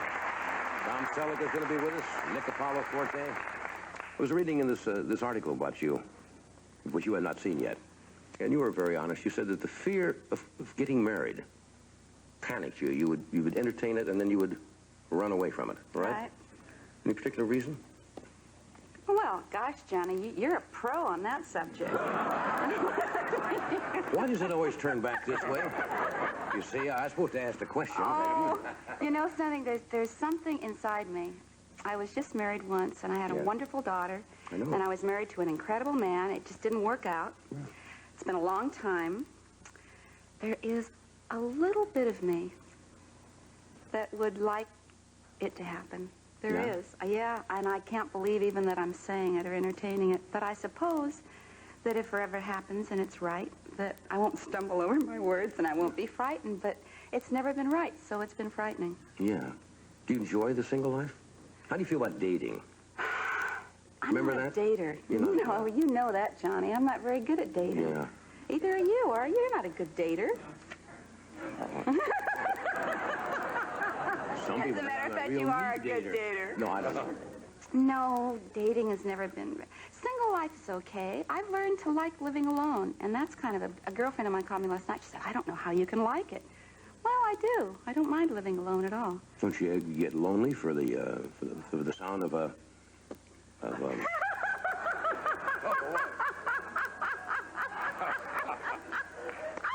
You ever thought this might have been a problem why you don't get married? Somebody says hello and you giggle. I mean, Johnny, the sound for of the a... sound of a what? what? Well, I was going to say the sound of a masculine... obviously, which I don't have. I have wonderful friends, Johnny. Yeah. I mean, you and I have dinner occasionally. I have the sound of a with you. That's right. With friends. But, yeah, sometimes it gets lonely. Yeah. But I'm sure that you can be married and sometimes be lonely. Yes, that's... You know what I mean? You can, Sometimes be in a crowd and be lonely. Be in a bus and be lonely. Life is a bus. When was the last time you were on a bus, Johnny? What? When was the last time you were on a bus? 38. No. If you go, are you the jealous? Are you jealous person? I say I'm not. I said Yeah. absolutely liberated, totally liberated, everything. But, I mean, oh, and like in that movie, Big Chill, which I didn't realize your company had anything to do with. Yeah. Congratulations. Yeah. Like, I didn't believe that at all. Yeah. When that woman said, take my husband and make love with him, you want to say jealous? I would have killed her. Absolutely not. She was being generous because the other lady She was being generous. Be generous with a chocolate cake, not with her husband. Well, that was a different era, you see. That was No way. She No said, way. Of course, take my husband. You want to have a baby? Have my husband. Yes, if you want to ask about that, That's- jealous, I would kill. Yeah, let you answer my question. If somebody says they would kill, that is a bit... Let me show you. Show some pictures here. Because this is we talked about this before you went over to do this movie, where you... You gave me my first aging lesson, do you We remember? talked about how to play old, and it is difficult. And you go from 17 to 90 years old in this, and... 17 was no easy feat either, ladies. Look, you look pretty young there. That's me at supposedly 17. Well, come on now, that's pretty good. That's not bad. That's not bad. And here you are maturing along Here the way. I am maturing along the way. This is Kate Blackwell. She's really I horrible. guess had you'd be so much fun around playing her. 50-something here? Yeah. See a little more tour in the face. And here Okay, folks, this is when I'm like 90. Here you are. Look at that. Wow. That's amazing. That's really amazing.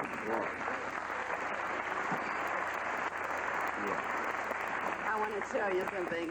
It's very scary. It must have been. It's very scary, Johnny. You know, they do a life mask Kind of of a you. latex thing? That stuff they cover your face with. Does that make you claustrophobic at all when they do that? Well, what happened was they were supposed to leave room in my mouth for a straw to breathe, and the guy said, no, I don't like to cover the nostrils. But he forgot. He got carried away, he got excited, and he covered the nostrils up so there was no place to breathe, and I panicked. I lost yeah, it. that's ridiculous. Tore the thing off. So what they do after that is they make rubber pieces that fit from your own face mask. Yeah. So then when they start this makeup, which takes 5 hours, they put glue all over you. Then they take these rubber pieces. Then they take some more paint. Then they take some more glue. Then they take stipple, and the whole thing takes about 5 hours. Yeah, it's remarkable. Did you enjoy playing that elderly lady? Yeah, I enjoyed it, and I dreaded it. It was very scary. You know, we're all so youth-oriented in this society. Right. And we're all taught to stay fit and stay young and look well, and I used to see them laying this stuff on me. Yeah, but if you're lucky, you get old. Oh, that's right, isn't it? Sure. Yeah, by grace. But by grace, it doesn't happen one day you're 17 and the next day you're 90. But I agree. Yeah. I want to be around to see how I look then. Yeah. Well, I want to be around to see how you look. I certainly hope so. Well, it's time to play You Bet Your Life now. Oh, excuse me. We'll take a break. We have Cheer Up, and we'll be back in just a moment.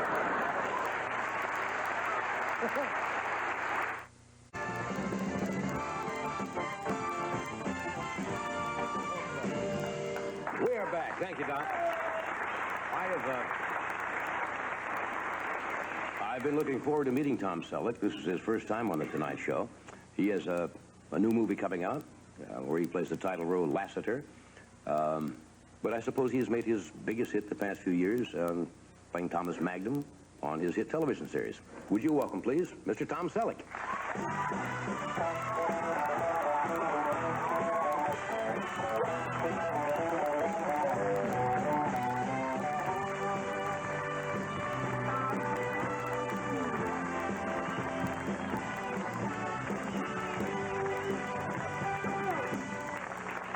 Good to see you.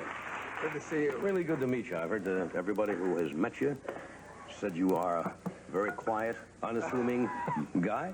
And it's a pleasure to have you here. Oh, thank you. Thank you. Have you two met before ever? I met Diane a couple times. I did that, by the way. I did one of those masks. For, Yeah, for a picture coma that I had about a sentence in. And oh, that's right. That was the, yeah. What's the film? It was Michael Crichton movie. I had a little part, and they put one of those masks on my face, and I had straws up my nose. And the technicians that were doing it said, wait a minute. No, it's all right. He can still breathe. And after that, I just panicked. They had knocked out one of the straws, and I couldn't breathe. So. Same. And I ripped it off like you did. They didn't put the straws with me. They covered my mouth, and then they covered the nostrils. And you can't breathe in. That's it. And it is panic time. That was one of your major roles. That was a major role. Did you have a line in that? See, it's interesting. People see you now, and they see the success, which you richly deserve. They don't understand that you spent a lot of time doing a lot of other things and little roles here, like one line. What was the one line you had in Coma? Do you remember it all? I had several, but a lot of it was cut out. And I'm not sure why. I got a pretty good idea, though. Yeah. But my forte in that movie was being a stiff. I was a great stiff. I was dead for about 3/4 of the film. At which point they exposed my kidneys. Right. It was interesting. Originally, you were in your career. You had a lot of turn downs, right? Like lots of actors do. Weren't you on the dating game once? Is that a true story? That is true. And you got rejected? They didn't. I got rejected twice. No, I did. I was going to college at the time, and all my friends were going on this show. This is a long time ago, about 67. And I went on, and I don't do this real well, get up in front of people. It's really not what I do. So I was scared to death, and I remember the first thing they said, before you go out, be sure and smile. I was bachelor number 2, and I felt I was pretty calm. You were bachelor number 2? Yes. Yes, I was. This big revolving thing kind of spun around, and the lights went on, and I said, remember to smile, and I smiled, and my lip just started going just like that. I was scared to death. I really was, and I was not very funny or glib, and I lost. And so they had me back on the evening show where you got a better date. Oh, I see. The daytime was just the afternoon was kind of a bow wow time. The afternoon was world-class stuff. Yeah, a 10-minute trip to West Covina. Right. But the evening show was with a chaperone to Mazatlan. Yeah. No, that was New Orleans, and I lost. You lost that? And I was just as nervous, and I love watching that show for the deep, penetrating questions the young ladies would have to ask the bachelors. Bachelor number 1. Our dog came into the room while we're making love. What would you do? You're going out I didn't have an answer for that particular question, as a matter of fact. Going out with some heavyweight thinkers there. Yeah. Well, that's a shame. And it was just one success story after another after that show. Careers. It zoomed, just skyrocketed. Somebody told me when you were offered Magnum, PI, you didn't want to do that. Well, work was a little better at that time, although nobody really knew about it. No, I was doing about a pilot a year. And if you do a pilot, and it goes on the air once, they air it about in March. And if it doesn't sell or get any ratings, it just disappears, and everybody's seen it once.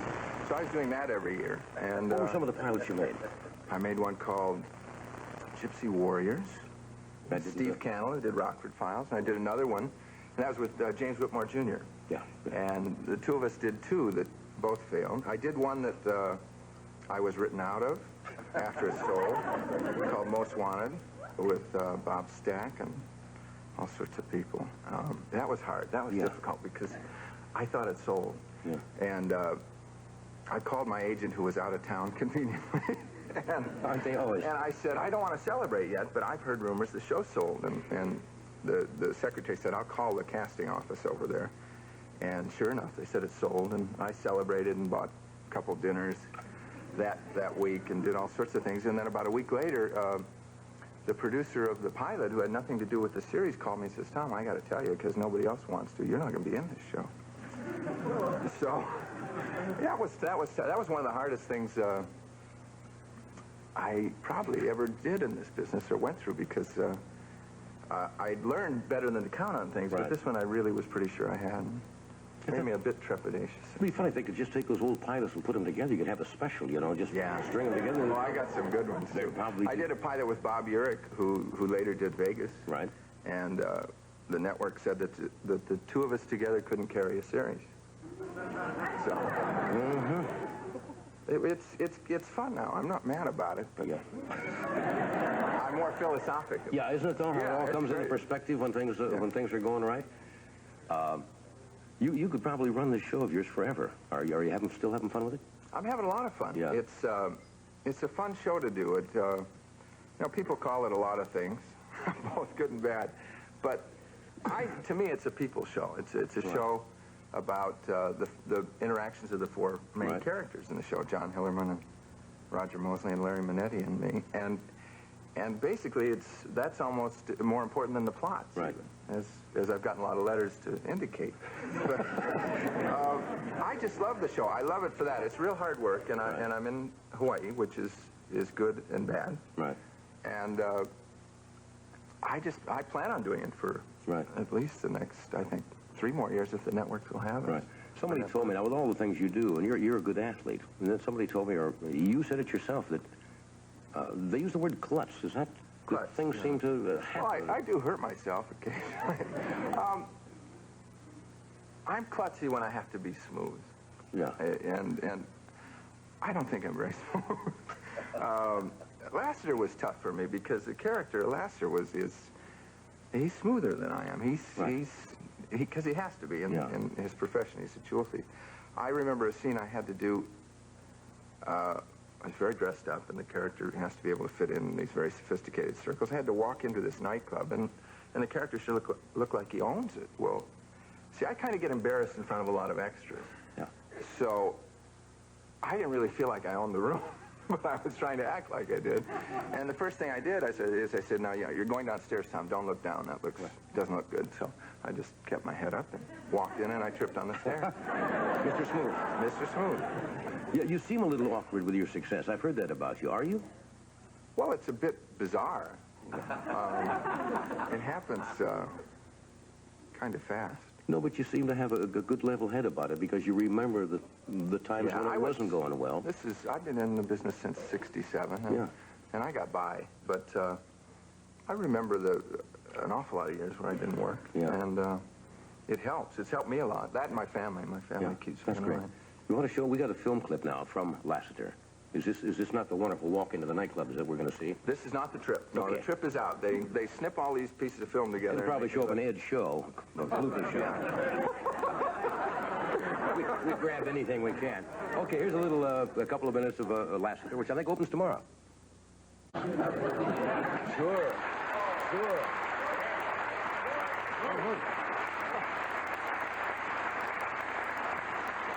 Looks like a fun movie, Tom. Thank you. I always wondered what that'd be like to sit here and watch a film clip. And it's as strange as I thought. A lot of people say that. I've known actors on here. Who did we had on one night?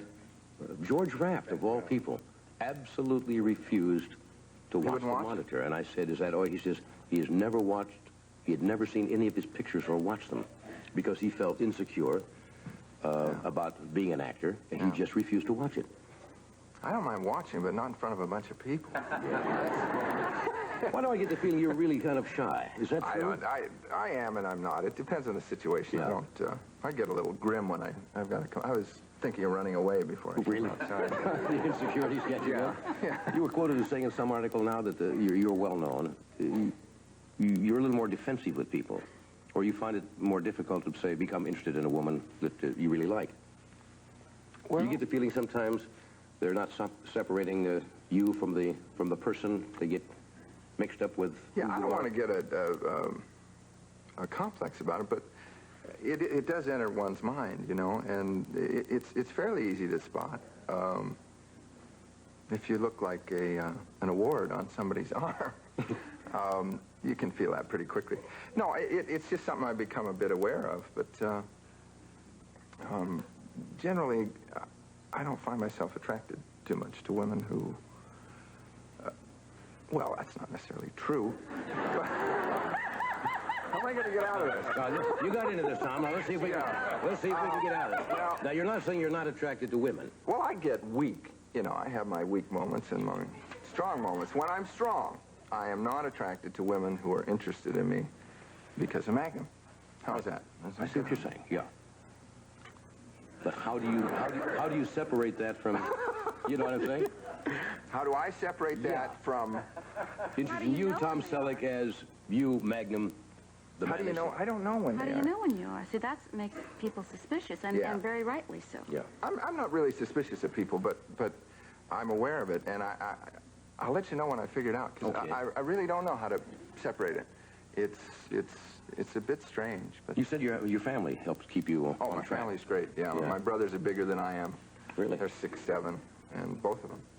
I didn't eat right or something. 6'7". And my sister's great, and my mom and dad. We all grew up here. Yeah. In the San Fernando Valley. And they're all pretty level-headed, and if I get a bit out of place, they keep me in line. Yeah. Which helps a lot, yeah. Okay. We're going to take a break. We'll be right back. Nick Apollo Forte is here too.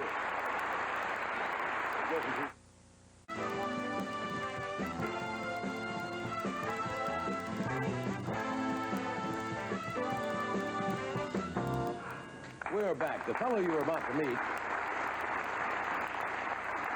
if you have seen Broadway Danny Rose, you've seen a pretty funny picture. It is Woody Allen's latest, and he dreamed up a lot of different acts in there, and one of them was called Lou Canova. And he was kind of a over-the-hill Italian lounge singer, and Woody had no idea that the gentleman who's coming out, whose real name is Nick Apollo Forte, has been doing that role for many, many years. As a matter of fact, he didn't know it either, so we thought we'd invite him on the show tonight. Would you welcome Nick Apollo Forte?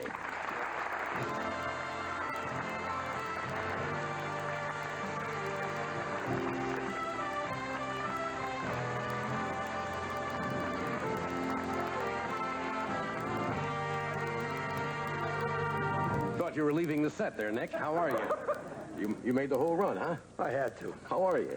I'm very, very, very fine. I'm having fun here in L.A. My first day, but I didn't see anything. Yeah? Just came here, huh? Just came, first time. Now, I understand you'd never acted before. Nope. You'd never seen this movie script before? Never saw a script. Yeah, and you'd never heard, now I find this hard to believe, you didn't know who Woody Allen was? No. No, I knew a little bit, you know, who the guy was at the Yeah. time. Yeah. So what happened? They just send you, where did Woody find you? Well, what happened was they found one of my records, that Julia Taylor casting in New York City. Right. And she said, would I be interested in some, you know, project like such? And I didn't know who the hell Julia Taylor was or anything, and she didn't tell me anything about Woody Allen. Yeah. So I said, fine, send me a resume, she said. I said, what resume? I don't have any resume. So I tore a piece of paper off the desk. You know, my desk is in my bedroom, by the way. Yeah. And I tore it off, and I says, I'm an entertainer. I says, I write and I fish. That was it? That was it. Well, why didn't you have a resume? I understand you've been performing for, what? What the hell do I need a resume for? I'm my own agent. I've been my own manager. Oh, you don't have an agent? No. I see. Your own agent? Just till yesterday. Yeah. Yesterday, I had someone representing me. How do you get bookings? I book myself. You book yourself? Sure. How do you do that? I book myself on your show. On this show? Yeah. I mean, you don't have to pay any agent fee at all? No. Well, now, what kind of places did you book before this, I mean? Well, generally upholstered sewer type of thing. Yeah? Yeah. Lounges, you mean? Yeah, if you want to call it. Yeah, different places, pancake houses, anything. Pizza parlors, between living rooms and bedroom, any type of things. And you do basically a singing act? And Yeah, it was bad. Really? I was not listening. Well, some people, I'm getting telegrams now. They say, Nick, we're proud of you. We love it and everything is good. I mean, I've enjoyed it over the years, performing. I did not remember until somebody called it to my attention, but some years ago in New York City, I believe it was, at a place called Barney Google's. That's right. Buddy Rich and his band were performing, and I went to see Buddy Rich. Yep. And somebody said, you opened for him, but I don't remember. How could you? I don't remember seeing you. How could you remember? Because there was no microphone, no organ for me or piano to play. There was nothing. Buddy come out on the stage. He looked over there and he said, I said, he's got to talk to him too. So I never really went on. I went out on the stage. Nick, you know, what could I say? I wasn't a comedian at the time. Yeah. So you didn't sing that night? So you didn't sing or anything? No. Why didn't they have a piano there if you were going to play the piano? Don't ask me. It was Yeah. It was nothing. It was supposed to be there. It wasn't there. Now, I don't want to embarrass you. What kind of money would you get on these club dates, or will you book yourself? Forget it. That bad, huh? Forget it. Well, I mean, if I called you, say, up until now, because now you're known, your prices may go up. But suppose I called you, say, a couple of months ago and wanted you to do a wedding. A wedding? I don't do weddings.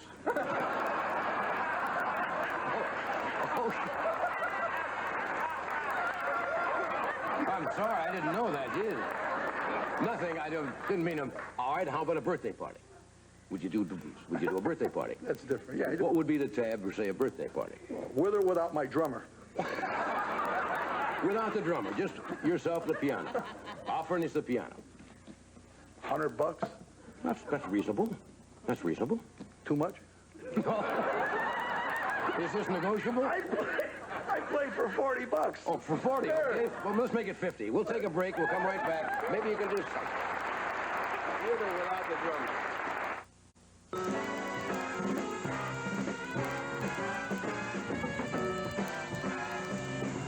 Okay, we're back.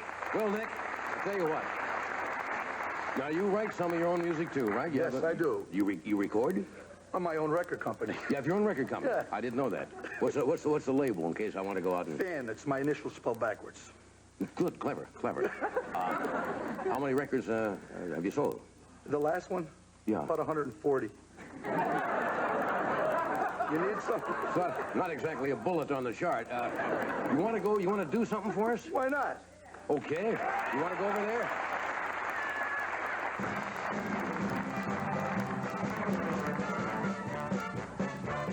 Woman, I hate to see her cry, but when I start to manja, I get that evil eye.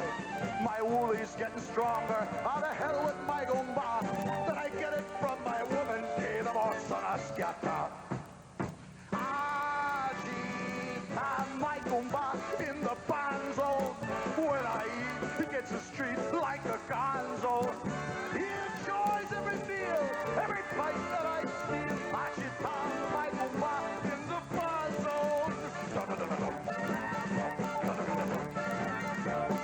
Tasty veal and peppers with the linguine on the side. I know it gets confusing, you just cannot decide. But if you cross your gumba, there is not a place to hide. So think about the lavanza with that little man inside. Agita my gumba in the banzo. What I eat, he gets his treat like a gonzo. He enjoys every meal, every bite that I steal. Agita my gumba in the banzo. Agita my gumba in the banzo. Agita!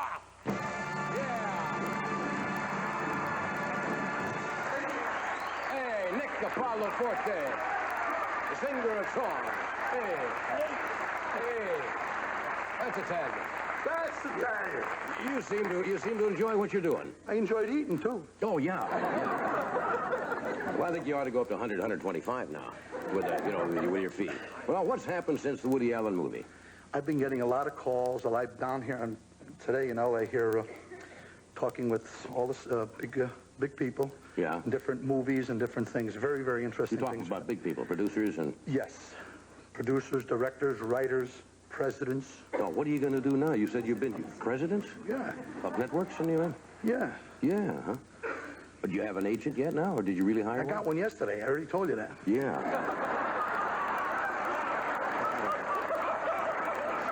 I don't hear everything that's said, Nick. Now, what do you got to give your agent, 10%?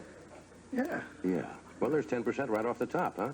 Some agents years ago, they'd want 20 and 25, and they'd take the check and forget it. Yeah. So you got to pay him 10. How about a personal manager? Have you thought of that? No. Just an agent. So if he gets you a movie deal, what would you charge now to making your next motion picture? You got a price you'd have to go in and... or does your agent? I guess the agents, they got to talk about that stuff. Yeah. Because today I bought a new pair of shoes. Those are good investments. They increase in value. They were just... like diamonds. Anyway, we'll take a break. We'll be right back. Stay where you are. New shoes, huh?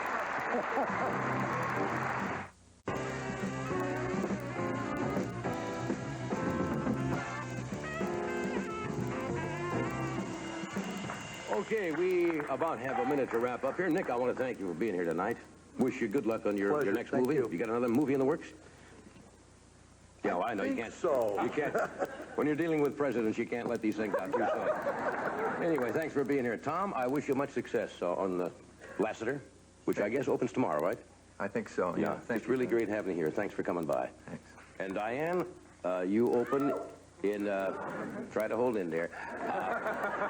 Sunday night. What? Sunday Well, I was going night. to say that. February 19th, 20th, and 21st. Sunday night, Monday night, and Tuesday night on that other network from 8 to 11. Thank you all. We'll see you tomorrow.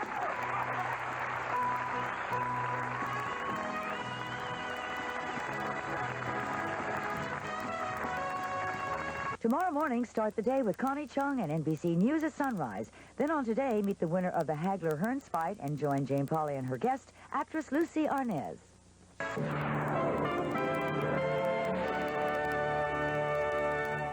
This is the NBC Television Network.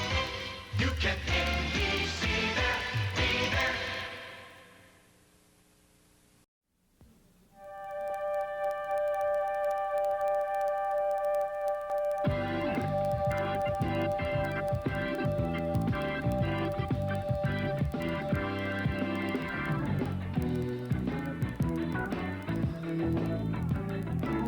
From New York, where court space for most racket sports is only $27 an hour. It's Late Night with David Letterman. Tonight, tennis champ Chris Evert-Lloyd, actress Donna Mills, and comedian Paula Poundstone. Also, Dave visits the audience standby line. And a look at small town news. And now, a man who, when the going gets tough, stays put. David Letterman.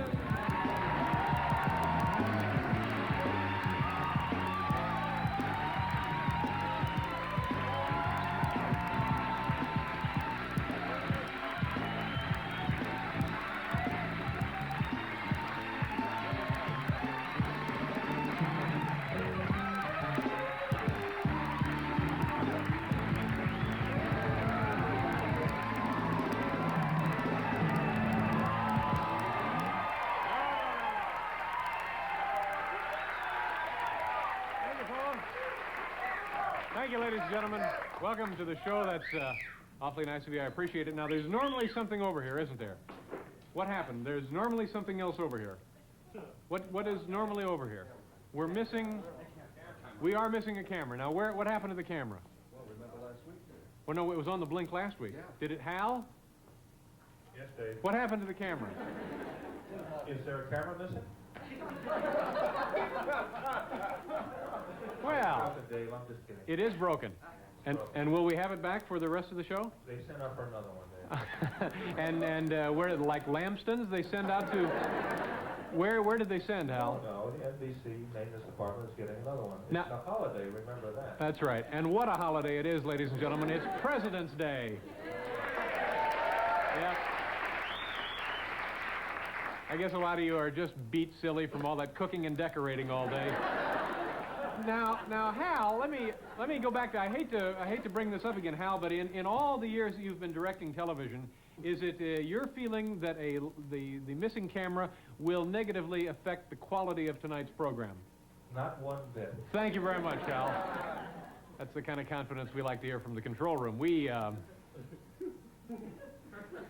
got a good show tonight, and what was I going to tell you? Oh, the sad news for people in New York City. I guess over the weekend it was announced that Richard Todd, the quarterback for the New York Jets, has been traded to New Orleans.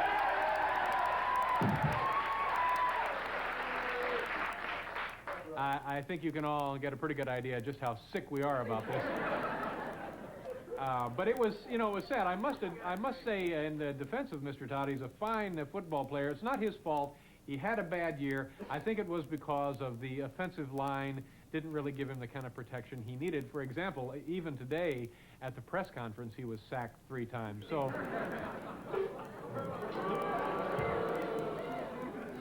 Hal, I thought you said the camera wouldn't affect the show. Yeah, me too. I'm sorry, what? You go a little bit slower. I'll do what I can, Hal. one of the outstanding one of the outstanding athletes. Well, help me out here, Bill. What else? He's number 2 rated in tennis. Has a home in Amelia Island, Florida. What do you have the address? Right on the beach, Dave. One of the great players ever in the sport. I was about to get to that. All right. Chris Everett Lloyd is here tonight.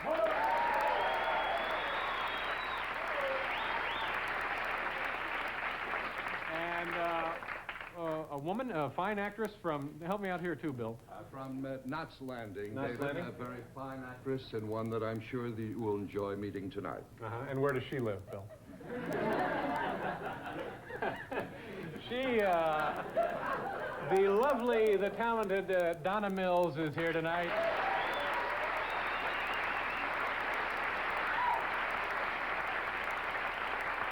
And we have a wonderfully talented, brand new young comedian making her debut on this program tonight. Paula Poundstone is with us. And what is this? We'll talk to some people. Oh, that's right. You probably don't understand this. Every night when folks come into the audience, there is always a group of leftover people who, for one reason or another, don't get into the show, and they're left to roam free in the building and loot. So tonight we're gonna go up and meet some of these disgruntled audience members who didn't get in. And as it turns out, there's some folks who are in who are disgruntled, but. Is it Monday? Is that the deal? Yeah, okay, here's our friend Paul Schaefer. Say hello to Paul. Hi, Paul. Isn't that nice? Thank you very much. Of course, the camera did affect the show a little bit at the beginning because there was a certain band shot that we missed, but... Oh, you didn't get your band shot? No. Can we have it now? Do we have time to get a little... Just a little... Yeah, that's what you usually see. Yeah. Okay. Now, you see... That's how you got to start off the week with a shot of a swinging kind of event. Is there a holiday in Canada that we don't celebrate here in this country? Yes. What is that? It used to be called Dominion Day. It's no longer called that. What do they call it now? Canada Day. No, they don't. Yes, they do. They don't call it Canada Day. Day. Oh, it's true. There's some Canadians here, someone from London, Ontario. Canada Day? What date is Canada Day? And do you have a tree and gifts and stuff? Some of us just have a lovely menorah with 8 candles.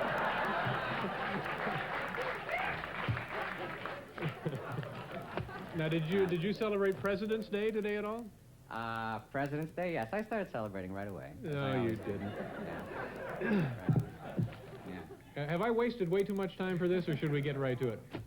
Get on with it. All right. These are items of interest from small-town newspapers all over the United States. Let's get right to it, shall we? Here's an interesting item from the Benton Evening News in Benton, Illinois. Can you see the headline? Entered home at 1 a.m. to study interior decoration. And the article says, defendant testifies that he entered the home at 1 a.m. to study the interior decoration.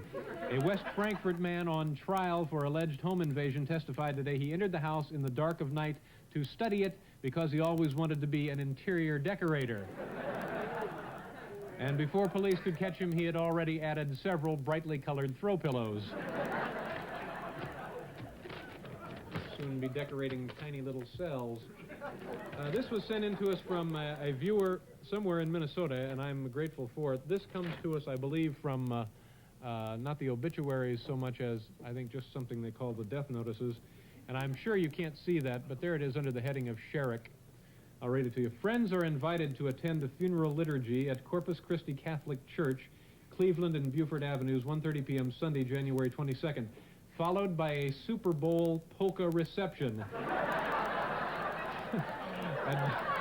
at Dr. and Mrs. Sherrick's home. But, ladies and gentlemen, in light of the circumstances, there will be no fast polkas, all right? It's sad when a loved one goes. Sometimes it's, all right. This is a two-parter. This comes from today's Sunbeam in Pennsylvania, New Jersey. And it says, introducing your Republican candidates. And here we have Mr. Bloxham. Let me see what his name is. Does it say what his name is? Just Bloxham and Ox. These are the two guys who are running for the office of freeholder. Bloxham, he's a small businessman. He is a retired former administrator, active community leader, married, wife, Dot, 3 children. Okay, his running mate, Mr. Ox, he apparently has been stunned. Some blunt object moments before the photo was taken. Anyway, Mr. Ox, also a businessman, okay, retired experience in city government, okay, married, wife, Dot. I've seen their bumper stickers. Vote for the guys with the wives named Dot. Okay. This comes to us from the Daily Sentinel Review, Woodstock, Ontario. Oh, Paul, up near your neck of the woods. Woodstock, Ontario, yes. Yeah. Max We have Yasgur's farm up there. Where? Festival. Isn't that where Max Yasgur's farm was? No, the big festival? This is Canada, Paul, your native land. Woodstock, Ontario, yeah. Oh, Canada. Yeah, I know. Dominion Day. Hockey night, yeah. all that stuff. I know. Wanted, can you see the ad there? There it is. Wanted ambitious men and women to catch poultry. I'm telling you, ladies and gentlemen, this is truly one area where, with a little ambition, the sky is the limit here. Woo! This comes from the Benton Evening News, Benton, Illinois, or as they say in Indiana, Illinois. This is Gary's Lounge and Package Free Fish. Thank God, the one thing I used to hate about going to a lounge is you had to bring your own fish. No more free fish there, all right? And here is an item from the Prescott Journal, Prescott, Wisconsin. There's a photo on the front. This is the front page again, remind. And the copy reads, a frozen 20-pound carp was used to break the rear window of a vehicle belonging to a Monroe Street resident. Ladies and gentlemen, this is the kind of tragic incident that could ruin a free fish night for everyone. There's foul play here. That's it? That's it. I'm out of stuff. We have no phone call. We have no phone call? I have no phone call here, no. You have a phone call? I have one.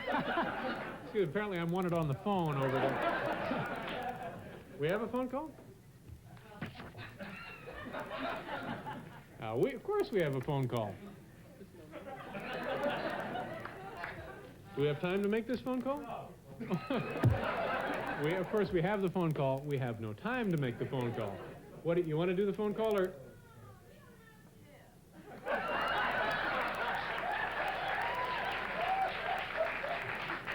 Some more people from PM Magazine. They're sitting back there.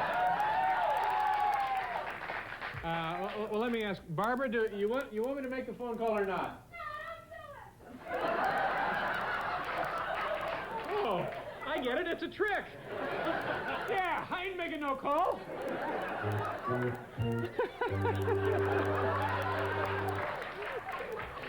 Okay, we'll get the bomb squad in here. We'll hose down the phone. We have a fine show tonight, ladies and gentlemen. We'll get the camera back. Everything will be great. Chris Everett Lloyd is here. And, tell him what else, Bill. In just a minute. Yeah, a lot of stuff, so come on back.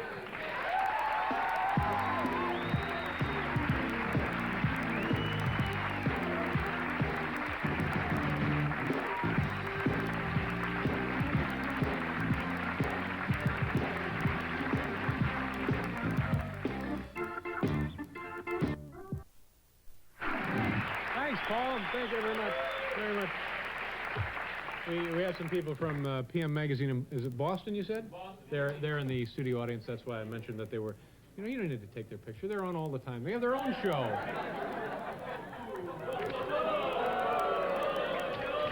And they couldn't be having a better time. My first guest tonight is the #2 ranked women's tennis player in the world. She will be appearing at Madison Square Garden in the Virginia Slims tournament beginning February 28th. Running through March the 4th. We are delighted that she could be with us tonight. Please welcome Chris Everett Lloyd. Hello.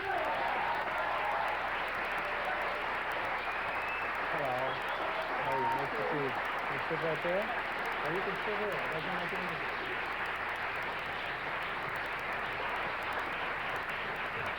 How you doing? Fine. Thank you very much for being here. Thanks. I've enjoyed you as a tennis player for many, many years, and I'm happy to finally get to meet you. Thanks. Yeah. You're number 2 ranked in the world. How does this is all done by computer, isn't it? Points and so on. Yeah, and so the forth? computer I think is wrong right now. No. On the blink. It's done by a computer, and Martina Navratilova is ranked number 1, deservedly so, and I'm ranked number 2. Now, is it a burning ambition of yours when you wake up in the morning and you think to yourself, geez, I have to be number 1 again?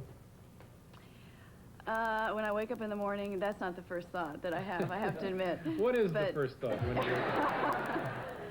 Well, let me just say that I get that thought when I'm practicing, Yeah. you know, when I'm working 2 or 3 hours and when I'm sweating and I'm going through pain and I think, you know, is this worth it? But it is. If you want to be number 1, it's worth it. But does it still mean anything to you? I mean, you have won, I don't know what the exact total of purses is, but it's got to be close to $500 million by now.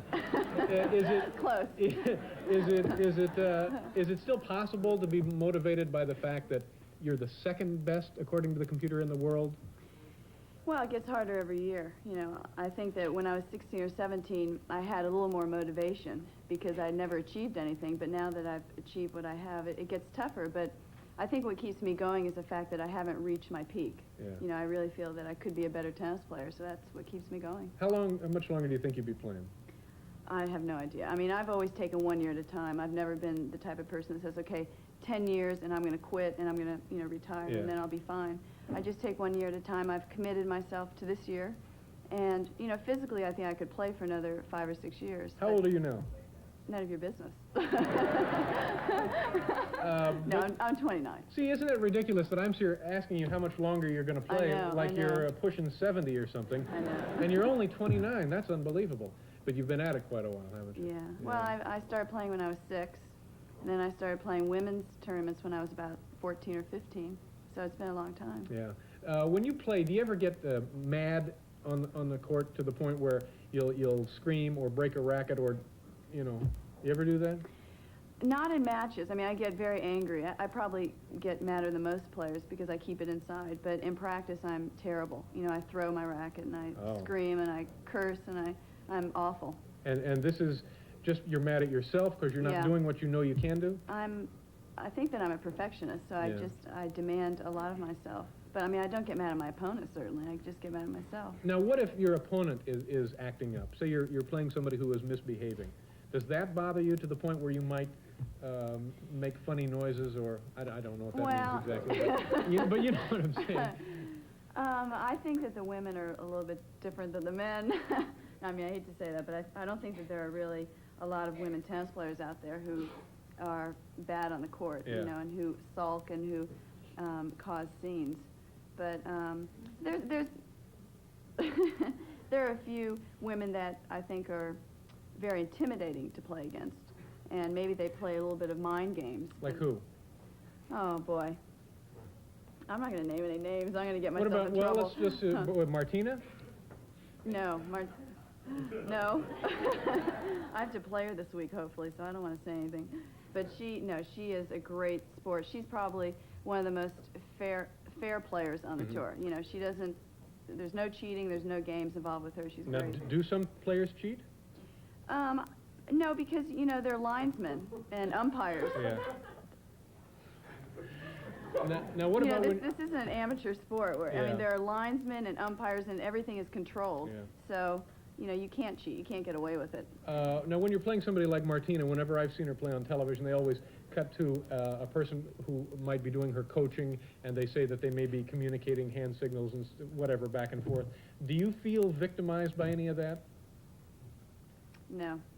I don't really think that makes any difference because the player has to play the match. Yeah. And it doesn't matter if someone, you know, goes 2 or 3 or, you know, if they have any sort of signals because everybody knows how to beat me, but you have to put it into effect and you have to go out there and do it.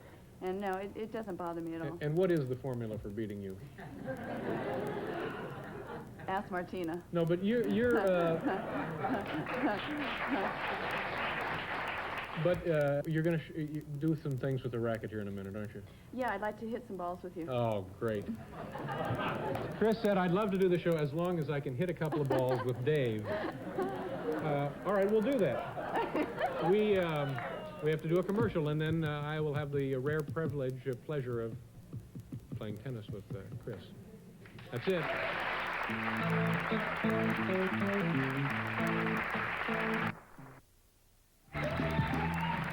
Hi.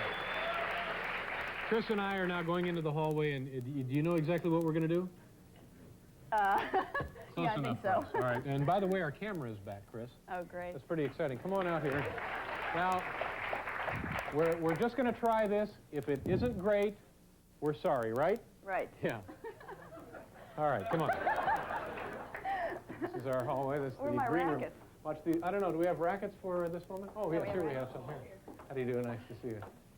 Thank you for being here. Oh, no. Here's some rackets. Here you are. Which one do you want? I don't care. Are these the rackets? That's the bad one, so take that one. All right, now we go down here. This is a tennis cannon, is this correct?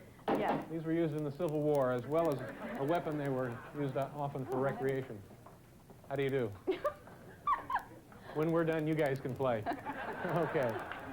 Wait, don't stand so far back. Oh, are we too far back? I think so. Okay, well, fire a couple of, what are we Boy, going to... that thing's going to go really shoot. Okay. Well, what are you going to do? What do you want me to do? Hit it? Oh, my God. Oh! Oh, wait a minute. Hold it. You all right? Okay. All right. Now, with that in mind, is it a little fast? Can I slow it down? Can't No. slow it down? Just Okay. keep it one- All right, just keep your racket out like this. Okay. What do you? No. You that's want me to all try right. to hit one? Yeah. Try and. I tell you what. Why don't you? Yeah. Why Oh, don't my you gosh. Show us the backhand. The two. The back. Okay. Backhand, you get over here. Oh! All right. Oh! That's great. Okay. I'll back you All up. right, now you gotta try. Okay, you try. Come on. Let me. Wish I had a cup. Oh! Excuse me there. Close. All right. Yeah. Oh, this is great. Off the pictures. You're good, Dave. Am I doing something I should? No, it's very good. All right, you want me to try? Okay. All Go right. ahead, try forehand. Forehand. I can't even see. Excuse me. Oh! Oh, we just got a guy here.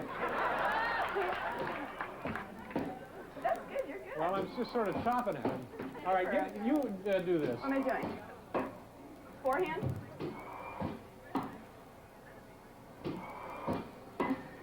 Is this faster than you would normally be playing? This is, I mean, McEnroe doesn't hit the ball this hard. Now, why couldn't I hit the thing? Oh, that one is Oh! hand. Oh. Oh! Boy, a hot grounder up the middle. How are we doing on time? Yeah, I mean, We're are we going done? to be out here for an hour or what? Okay, that's it. Nice job. Thank you very very much. impressive. Chris Everett Lloyd, ladies and gentlemen. We'll be right back. Turn it on again.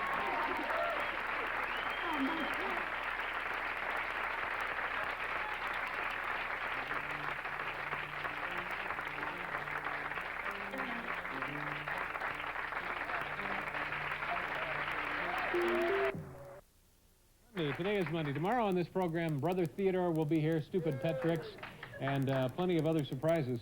Oh, also on tonight's program, Donna Mills will be here and comedian Paula Poundstone. This is the segment of the show where we were going to go up and talk to the folks who don't normally get in to see the show, and you consented to go along. Yeah. This is sort of like Bob Hope entertaining the troops on the holidays, so we'll go up there. Do you mind taking a few things along? All right, I'll take this.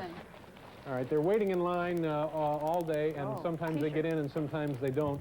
And this will be a group of folks who didn't get in. You want to take the whole bag? Take the whole bag, sure, Chris. This is darn nice of you to do this. How do you do? Nice to see you. We'll be going up here. This whole family here made a sign, Chris. They spent several days making this sign. What is this sign? Isn't that nice? What does it say? Yeah, that's that's great. nice. Hi, nice to see you. How are you? Good to see you. Watch your step, Chris. Come on up here. Hi, nice to see you. Did you guys send us a letter? Okay, we'll get right to you. Oh, thank you very Hi. much, Glenn. Chris, if you can come through here. This is the 7th floor hallway outside of the... yeah, it is beautiful, isn't it? Okay. And how do you do?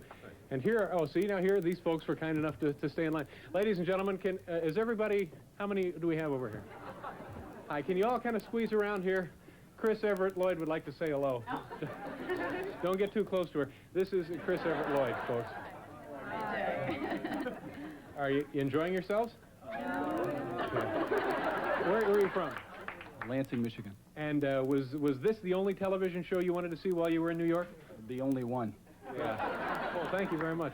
And what else have you done besides come here and stand in our hall? Went to Central Park today. Anybody else done anything exciting since you've been here? Burger and brew. Geez, how come you didn't get in? What happened? What went wrong? We were here at 8 o'clock this morning.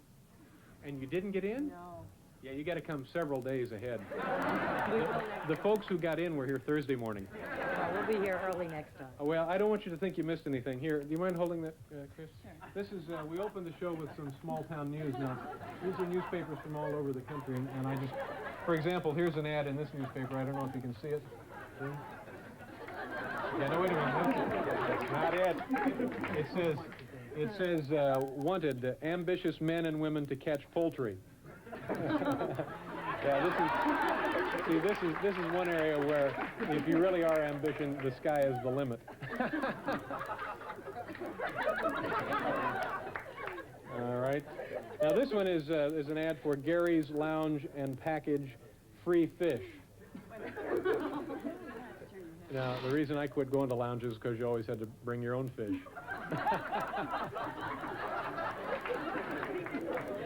Yeah. I think we got the right audience. And then here we, I don't know if you can see this, but there's a picture of a frozen carp. See that? Yeah. Man actually went slack-jawed when he saw a frozen carp. A frozen 20-pound carp was used to break the rear window of a vehicle belonging to a Monroe Street resident. See, now, it's one ugly incident like this that could ruin free fish night for everybody. Oh, hi, Donna. Hi. This is Donna Mills, ladies and gentlemen. Donna, why don't you stand right over there with Mrs. Chris. Good job. Hi, Donna. No, just stand right there. We want to. She'll be on the show a little bit later. And Sorry, I feel like no, an we idiot. have some gifts here. We have for each of you folks. We have the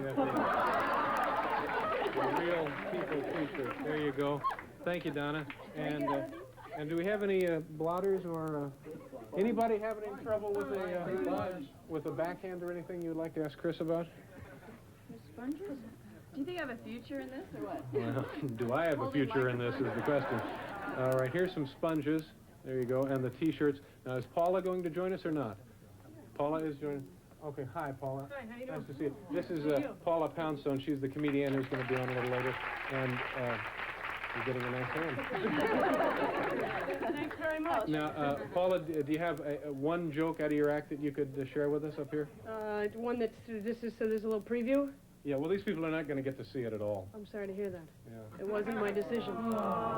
Hey, I don't make the rules. Could happen to anybody, but it didn't. It happened to you. Just my way of cheering you up just a little bit. Geez, I'm trying to think. Well, of course, I'll be doing probably the Hostess apple pie joke. Oh, great. Could we hear a little of that? Sure. Okay. I'll be saying, you know, that, yeah, I just finished the pie before I came on. I'm still kind of high from the riboflavin. Hey, there you go. Very nice, Paula. We'll look forward to that. Thank you very much. Chris, thanks for all of your help. And Donna, we'll be seeing you a little later. Thank you for being up here. All right, these are the folks who couldn't get in, ladies and gentlemen. I'm awfully sorry. You each getting in over there.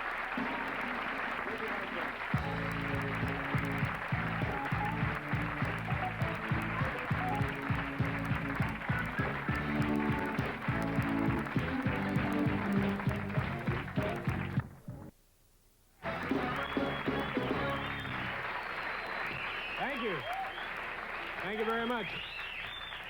My next guest, you saw her up in the hallway a few moments ago, is Abby Cunningham on the series Knots Landing. She has quickly become one of the most hated characters on television, primetime television. It's a pleasure to welcome There's several categories of most hated people on TV. This is prime time. Please welcome Donna Mills. Hi, Donna. How are you? Nice to see you.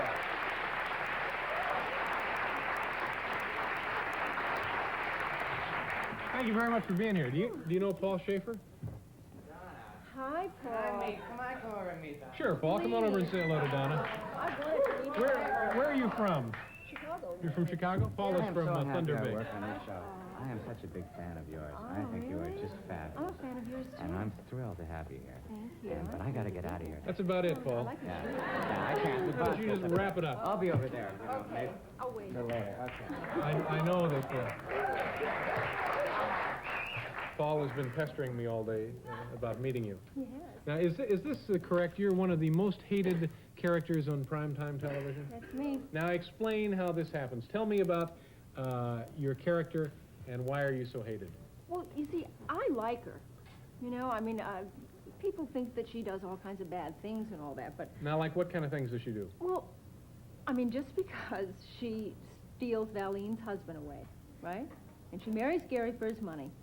Then she takes his money and builds a multi-million-dollar hotel complex that he doesn't want her to build.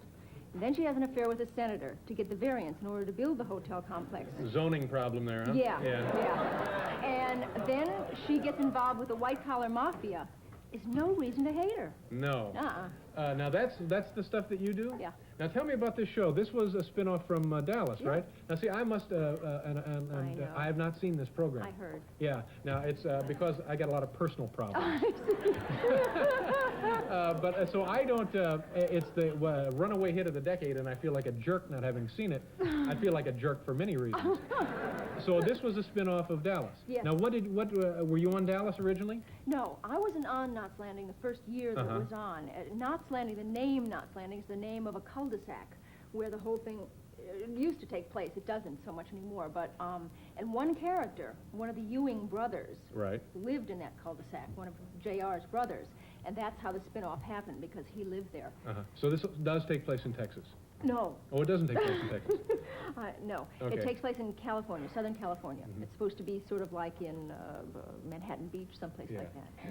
Now, do you get a lot of hate mail because of these nasty things you've done? Do people have difficulty separating the real you from the character and stuff? No, you know what's strange? People like the character. Oh. All those things that she does, Yeah. they seem to like her.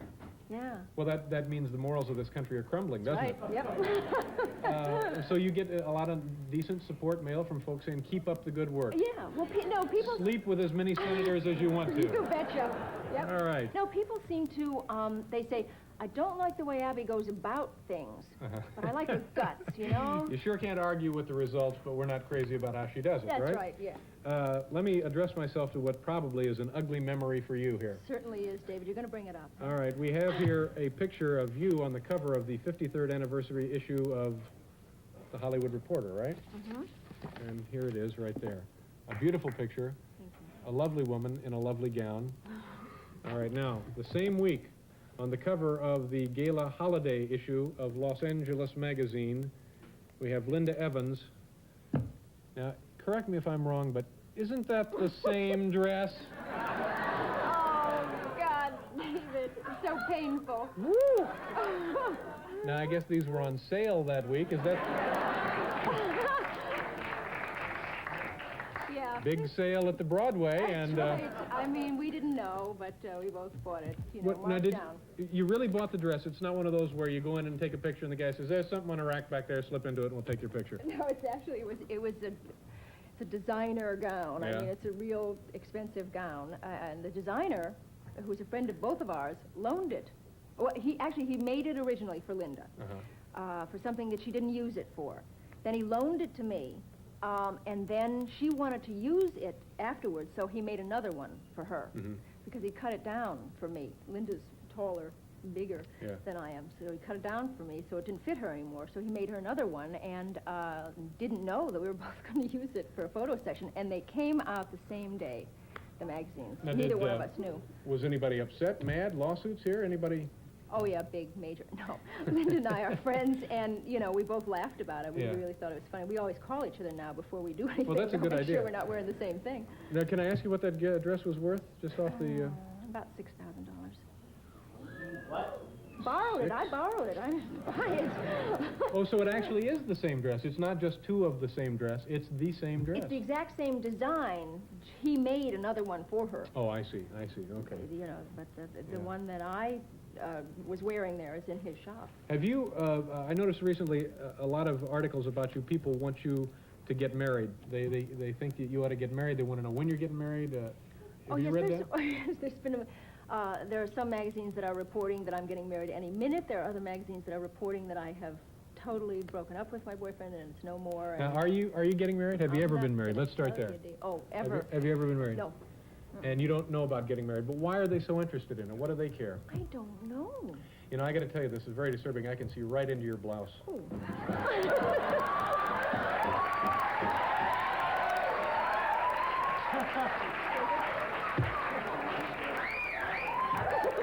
Stop that. Notice how long he took before he told me. Well, I just... Yeah. What are you doing in town? You working? My blouse. You're buttoning your blouse. Well, take an 8-man crew David. working all day to get that buttoned. I don't know what that meant. I'm sorry. I don't know what it meant. I don't know what it meant. Bizarre thing to say. I know, it was bizarre. Geez, it's a pleasure meeting you. And now that you're dressed, I know you have to be going, but... I was hoping you'd ask me to stay, but... well, come back and see us, and congratulations on all your success, and I'll start watching this show, honest to goodness. I just am on the road a lot. I know. Yeah. I really... You like it, though. I'm sure I'd love it. It's a lot of fun. Well, I like you. You're terrific. Thank you very much, Donna. We'll be right back with Paula Thompson.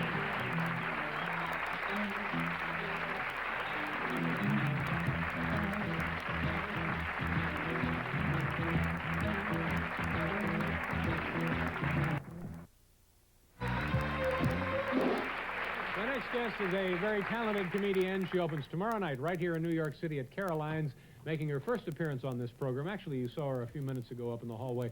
Please welcome back Paula Poundstone. Paula.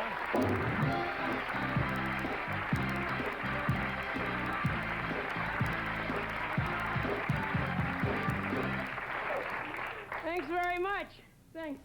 I love the young people's music. I always have. So I'm in a pretty darn good mood tonight, and you? This is a big thrill for me being in New York City. I was raised in New England, but I never actually got to come here before. I live in kind of a medium-sized family. My parents got kind of carried away with the letter P when they were naming the kids in our family. There's me, Paula, and then there's Peggy and Patty and my brother Jimmy, spelled with a silent P. And of course, my youngest sister, Pinata, was actually beaten to death by a gang of festive Mexicans. Probably our fault for dangling her from the ceiling like that. They were blindfolded. They didn't know what the hell they were doing. It's kind of a... my dad was a real nice guy. He never yelled at us or disciplined us or anything for several years. It turned out he was actually in a little coma. So finally one day he was driving us someplace, and my sister Patty and I were in the back seat, and she did something to make him mad. I believe she knifed him. And he was peeved. He did one of these into the back seats. Remember these from your dad when he's driving? Sometimes he'd fake this way and come around. That was kind of unfair. This particular time he hit me, and I hadn't actually done anything, but heck, I was willing to take a couple of blows just to jumpstart the guy. Figured we could work on aim and justice later. The important thing was he had the actual motor skills to be a dad. We were proud.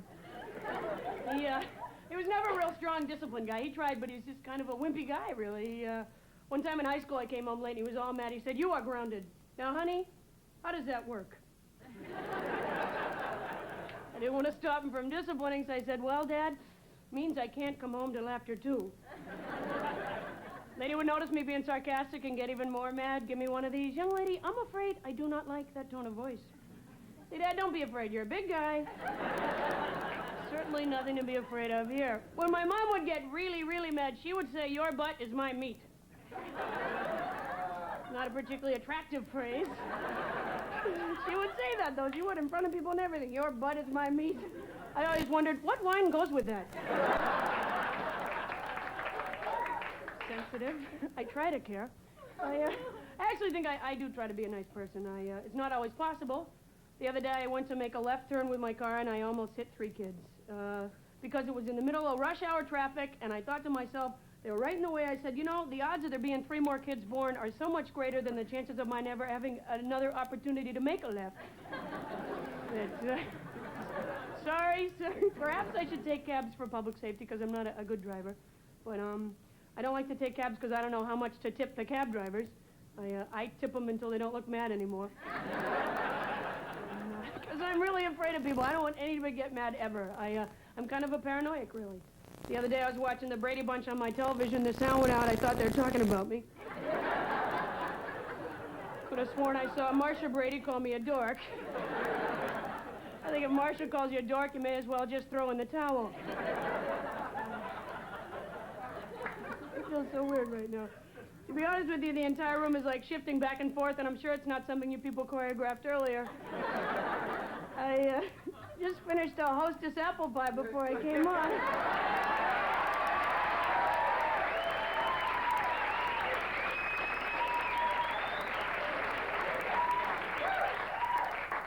You probably heard that earlier. I am really spacey, though. I don't know. I just got to finish it, so I'm still kind of high from the riboflavin. Thank you.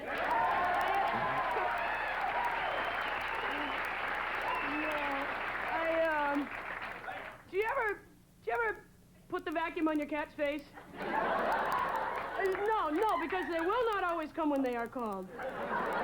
And so I think if you can use that suction, it works as kind of a little learning device for them. And, what you can do is you can, like, stretch its little face out, make it into a dog. You can do... Probably a good thing I don't have kids. Because they'll fill that bag up right away, and I don't have kids, and I probably never will, because, well, I don't know, I just probably never... Well, I could have an immaculate conception. That might happen. No, because God thinks I'm a fox. Kidding. I don't even believe in God. I'm a devout atheist. I still go to church. I'm not a heathen. I go to an atheist church. We have crippled guys who stand up and testify that they were crippled, and they still are. Well, listen, you've been a very nice crowd. I thank you very much.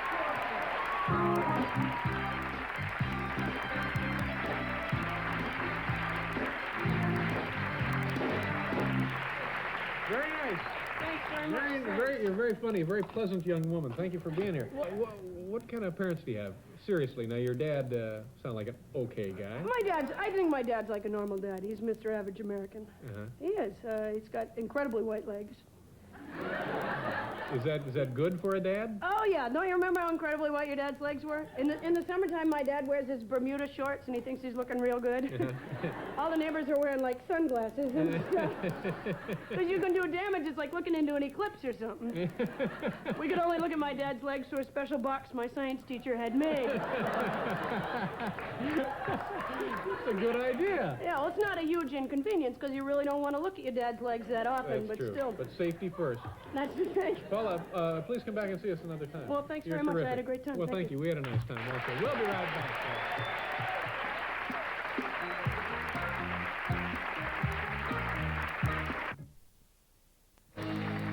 Okay, we're all out of time, but gosh, didn't we have plenty of fun tonight? Yeah. You betcha. I want to thank everybody who was here, Chris Everett, Lloyd, Donna Mills, and of course, Paula Poundstone, Bill and Paul and everybody. Tomorrow, Brother Theodore will be here. Have you ever seen Brother Theodore? I haven't. Oh, what a piece of work. And also, Stupid Petrix. Have a nice night. Good night, folks.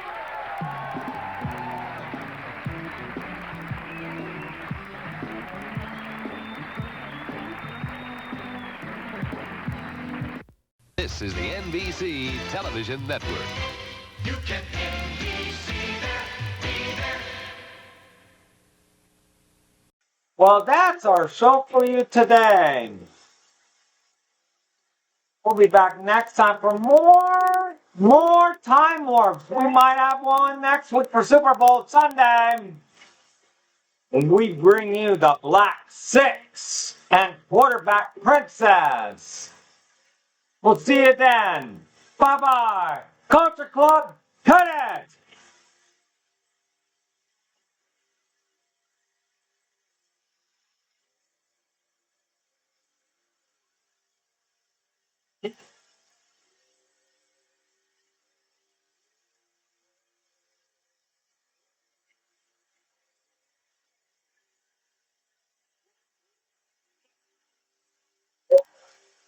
it!